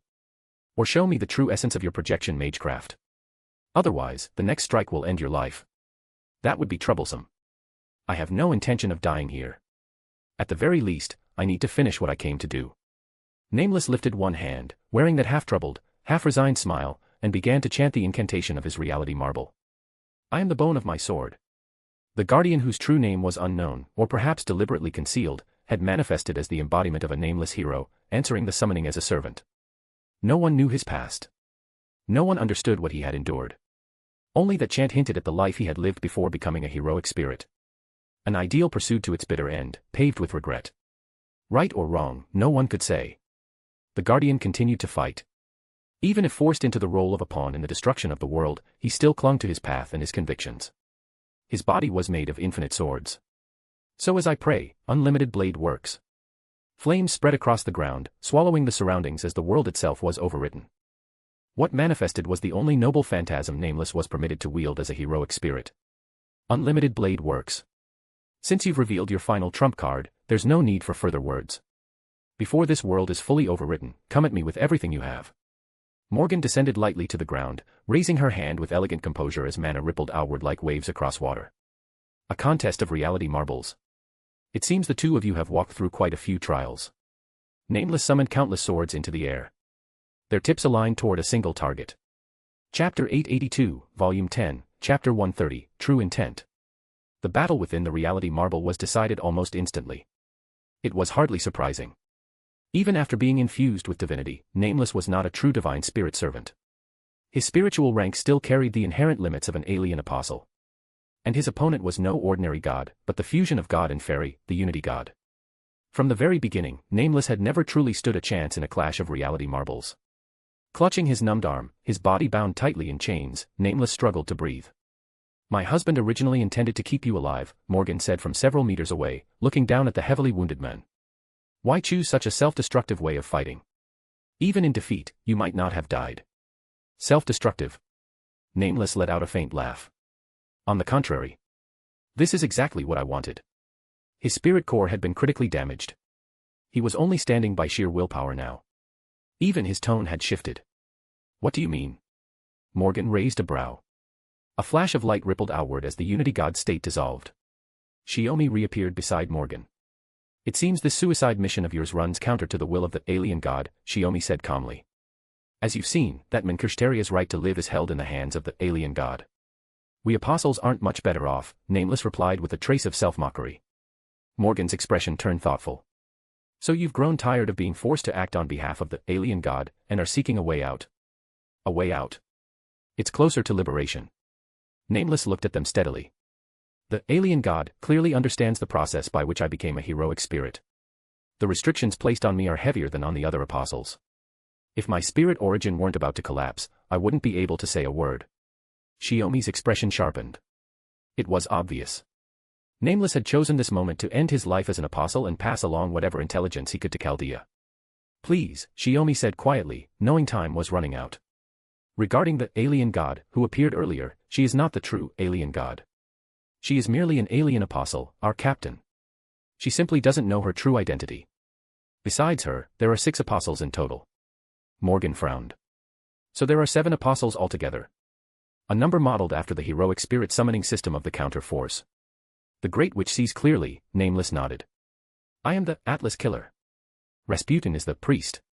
Ashiya Duman is the malignant incarnation. The 3 of us are responsible for monitoring and guiding the Lost Belts. Saying so much at once was clearly straining him. Nameless clenched his teeth, forcing his fading spirit origin to hold together a little longer. Originally, the 3 apostles assigned to monitor and steer Chaldea were the detective, the count, and the professor. But because of your existence, that arrangement was completely disrupted and could not proceed. He looked directly at Shiomi. I don't know who you truly are. But someone who has ascended to become a living god is not a variable that can be ignored. I'm aware, Shiomi replied evenly. So that so-called Earth Grand Commander, the alien god, who bears the same face as our director, is in fact only the captain of the alien apostles? That's correct. Still bound in chains, Nameless slowly lowered himself to a seated position. If you wish to resolve the bleaching, you must return to Antarctica. But before that, the remaining Lost Belts must be excised. Otherwise, when proper human history is restored, its existence will conflict with the Lost Belts, causing a new upheaval. That aligns with our conclusions, Morgan said with a nod. There is both good news and bad, Nameless continued. To utterly crush Chaldea, the alien god intends to devour the other Lost Belts before launching the final war. In the near future, she plans to take the Chinese Lost Belt first. After that, India. The notion of the alien god personally cutting down Lost Belts sounded absurd. But judging from the circumstances of her descent, what she truly required was the mana of the fantasy trees. Now that she had manifested, she would inevitably seek to reclaim more power, stockpiling it in preparation for what lay ahead. Only the South American Lost Belt was being left for last. Clearly, the Lost Belt overseen by David concealed an even greater secret. And that, too, had been one of the major points Kirsteria was scheduled to report in the coming days. So even if it's just to stop the alien god from recovering the fantasy tree's power, we have to excise the Lost Belts first, Shiomi said, finally seeing the shape of it. How you do it, I don't need to tell you. Blood seeped from the corner of Nameless' mouth, his forehead slick with cold, pained sweat. Just be careful. The final Lost Belt won't merely be an unprecedented battlefield. It'll be the battlefield, where Chaldea and the alien apostles settle everything.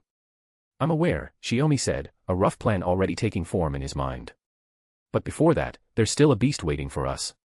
Do you know where she is? You mean Koyanskaya? Nameless thought for a moment. That woman always avoided getting too close to me. From how familiar she was with Rasputin, she's probably closely tied to Russia. Russia. Shiomi blinked, genuinely surprised. But thinking about it, the name Koyanskaya did sound distinctly Russian. Still, the Russian Lost Belt had already been excised. After that, Chaldea had pushed west and dealt with the Scandinavian and Atlantic Lost Belts in turn. So what could possibly be left on the land that should have been Russia? Either way, whether you win or the alien god wins, it won't be a bad outcome for this planet. That's why guardians like me were summoned in the first place. Nameless' voice weakened, he was at his limit. But I can't accept their methods. I see. Shiomi nodded slowly. Then, for the sake of the battles we once fought together, I'll promise you this. I'll bring this disaster to a proper end, and I'll return the stolen proper human history to this planet. A declaration worthy of a god. Nameless lowered his eyes, relief softening his expression. That's what I was betting on when I chose to try this. Human history, no. Humanity's fate, I'm leaving it with you. With those final words, Nameless ran out of strength. He had conveyed his wish through his last fight. The dark green chains, having lost their bound target, dispersed into nothingness. Shiomi crouched down, scooped up a handful of the white sand, and let it fall in a slow scatter, his way of offering thanks. At least now we know exactly where we're heading next, Morgan said. Yeah, he murmured in agreement. Chapter 883, Volume 10, Chapter 131, Transformation. Romani, has Miss Shaun's packet transmission come through from the Wandering Sea? When Olga Marie's voice suddenly sounded behind him, Romani nearly jumped out of his seat. He had been using the bridge computer during his shift to chat online with Magic Mari. While it wasn't exactly a punishable offense, using Storm Border's equipment for that kind of thing during work hours would definitely earn him a lecture. Doesn't look like it yet. He hurriedly minimized the screen, checked the system, and reported back. To avoid being detected by the alien god and exposing the Wandering Sea's coordinates, Shaun, who was maintaining Neo-Chaldea at the Wandering Sea, and Storm Border communicated through packet transmission. All necessary information was consolidated, encrypted, and sent in a single batch. Thanks to their specialized transmission method, speed was never an issue. I see. Please double-check. We're scheduled to perform an imaginary number dive near the Indian Lost Belt in 48 hours. It would be best to confirm the Wandering Sea situation before that. Olga Marie let out a soft sigh. If the Wandering Sea has been exposed, we'll need to return immediately. Got it. Romani rubbed the back of his neck. I'll keep watch. If anything comes in, I'll forward it to your inbox right away, Director. Thank you. She nodded. And also. The moment he heard "and also," Romani sensed the turn in tone. He straightened instinctively, sitting ramrod straight. Olga Marie continued with a helpless sigh. While Storm Border isn't in immediate danger of attack, you shouldn't spend your shift chatting with virtual idols. You said it yourself, that's the handiwork of Merlin, the Magus of Flowers. Even if she's his little sister, there's no guarantee she isn't just there to toy with you. Sorry. I'll be more careful, Romani said. It's fine. There's nothing urgent at the moment. Relaxing a little is good for your mental health. She didn't press the matter further. After that brief admonition, she simply turned and left. For the first time, the director had shown such leniency toward his slacking. Romani genuinely wondered if he was dreaming. He pinched his cheek. The sharp pain confirmed he was very much awake. Something's definitely off, Ritsuka said from his left. In what sense, senpai? Mash asked from his right. The two had appeared on the bridge at some point without him noticing, nearly giving Romani another heart attack. You two, weren't you supposed to be training? He asked after steadying himself against the armrest. Ritsuka shook her head. We were going to, but the director said that if we end up in combat again, Mash and I are to stay behind and defend Storm Border. If even we have to charge into the very front lines, that means Chaldea's combat strength is already exhausted. She told us to focus on recovery and not to overdo the training, Mash added. I see. Romani muttered. Yeah. Something's not quite right. See. Even Doctor thinks so. Ritsuka brightened, pleased to find someone who agreed. Mash still looked confused. But the director is still the director, isn't she? Even if the alien god appeared in that form, we already concluded that it was using the director's old body left behind in Antarctica. Well. Romani hesitated. It wasn't that Olga Marie had changed in any concrete way. The director was still the director. But compared to her previous self, always pushing herself to the brink with a faintly self-destructive edge, her entire presence had softened. Even when dealing with situations that violated protocol or decisions she didn't entirely agree with, she now handled them with a noticeably gentler touch. For example, Romani slacking off. For example, Ritsuka and Mash training too frequently, which wasn't good for proper recovery. The three of them moved to the doorway leading from the bridge to the central corridor of the ship and peeked out. Olga Marie hadn't gone far after leaving the bridge. She had just run into Shiomi coming from the opposite direction, and the two were now talking beneath the corridor lights. The topic seemed to be about how to handle the former Team A members, treating them as masters, while still maintaining sufficient safeguards and countermeasures until they proved their stance. It was an ordinary work discussion. Not worth eavesdropping on. In fact, there was no need to eavesdrop at all. This had been discussed openly and advanced day after day. Everyone in Chaldea knew about it. The problem was Olga Marie's demeanor. Romani's eyes narrowed slightly.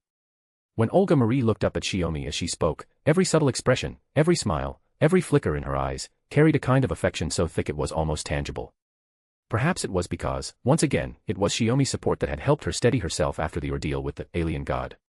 It had allowed her to resolve herself to confront not only the alien god, but even the Animosphere karma head-on. But, was that really all? You look a little too happy, Marie. Shiomi noticed the glances from the far end of the corridor and lowered his voice. Olga Marie blinked. People will notice, he added softly. Especially when you're with me. If this keeps up, even if no one says anything, it'll become obvious sooner or later. That wouldn't be good for the director's reputation. That's true. Olga Marie fell silent, thinking. She couldn't fully control herself either. Every time she saw her teacher, her mind turned light and hazy. Whether they were discussing official matters or something personal, she felt happy just standing beside him. Even her body betrayed her, growing warm, wanting to move closer and closer without limit, to feel his gentleness and warmth again. Hey, don't look so troubled. Let things take their course, Shiomi said with a small laugh at her conflicted expression. You probably haven't noticed it yourself, but you've changed a lot lately. You're not as harsh with everyone anymore. And you've started showing concern for your companions in much more thoughtful ways. Shiomi looked at her quietly. Most people probably just think you're trying to change because of the alien god. Maybe. Marie shook her head slightly. But she had just realized something. It wasn't only because her long-suspended, almost hopeless affection had finally borne fruit. It was also because, deep down, she wanted to be different from the alien god. The first thing she wanted to shed was that lofty, condescending attitude. That arrogance carved into the bones of the aristocratic Magus faction. As they spoke, Shiomi's gaze flicked briefly toward the far end of the corridor. Romani and the others had already slipped back into the bridge. This might sound a little strange, but I'm free for now. The meeting with Kirsteria isn't until before dinner. His hand came to rest lightly against Olga Marie's cheek. Want me to keep you company? Please do. Chapter 884, Volume 10, Chapter 132, Grand Design. When she stepped out of her room, Olga Marie instinctively adjusted the hair draped over her chest, worried that any slight disarray in her appearance might give something away. It's fine. You look perfectly normal. Shiomi came out a moment later, speaking from behind her as he casually straightened her collar. Really? She asked, still lacking confidence. Then let me ask you this. Could you tell from Tuko or Scotty's behavior when they've spent time alone with me? That left Olga Marie speechless. No. Or rather, unless Shiomi deliberately hinted at it, it would be very difficult for anyone to notice such things. They left together and headed for the small conference room to meet with Kirsteria. The topic they were about to discuss wasn't especially urgent. In fact, it was more long-term than anything else. But as they walked, Olga Marie's mind was clearly elsewhere. You've been spending a lot of time with me lately, teacher. Is that really okay? She asked as tactfully as she could. Like just now. They had spent the entire afternoon together in her room. That effectively meant less time for the others to be alone with him. Well. Shiomi, for once, looked slightly less composed. You'll understand in a little while. For you right now, it might be a bit too intense. Too intense. The word made her blush all over again. Just thinking back to what they had done in her room made her feel it had already been quite intense. The conservatism of the aristocratic faction wasn't limited to magecraft. Their secular values were equally traditional. Tasting the forbidden fruit before marriage did not exactly align with Animosphere standards. So for her, even that already counted as crossing a line. Of course, if one framed it purely as replenishing mana, then the standards shifted entirely. In that sense, magi were rather double-minded. Fortunately, the path to the small conference room was long, with several turns through the ship's interior. By the time they arrived, Olga Marie had regained her usual composure. Sorry to keep you waiting, Shiomi greeted. I came early, Kirsteria replied, rising to meet them.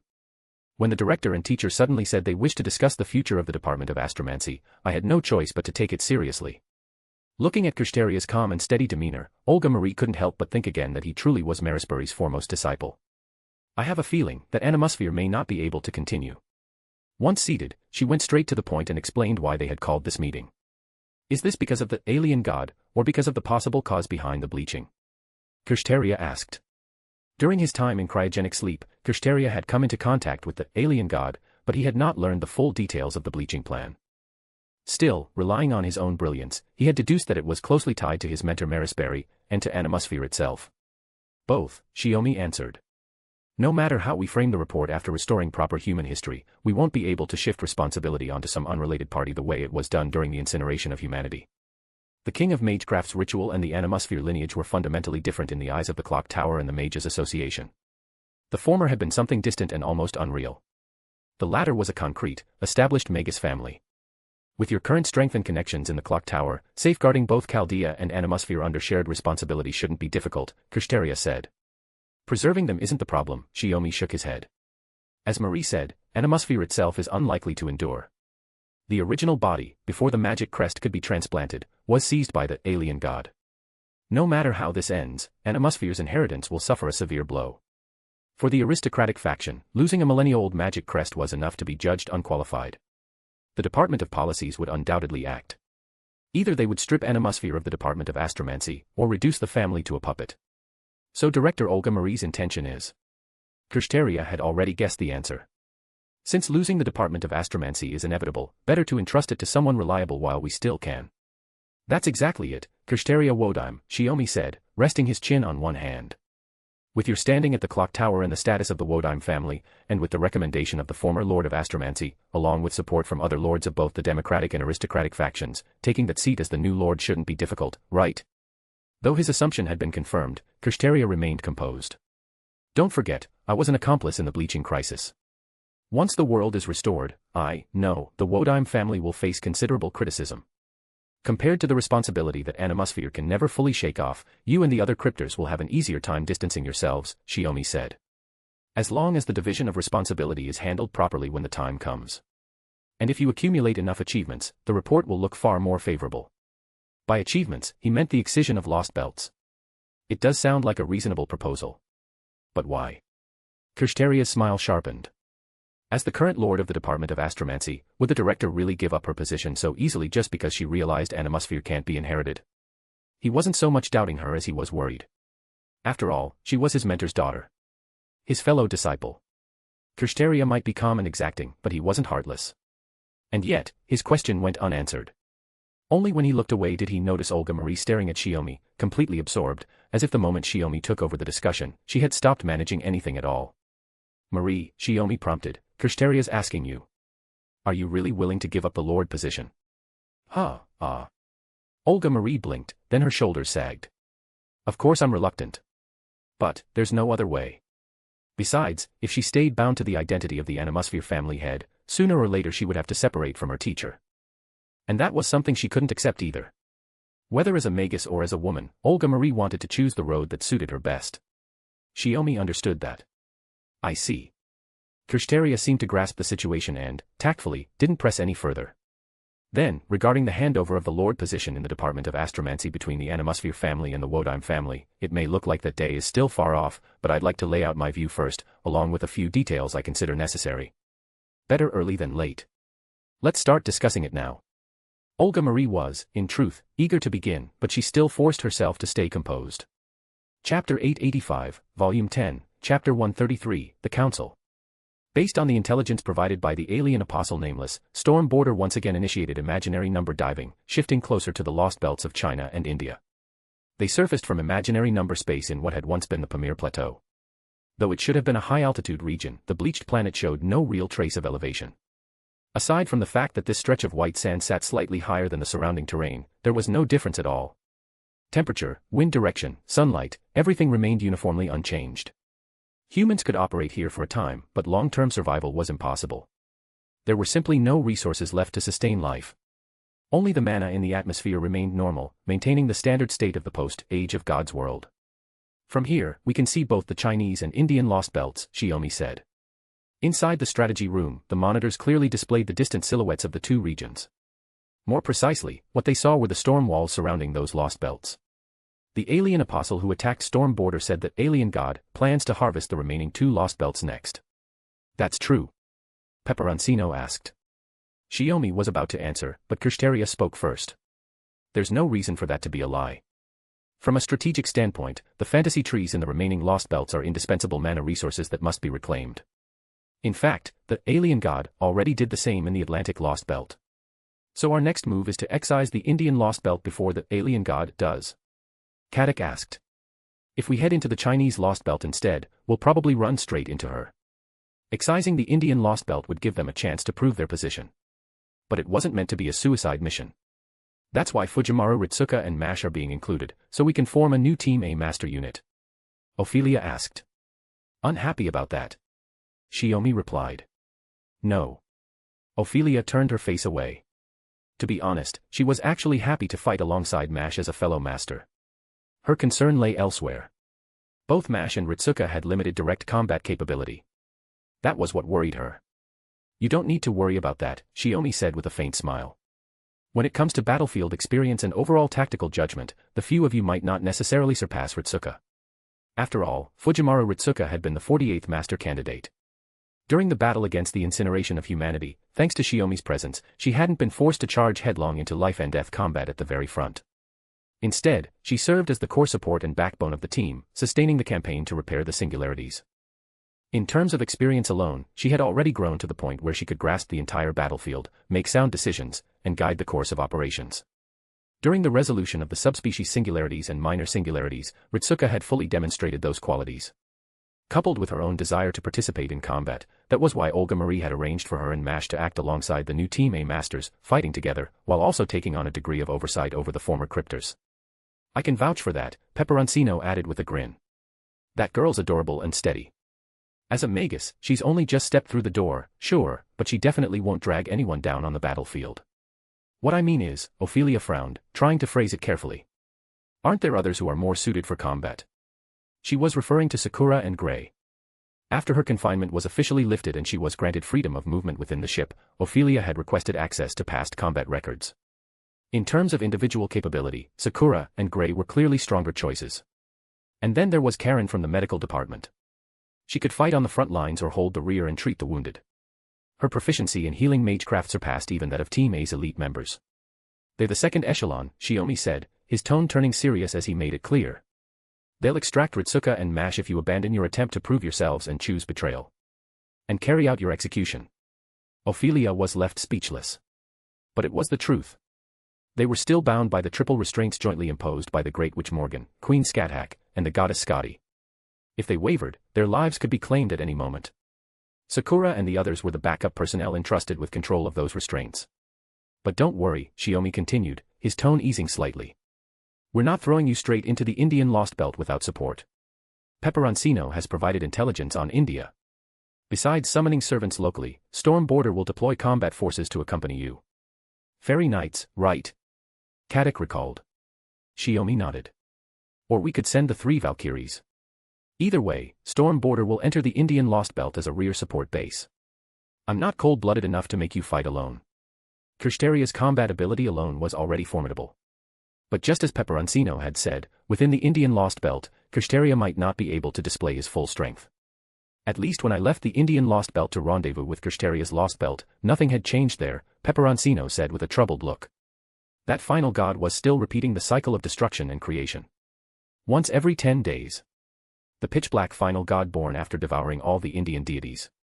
The reason Peperoncino had traveled alone to the Atlantic Lost Belt was precisely because his servants had been stripped from his control by the king of the Indian Lost Belt. Don't talk like that, Shiomi said with a faint smile. You were selected as Team A's elite. I'm looking forward to your performance. No, your performance. Easy for you to say. Scáthach muttered. If Shiomi went personally, the problem would probably be resolved much faster. But this battle existed so they could prove their stance. If Shiomi stepped onto the battlefield, it would defeat the purpose entirely. Victory isn't the only way to prove where you stand, Shiomi said quietly.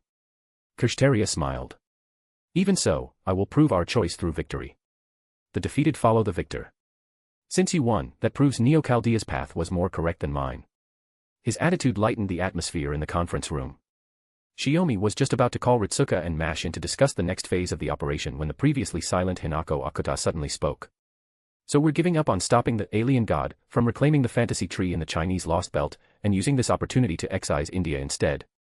Chapter 886, Volume 10, Chapter 134, A New Direction. After being brought back to Storm Border, Hinako Akuta had remained unusually quiet. She attended meetings but rarely voiced an opinion. Even her stance on whether she intended to participate in the excision of the Lost Belts was unclear. Shiomi had originally planned to leave her be. If she didn't want to take part, she could simply remain aboard as a bystander. No. I'll handle it personally, Shiomi said. I see. Hinako Akuta looked surprised at first, then nodded in understanding. The only one who could fight the alien god head-on at any time without falling behind was Shiomi. If possible, they would prevent the alien god from absorbing even a single fantasy tree. As for the South American Lost Belt, because of its peculiar nature, the alien god had chosen to leave it for last. Clearly, she feared that Chaldea might excise the remaining 2 Lost Belts in the meantime. But up to now, aside from what Kirstaria relayed, you haven't shared any information about the Chinese Lost Belt, Shiomi said. In the end, are you still unwilling to cooperate with us? Hinako Akuta fell silent again. I understand the pain of losing someone important. I do, Shiomi said calmly. But once you stepped onto this battlefield, you had to be prepared for this outcome. Then why didn't you kill me too? Hinako Akuta's brows drew together, her expression sharpening. With your abilities, killing me wouldn't have been difficult. So-called immortality was no longer an insurmountable problem for the current Chaldea. You rejected being engraved into human history, Shiomi replied. Even if you died, you wouldn't enter the throne. After all, you truly hate humanity. Even so, she began to argue, but stopped. Winning an argument here would change nothing. Shiomi wasn't trying to defeat her in words. Before this, Morgan had spoken with her several times as well. As beings who were not truly human, fairy and elemental, they had already discussed this matter. When you've sorted out your feelings, we can revisit it, Shiomi said with a shrug. Marie didn't assign you to Team A, but she left a slot open. You can join at any time. There's still time. You can change your mind before we depart.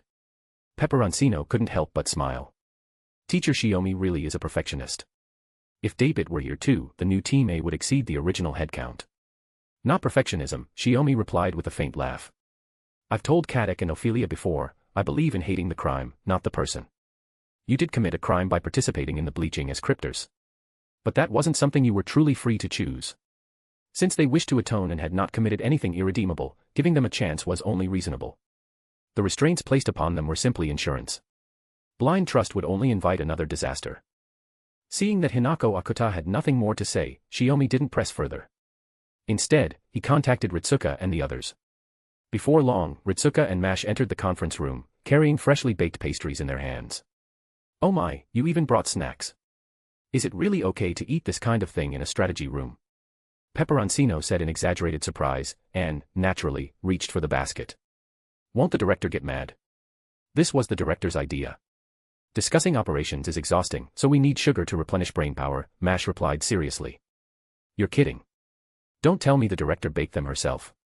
Peperoncino flicked a meaningful glance at Ophelia as he played along. Ophelia's brow twitched. What are you implying, Peperoncino?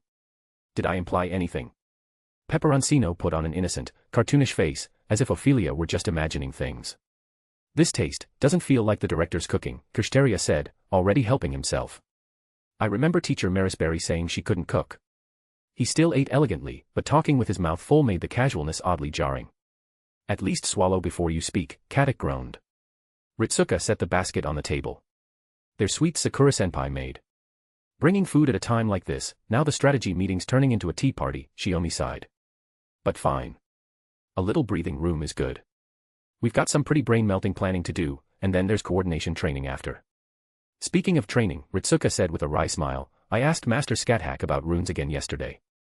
I feel like I learned a lot, but most of it still doesn't feel like something I can actually use. Shiomi went quiet for a long moment before he finally said, you weren't born a magus of the Age of Gods, and you're only just starting out. What your master's teaching you is still a bit early for you. I see, Ritsuka said, taking it in stride. She wasn't impatient. She knew magecraft was something you built up step by step. Besides, everyone in Chaldea knew magecraft.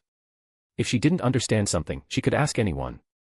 But if that's the case, Mash followed the thread, then why can teacher Shiomi learn Age of Gods magecraft so easily? Teacher wasn't born in the Age of Gods either, right? Well. Shiomi got caught off guard. You know, when you put it like that, I really don't know why, either. Peperoncino burst out laughing. Teacher really isn't normal. I was ready to show my real stuff to block teacher, and I didn't even last one exchange. You lost, though. That doesn't bother you? Scáthach asked. Nope, Peperoncino said breezily. That, almost but not quite, clash at the Grand Temple had made one thing painfully clear. Even with 1,000 years of Tengu Path divine arts under his belt, the gap between him and Shiomi wasn't a matter of skill. It was on a completely different level. Among the cryptors, the only ones who could truly fight Shiomi at full strength were Kirsteria and David, and that was only if you limited it to Shiomi before his battle with Zeus. Back to what we were saying, Peperoncino went on. When we were still at Chaldea, I couldn't really say this out loud, but now I think I can. I felt an extremely strong mandate of fate from teacher. Everyone knows that already, Kirsteria said. If someone weren't chosen by fate, how could they become a god? After proper human history returns, an existence like Shiomi would be enough to overturn, no, to change the world. Rather than overturning the world, Shiomi joked, I'm more interested in overturning the clock tower. That's really not something I can take as a joke, teacher, Kirsteria said. Let's enjoy the young lady sweets first, and then talk through how we're going to tackle the Indian Lost Belt. Chapter 887, Volume 10, Chapter 135, Respite. After the meeting ended, Mash and Ritsuka invited Ophelia to join them for combat training. Kirsteria and the others also left one after another. Kirsteria even asked Peperoncino and Scáthach if they wanted to play a game of chess. Hinako Akuta went off alone to the ship's library. Seeing that they were gradually integrating into Neo-Chaldea, Shiomi decided there was no need to interfere further. He took the empty pastry basket back to the kitchen to wash it. Noticing there were still prepared ingredients left in the fridge, he was debating whether to make something himself when someone suddenly covered his eyes from behind. Guess who? Who else could it be but Master? Ah, Master, let go. You're about to dig my eyes out. Shiomi laughed helplessly as he reached up and pried away the hands covering his eyes. When he turned around, he saw Scáthach dressed in her usual casual clothes. Really? I thought my imitation was spot on. I didn't expect my dear disciple to see right through me. Scáthach kept her arms slightly spread. She meant she had been imitating Scotty's tone. Since the two of them were genuinely alike, even their voices nearly identical, Scáthach had happened to pass by the kitchen, spotted Shiomi inside, and quietly approached from behind to tease him. Because you're my master. There's no way I wouldn't recognize you. Shiomi tapped his ear. And don't forget, I spent 17 years blind. When you lose one sense, the others sharpen. Oh. Scáthach let out a soft sound as she remembered. When Shiomi suppressed the curse of Cernunos, his eyes had been the first to be eroded and destroyed, beyond regeneration. But before she could feel even a trace of guilt, he smoothly shifted the subject. Besides, your presence concealment is getting better and better, master. Even though I wasn't on guard, I didn't notice you at all until you actually touched me. That just means you still have more to learn. Scáthach smiled with confidence, though her gaze dimmed slightly. Or maybe not. You don't really need me to teach you anymore. You've long since graduated.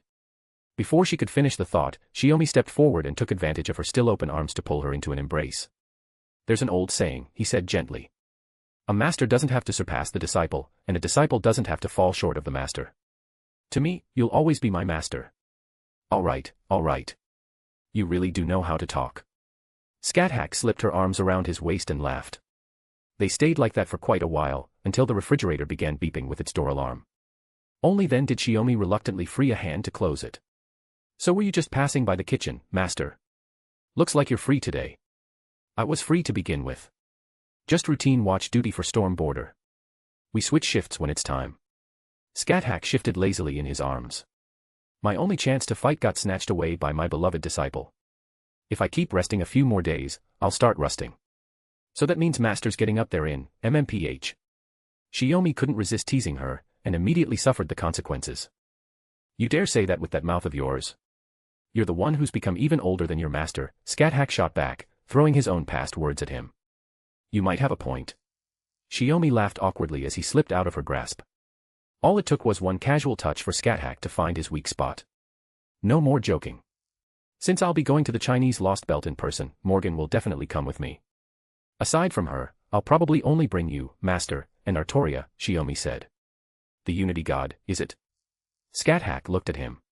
How enviable. I wonder when I'll ever receive that kind of treatment. Even though she meant it lightly, Shiomi didn't brush it aside. He answered seriously. You understand better than anyone that form comes with both tremendous risk and tremendous gain. It may sound unfair, but you might not be able to fully handle my power. What he meant wasn't that fusion was impossible. It was that the form they took afterward wouldn't reach its full potential and might even hinder them both. I know. Scáthach shrugged. Those thousands of years in the Lost Belt weren't wasted for you. I'm just surprised that, after reaching this point, you could immediately think of such a method. All I can say is that becoming a god has given me a deeper understanding of many things. Shiomi pressed a hand over his heart. The Unity God isn't just about gaining greater power. It's also a restraint I place upon myself. A restraint. Scáthach arched a brow. You're afraid that once you gain a god's perspective, you might grow arrogant without noticing. That you'd stop listening to anyone else. Yes. Shiomi nodded firmly. Becoming the Unity God alongside Morgan allowed him to perceive her heart with perfect clarity. They became mirrors to one another, reflecting every truth without distortion. With her fairy eyes that pierce through falsehood, she can see straight through self-deception, Scáthach said, lightly tapping his forehead as though scolding a wayward student. For a god who's still maturing, that really is indispensable. When the responsibility becomes too heavy, anxiety follows without you even realizing it, Shiomi said quietly, recalling what Peperoncino had mentioned before the meeting. It's not impossible for a human to become a god, but why me? There were precedents. Kiera Sesioin, for instance. Though she was a beast of calamity, she had also taken on the role of a goddess who bore humanity's desires. Her goddess transformation at least had a traceable origin. But I can't see my own beginning, Shiomi said, meeting Scáthach's gaze. You can't see it. Morgan can't see it. No one can. That's why I have to be even more careful. I want to use this power that transcends humanity, in the best, most correct way possible. In my eyes, that's already enough. Scáthach's expression softened, her gaze warm in a way she showed only to him. You're my most beloved disciple. I know your character better than anyone. Even if you've become a god, I believe you'll be a benevolent one, someone who guides humanity properly. No. Humanity doesn't need guidance. Shiomi shook his head. Humanity already has the strength to stand on this planet on its own. I am both human and something beyond human. What I should do is stand against the kinds of destruction that lie beyond human capability. Give them the chance to choose their own future. Humanity is the best guardian of its own destiny. See. You're perfectly clear about it. Scáthach smiled. Perhaps your wisdom has already surpassed your master's. I'm proud. Don't say it like I'll ever leave you, master. Shiomi pulled her into another tight embrace. I'll make sure that once proper human history is restored, the world will be one that can accept someone like you. I won't let you remain alone in the land of shadows ever again. Chapter 888, Volume 10, Chapter 136, Sudden Raid. By the time she came back to herself, Scáthach was already being gently held by the chin, locked in a deep kiss with Shiomi, their bodies pressed close. Let's continue this in the room. This is the kitchen. Someone might walk in at any moment. Scáthach placed a palm against Shiomi's chest and lightly pushed him away. Then she saw the innocent look on his face. But master was the one who kissed me first. Oh. Was I? Scáthach seemed to recall that might indeed be the case, yet her expression remained perfectly composed. Even so, you could have tried to stop me. Shiomi let his shoulders slump. Right. Either way, it's my fault. At that moment, the cafeteria door was knocked on, more out of courtesy than necessity. Olga Marie stood at the entrance, looking slightly awkward as she stared at the two of them. See. I told you so, Scáthach said matter-of-factly, as if this proved her point. Shiomi had no rebuttal. Teacher, master, you don't need to worry. I was the only one who came by just now, Olga Marie said softly, hands behind her back as she walked over. That's on me. Next time I'll try to keep this sort of thing inside the room, Shiomi admitted, somewhat embarrassed. He'd only just told Olga Marie a few days ago to be mindful of appearances in public. And now he was making out with his master in the kitchen. I don't mind at all, Olga Marie said as she slipped around the counter into the kitchen area. If teacher could offer a little hush fee, that would be nice. You. Shiomi suddenly felt like Olga Marie had picked up some bad habits. But then again, she had served as acting lord from a young age, maneuvering among the lords of the clock tower. She had never truly been some blank, naive girl. It was just that in front of Shiomi, she habitually lowered her guard. And now that she had finally grasped the love she once thought forever out of reach, it was only natural that she had developed a few small, personal schemes of her own. Is that not allowed? Olga Marie touched a finger to her lips and pouted faintly. I never said that. Shiomi had no reason to refuse. He pulled her closer and leaned down, kissing her for several seconds before letting go. When he did, he found her covering her face with both hands, taking deep breaths as though she'd forgotten how to breathe. Are you all right? He asked, a little concerned. I'm fine. Olga Marie shook her head quickly. It was just that kissing her teacher outside her room for the first time had completely short-circuited her brain. She needed a few deep breaths to recover. So, what were you and Master doing here? She asked once she'd steadied herself. Nothing much. Shiomi spread his hands. I came to wash the pastry basket and was thinking about making a bit more. Then Master ambushed me, and then you showed up. Olga Marie waved her hands in panic. I wasn't trying to ambush you, teacher. Don't let him drag you into one of his logic traps, Scáthach said with her arms crossed. Otherwise, sooner or later you'll be completely wrapped around his finger. Well, Olga Marie blurted out instinctively, then realized what she was about to admit and hurriedly covered her mouth, cutting herself off. Shiomi shot his master a look, silently pointing out that she was clearly teasing Olga Marie as well. Anyway, we just finished a meeting with the new A-team. As for the Indian Lost Belt, we've drafted a preliminary plan based on the intelligence Peperoncino provided. It should be submitted to you soon, Shiomi said, patting her shoulder. But before the meeting, something interesting happened. What was it? Olga Marie asked, puzzled. Scáthach also turned her head, curious. When they saw the sweets Ritsuka and Mash brought in, they thought you'd made them yourself, Shiomi said with a shrug. I can't cook. Olga Marie flushed faintly. The Animosphere household is different from yours, teacher. As an heir, aside from basic self-care like dressing and eating, everything else is handled by attendants. It's a good thing you never had to reshift alone as a master into a singularity, Scáthach said, shaking her head. Modern magi really have grown soft. They've even forgotten basic survival skills. No wonder magecraft keeps declining. Olga Marie couldn't argue with that and could only lower her brows in reluctant agreement. You're right, master. Oh, come on. That's hardly just her problem. The mood lightened as Shiomi turned back to the refrigerator, taking out ingredients to prepare more sweets. Sakura and Caren were interested, so I taught them, he said casually. In my opinion, knowing a bit of cooking isn't a bad thing. That reminded Scáthach of something. I recall you mentioning that the Elmeloi faction's current lord was once nearly poisoned as a child. Ever since, all her meals are handled by that Mercury maid, no matter the occasion. Rhaenys. Olga Marie nodded. That sounds right. I remember during the Magic Eye Collection train and the Grand Roll, her Mercury maid Mystic Code was always by her side. Animosphere, on the other hand, had been relatively stable, so Olga Marie had never needed to worry about that sort of thing. She's certainly troublesome, Shiomi said with a faint smile, but she's not the type to kick someone while they're down. If Animosphere can no longer retain the Department of Astromancy, she'd probably be quite willing to help you step away cleanly. Olga Marie puffed out her cheeks. Who knows? When we formed our alliance, she said we should get along well as long as we remained useful to one another. So you think you're no longer useful to Rhaenys? Shiomi asked. Scáthach nodded repeatedly, deliberately fanning the flames. The tutor of Lord Elmeloi sharing a bed with Lord Animosphere. If that Magus Rhaenys saw that, she'd certainly make good use of that connection to squeeze every last drop of advantage out of my beloved disciple, wouldn't she? Hey, don't make it sound so calculating. Shiomi glanced down at the dough in the mold. Even if Rhaenys chose not to help, I'd still stand by Marie's side and sort out the clock tower myself. Teacher Olga Marie looked at him with starry-eyed admiration. No matter when, his words always gave her that same sense of reassurance. Stop spacing out. This is a rare opportunity. How about learning to cook something yourself? Shiomi asked with a smile. Master and I can teach you. Yes, I'd love to, Olga Marie answered immediately. Scáthach shook her head. No, no. You teach Marie. As for me, I have absolutely no talent for cooking. Shiomi was left speechless by his master's utter frankness. Chapter 889, Volume 10, Chapter 137, The Tea Party, 1. After putting the pastries into the oven, Shiomi left the kitchen with Olga Marie and his master, heading toward the Storm Border's engine room. At this hour, Morgan and the others should be there, adjusting the ley line blockade armaments. Morgan wouldn't be staying aboard afterward. The armaments, now fully prepared, would need someone else to operate them. Originally, Artoria Castor, as a fairy of paradise, had been the most suitable candidate.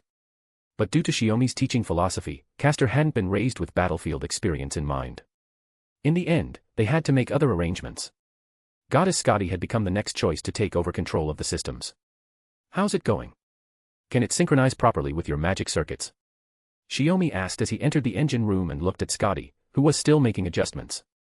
Do you need a hand? No, this level is well within my capability, Scotty replied calmly. The designer personally assisted with the calibration. Once the operational method was modified to suit my magic circuits and the nature of my magecraft, I can handle it normally. Morgan, leaning against a nearby workbench, spoke up. A goddess differs greatly from both fairies and humans in many respects. Truly an existence beyond standard parameters. That may be so, Scotty said, finishing her mana synchronization and withdrawing her hand, but we gods are complete from the moment of our birth. The magecraft we wield, tied to our domains, is essentially an expression of our authority. Even so, I must admit, you are indeed a genius, Morgan. Right. Right. That's exactly what I think, Shiomi nodded enthusiastically. I envy you even in my dreams. If only I had that kind of genius. You can stop right there. Before he could finish, Scáthach smacked him squarely on the back, cutting him off. Anyone else might have had the right to say that. Shiomi did not. He might not have been a born prodigy magus or a natural-born warrior, but he was certainly far from ordinary. All right, all right. Shiomi understood what his master meant and wisely shut up. The others couldn't help but laugh. So what brings you here? Tuko asked. I thought you didn't have anything pressing to do. Got bored and came looking for company. Shiomi spread his hands. I'm not that afraid of being alone. I was just in the kitchen with Master and Marie, baking some sweets. Thought I'd ask if you'd like to try some. You really are that free, aren't you? Morgan teased with a faint smile. Since the urgent matters are finished, and Tenkei came personally to fetch us, we might as well go, Artoria said, taking Shiomi's hand first and walking toward the exit. It's been a long time since I've tasted Tenkei's cooking. I'm looking forward to it. So that's why you're so enthusiastic. I knew it. Shiomi feigned disappointment. Oh, of course it's not just about the sweets. Artoria's face flushed red as she hurried to deny it. It wasn't that she was greedy. She simply liked the food Shiomi made. Unfortunately, he rarely had time to cook. The cafeteria duties were usually handled by others, and with Nemo in charge of the Storm Border's kitchen, Shiomi's attention was almost entirely devoted to the battles against the Lost Belts. The tea party to sample the pastries was, naturally, held in Shiomi and Morgan's room. It wasn't Olga Marie's first time there, but following everyone in together still made her a little nervous. After all, everyone here shared a relationship with Shiomi that went beyond ordinary closeness. And unlike the tea party she was used to, the atmosphere in Shiomi's room was completely different. Everyone was relaxed, almost careless in their ease. Whenever she met with Rhaenys or the other lords of the clock tower, there were always political undertones. No matter how private the setting, she had to sit upright, mind her posture, and observe every rule of etiquette. An immaculate white tablecloth. Imported tea sets from Italy or France. Delicately arranged dessert towers that looked more like ornaments than food. Amber red tea fragrant enough to fill the room. And maids or butlers standing by with perfect posture. Thinking back, Olga Marie realized she had never truly enjoyed a tea party with others. She was always holding her breath, making sure her manners were flawless so as not to disgrace Animusphere's name.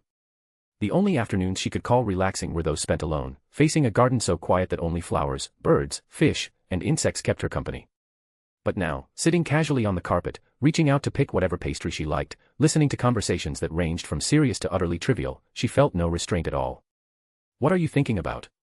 Shiomi's hand rested lightly over the back of hers as he leaned closer and asked in a lowered voice. "Something on your mind? Or is it just a bit too lively for you?" Olga Marie snapped back to herself. The others were still chatting away. Shiomi had simply tilted toward her to ask quietly. "No, nothing like that." She shook her head. "I was just remembering some things, from when I was acting lord." "Acting lord, huh?" Shiomi rested his chin in one hand.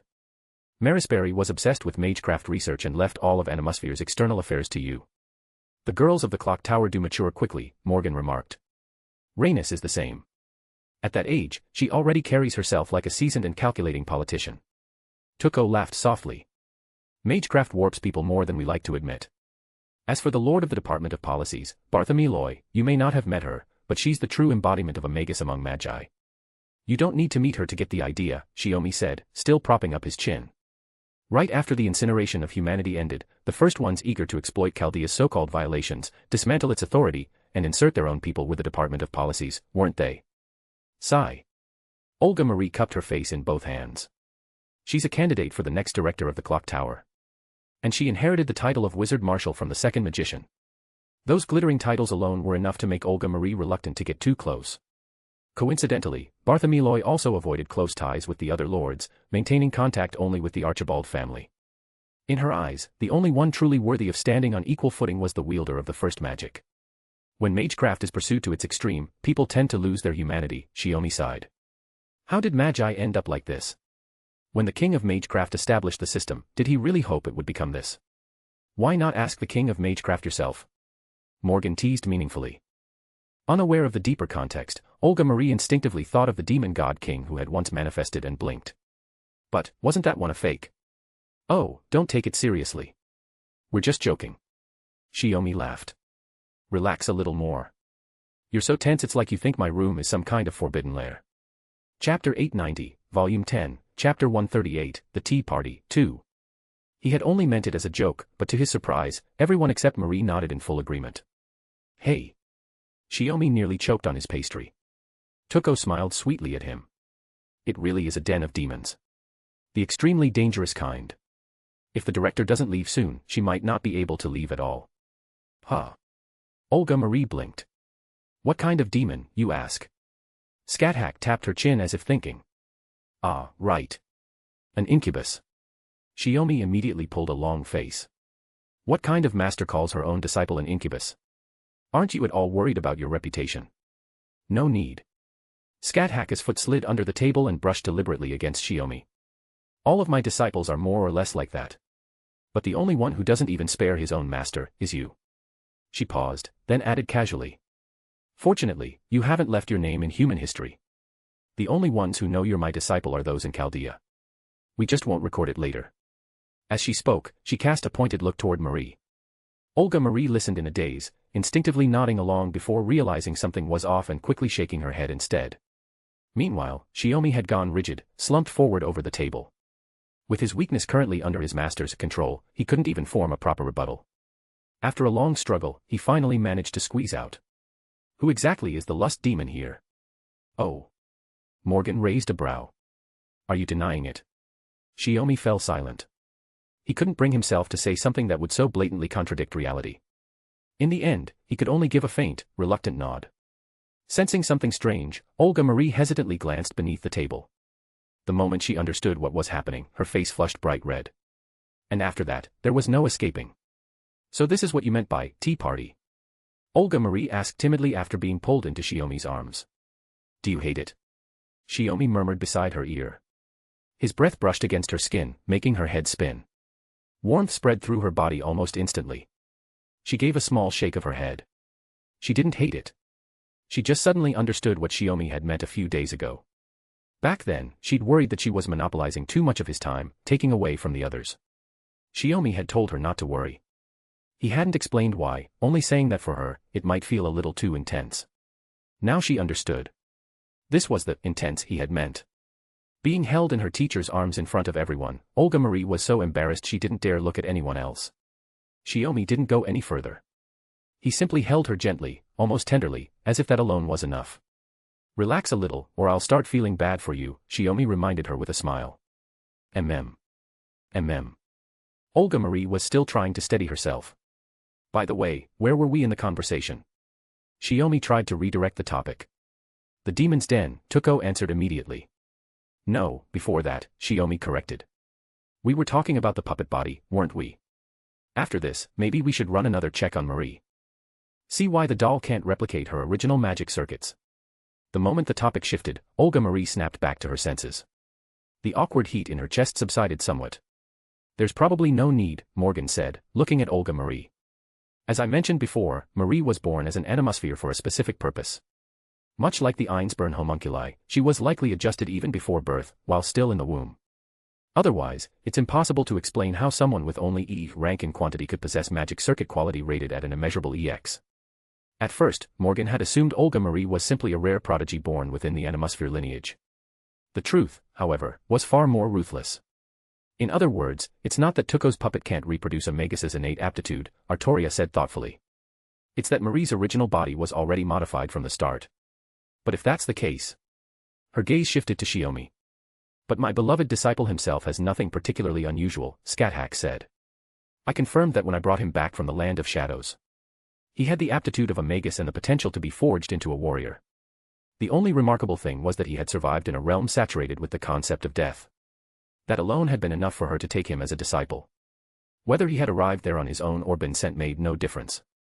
What Artoria was really pointing to was his ability to touch upon authority itself and ultimately ascend to godhood. Were the trials arranged by Mooncell all leading to this outcome? Or was becoming a god merely one step in something even greater? Why not look at it from another angle? Scotty suggested. Perhaps what's special isn't the body, but the soul. Even if Tenkei's body had been destroyed in that explosion you mentioned, and he had to transfer into a backup puppet, it wouldn't have changed anything. Why has this suddenly turned into a discussion about me? Shiomi sighed, lightly gathering Scotty's hands in his as if holding a doll's. I've already stopped digging into my origins. Even Grimmer said I'd understand when the time comes. If nothing else, I'll trust All-Father Odin. Scotty inclined her head faintly. She could feel that Shiomi's trust in Odin had already surpassed her own. From the results alone, Odin's favoritism toward him bordered on excessive. Not only in proper human history, but even in the Lost Belt, Odin had foreseen his arrival and left Scotty a path to retreat. Thinking of that, Scotty rose and stepped behind him, wrapping her arms around him from the back.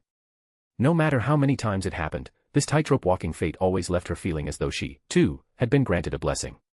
Even though she was a goddess, she was supposed to be the one granting blessings. Hey. In the blink of an eye, Shiomi found himself surrounded.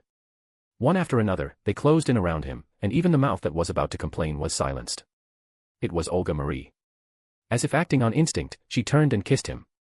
The decorative ribbon at her collar slipped loose in the tangle and fell to the floor. Hands moved, clothes shifted, warmth pressed close. I'm starting to feel like prey surrounded by wolves. Shiomi murmured teasingly. But he didn't get to finish. Different body temperatures encircled him, and the last fragile thread of composure stretched thin, then snapped. He reached out blindly, fingers brushing against smooth skin as he lost his balance and fell back onto the carpet. In that final moment before everything blurred, he felt his fingertips touch something warm and damp. Chapter 891, Volume 10, Final Chapter, The Flying Bear Enters the Dream, I. In the dimly lit room, Olga Marie lay on her side beside Shiomi. The soft sound of steady breathing filled the quiet space. Everyone else was asleep. Except her. She had no idea how long she'd been lying there, tossing and turning. All she knew was that although she was utterly exhausted, her eyes refused to close. Sleep simply wouldn't come. After a while, Olga Marie carefully lifted her hand and traced the lines of muscle across Shiomi's chest and shoulders. The last time she had massaged her teacher, at Morgan's invitation, there had been fabric between them. Now, touching him directly, she realized his body wasn't rigid like stone at all. Beneath her fingertips, his skin held a supple, living resilience that was difficult to put into words. Memories of the past few days surfaced now and then in her mind.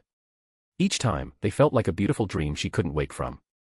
Her feet were planted firmly on the ground, yet it was as if she were walking on clouds, unsteady, light, but never falling. She was wrapped in a warmth she couldn't, and didn't want to, escape. She parted her lips, freeze-framed for a moment, then closed them again, barely moving. Suddenly, Olga Marie remembered something important she hadn't told her teacher. Given their relationship now, should she say, "I like you"?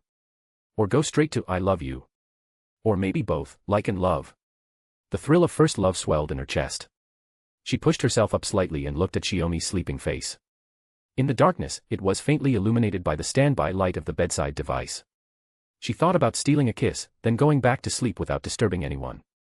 Just as she leaned down, about to press her lips to his, she suddenly sensed something was off. Or rather, Shiomi's expression looked unsettled, like he was caught in some dream. She already knew that her teacher's spirit was bound to the goddess Tiamat, allowing them to meet in dreams at any time. Was Tiamat telling him something? Warning him? Curiosity stilled her. She hesitated, unsure whether to continue, when Shiomi's eyes slowly opened. It startled her. "Teacher," she whispered softly. "Teacher," she murmured again, barely louder than a breath. "You weren't asleep yet, Marie?" Shiomi asked, surprise in his voice. "I just woke up. I was about to go back to sleep." Olga Marie surrendered to her fatigue and lay back down. You must be tired. Get some rest," Shiomi said quietly. She hummed in agreement and closed her eyes, trying to drift off. But the expression she had glimpsed in the dim light lingered in her thoughts. Without opening her eyes, she edged closer and asked gently. "Teacher, did you have a nightmare?" "Not a nightmare," Shiomi replied without hesitation. "Just a strange dream." "What did you dream about?" Shiomi lifted the hand resting at her side and pressed his fingertips lightly to his temples. "Nothing much. I was walking through the countryside, and then a bear with wings suddenly rushed into my arms." "That's an odd dream," Olga Marie murmured. "Odd isn't quite the word," Shiomi said, a trace of confusion in his voice. "It felt more like some kind of omen. Or a hint. Something bound to happen after becoming a god." "Maybe you're right," Olga Marie agreed instinctively. Dreams themselves weren't unusual. But her teacher was no longer an ordinary human, nor a mundane magus. His dreams likely carried meaning. The thought deepened her concern. Yet perhaps because she hadn't managed to do what she'd intended, her mind felt strangely unburdened. Sleepiness washed over her quickly. Cradled in her teacher's arms, soothed by the gentle rhythm of his hand patting her shoulder, Olga Marie soon drifted off. When she opened her eyes again, the room was already bright. Everyone was taking turns using Shiomi's bathroom to wash up, then rummaging through the pile of clothes scattered across the floor to find their own and get dressed. Shiomi, meanwhile, was discussing the dreams they had experienced during the night. Dreamed of a bear with wings. Scotty looked puzzled. "In the Norse world, I can't think of any symbol that would explain something like that." "Maybe it was just a strange dream," Artoria said. "I assumed that after becoming a god, one would stop dreaming. But Tenkei can still dream. That really is unusual." Morgan shifted her gaze slightly, her expression turning thoughtful. "A flying bear in a dream. I feel like I've come across something similar before." "That should be it. A very famous Chinese legend," Tuko said. "It's called The Flying Bear Enters the Dream. It tells of King Wen of the Zhou dynasty in ancient China. He dreamed of a flying bear, and following the omen from that dream, he searched far and wide until he finally found Taigong Wang." "No wonder." Morgan nodded, the memory surfacing. She had read about the transition between the Shang and Zhou dynasties in the Chaldea library. There really was such an account. "I'll give you a point for that," she said with a teasing smile. Tuko shrugged, fully aware Morgan was joking. Right now, what mattered was Shiomi's dream. "But I also dreamed of the flying bear." Shiomi sat on the edge of the bed, rubbing his shoulder with a helpless look. In the middle of an apocalypse like this, is there really any need to go searching for a worthy sage? It was just an offhand complaint. Still, Tuko's reminder made him start taking the dream more seriously. He had originally planned to head to the Chinese Lost Belt. Now he had dreamed of an omen tied to a Chinese heroic spirit. Could it mean a servant was already waiting for him there? And that servant might very well be the renowned Taigong Wang. How much do you all know about Taigong Wang? Seeing Shiomi sorting through his thoughts, Tuko didn't rush him. She tied her hair back with a rubber band as she spoke. And I mean from a magecraft perspective. What do you mean? Scotty asked, not quite following. In proper human history, the magecraft world, especially the clock tower, follows the magecraft system established by the king of magecraft. But that's not the only system. There's Atlas's alchemy, the age of gods magecraft preserved by the wandering sea, and the rune foundation I've barely managed to revive. Magecraft systems aren't unified. Tuko continued calmly, beyond that, there's Middle Eastern sorcery and Chinese magecraft. I wouldn't know, Scotty said, shaking her head. The Norse world she came from had always been isolated, and it had already reached its end. Naturally, she knew little about the outside world. Same here, Scáthach said. Artoria and Morgan both shook their heads in turn, equally unfamiliar. Tuko wasn't surprised. As expected. The Chinese magecraft system has always been highly independent. Even the clock tower knows very little about it. They've only had limited contact with a handful of Chinese magi. Even now, they remain among the most mysterious of practitioners. Chapter 892, Volume 10, Final Chapter, The Flying Bear Enters the Dream, 2. I'm more or less the same, Shiomi said, lifting his head. The information I have access to all comes through the clock tower. From what I can tell, their magecraft system is something called thought magecraft. And that's exactly the issue, Tuko replied. Based on the legends I've heard over the years while traveling, Taigong Wang was among the very top tier of ancient Chinese magi. His master was Yuanshi Tianzuan, one of the highest beings in Taoism. In other words, he was a disciple of a god. Olga Marie was getting dressed as she listened to the discussion. If we draw a comparison to our side, then who would he resemble? The Magus of Flowers Merlin? Or the Great Witch Morgan from proper human history?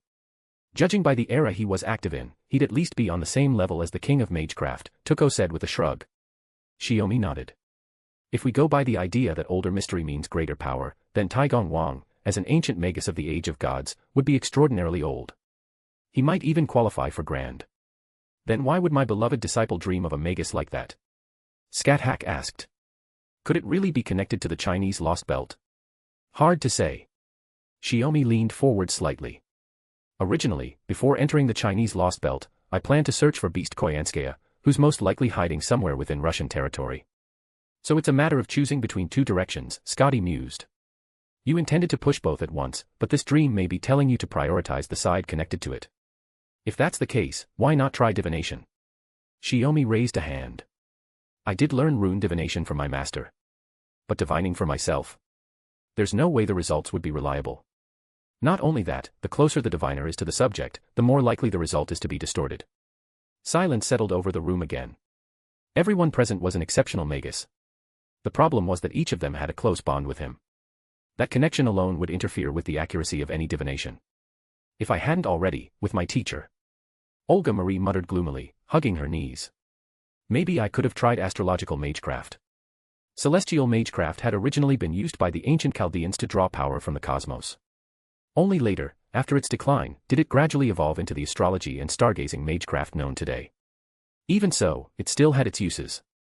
Leaving aside whether it's feasible, on a bleached planet cut off from the universe, how would you even perform astrology? Shiomi said gently when he saw her troubled expression. Olga Marie shook her head. Using the paper moon provided by Atlas, we can reconstruct a hypothetical starry sky based on the vast celestial records we already have. For a simple divination, that should still be possible. Miss Shaun told me that before.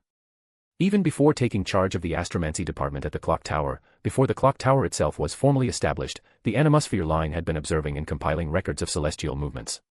Those records were a core pillar in the creation of Chaldea. When they evacuated from the South Pole, this data was among the first things transferred to the shadow border for safekeeping.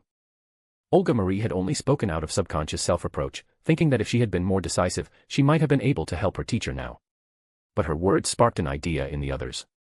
Wait, Morgan said, a sly smile forming.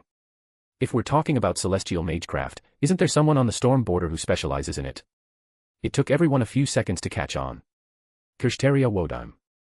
He had no particular ties to Shiomi, and he was highly skilled in celestial magecraft. He was indeed a suitable candidate for divination.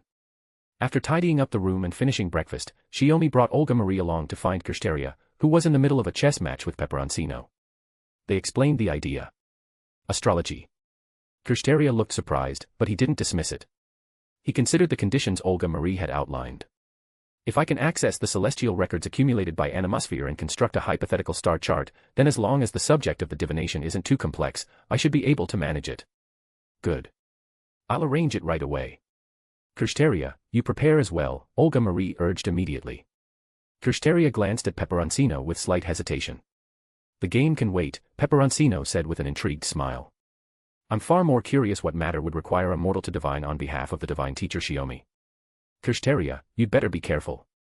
For a mortal to perform divination for a god is, by nature, deeply taboo.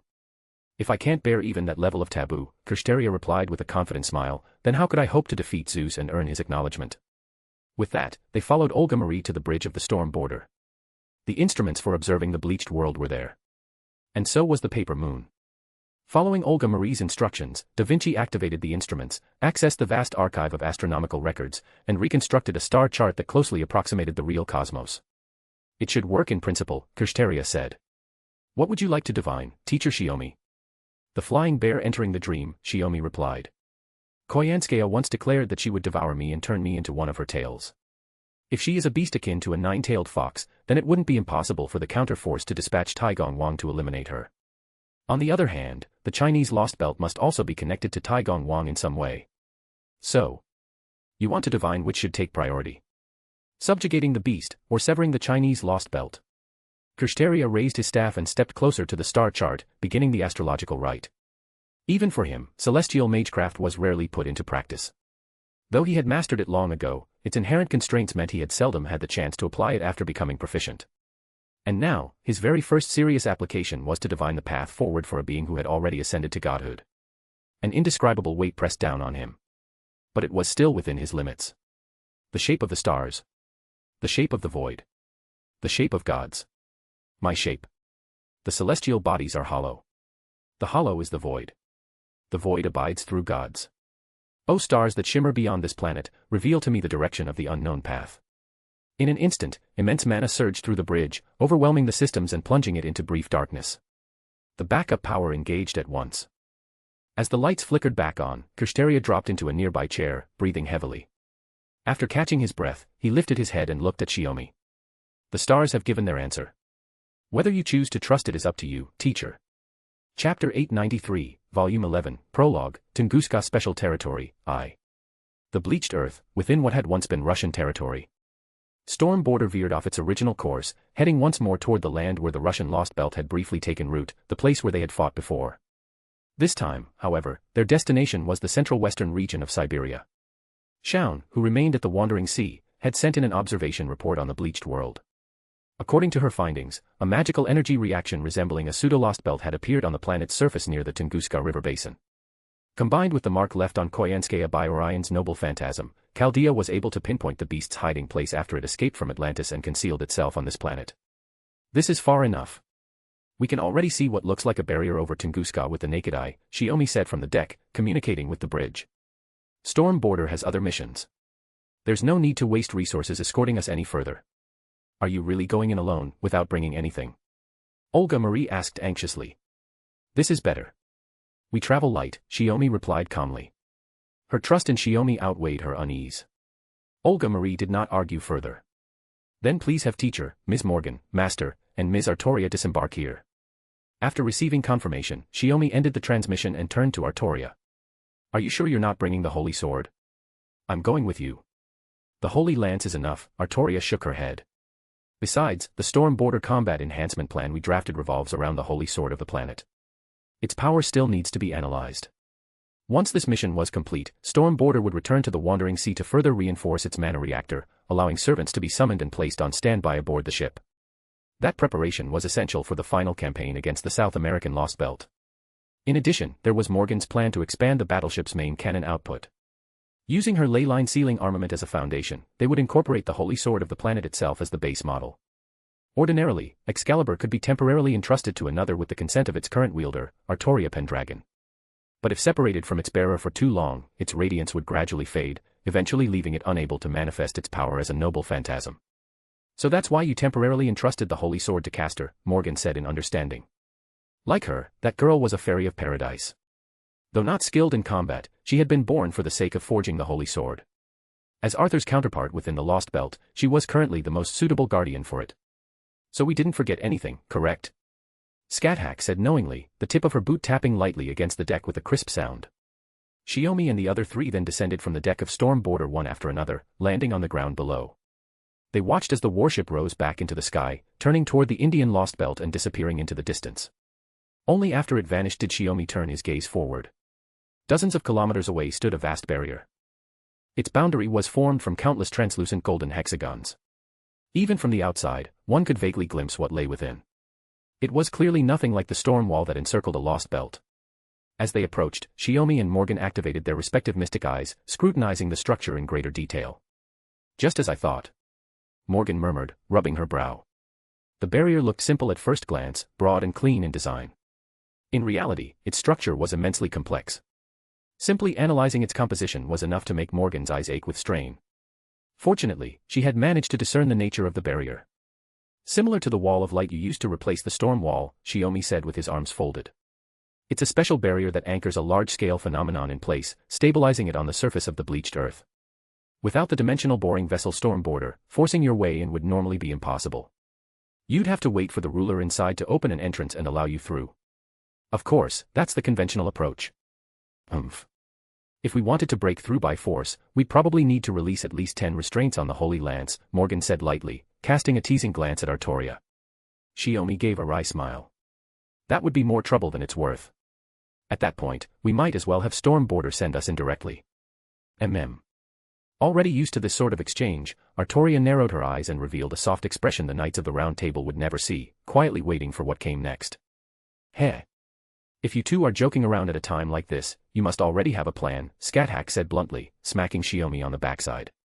Stop keeping us in suspense. Shiomi rubbed the spot with an exaggerated wince.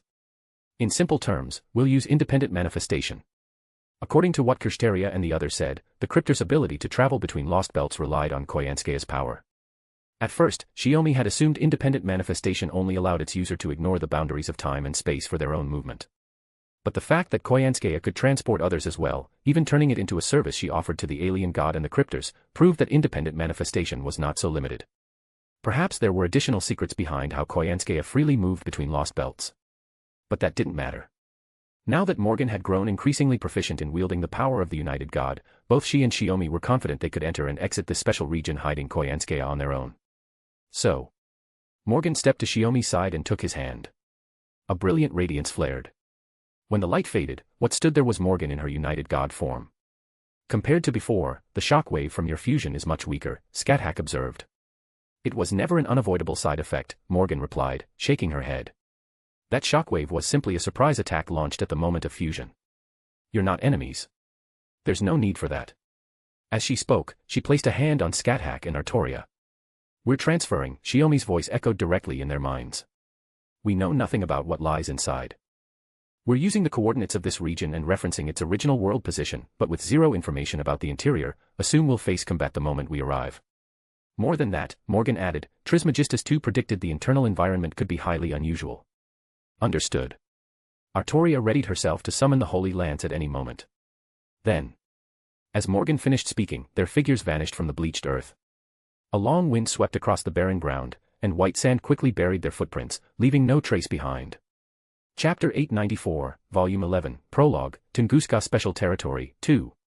Just as it had looked from outside, glimpsed through the countless hexagons that formed the barrier. Inside was an overwhelmingly lush forest, a true paradise of nature. Well? Morgan asked. Scáthach, the one being addressed, pulled her crimson spear free from the monster as it gradually faded away. You can feel it. The region inside the barrier, no, world, is the better word. This world rejects the concept of human history. Exactly. Artoria walked over from the side, having just finished dealing with the monsters on the other end. If this were an ordinary servant, they'd likely be forced out the moment they manifested. It's probably imitating the characteristics of the British Lost Belt world, Scáthach said, looking at Morgan. Britain wasn't born from your will or your beloved disciples, but because it never established a proper human history, it naturally repels heroic spirits tied to human history. Fortunately, neither you nor Artoria are servants, Morgan said with a small smile. You could move freely in Britain, and you won't be affected here either. Her gaze shifted to the corpse that had not yet fully vanished. That said, these monsters look oddly familiar. Scáthach thought for a moment. Humans from the Russian Lost Belt, most likely. The ones who had to become bestial to survive that brutal cold. Why would humans from another Lost Belt appear here?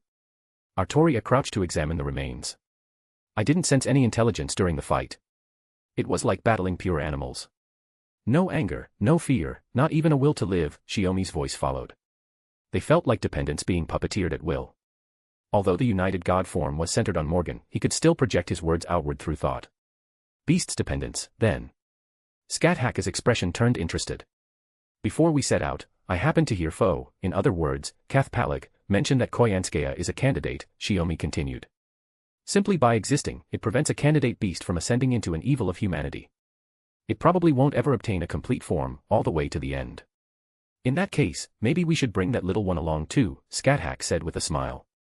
There have been plenty of times it used independent manifestation to slip into a singularity while pretending it had joined the ray shift. No need, Shiomi replied. Subjugating the beast is only one of the reasons we came here. According to the astrology Kirsteria carried out for us, the destination indicated by the flying bear enters the dream is also here. Otherwise, we wouldn't have deliberately given up intercepting the alien god in the Chinese Lost Belt. For Shiomi, who had already become the god Tiham, that peculiar dream was not merely hinting that he would meet the legendary Taigong Wang in a Lost Belt, or in this special place. Why Taigong Wang?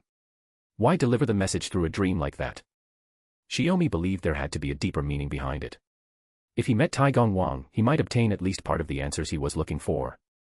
This area is complex and extremely pristine. All sorts of mana reactions are tangled together. It won't be easy to search, Artoria said, trying to reassure him. Don't rush, Tenkei. Just like before, take it step by step and steadily expand the investigation. You're right, Shiomi said, agreeing. At that moment, Scáthach was studying Morgan's current appearance. Is something bothering you, Master? Shiomi asked. No, not really. Scáthach chuckled. I just never had the chance to ask. Since we have a moment now, why is Morgan, the united god, wearing a wedding dress? Morgan blinked. I don't know. I never thought about it. You never thought about it? Shiomi muttered, sounding drained. I always assumed it was your subconscious choosing. That's certainly possible, Morgan said, smiling as if she found the idea reasonable. Then she lifted a hand and pressed it to her chest. We'll undo the fusion, my husband. We can't maintain it for long, so we should release it for now. Otherwise, when we truly need it, we won't be able to use it. Once the united god form was undone, Shiomi raised a hand to cover his mouth and nose. Feeling it directly, instead of sharing Morgan's 5 senses, this environment is far too primitive. It was a special environment that denied human history, but unlike the fairy kingdom, what existed here were only wild beasts, even phantasmal species, along with dependents Koyanskaya had scavenged from other lost belts. Underneath the overpowering scent of vegetation that grew taller than a person, there was a stench that was hard to describe kindly. He would need some time to get used to it. Really? It just smells like a primeval forest to me, Scáthach said, seeing nothing unusual. Artoria considered it. Perhaps Tenkei's senses are simply too sharp. Beyond the scent of plants and animals, maybe you're picking up something else. It's the smell of mana. Shiomi slowly lowered his hand. He was beginning to adjust to the scent. The others watched as he pointed straight ahead. Another mana signature is approaching. It doesn't feel like a servant. As soon as he said it, the ground began to tremble in rapid succession. Heavy footfalls pounded through the earth, the vibrations unmistakable. Something massive was running toward them. Moments later, the source of the tremors burst out from the depths of the forest, and all of them were taken aback. Jotunheim giants. Shiomi frowned. Before Chaldea had formally engaged the Lost Belts, the 7 of them had already been active for more than 3 months. Koyanskaya would have had plenty of time to take whatever she wanted from them during that period. So Koyanskaya selected suitable life forms from various Lost Belts and turned them into dependents to sustain this world. Scáthach watched the 3 giants approaching with clear hostility. Scotty isn't here, so we'll clean up her backyard for her. No, Master. You just fought. Take a moment to rest. I'll handle this, Shiomi said. Morgan's lips curved slightly. My husband, are you perhaps? Whether Koyanskaya has noticed our arrival, or Taigong Wang has already manifested here, I'm going to use this opportunity to make my presence known. Shiomi slowly rose into the air and extended his hand toward the charging giants. Let's make this a little more spectacular. Brace yourselves for the shockwave. A gale erupted without warning, whipping through the forest and forcing the 3 Jotun giants to a grinding halt. No need to hold back. Go on, Scáthach called out with a laugh, brushing her hair behind her ear. Under their watchful eyes, Shiomi began his counterattack. Chapter 895, Volume 11, Chapter 1, Let Those Who Wish Be Hooked, I. Although he had said he wanted to make the fight flashy enough to draw Koyanskaya's attention, Shiomi did not recklessly resort to fire. Even if this place was only a temporary fantasy, it was still a dense and vibrant forest. He avoided any method that could ignite flames, relying solely on wind pressure and the manipulation of surrounding vegetation to bring down the 3 Jotun giants. Even so, during the fight he noticed that these Jotun were tougher than the native giants of the Scandinavian Lost Belt. It took him slightly longer than expected to finish them off. By the time he descended and rejoined Morgan and the others, they were already sharing the snacks they had brought from Storm Border. Well. How was it, my husband? Morgan held out the paper bag, signaling for him to help himself. Shiomi had no appetite and waved it off. He turned to look at the giant corpses that had yet to fully dissipate. They look like Jotun forcibly brought here and turned into dependents to serve as guards against intruders, he said thoughtfully. They're extremely durable. I held back based on my experience in the Scandinavian Lost Belt, and it wasn't enough to put them down quickly. Even for dependents, that level of enhancement is excessive, Scáthach said with a faint smile. Looks like we can't rely on experience to cut corners. That commotion earlier stirred up the entire forest in this area, Artoria said, covering her mouth slightly as she chewed her snack. Should we move now? Or set up rune traps before leaving? Shiomi considered it. We could lay a few magecraft traps. If Koyanskaya shows herself here, we'd know immediately. But would she really reveal herself so easily instead of staying in her stronghold? At that moment, Morgan suddenly tightened her grip on the paper bag. She held the half-eaten snack between her lips and freed one hand, turning toward another direction as she prepared to cast a spell. Show yourself. Or do you intend to start a fight without even meeting us? Scáthach lifted her crimson spear and aimed it in the same direction. Shiomi folded his arms. If someone could approach this close while the residual mana from my battle still lingers and yet not attack, they're probably not an enemy. As if confirming his words, a silver-haired woman stepped out from behind dense shrubs taller than a person. She raised both hands in a clear gesture of non-hostility. Please don't be so wary. I'm not your enemy. The woman smiled as she introduced herself. I'm also a servant summoned to this place. My class is Rider. The Dragon Slayer of Kiev, Dobrynya Nikotik. In her raised left hand, she still held a long-handled mace nearly as tall as half a person. Rider. Shiomi lightly patted Morgan's shoulder. Morgan stopped preparing her spell and resumed eating her snack, allowing him to address the newly arrived servant. A servant summoned by the counterforce.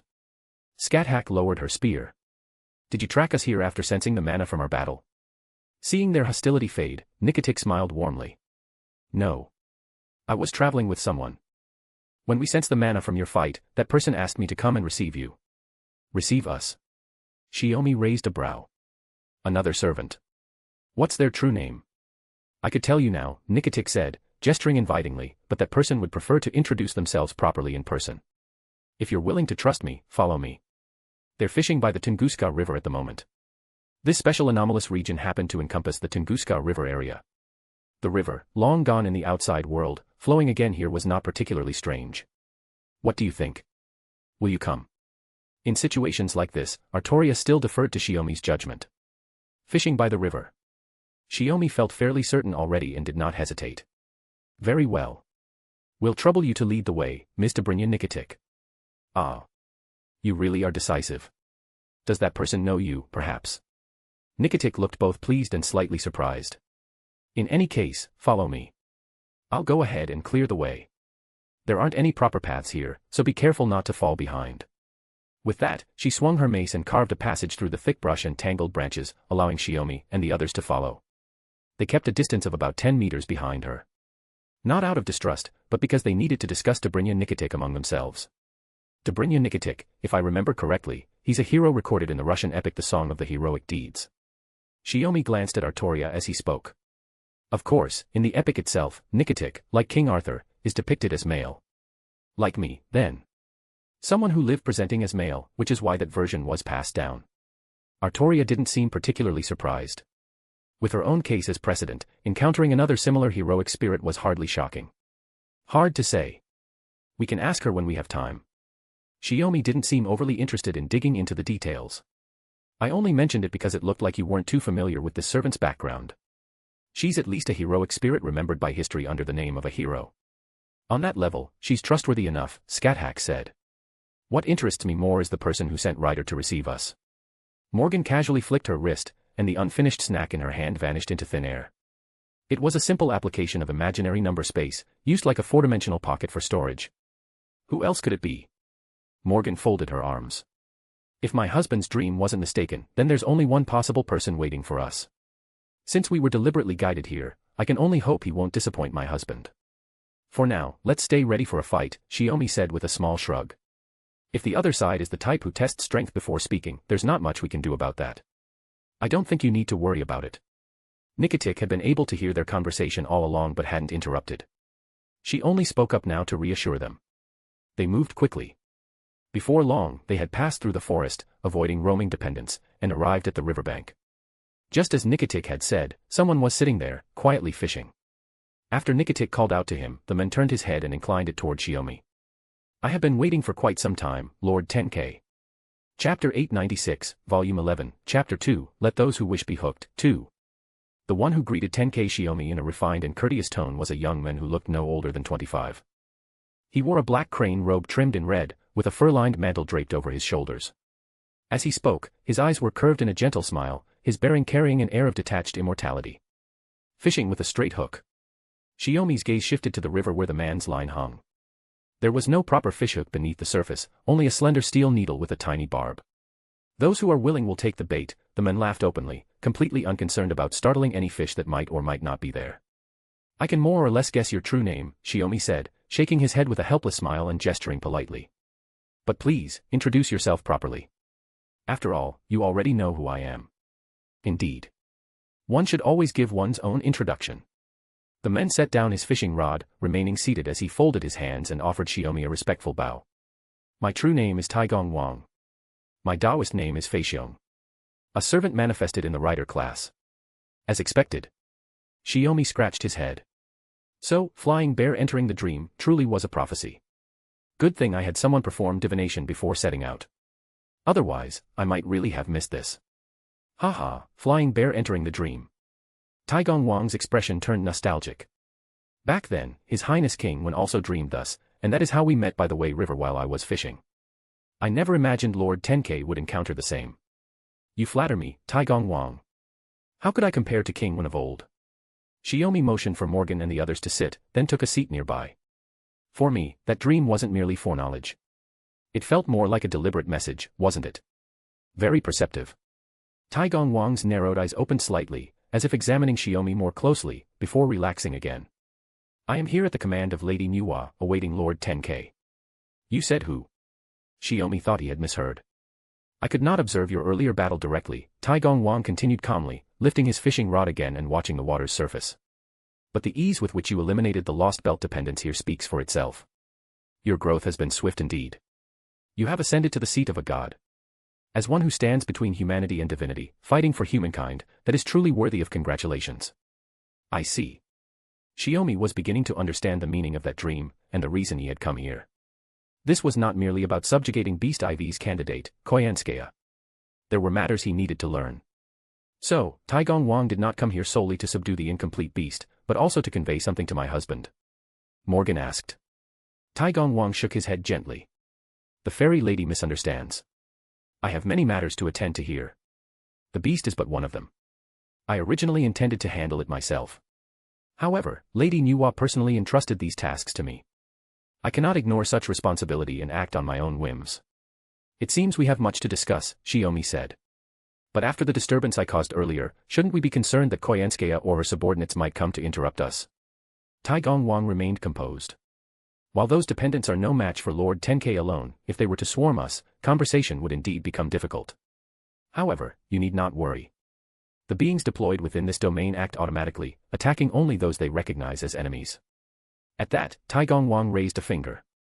Besides, the commotion you caused earlier was rather spectacular. Even if they act automatically, those lost belt dependents can still assess danger. For the time being, none of them will approach this area. In that sense, we are indebted to Lord Tenkei. And Koyansukeya? Shiomi pressed. These dependents have no direct link to their master. The beast will only sense the massive mana fluctuation here. Formulating an effective response will take time. That aligned with Shiomi's earlier speculation. He stopped probing further, adjusted his seated posture slightly, and looked at Taigong Wang. Since we can rest easy for now, then please, Taigong Wang, explain the meaning of your coming here. If Lady Nuwa personally entrusted you with this, it must concern something of great importance to me. Lord Tenkei's guess is largely correct. Taigong Wang smiled faintly. Before that, however, I would like to confirm something. Have you ever had contact with Mooncell? Not directly. During the subjugation of Beast 3/R, we only received assistance from a higher-order AI dispatched by Mooncell. That incident has since been classified as an imaginary number phenomenon. Aside from those of us who experienced it firsthand, only Mooncell should still retain records. Shiomi did not evade the question. I see. No wonder even I found the full circumstances of that event somewhat obscure. Taigong Wang nodded in understanding. If it was a calculation produced by Mooncell, then so be it. Unfortunately, Mooncell didn't disclose much regarding matters related to me, Shiomi said. The higher-order AI who helped us at the time. BB was constrained by clearance levels. She only revealed a small portion. At the very least, you have already accepted that the full truth could not be known at the time. Taigong Wang sounded understanding. What I am about to tell you concerns only the path that has led you here. As for how you walk the road ahead, and what choices you make, that will always be your freedom. Why emphasize that? Shiomi asked. Is it because I've obtained divinity, or? On the contrary. Taigong Wang shook his head with a gentle smile. It is simply how it should be. As long as Lord Tenkei's choices are true to your heart, and true to those you cherish, that is enough. Is that advice? Shiomi looked slightly puzzled. No. Merely Lady Nuwa's expectations of you. Taigong Wang's gaze remained on the unmoving fishing line. Expectations of me? From Lady Nuwa herself. Because, from the very beginning, you were a being created by Lady Nuwa, using a certain foundation, for the sake of humanity in this era. Taigong Wang spoke as though recounting an old tale. Tenkei was the name Lady Nuwa chose for you after your creation. Only so that you could move about the world under a more suitable identity as a Magus did Mooncell, after calculation, assign you your current name. The foundation you mentioned, what exactly was it? The remnant core of the great demon king Lucifer. The answer fell like a thunderclap. Chapter 897, Volume 11, Chapter 3, Mandate of Heaven, I. Shiomi practically sprang up from his seat and stumbled back a few steps. He had always had a faint, nagging sense about his origins, but hearing the answer laid bare through Taigong Wang's mouth still hit him like a shock. Lucifer. That, fallen angel. As if asking the obvious on purpose, Shiomi pressed again, his eyes flicking to Morgan. Morgan silently shook her head, telling him without words that Taigong Wang was not fabricating this. Your reaction is perfectly natural. Taigong Wang beckoned, signaling for Shiomi to sit back down. But can you truly say you had not even the slightest premonition? Shiomi fell silent. It was not as though he had felt nothing. During the struggle to stop the incineration of humanity, he had dreamed more than once of visions that felt like revelations. Sometimes it was a thin, distant rebuke. Other times it was a kind of forgiveness that demanded repentance. All of it traced back to a certain god. So, by your account, my beloved disciple was not created by Lady Nuwa alone. Rather, it was the result of certain causes and effects that led to this outcome. Scáthach asked in his stead. Answer me, Taigong Wang. What exactly has my beloved disciple been made to carry, to be pushed this far, even to the point of ascending the seat of a god? Scáthach, there is no need to hurry. Allow me to explain it one step at a time. Taigong Wang shook his head lightly. Then let us begin by returning to the incineration of humanity. Lord Tenkei should already know it was not solely the work of the demon king Goetia. Behind the entire event was the shadow of the god Goetia worshipped. I had an inkling, Shiomi said. When I read the contents of the Tablets of Destiny in the Uruk Singularity, there were passages that seemed to suggest Goetia had heard a revelation. And what did you think? Taigong Wang asked. Judging from the outcome, Goetia alone could have carried out the plan without much difficulty. Yet he still prayed to a god, and received a response. Shiomi lowered his gaze. In effect, that gave the incineration of humanity the endorsement of divine authority. If Goetia had truly succeeded, the new world would probably have exceeded even his own expectations. Of course. Taigong Wang nodded. It would have been a world where the divine radiance never fades. Shiomi let out a breath that sounded almost like a laugh. Don't joke. A world where divine radiance never fades means a world still ruled by divine order. Even if it takes a different shape, even if a new humanity overcomes death, it's still just a replay of the age of gods.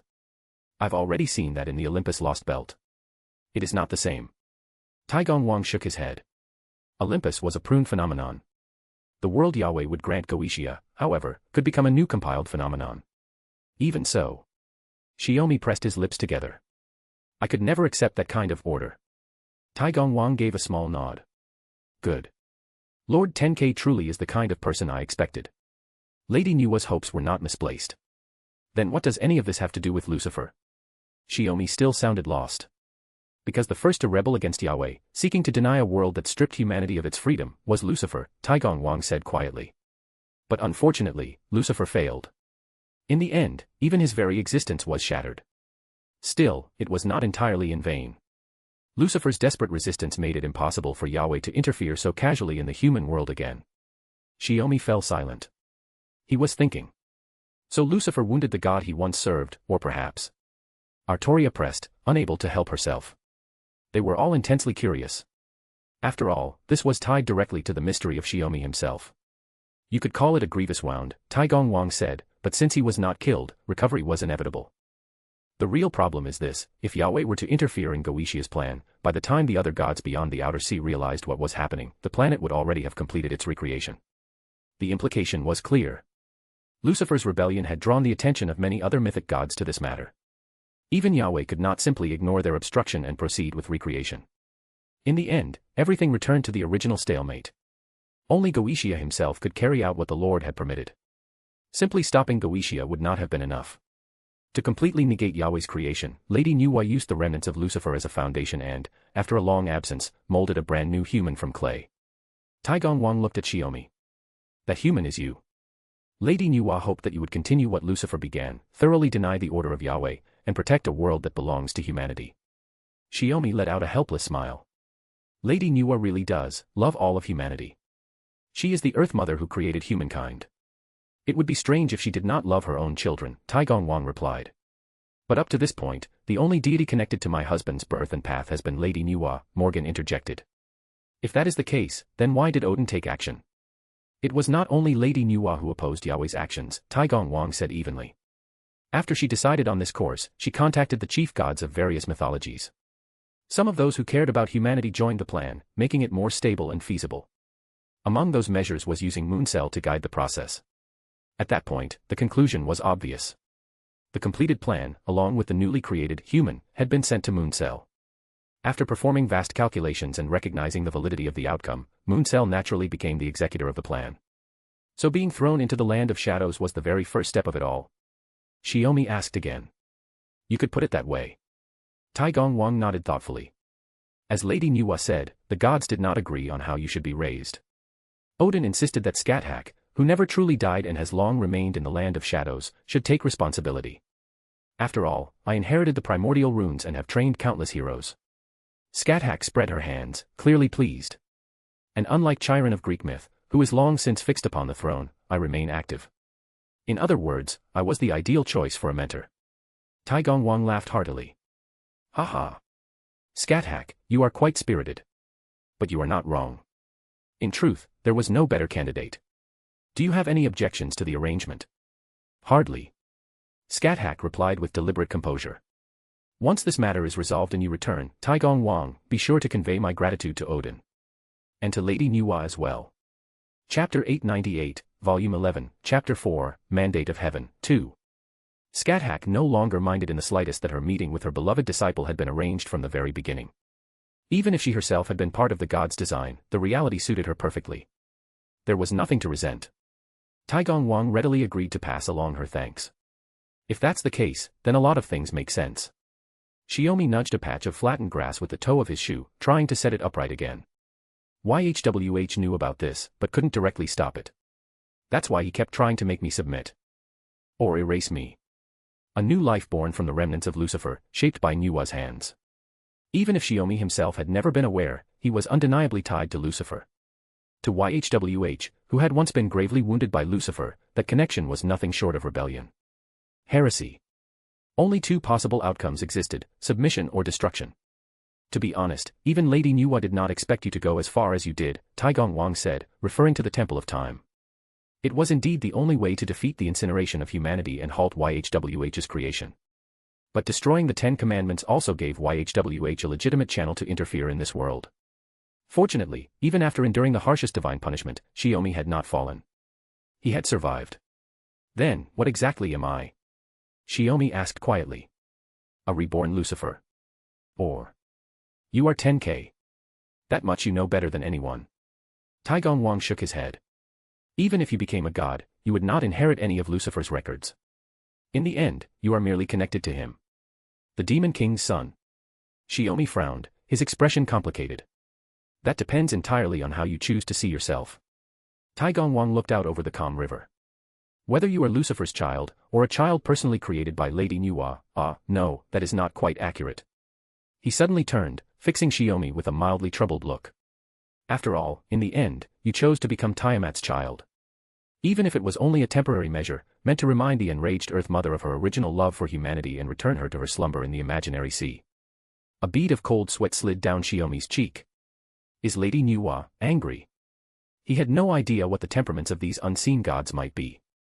Nuwa and Tiamat were both Earth Mother goddesses. A child created by Nuwa who then threw himself into Tiamat's embrace, that was not exactly ideal. Is she? That, I cannot say.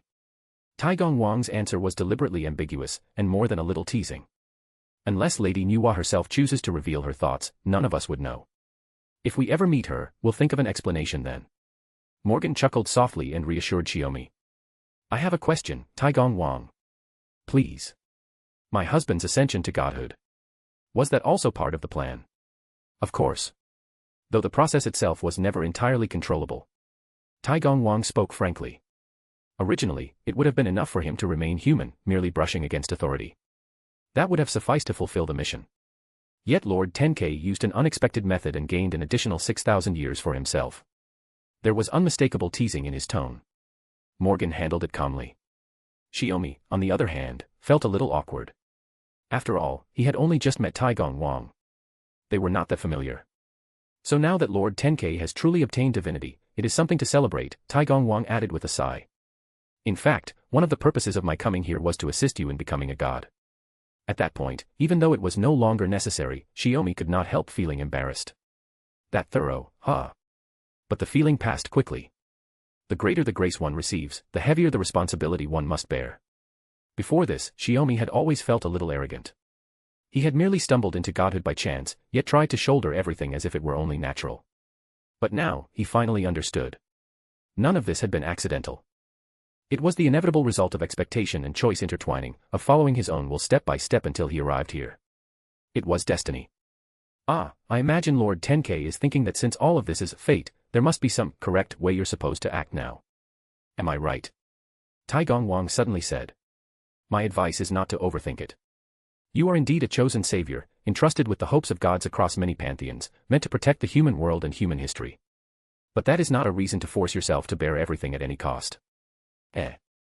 Shiomi blinked, caught off guard that Taigong Wang had read him so easily. As expected of Jiang Zia, the men who helped establish 800 years of Zhou rule. His insight into people was extraordinary. Personal happiness and the fate of humanity don't need to be placed on opposite sides of a scale, Taigong Wang continued. Do your utmost to protect both. That is the proper path. You're right, Taigong Wang. I'll remember that. Shiomi nodded in thanks. He slowly rose from his seat. For a moment he swayed, as though slightly drunk, taking a few unsteady steps before regaining his balance. Then he walked to the riverbank and stared into the clear water. If there's anything you still don't understand, ask me anytime. I know quite a bit. Before coming here, not only did Lady Nuwa give her instructions, but my master, Yuanshi Tianzuan, repeatedly reminded me that I must do everything I can to clear up Lord Tenkei's doubts, Taigong Wang said. If a god begins to doubt their own existence, it can become a serious problem. There are plenty of things I want to ask, Shiomi replied, resting one hand on his hip. But I need time to process what I've already learned. And we can't stay here forever. What exactly this Lost Belt region is, and what Beast is planning, are just as urgent. You're calmer than I expected, Lord Tenkei, Taigong Wang admitted. To be honest, as the one delivering all this, I was worried you might be shaken and unable to fight. Shaken? If anything, I feel more certain now. Shiomi spread his hands, answering openly. Having the mystery of my origin resolved, knowing I'm not water without a source or a tree without roots, that's enough for me. It's just that understanding where I come from makes the road ahead feel heavier. The responsibility's hard to ignore. He turned back to look at Morgan and the other two before continuing. Besides, none of them wavered because of my origins. So how could I be the first to lose my footing? At that, the three of them burst into laughter almost in unison. Chapter 899, Volume 11, Chapter 5, Matters That Must Be Considered. Scooping up the crystal-clear water of the Tunguska River, Shiomi washed the dust from his hands and face. No toxicity. It's safe. He shook the water from his fingers and turned back to Morgan and the others. From the moment they entered this domain to the moment they reached the riverbank, at least 2 hours had passed. They had barely had time to get their bearings before they were forced into battle with the dependents here, the ones that automatically attacked anything they judged hostile. It was only after Nikatik led them to Taigong Wang that they finally had a chance to sit down, catch their breath, and reset their pace. Now that he had tested the water and confirmed it was harmless, Shiomi told them they could use it without worry. Not that any of them were so finicky that they needed to wash their hands and faces after only a couple of hours. If anything, Shiomi's behavior made them notice something subtle. My husband is still dwelling on what Taigong Wang said, Morgan remarked. But since it's a fact there's no room to doubt, he's setting it aside for now and trying to accept it little by little. That was why he had bothered with such a pointless toxicity test in the first place. Anyone would, Shiomi said, lowering his eyes with a faint, self-deprecating smile. But don't worry. I'm not resentful, and I'm not dissatisfied. Good. Artoria nodded once. To be honest, if Tenkei couldn't process it and went out of control, the three of us might not be able to stop you. She meant what had happened back at Kumano Hot Springs. If Shiomi truly lost control now, it would likely be far more dangerous, far more terrifying, than before. A god in full collapse. You're making jokes like that now? Shiomi cupped Artoria's face and kneaded it playfully, grinning as he teased her. Spending too long around someone like me really does rub off. Even the serious king of night starts dropping awkward jokes. At least I find it delightful, Morgan said. Shiomi turned to her, puzzled. My earlier hunches and guesses were right, Morgan said, sitting on a dead tree stump with her hands resting atop the knee she had drawn up. My husband and I were both born for a certain mission. In that sense, we really are made for each other. No one understands that better than I. Wait. If you're putting it like that, then I'm also the child of the Red Dragon, Artoria protested in a muffled voice. Because Shiomi was still holding her cheeks and she had no intention of breaking free, her tone came out oddly cute. That's true. And you're the goddess of the Holy Lands, so you do have an edge, Scáthach said, hands clasped behind her back as she admired the scenery by the water. They had finished speaking with Taigong Wang, and before heading out to subdue Beast, they needed a short rest. Taigong Wang and Nikatik remained upstream, while Shiomi and the others moved a short distance downstream. From here, the riverside vegetation blocked their view of those two. They could only sense their mana signatures and presence. That was why they could relax a little and joke around. Master's stirring the pot again, Shiomi muttered. After all, I have nothing in common with my beloved disciple. We're only so inseparable because I taught him a few tricks, Morgan said with a shrug, teasing Scáthach in a brisk, almost casual tone. At times like this, all I can do is play the outsider and offer something that sounds objective. But I was my disciple's first woman, and I'm the one who taught him how to treat women, Scáthach said bluntly. Stop. Shiomi cut them off at once. If they let this topic run, he would be the one paying for it in the end. Even gods had things they feared. This was the most immediate proof. His reaction made them laugh, and Shiomi had the distinct feeling that they were teaming up to toy with him again. To be fair, it wasn't just a feeling. It had happened so many times he was starting to lose track. Looking back, whether Lucifer rebelled out of duty or out of personal motive is impossible to say, Morgan added, returning to a thought she had not voiced earlier. Maybe he simply followed his own convictions and wanted nothing more than to deny divine order completely, Shiomi said. Either way, Lucifer is gone now. There's no way to know the answer. Then what do you think now that you know all of this? Artoria asked, taking Shiomi's hand after he finally let go of her face. Your birth, your growth, and then stepping onto the seat of a god. All of it was arranged by many gods. Perhaps all they wanted was for you to protect the human world. And yet, Scáthach continued, picking up Artoria's thread, my beloved disciple has already, without realizing it, gained the power to change the world. Even if we stop what they call the rewriting of human order, the world may still be fated to perish someday. At the very least, I can't just look away, Shiomi said, shaking his head. What started this crisis, and what it was meant to accomplish? Only by untangling those answers could he find a clearer road forward. Isn't that enough? Morgan lowered her eyes. My husband could show mercy and offer salvation even to the fairies he despised the most. So how could you not do the same for this world you care about? That's not. Back in Britain, I was just caring about me. Morgan waved it off, her eyes filled with a gentle smile. I've heard that answer countless times. I've seen it proven just as many. I no longer have any lingering attachment or regret. So. She lifted a finger and pressed it lightly to her lips. My husband must have no regrets either. If, in the end, the only ones you can save are the few of us. Morgan shook her head. I wouldn't mind. If the world perishes and we remain, I could stay by your side and serve as gravekeeper for what's left.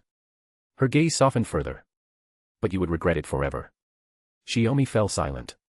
In their eyes, he saw the same unwavering support. Any words of thanks he might have spoken suddenly felt unnecessary. Sigh. At a moment like this, Scotty, Tuko, and Marie really should be here too, Shiomi said at last, hands on his hips, deliberately putting on a troubled expression. Scáthach responded by smacking him lightly on the backside without warning. You're the one who arranged it this way for safety. And Nikatik is coming. She's probably here to ask when we're moving out. As soon as Scáthach pointed it out, the others sensed it as well. Moments later, Nikatik pushed aside the dense brush and stepped out. Taigong Wang asked me to check whether you've decided when to depart. You might not feel it, but just maintaining his manifestation is already taxing for him. Figures. Shiomi nodded. Then please tell Taigong Wang that we'll rejoin him in 10 minutes and set out for the core region. Chapter 900, Volume 11, Chapter 6, The Pride of a Heroic Spirit. Just as Shiomi and the others had sensed earlier, this anomalous Tunguska domain truly did reject non-human heroic spirits.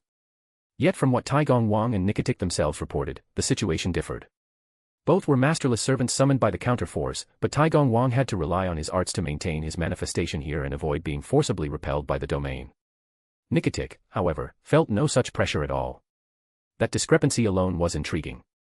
Still, compared to that, what Shiomi found harder to ignore was the utterly undignified sight of Taigong Wang sprawled across the back of a tapir-like beast, letting it carry him through the untouched wilderness.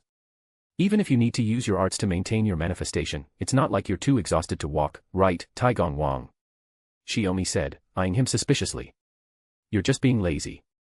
Ahahaha, not at all. I really am working quite hard, Taigong Wang replied cheerfully. If Sabuxiang can carry me, all the better. It saves some strength. I manifested as a rider this time, after all. Wouldn't it be a waste not to make use of my mount?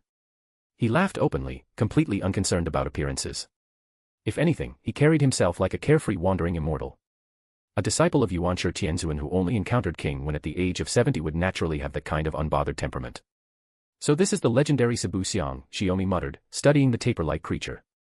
If Tenkei thinks walking is tiring, I can summon Dun Stallion for transport, Artoria offered. We have mounts too. We won't lose to Taigong Wang.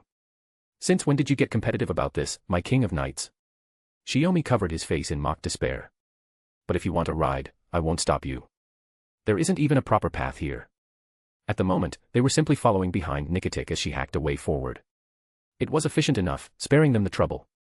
Artoria shook her head. A bit of rough terrain did not bother her. Instead, she returned to the earlier topic. Speaking of which, Taigong Wang, you manifested as a rider. But from what we know, you are a top-tier magus from the Age of Gods. You also mentioned you're maintaining your manifestation here through your arts, preventing the domain from forcing you out. That's right, Taigong Wang nodded. If I had manifested as a caster, I might have qualified for Grand Caster. Considering this is a campaign against a beast, and they still didn't grant me a grand seat, the counter-force is truly stingy. So you're also a grand candidate, Shiomi said, enlightened. But the throne of the king of magecraft was already taken by Goetia. I suppose they couldn't very well appoint a second Grand Caster. Grand Rider would have worked too. I qualify for that as well, Taigong Wang added lightly. Still stingy. He delivered that astonishing fact as if it were nothing. Shiomi and the others had already encountered more than one servant with grand qualifications. But someone qualified for 2 different grand classes at once. Taigong Wang was the first. Even manifested with an ordinary Saint Graph, a servant of that caliber was anything but simple. And according to legend, after his mortal lifespan ended, Taigong Wang ascended to the immortal realm and became a divine being. In other words, there should truly exist a deity known as Taigong Wang. Which meant the servant before them might very well be a manifested aspect, a divided spirit of that divine existence. Considering that, and the fact that before coming here he had received direct instructions from both Lady Nuwa and Yuan Tianzuan regarding Shiomi, the mechanism behind it all became easier to understand. After all, deities and the throne of heroes both resided beyond the world's surface. For a god to influence the throne was no great feat. Why did you suddenly go quiet? Do you have a question? Tai Gongwang asked lightly. There's no need to be surprised. I'm using an ordinary Saint Graph right now, and this Lost Belt domain is interfering with me. I can't display my full strength. When the real battle begins, I'll still be relying on all of you. That may be, Scáthach said, but a servant qualified for 2 grand classes at once is still something special. As the leader, my disciple is bound to be surprised. Are you perhaps thinking about Thought Magecraft? Tai Gongwang asked with a smile. If I had taken you in under the lineage of Chinese magecraft from the beginning, that wouldn't have been impossible. But you've already inherited the wisdom of Odin. There's no need to crave more. Shiomi waved his hands at once. It's not like that. Even if I were greedy, I wouldn't go that far for extra power. Spoken like someone who's become a god. Such confidence, Tai Gongwang said approvingly. And weren't you the same, Supreme Chancellor of the Celestial Pivot? Shiomi asked pointedly, deliberately using his Taoist title. Tai Gongwang only laughed it off, clearly choosing not to answer. Shiomi could only steer the conversation back to business. Then allow us to formally introduce ourselves again. We are a special task force from Chaldea. This time, we've come to subdue the Beast 4 candidate who once aided the alien apostle in destroying Antarctic Chaldea, repeatedly interfered with our operations in the Lost Belts, and even attempted to devour me. Her name is Tamamovich Koyanskaya. That full name was something he had heard from Team A. According to Foe, Koyanskaya likely had nothing to do with Tamamo no Me at all. The name was probably a smokescreen. I'm still in the dark about Chaldea's past battles and your experiences, Tai Gongwang said. Nikatik and I are heroic spirits on humanity's side. We came here to seal what lies at the core of this domain, so we know this region well. But as for Chaldea itself, we only know it as an organization resisting for the sake of human order. I understand. You want an exchange of information, Shiomi nodded. Within reasonable limits, I'll answer what I can. Excellent. Tai Gongwang raised a hand. We can discuss strategy later. Later. We're already on the move, Morgan noted, catching the nuance in his wording. At that moment, Nikatik came to a stop and called out loudly. It's open up ahead. Plenty of space to stretch our arms, Tai Gongwang. Very good. Tai Gongwang urged Cebu Xiang forward to join her. As they advanced, Cebu Xiang's form shifted. The taper-like body elongated and reshaped, transforming into something resembling a qilin. Tai Gongwang? Shiomi asked, confused, then smiled faintly. At this stage, you still want to test us. Heroic spirits have their pride. I hope Lord Tenkei will understand.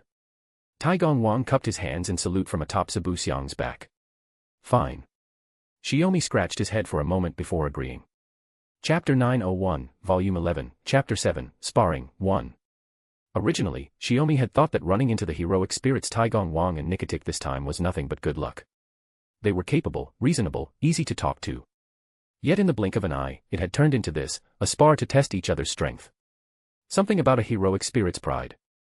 Still, a proper exchange to gauge one another's abilities would help in the battles ahead. The better they understood each other, the faster they could resolve whatever lay before them. After all, he still had no idea how far things had progressed in the Chinese Lost Belt on the side of the alien gods. He could only hope he wouldn't arrive too late. He steadied his breathing and cleared his mind. Shiomi lifted his head and looked at Tai Gongwang and Nikatik. Nikatik had already removed her cloak and felt hat, revealing light combat attire that outlined her full, well-built figure. At some point, the page hammer in her hands had transformed into a long-handled battle-axe, which she swung experimentally. Behind them, Morgan, Scáthach, and Artoria stepped back a few paces. Tai Gongwang and Nikatika's intentions were obvious, the one they wanted to test was Shiomi. So the three of them stayed out of it, and the two heroic spirits tacitly allowed it. Tai Gongwang did not move immediately. Instead, he let Nikatik take the lead. Nikatik clearly wanted to fight. And as a strategist-type heroic spirit, Tai Gongwang intended to have her probe Shiomi's fighting style first before deciding on a specific approach. You're not using a weapon. You should have one, shouldn't you? Nikatik asked in surprise. Blades and spears don't have eyes. If things get heated and I end up injuring an ally, that won't help our future operations. Shiomi settled into a ready stance. Confident, aren't you? I suppose that's to be expected of a god. Nikitik smiled, then her expression sharpened. Don't regret it. Mana burst outward from her body, stirring fine dust into the air. With a thunderous step, Nikitik lunged forward, her axe cleaving straight toward Shiomi. Since he had made no request for her to hold back, and she wasn't particularly good at holding back anyway, there was no reason to restrain herself. Shiomi was a god. Taking a few solid hits wouldn't kill him. In an instant, she was directly above him. Mana coiled around the axe, erupting into icy blue flames. Ha! With absolute confidence, she brought the axe down toward Shiomi's head. At a moment like this, any opponent would either block or dodge. That was precisely why you aimed for the vital point from the start. If you tried to show mercy, you would only miss entirely. Nikitik wanted to test Shiomi's close-quarters combat ability. She had heard Taigong Wang mention that Shiomi Tenkei's master, Scáthach, was not only a magus proficient in the primordial runes, but also a peerless warrior with the spear. At the very least, she intended to force Shiomi to draw his weapon. What? The icy blue flames were not from her own mana release, but from the dragon of her second noble phantasm, a power that infused her weapon. Flames that even the Lost Belt's kin could not withstand were caught in Shiomi's bare hand. No, not even barely. The axe fell and struck the palm of Shiomi's outstretched hand. Instead of the sound of flesh splitting, a solid clang rang out, as though steel had struck stone. Landing on the ground, Nikitik tried to press the weapon down further, only to find it utterly unmoving. Shiomi gripped the blade tightly, his strength like a vice locking it firmly in place, impossible to wrench free. My turn, he said softly. His free left hand slowly rose. A violent wind erupted across the once calm field, rushing toward his palm and gathering there. Luna Hurricane. A warrior's instinct screamed danger, and Nikitik realized something was wrong. But it was already too late to pull back. The air, compressed to its absolute limit, burst outward in an instant, transforming into razor-sharp blades. A tornado exploded in all directions, sending Nikitik and her axe flying together. She twisted midair and landed, slamming the axe into the ground to forcibly halt her backward slide. She was not injured. If not for her second noble phantasm, Burza Damask, shining white dragon-slaying armaments, which she constantly wore as armor, that single strike would have ended the spar right there. Her initial lack of seriousness would have cost her the match. Oh my, casting magecraft of that scale without even a chant. Taigong Wang lazily rested a hand on the back of Sibu Xiang's neck as he analyzed Shiomi's fighting style. Rather than magecraft, it's more like directly interfering with phenomena and manipulating them at will, wouldn't you say? He then raised his voice. Nikitik Dano, you should take this a bit more seriously. Even in a spar, you'll want it to be satisfying. I underestimated him, Nikitik admitted. After all, Shiomi had not even moved from where he stood. Come, my beloved steed. As a rider-class servant, beyond the standard riding skill, there was another defining advantage, a proud-mount noble phantasm. Iskandar's chariot and Perseus's Pegasus were both of that kind. Taigong Wang before them was the same, possessing the famed Sibu Xiang as his mount. And as for the other rider, the dragon-slaying hero Nikitik, her mount noble phantasm. Horse. Shiomi tilted his head, wondering if he had misheard. What emerged from the light was not a warhorse, but a four-legged white dragon with a broad pair of wings on its back. Compared to Britannia's white dragon, the usurper King Vortigern, there was no trace of ominous malice in Nikitik's mount. Instead, Shiomi sensed a pure and immaculate aura. A dragonkind that stood above phantasmal species. A rider capable of commanding dragonkind like this likely possessed riding at an exceptional EX rank. This is my second noble phantasm, Burza Burko, my beloved shining white horse. Nikitik leapt onto the dragon's back and stroked its neck as she introduced it to Shiomi. That was just a warm-up. Now we fight for real. No, no, no. That's clearly dragonkind, isn't it? Shiomi waved both hands in protest, firing off complaints in rapid succession. Shouldn't it be called something like, my pure and radiant white dragon, instead? Even now, he remained completely at ease. His composure earned Taigong Wang's quiet admiration.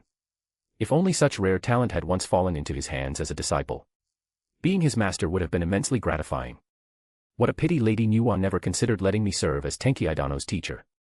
Taigong Wang idly fiddled with his fishing rod. You've taken on a fine disciple, Scáthach Dano. Now then, this is where it truly begins, Master of Chaldea. Brimming with fighting spirit, Nikitik urged the white dragon sharply upward into the sky. Once her figure had shrunk to a distant speck, she abruptly dove straight down. By pulling back to gain distance and acceleration, Nikitik launched an unstoppable charge. Chapter 902, Volume 11, Chapter 8, Sparring, 2. Morgan and the others had already withdrawn to a safe distance to spectate, watching the spar with an easy, unhurried air. Nikitik's dive on the white dragon was no joke. In response, Shiomi layered multiple rune defensive barriers. The white figure dropped like a cannonball, trying to punch straight through Shiomi's defenses. Is my husband planning to end this without taking so much as half a step? Morgan pressed her lips together. Incredible confidence, Scáthach said with a steady nod. If it were me, I would have to keep moving to be sure of victory. The opponent is a dragon-slaying warrior. Artoria shook her head. If this were a 2-on-2, I'd probably be the one dragging us down. With the dual traits of goddess and dragonkind, she was stronger than she had been in her days as King Arthur. At the same time, those added qualities came with quirks that were hard to say were purely good or bad. Or perhaps it was simply the nature of these crises. Heroes from every era kept appearing, and it made it feel as though god slayers were everywhere, and dragon slaying was nothing special at all. Care to gamble? Morgan asked. Will my husband move first, or will Nickatic lose first? Taigong Wang still hasn't lifted a finger, so it's hard to say. Scáthach shook her head. Artoria's eyes shifted to Taigong Wang atop Si Buxiang. Even now, he still had not made a move. She ventured a guess of her own. Could this be a kind of relay match? Tenkei goes one-on-one with Nickatic, and if Tenkei can't beat her, there's no point continuing. Who knows? Morgan lifted her gaze, watching Nickatic climb and weave through the air to avoid Shiomi's attacks. Dodging non-stop only puts you on the back foot. Even if you can command dragonkind, once you push past a certain point, your options for effective evasion start to run out. It's enough if the opponent is convinced, Scáthach said, eyes still on Shiomi.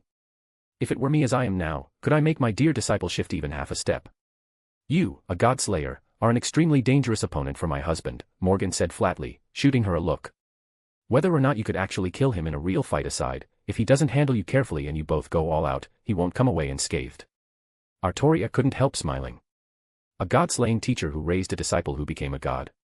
Maybe that, too, was part of the plan the gods had in mind when they set all of this in motion. As a matter of fact, I devour countless divine spawn every day, Scáthach said, suddenly tossing out a very lewd joke. Artoria, who had been watching seriously and analyzing the fight, immediately found her expression hard to manage. By that logic, I suppose all of us would qualify as godslayers by now, Morgan snorted. Exactly, Scáthach agreed without the slightest hesitation. A stronger gust swept across the field, and all three raised their hands to hold their hair in place. Look, Artoria warned. Nickatic's mana reaction is getting stronger. Is she about to release her noble phantasm? Looks like she'll lose if she doesn't go that far, Scáthach said. And my disciple isn't objecting at all. He clearly thinks it's appropriate. Dobrynya Nickatic, the dragon-slaying hero of Kiev. Morgan's fairy eyes lit up. Let us see your noble phantasm. Just as they had observed, Nickatic's assaults were not getting through. Worse, Shiomi's messy, unpredictable counterattacks kept forcing her away, leaving her unable to close in. So without needing to say a word, Nickatic made the decision. She would release the true name of her noble phantasm. No need to force yourself, Tenkei Idano, Nickatic called out. If you insist on not moving even half a step and end up injured by my noble phantasm, that wouldn't be ideal. It's fine. Shiomi spread his hands. If that's what it takes to convince you, then I'll be at ease. Very well. First noble phantasm, release. Nickatic answered without hesitation, raising her axe high. The sky behind her suddenly ignited. From within the deep blue flames, a grey three-headed dragon slowly emerged. Dobrynya Nickatic's first noble phantasm, the embodiment of her dragon-slaying legend. The three-headed dragon Goranik, whom she had once defeated twice, was briefly summoned forth. And then. My true covenant, my true vow. Awaken, O three-headed dragon. Zmei Goranik, the evil dragon comes and vomits sin. Triple dragon breath poured down from the heavens like a cascading flood, slanting across the land as it swept toward Shiomi. Under the torrent of flames, he looked no more than a grain of sand in the sea, as if he might be swallowed whole at any moment. But the deadly triple dragon breath was only a feint.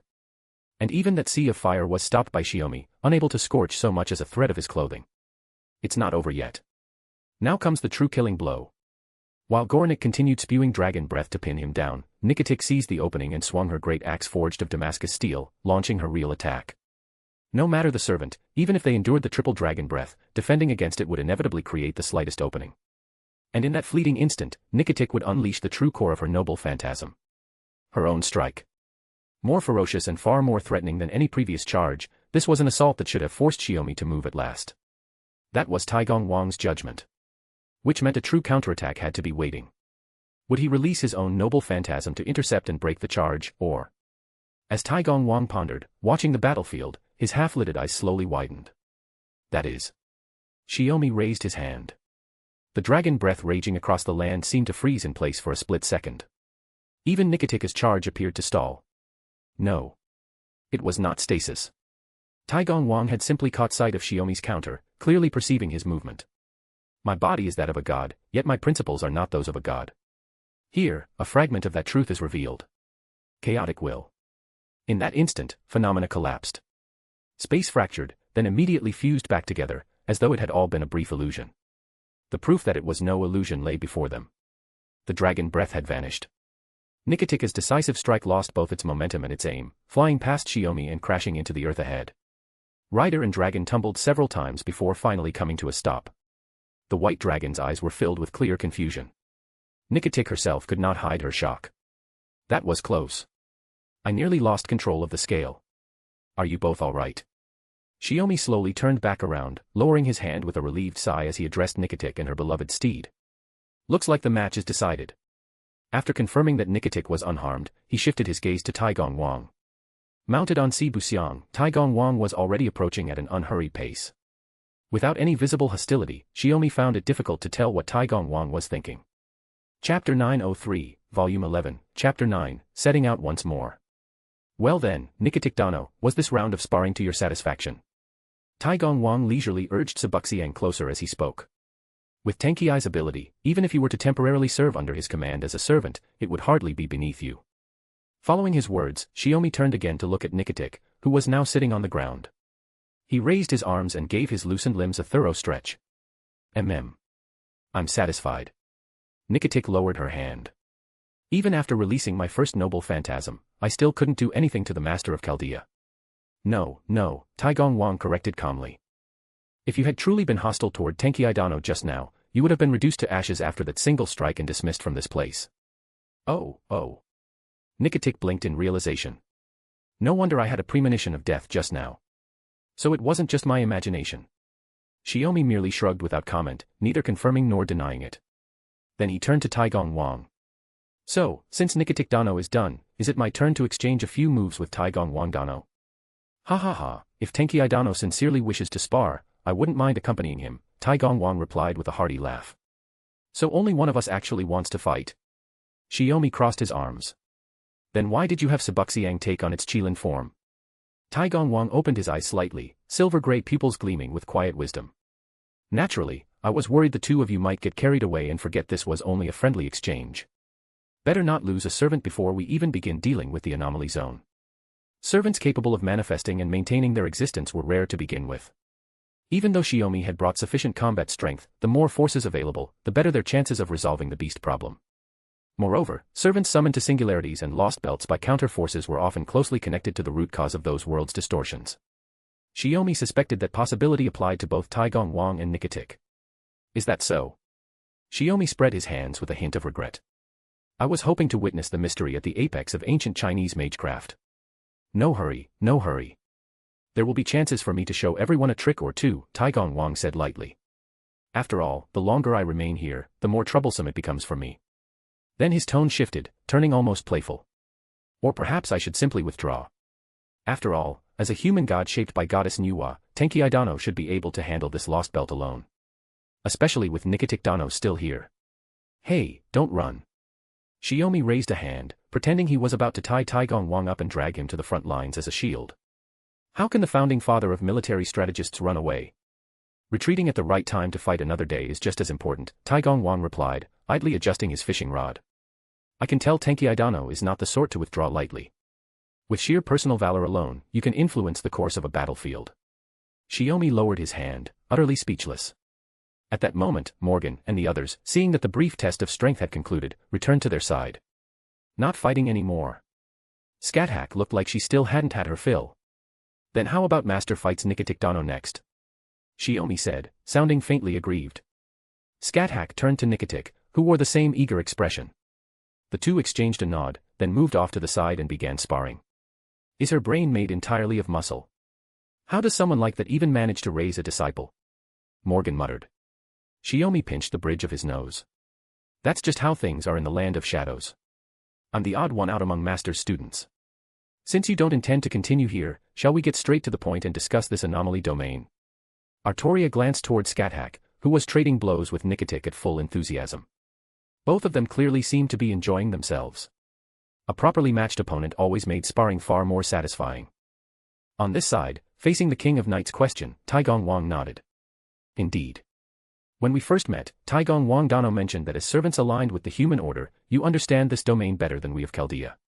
Morgan nodded as well. I understand what you mean. But rather than explaining it here, it would be clearer if we headed deeper, closer to the central region. Seeing it in person will make things easier to grasp. Taigong Wang lifted his fishing rod and pointed toward the southeast. That direction was also due south within this entire region. Shiomi and the others had entered the anomaly domain from the southwest. Under Nikitika's guidance, they had moved northwest and encountered Taigong Wang fishing by the riverbank. Afterward, they followed the Tunguska River downstream and stopped here to spar. The temperature here feels like early summer, Shiomi said, tilting his face upward. But from that direction, I can smell ice and snow on the wind. Remarkably sharp senses, Taigong Wang praised. In that regard, you're no worse than Sumer's Chains of Heaven, are you?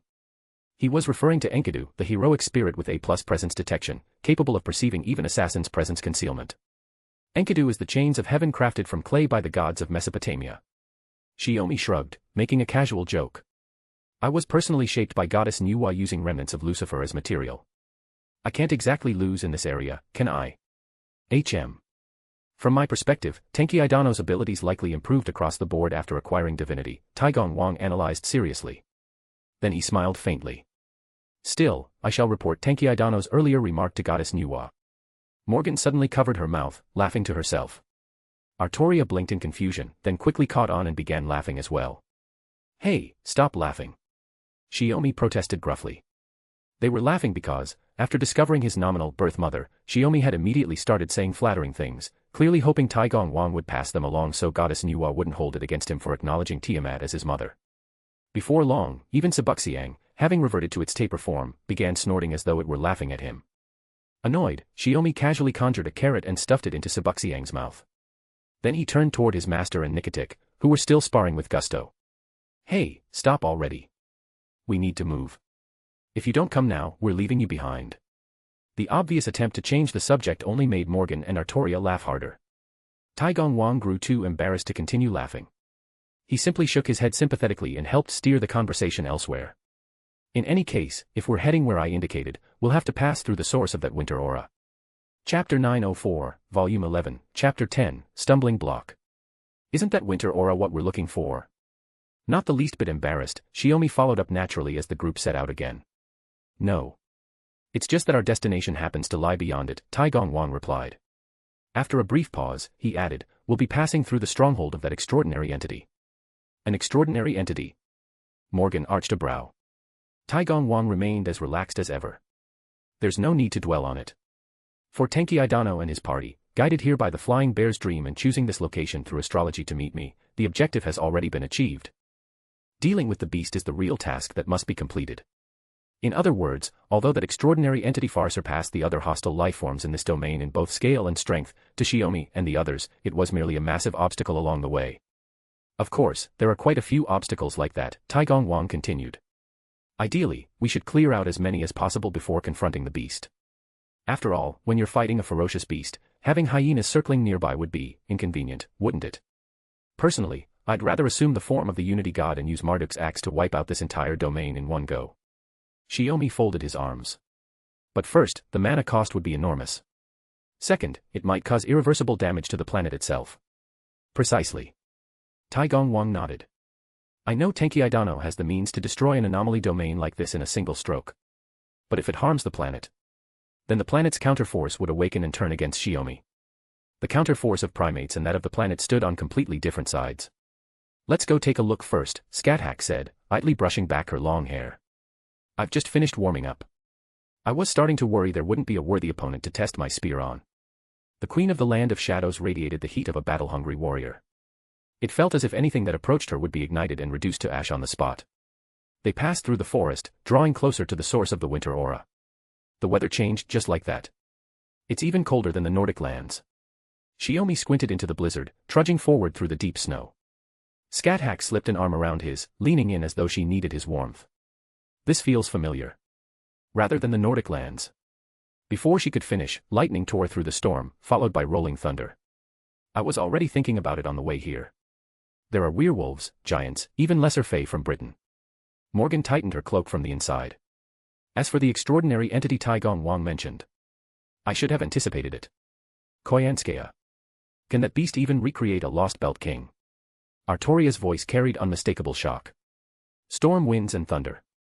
Though the battlefield they once faced had been brief, it was impossible to forget. They pushed through the blizzard that stood like a barrier. When their vision finally cleared, above the frozen forests of Russia stood the colossal beast, towering like a mountain.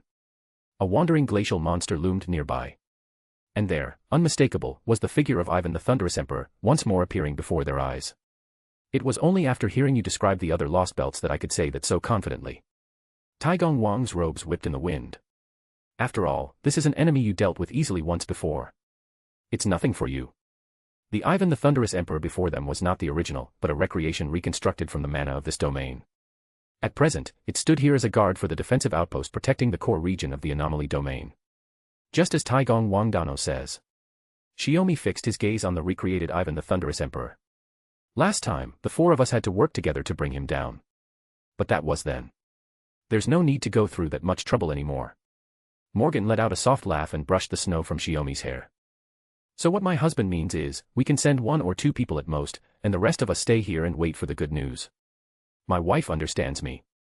Shiomi reached out a hand to her. Scáthach suddenly let go of Shiomi. Don't solve everything with that one approach. You need to fight with your own hands, too. If you rely too much on overwhelming power, you'll forget how you used to fight. And if something ever happens and you can't fight as the Unity God, what will you do then? You're not cold anymore. Morgan teased lightly. Artoria saw you shivering so badly she was ready to lend you her cloak. Everyone knew this wind and snow meant nothing to them. Scáthach had only been putting on an act while looping her arm through Shiomi's. So. Shiomi pressed his lips together. The recreated Ivan the Thunderous Emperor had already noticed them, ready to attack at any moment. If they didn't move now, everyone would end up joining in. I'll go. Scáthach lifted her crimson spear. Nikatik Dano, come with me. My disciple will handle support and interference. She assigned it that way because even if she hadn't said anything, Nikatik would have rushed in on her own. That was simply what warriors did. And don't always make Tenkei Dano do all the work. Nikatik gave Sabuxiang a smack on the rump, urging it forward. Taigong Wang, you should pitch in sometimes too, you know. I can't help it. Taigong Wang sighed, sounding put upon. Tenkei Dano and the others are so capable that I assumed I could sit safely in the rear and direct things from there. Work really is never easy, is it? So you're actually that lazy, Taigong Wang Dano? Shiomi tilted his head, studying him. Is that why you only came out at 70, because you never found a master who'd let you stay comfortably in the back? Taigong Wang tapped the black fishing rod in his hand. Of course not. I was only thinking that if Tenkei Dano had fierce generals like your group, why would I need to throw myself into the fray? Still, since we can't take it easy, I'll put in some effort. It's a good chance to show a bit of strength and put everyone at ease. Scáthach held her crimson spear and looked between the two servants. Then we'll adjust the plan. Taigong Wang and Nikatik will handle the restraining work. I'll wait for the right opening and take down that elephant. She brushed the snow from Shiomi's clothes. As for my disciple, stay here with them and enjoy the show. The moment she finished speaking, Nikatik shot straight up into the sky on her white dragon, aiming to strike from above. Taigong Wang gave Sabuxiang a pat. The tapir instantly shifted back into a qilin, stepping onto the air with all 4 hooves as it rose into flight. Even if you say we're just watching, Shiomi said, resting a hand at Scáthach's waist, let me at least give Master a little support. Gift in Flaming Divinity. The enhancement, just like in Atlantis, surged through Scáthach at once. She lowered her body slightly, then launched forward like an arrow. Shiomi quietly began counting in his head. Chapter 905, Volume 11, Chapter 11, Ley Line. 15 minutes. Watching his master walk back toward them across the snow, Shiomi calmly reported the time. With the recreated Ivan the Thunderous Emperor destroyed, the blizzard that had engulfed the area vanished as if spring had returned overnight. In the blink of an eye, the ice and snow melted away, and the surroundings reverted to the same landscape as the regions they had passed through earlier. That took longer than I expected. Sorry to keep you all waiting in the snowstorm. Scáthach looked genuinely troubled, offering Shiomi an apologetic smile. It's not your fault, Master. He took her hand to reassure her. The biggest difference between the extraordinary entity here and the one in Russia is that its survivability has been significantly enhanced. This anomaly domain's defining trait was its ability to collect records of Lost Belt kings and reconstruct similar entities through mana. Koyanskaya had likely anticipated the inevitability of clashing with Chaldea. After analyzing the battle data from Russia, she tailored reinforcement measures specifically for a massive body like Ivan's. Victory over Chaldea was never the goal. Delaying and wearing down part of their forces was more realistic. That rough conclusion had taken shape in Shiomi's mind while observing the battle. As Tenkei Shiomi said, before the severed Lost Belts disappeared, the beast retrieved local special lifeforms and information on the Lost Belt kings from those regions, Taigong Wang explained. From the Russian Lost Belt, it took the Yaga. From the Nordic one, the Giants. It even recovered Lesser Fae from Britain. Shiomi crossed his arms. If we follow that pattern, Koyanskaya probably planned to retrieve whatever she deemed valuable from all 7 Lost Belts and use them to construct this domain's anomalous dependence. But plans never survive contact with reality. Morgan reached down and gently brushed the reeds sprouting from the ground. Based on the varying depths of the Lost Belts, the cryptors initially judged that Chaldea would eliminate them from the shallowest to the deepest, gradually strengthening themselves along the way. The greatest variable in that calculation, Shiomi nodded, was my wife. Neither the alien god nor the cryptors knew your true identity, nor the connection between us. Using BB's authority, they had entered the already empty British Lost Belt and sent Shiomi 6,000 years into the past. That single move had completely overturned the cryptors' expectations. They never imagined anyone could live for 6 millennia. Nor could they have predicted what such a person might eventually become. Before Koyanskaya was gravely wounded by Orion and fully retreated here, she likely retrieved something from the Atlantic Lost Belt as well, Artoria added. But she never witnessed the defeat of Zeus, the great god of that Lost Belt. She shouldn't be able to recreate Zeus or the Olympian gods. Taigong Wang smiled faintly. To be honest, even if Ivan the Thunderous Emperor had been defeated, a new individual would soon have regenerated through the ley lines, continuously draining the attacker's strength. Then why didn't he reappear? Was Taigong Wang's prediction wrong? Nikitik asked skeptically. It's not that I miscalculated. Taigong Wang looked at Shiomi. It's that Chaldea has capable people. When did you notice? A few minutes after the battle started, Shiomi replied with a shrug. I could already see the connection between the recreated Ivan the Thunderous Emperor and the land's ley lines. This is Koyanskaya's domain. The ley lines are under her control. Drawing on the experience he had gained during the battle in Atlantis, Shiomi had interfered with the ley lines here. One could also call it seizing control. After all, he was tampering with someone else's territory. Unfortunately, it was only a forced interference. I temporarily severed the ley lines from Koyanskaya's control, preventing her from creating more recreated entities and anomalous dependence. Shiomi looked down at his own hands. If we want to truly seize control of this land, we have to defeat the beast itself. The problem was that once that happened, there would be no reason left to keep occupying the place. In other words, even if they stopped the endless stream of hostile recreated entities and anomalous dependents from spawning, they still couldn't use the ley lines to summon servants into manifestation.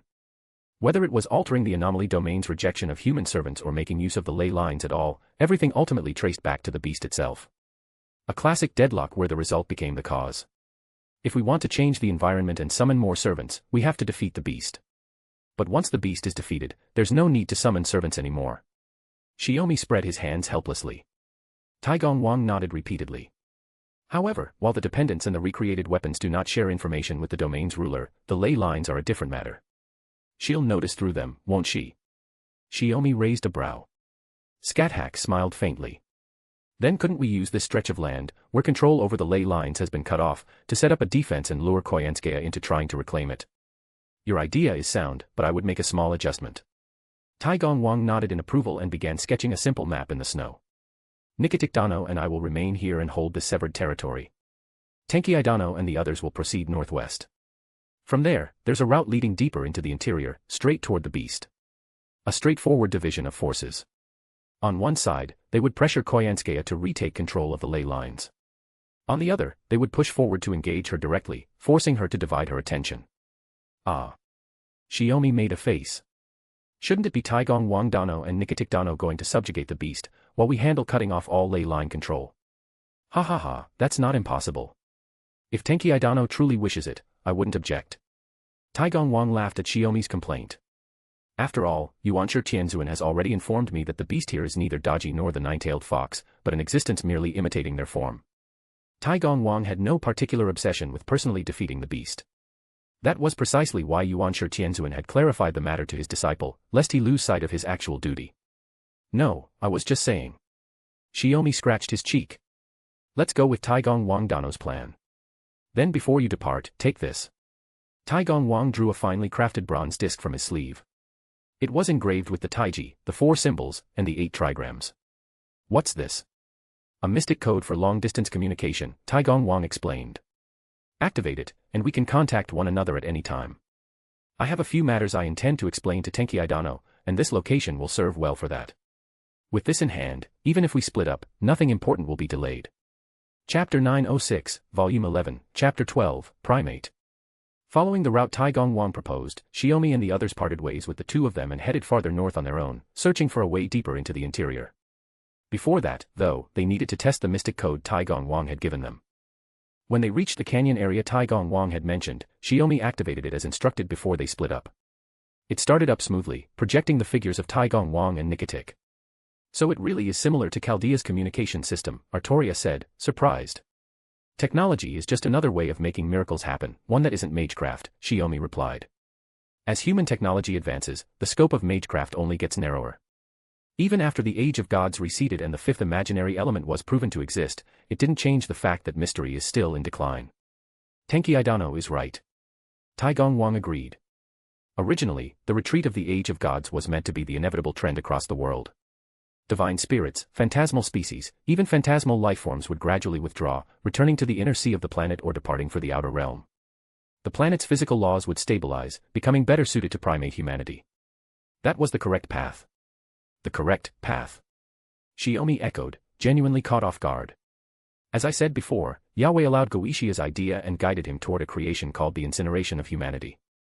It was clear Taigong Wang was using Shiomi's question as a springboard to explain further. Although other deities rejected that creation. In a world governed entirely by divine order, even the freedom to breathe would belong to the gods. That is why Goddess Nuwa used fragments of Lucifer as the foundation to shape you, Taigong Wang said. Or rather, she shaped an embodiment of denying the divine order. You've already said that part, Morgan reminded him. What I mean is this, the incineration of humanity is not simply destruction of humanity and the world. It is, in a broader sense, a form of salvation. Taigong Wang continued without haste. To Yahweh, humans clinging to a particular time and place have no meaning. To erase everything and recreate the world from the beginning, placing it beneath divine order, is the more complete salvation. Gods and humans held entirely different values. What was an obvious act of salvation to a god was, to the people living in that world, utter annihilation. To be burned away without even realizing it, reduced to the heat of a band of light, might be what they called mercy. Even if human history continued afterward, it would become something like the ship of Theseus. Would a recreated human history still count as true human history? The very fact that this question existed was proof enough of what the battle at the Temple of Time had meant. Salvation. Shiomi lowered his gaze. We already know the bleached earth is a world about 100 years after 2017. Does that mean that even if nothing had happened, human history would still end a century later? That possibility exists, which is why we must prevent that destruction, Taigong Wang said. What Goddess Nuwa hopes for is that the existing world continues normally. In the future, humanity may fade away naturally, or continue evolving, and one day leave this planet's cradle to set out on a vast journey toward the sea of stars. Scáthach understood the motive at once and found herself agreeing. That Earth Mother Goddess is unexpectedly gentle. If she weren't, how could she have refined the 5-colored stone to mend the heavens and save humanity on the earth? Taigong Wang replied. But this crisis known as bleaching has also given other restless beings their chance. The beast Koyanskaya, who rules this domain, is trying to use bleaching to accomplish her own goal. Then he told them to pay close attention to the canyon ahead. After Shiomi and the others passed through the forest and prepared to cross the mountain route before them, they found a canyon nearby that they would need to detour around. Observe the anomalous dependence within the canyon carefully, and tell me what you see, Taigong Wang said. Following his instruction, Shiomi and the others did not climb the mountains right away. Instead, they approached the cliff edge, where they could look down into the canyon at the anomalous dependence below. What would normally require binoculars or getting much closer was now perfectly clear, simply by reinforcing their vision with mana. All of them. I've never seen creatures like these before. Morgan murmured in astonishment. They carried no trace of phantasmal species, yet they were not native lifeforms of this planet either. Some had bodies like sheep, but their limbs, especially their feet, resembled those of birds. Others looked like dogs, yet bore squirrel tails, rabbit ears, and the same avian feet. They aren't sustained by mystery. These are entirely new lifeforms, truly rooted in the land itself, Shiomi said quietly, grasping their nature. The entire canyon is filled with them. They outnumber the anomalous dependents. What exactly are they? Let me give you the conclusion first, Taigong Wang replied. They are not native to this domain. Yet they are the most numerous life forms here. No other creatures attack them. Within this region, they sit at the top of the food chain. They gather in large groups, 300 to 500 at a time, forming distinct clusters. And yet we haven't seen a single one feeding, Scáthach said thoughtfully. So how do they sustain themselves? This is merely their settlement. Hunting takes place primarily in the forests and along the rivers.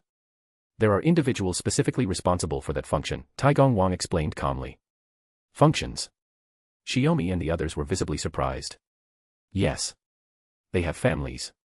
They have formed villages. Each individual fulfills a role, contributing to the community, with the exception of the child-sized ones. They are social creatures, forming society after society. Shiomi narrowed his eyes. But they aren't evolved humans adapted to this environment. More than that.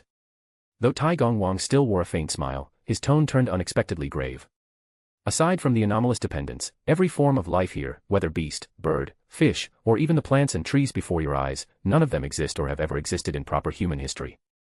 I have a question, Taigong Wang Dano, Shiomi said suddenly. Please, ask, Taigong Wang replied, indicating he would answer without reservation. Over tens of thousands of years, humanity rose to become the planet's most prosperous species, establishing the era of primates. Shiomi stood and gazed down at the lifeforms within the canyon. If one day all humans vanished from the planet, and everything else remained unchanged, what would happen to the planet? Taigong Wang answered without hesitation. If that day were to come, then among the remaining life on the planet, a new species would rise to replace humanity. It would become the one to determine the planet's future, the one to inscribe its mark upon the world. Chapter 907, Volume 11, Chapter 13, Authority. Taigong Wang's answer did not surprise Shiomi. The gods who once governed the planet, along with the countless phantasmal species, had withdrawn from the surface with the end of the Age of Gods. The fabric of the planet's surface had gradually stabilized, shifting toward an environment better suited for human survival. The Age of Gods was over. The era that truly belonged to humanity had lasted barely 2,000 years. But if the humans who established that era were to vanish from the planet, while the planet itself remained alive, the answer would be exactly as Taigong Wang had said. Just like the plains stretching beyond this canyon. There were no humans. Nowhere. Not even the faintest trace of them. If you listened to the wind, there were no creatures speaking intelligible words. If you looked across the land, there was no being that possessed culture or civilization.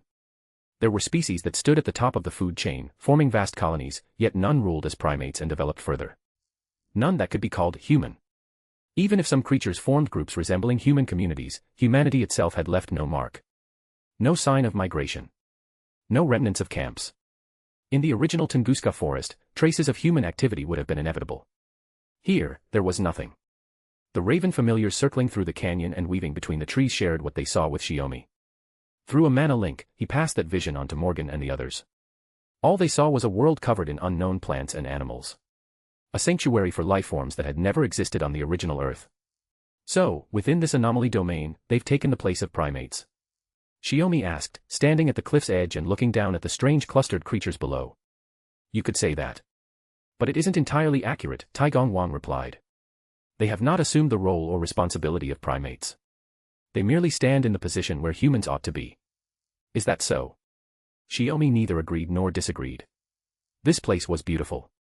Peaceful, like a hidden paradise. There was no visible struggle or slaughter among living beings. They simply existed quietly in this environment, persisting only to continue existing. In a sense, it was another kind of utopia. This pristine scene is merely one form of existence within this special domain. There are two forms here, Taigong Wang continued. Two? Morgan asked. One is what you see now. I call it the survival domain. It is the natural cycle itself. There is no violence from a higher food chain. It is a paradise brimming with life, Taigong Wang explained calmly. Scáthach raised a brow. If there are only two forms, then even without seeing the other, I can guess. If this represents pure life, then the other must be something infinitely close to death. Or perhaps death itself, made manifest. Correct, Taigong Wang said. Follow the route I've outlined, and you will arrive at the next location. However, night is falling. Would you like to continue onward, or? Shiomi stood and glanced back at the mountainous area behind them. Though elevated, there was a wide enough clearing to rest for the night, even a shallow cave large enough to shelter several people in case of wind or rain. Assuming, of course, that this anomaly domain could produce storms beyond the defensive outposts of its recreated weapons. Then I'll go prepare the camp, Artoria said, turning toward the rear. If there's nothing here, there's not much to prepare, Morgan reminded her. I'll go with you and take the camping supplies out of the imaginary numbers pocket. The two of them headed toward the open ground near the slope and began setting up camp.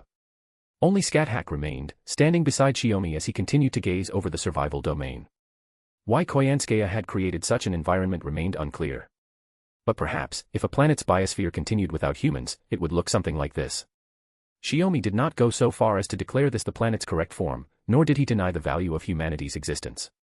He was still thinking about the question from earlier. About the bleached Earth's surface. About the fact that it was, in truth, the planet as observed by Chaldeas 100 years in the future. The extinction of humanity. Even the other life forms on the planet perished alongside it. Only the planet itself remained. It would likely take an unimaginably long time before new life, capable of adapting to that altered environment, would be born from the planet once more. Seeing such a future, Goetia chose to start over from the beginning. He sought guidance from his lord and attempted to create a human history that would never face extinction. To do that, he was willing to destroy the existing human order once. Following the grand order of protecting human order, the Animosphere line chose another path. A path whose true nature, even now, had yet to be fully understood. Is humanity's extinction inevitable? Shiomi asked quietly. Or is it that humanity cannot avoid destruction before evolving far enough to leave the planet's cradle? That is a question that stretches far into the future, Taigong Wang replied. It is something Western magi have tried to protect and preserve since before the age of gods receded. A chart for navigating a future in which humanity endures longer, more securely, and more prosperously. In other words, what the world of magecraft calls human order. Of course, longevity, stability, and prosperity alone are not enough. Only the possibility of the world, which allows humanity to develop in the greatest diversity of forms, can truly be called human order, Taigong Wang added solemnly. You witnessed the meaning of possibility firsthand in the Atlantic Lost Belt, did you not? I understand. But you still haven't answered my question, Taigong Wang Dano, Shiomi said with a faint, helpless smile. That is not a question I can answer. Taigong Wang smiled gently and raised a finger, pointing at Shiomi. To the humans of this era, I am merely a shadow engraved in history. I can assist them, but I cannot decide their path for them. He paused. But you are different. You truly belong to this era. You live as a human in this time. Whether extinction can be avoided, whether humanity can endure 100 years into the future, you have the right to help humanity choose its continuation. He smiled faintly. No, calling it a right would not be excessive. Power, is it? Shiomi raised his hand and looked at it. The weight of that word felt as though it had settled directly into his palm. Chapter 908, Volume 11, Chapter 14, Contemplation. When night fell over the anomaly domain, Artoria had already lit a campfire at their mountainside campsite. They weren't afraid of the cold, but once the flames were burning, the warmth still chased away the night's chill and lifted everyone's mood. Where did you go? Scáthach asked, poking at the fire with a branch as Shiomi returned from outside. I set up a few key points to strip control of the ley lines. Shiomi brushed his hands off and sat on a rock beside the fire. By the time we leave tomorrow, the ley lines here will be out of Koyanskaya's hands. Little by little, they would shave down the beast's control over the ley lines and force her to feel the pressure. At first, only the area around the recreated Ivan the Thunderous Emperor's stronghold was manageable. But once the severed territory expanded, Koyanskaya would inevitably try to take it back. If she still refused to leave the core region and deal with it personally, then she would have no choice but to stay there on constant alert. The problem was, she had failed to collect the species from all 7 lost belts as planned, and she also hadn't gathered enough power to undergo metamorphosis. In the end, Koyanskaya was still an incomplete beast. It was hard to say how much power she truly had left. Since everything here is an unknown species, we didn't hunt or fish, Morgan said, carrying over a bowl of porridge with meat and vegetables. I made this with the supplies we brought down from the ship. Thanks. You went to the trouble. Shiomi took the bowl, blew on the steam at the rim, then began eating with a wooden spoon, one bite at a time. I have to say, even in a situation like this, your cooking is excellent, Scáthach said, praising Morgan's food. Morgan looked pleased. I learned during our pilgrimage, from my husband. He treated me very well. He never made me do the hard or tiring work unless I asked to. So you got through those lonely years by relying on Tenkei? Artoria asked. All just to save Britain, to save those, Fae living on the island. It wasn't getting through, and it wasn't lonely. Morgan shook her head. When one person fills your heart to the brim, it becomes hard to care about the changes and hardships around you. The island fae could hate me, resent me, glare daggers at me. Even if I knew it was there, it would vanish before it ever reached me. To bear the nation's filth is to be its altar, to bear the nation's misfortune is to be its king, Scáthach murmured, lips pressed together. Morgan, understanding the sentiment, nodded. To be honest, when I first lost the Rain clan, my foster parents, and my sister, I truly did suffer. Morgan stared into her bowl. But after a long time, after my husband's hand smoothed over every scar, all that remained in my heart was a single knot. Later on, I almost stopped understanding why I kept doing it. I only remembered the ideal I began with, and that's what led to the outcome. It had been her own ideal, and the wish entrusted to her by the Rain clan. In the end, both that ideal and that wish were shattered. Yet Morgan did not regret it. She accepted the outcome as what remained after 6,000 years of effort. And the fact that she had not lost what mattered most was already, in itself, a rare mercy. So now you're supporting my disciple's path instead? Scáthach asked with a smile. The ideal of saving the world, saving proper human history. It's a wife's duty, Morgan replied without hesitation. At that moment, Artoria realized Shiomi hadn't spoken once. She looked over and saw him sitting with his head lowered, quietly eating his porridge. The bowl was still hot, yet it was empty before long. What are you thinking about, Tenkei? Artoria asked. That question snapped Shiomi out of his thoughts and also cut off Morgan and Scáthach's casual conversation. Nothing, Shiomi said, lifting his head with a slight hesitation. The porridge is really good. That's not what I'm asking. Morgan met his eyes. It's what you've been thinking about. The survival domain, it's been bothering you, hasn't it? Shiomi gave a small nod. Not just the survival domain. Today, too. It's like I suddenly understood the full meaning of why I was born. It's a lot to take in, but I can accept it. And now the responsibility feels heavy. Scáthach asked. Yeah. Shiomi set the empty bowl down. If we keep things as they are, humanity's destruction is still inevitable. So what are we supposed to do? What future are we supposed to shape? What choice is actually the right one? I'm sorry. I can't answer that, Artoria said, shaking her head. All I can think of is preserving the best of humanity as data and passing it on to future generations. The demon god king chose to remake all of human history, Morgan said softly, watching him. What my husband wants is to preserve the existing world while still avoiding the path of destruction. There was no doubt about it. That would be far harder than abandoning everything or starting over. To lead human order out of the dead end of annihilation. Better not to overthink it. At some point, Scáthach had set her bowl aside and moved behind Shiomi, wrapping her arms around him. The soft press of her full chest against his back made his breath hitch despite himself. Deal with the anomalies still lingering on the planet while you search for the answer, Morgan said gently. I believe the answer will grow clearer as my husband walks forward. It won't reveal itself prematurely, long before the end. Exactly. Scáthach leaned in and lightly caught his earlobe between her teeth, her hands beginning to roam. One hand traced over his chest. The other slid down without hesitation, reaching the most sensitive place. A full stomach inevitably led to certain impulses. Some truths never changed. Master, wait. Shiomi tried to reclaim the initiative, but Scáthach was unusually forceful tonight and gave him no room to argue. Be a good boy and listen to your master. Her warm breath brushed his ear. I'll make sure you don't have the time to sit there brooding on your own. Before he could react, she lifted him clean off the ground and tossed him onto the prepared bedding.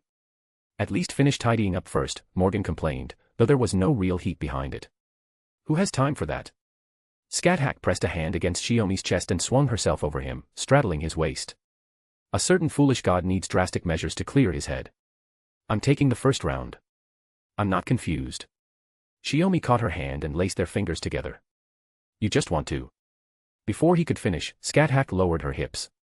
In that instant, it felt as though a crimson lotus exploded inside his mind, scattering every lingering thought. After that, he couldn't manage another word. Chapter 909, Volume 11, Chapter 15, Killing Field, 1. Slaughter exists. After passing through the survival domain, following the rugged paths across the open plains and through dense vegetation toward the heart of the anomaly domain, the landscape changed completely. The lush forests were gone. The strange lifeforms vanished. What stretched before them was a wasteland resembling the bleached surface of the planet, littered with grotesque dark green corpses. Their blood soaked into the pale earth, staining it red. As they advanced across the desolate expanse, Shiomi and the others heard gunfire echoing endlessly in the distance, rising and falling like a modern battlefield. The staccato bursts of automatic rifles. The sound of bullets tearing into flesh, blood spraying. The dull thud of bodies collapsing. All of it intertwined over the barren land. Slaughter exists. Standing atop a rise overlooking the plain, they saw the combatants below. The creatures were even more astonishing.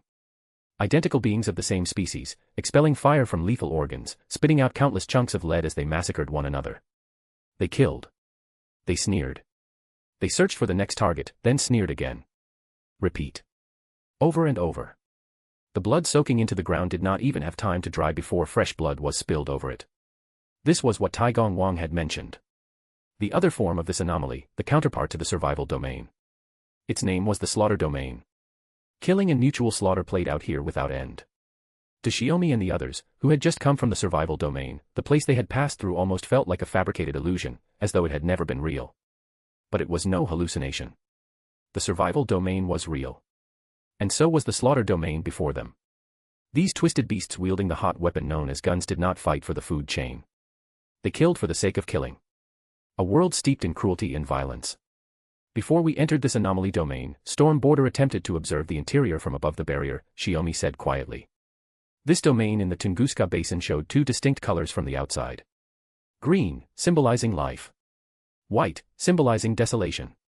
Though the white differed slightly from the bleached surface of the planet. Unable to clearly skin the interior from the outside, Chaldea had assumed it was merely a difference in terrain. Only now, seeing it with their own eyes, did they understand. Survival and slaughter. Life and death. Two opposing concepts forming the inner and outer layers of this special anomaly domain. Killing for the sake of killing. Dying for the sake of dying, Taigong Wang said calmly through the communication mystic code. You are all veterans of countless battles. Even so, a battlefield so devoid of meaning must stir something in you. He was not wrong. Morgan, Scáthach, and Artoria all wore troubled expressions as they looked upon this domain. Only Shiomi watched everything with a gaze colder than usual. Hard to say. Shiomi let out a quiet sigh. The lightness he had felt after last night with them had already been swept away. The shift in his mood made him feel faintly apologetic for their concern. Tenki Idano, you're calmer than I expected, Taigong Wang commented. It's not calmness. I've done something similar before. Shiomi watched the strange creatures racing across the wasteland, locked in endless combat. Starting a war for no reason at all. Just to keep the killing going. Using terror and death as a means of suppressing the Fae in the Britain Lost Belt. Morgan wanted to say it hadn't been meaningless. But in truth, that slaughter had been pointless. It had required no grand cause, no justification. And yet, that meaningless war of killing, sustained for 2,000 years, had maintained Britannia in a kind of dynamic equilibrium. So what about this slaughter domain? What was the purpose behind this endless killing? The question rose unbidden in her heart. Morgan turned her gaze back toward the battling beasts, studying them more closely. They walked on two legs. Emerald skin stretched over twisted red flesh. Various firearms grew directly from their bodies. Assault rifles. Submachine guns. Sniper rifles. Even a Gatling gun embedded where a head ought to be. Human weapons, as if they had sprouted there naturally. The muzzles were not limited to any single direction. These grotesque creatures could fire from nearly any part of their bodies. Even at a few hundred meters, they haven't noticed us up here, Shiomi observed. They're specialized for frontal combat. No sentry types. Scáthach's expression hardened. This slaughter domain is dangerous, but if our goal is to suppress the ley lines and push into the core, it shouldn't pose too much trouble. No. That's not it. Artoria suddenly tightened her grip on the holy lance and shifted into a combat stance. While watching the battlefield below, she had also been keeping watch for anything approaching. A woman in a white business suit was already walking toward them. No one had seen where she came from. Koyanskaya. Shiomi stepped forward, taking the front position as he faced her. Couldn't sit still any longer. Decided to come out in person. Yes. Koyanskaya's tone was flat, her gaze cool. Certain individuals are behaving like cancer cells, steadily eroding my control over the ley lines. Naturally, I had to see for myself where the source of the illness lies. Only then can I treat it at the root. Cancer cells, huh? Shiomi smiled faintly. To be honest, while carving away your control over the ley lines inside this anomaly domain and weakening the anomaly kin and recreated entities, I've more or less grasped the true nature of this place. Oh. Koyanskaya narrowed her eyes. A trace of bloody killing intent flickered within her smile. You are, after all, the men who defeated even the great god Zeus. As a god yourself, it would be strange if you didn't notice. My mistake was not seizing the chance to devour you back then. Shiomi spread his arms lightly. No. Our mistake was failing to use Orion's power to shoot you down at Olympus. Though, in truth, you probably couldn't have been killed then anyway. Koyanskaya looked bored. So becoming a god has made you arrogant as well. No different from those humans who are corrupted by power. Chapter 9-10, Volume 11, Chapter 16, Killing Field, 2. They stood in opposition, their words formal on the surface, yet every sentence carried naked personal barbs. If you want to win with words, now's your chance, beast. Shiomi lifted his chin slightly. This slaughter domain. These things. Did you make them on purpose to mock humanity? What, you're dissatisfied with the combat beasts I created? Koyanskaya feigned surprise. They walk upright like humans. They slaughter with firearms like humans. More importantly, they're obsessed with killing like humans. Scáthach frowned deeply, her displeasure obvious. The Lamu of Uruk felt somewhat similar. But at least those creatures possessed the basic intellect to follow Mother's commands. These combat beasts did not even have that. What is it? Feeling uncomfortable because, as humans, you don't like seeing your own kind exposed for what they truly are. Koyanskaya remained utterly unconcerned. Creating weapons to slaughter their own species. Using those weapons against their own kind. From the moment they were born to the day they established themselves as the planet's primates, that cruelty has never vanished. What are you trying to say? Shiomi realized she had not come here merely to fight. Nothing in particular. It's just that there happens to be a god here who insists on acting from a human standpoint, so I thought I'd come have a chat. Koyanskaya's expression turned languid. At the moment, I'm more interested in hearing your thoughts than in devouring you. Your thoughts? You created these combat beasts to kill humans. Isn't that the whole point? Shiomi cut straight to the core. Correct. But unfortunately, none of you standing here can be considered pure humans. Koyanskaya exaggeratedly pointed at each of them in turn. A god. A goddess. A fairy. And an existence neither alive nor dead, beyond the definition of humanity. Under normal circumstances, the moment humans set foot here, the combat beasts would sense their presence, instinctively converge, and carry out the slaughter. It had to be humans. Even heroic spirits who had once been human would not register as targets. But Shiomi and the others, who had pushed deep into the slaughter domain and continued advancing toward its core, no longer qualified as prey. So that's why you showed up yourself.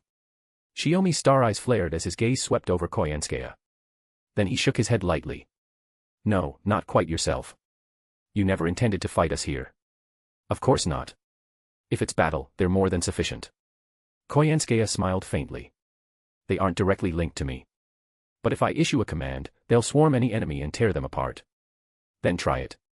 Shiomi raised a hand. Do you really think these things can stop us? A bloodthirsty gleam surfaced in Koyanskaya's eyes. You're really giving it your all.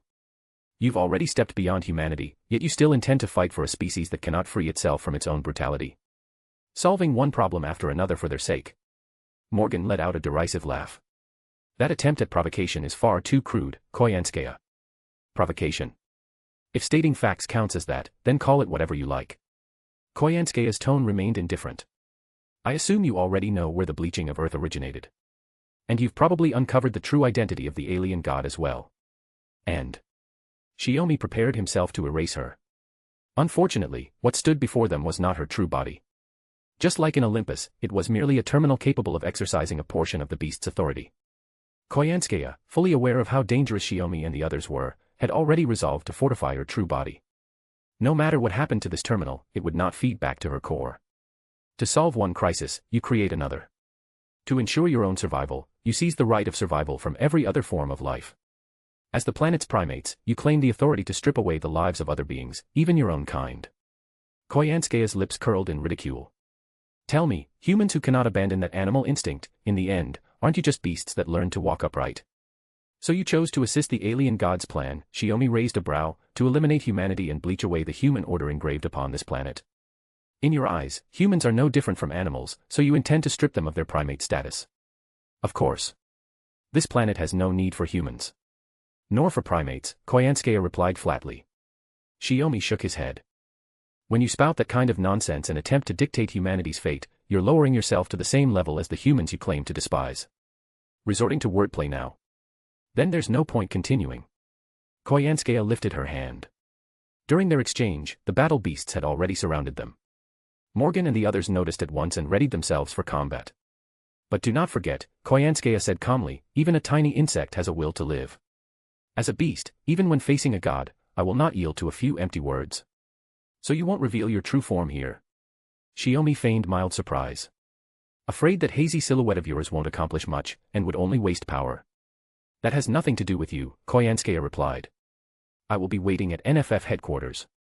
Until then, let the battle beasts, and an old friend, keep you entertained. Before the beasts could act, a vast surge of mana swept toward them. A black sun rose high above the slaughter domain, and the wasteland began to warp under its presence. Surtur's recreated body. Shiomi glanced upward. You think something like that can? She's already gone, Morgan said lightly.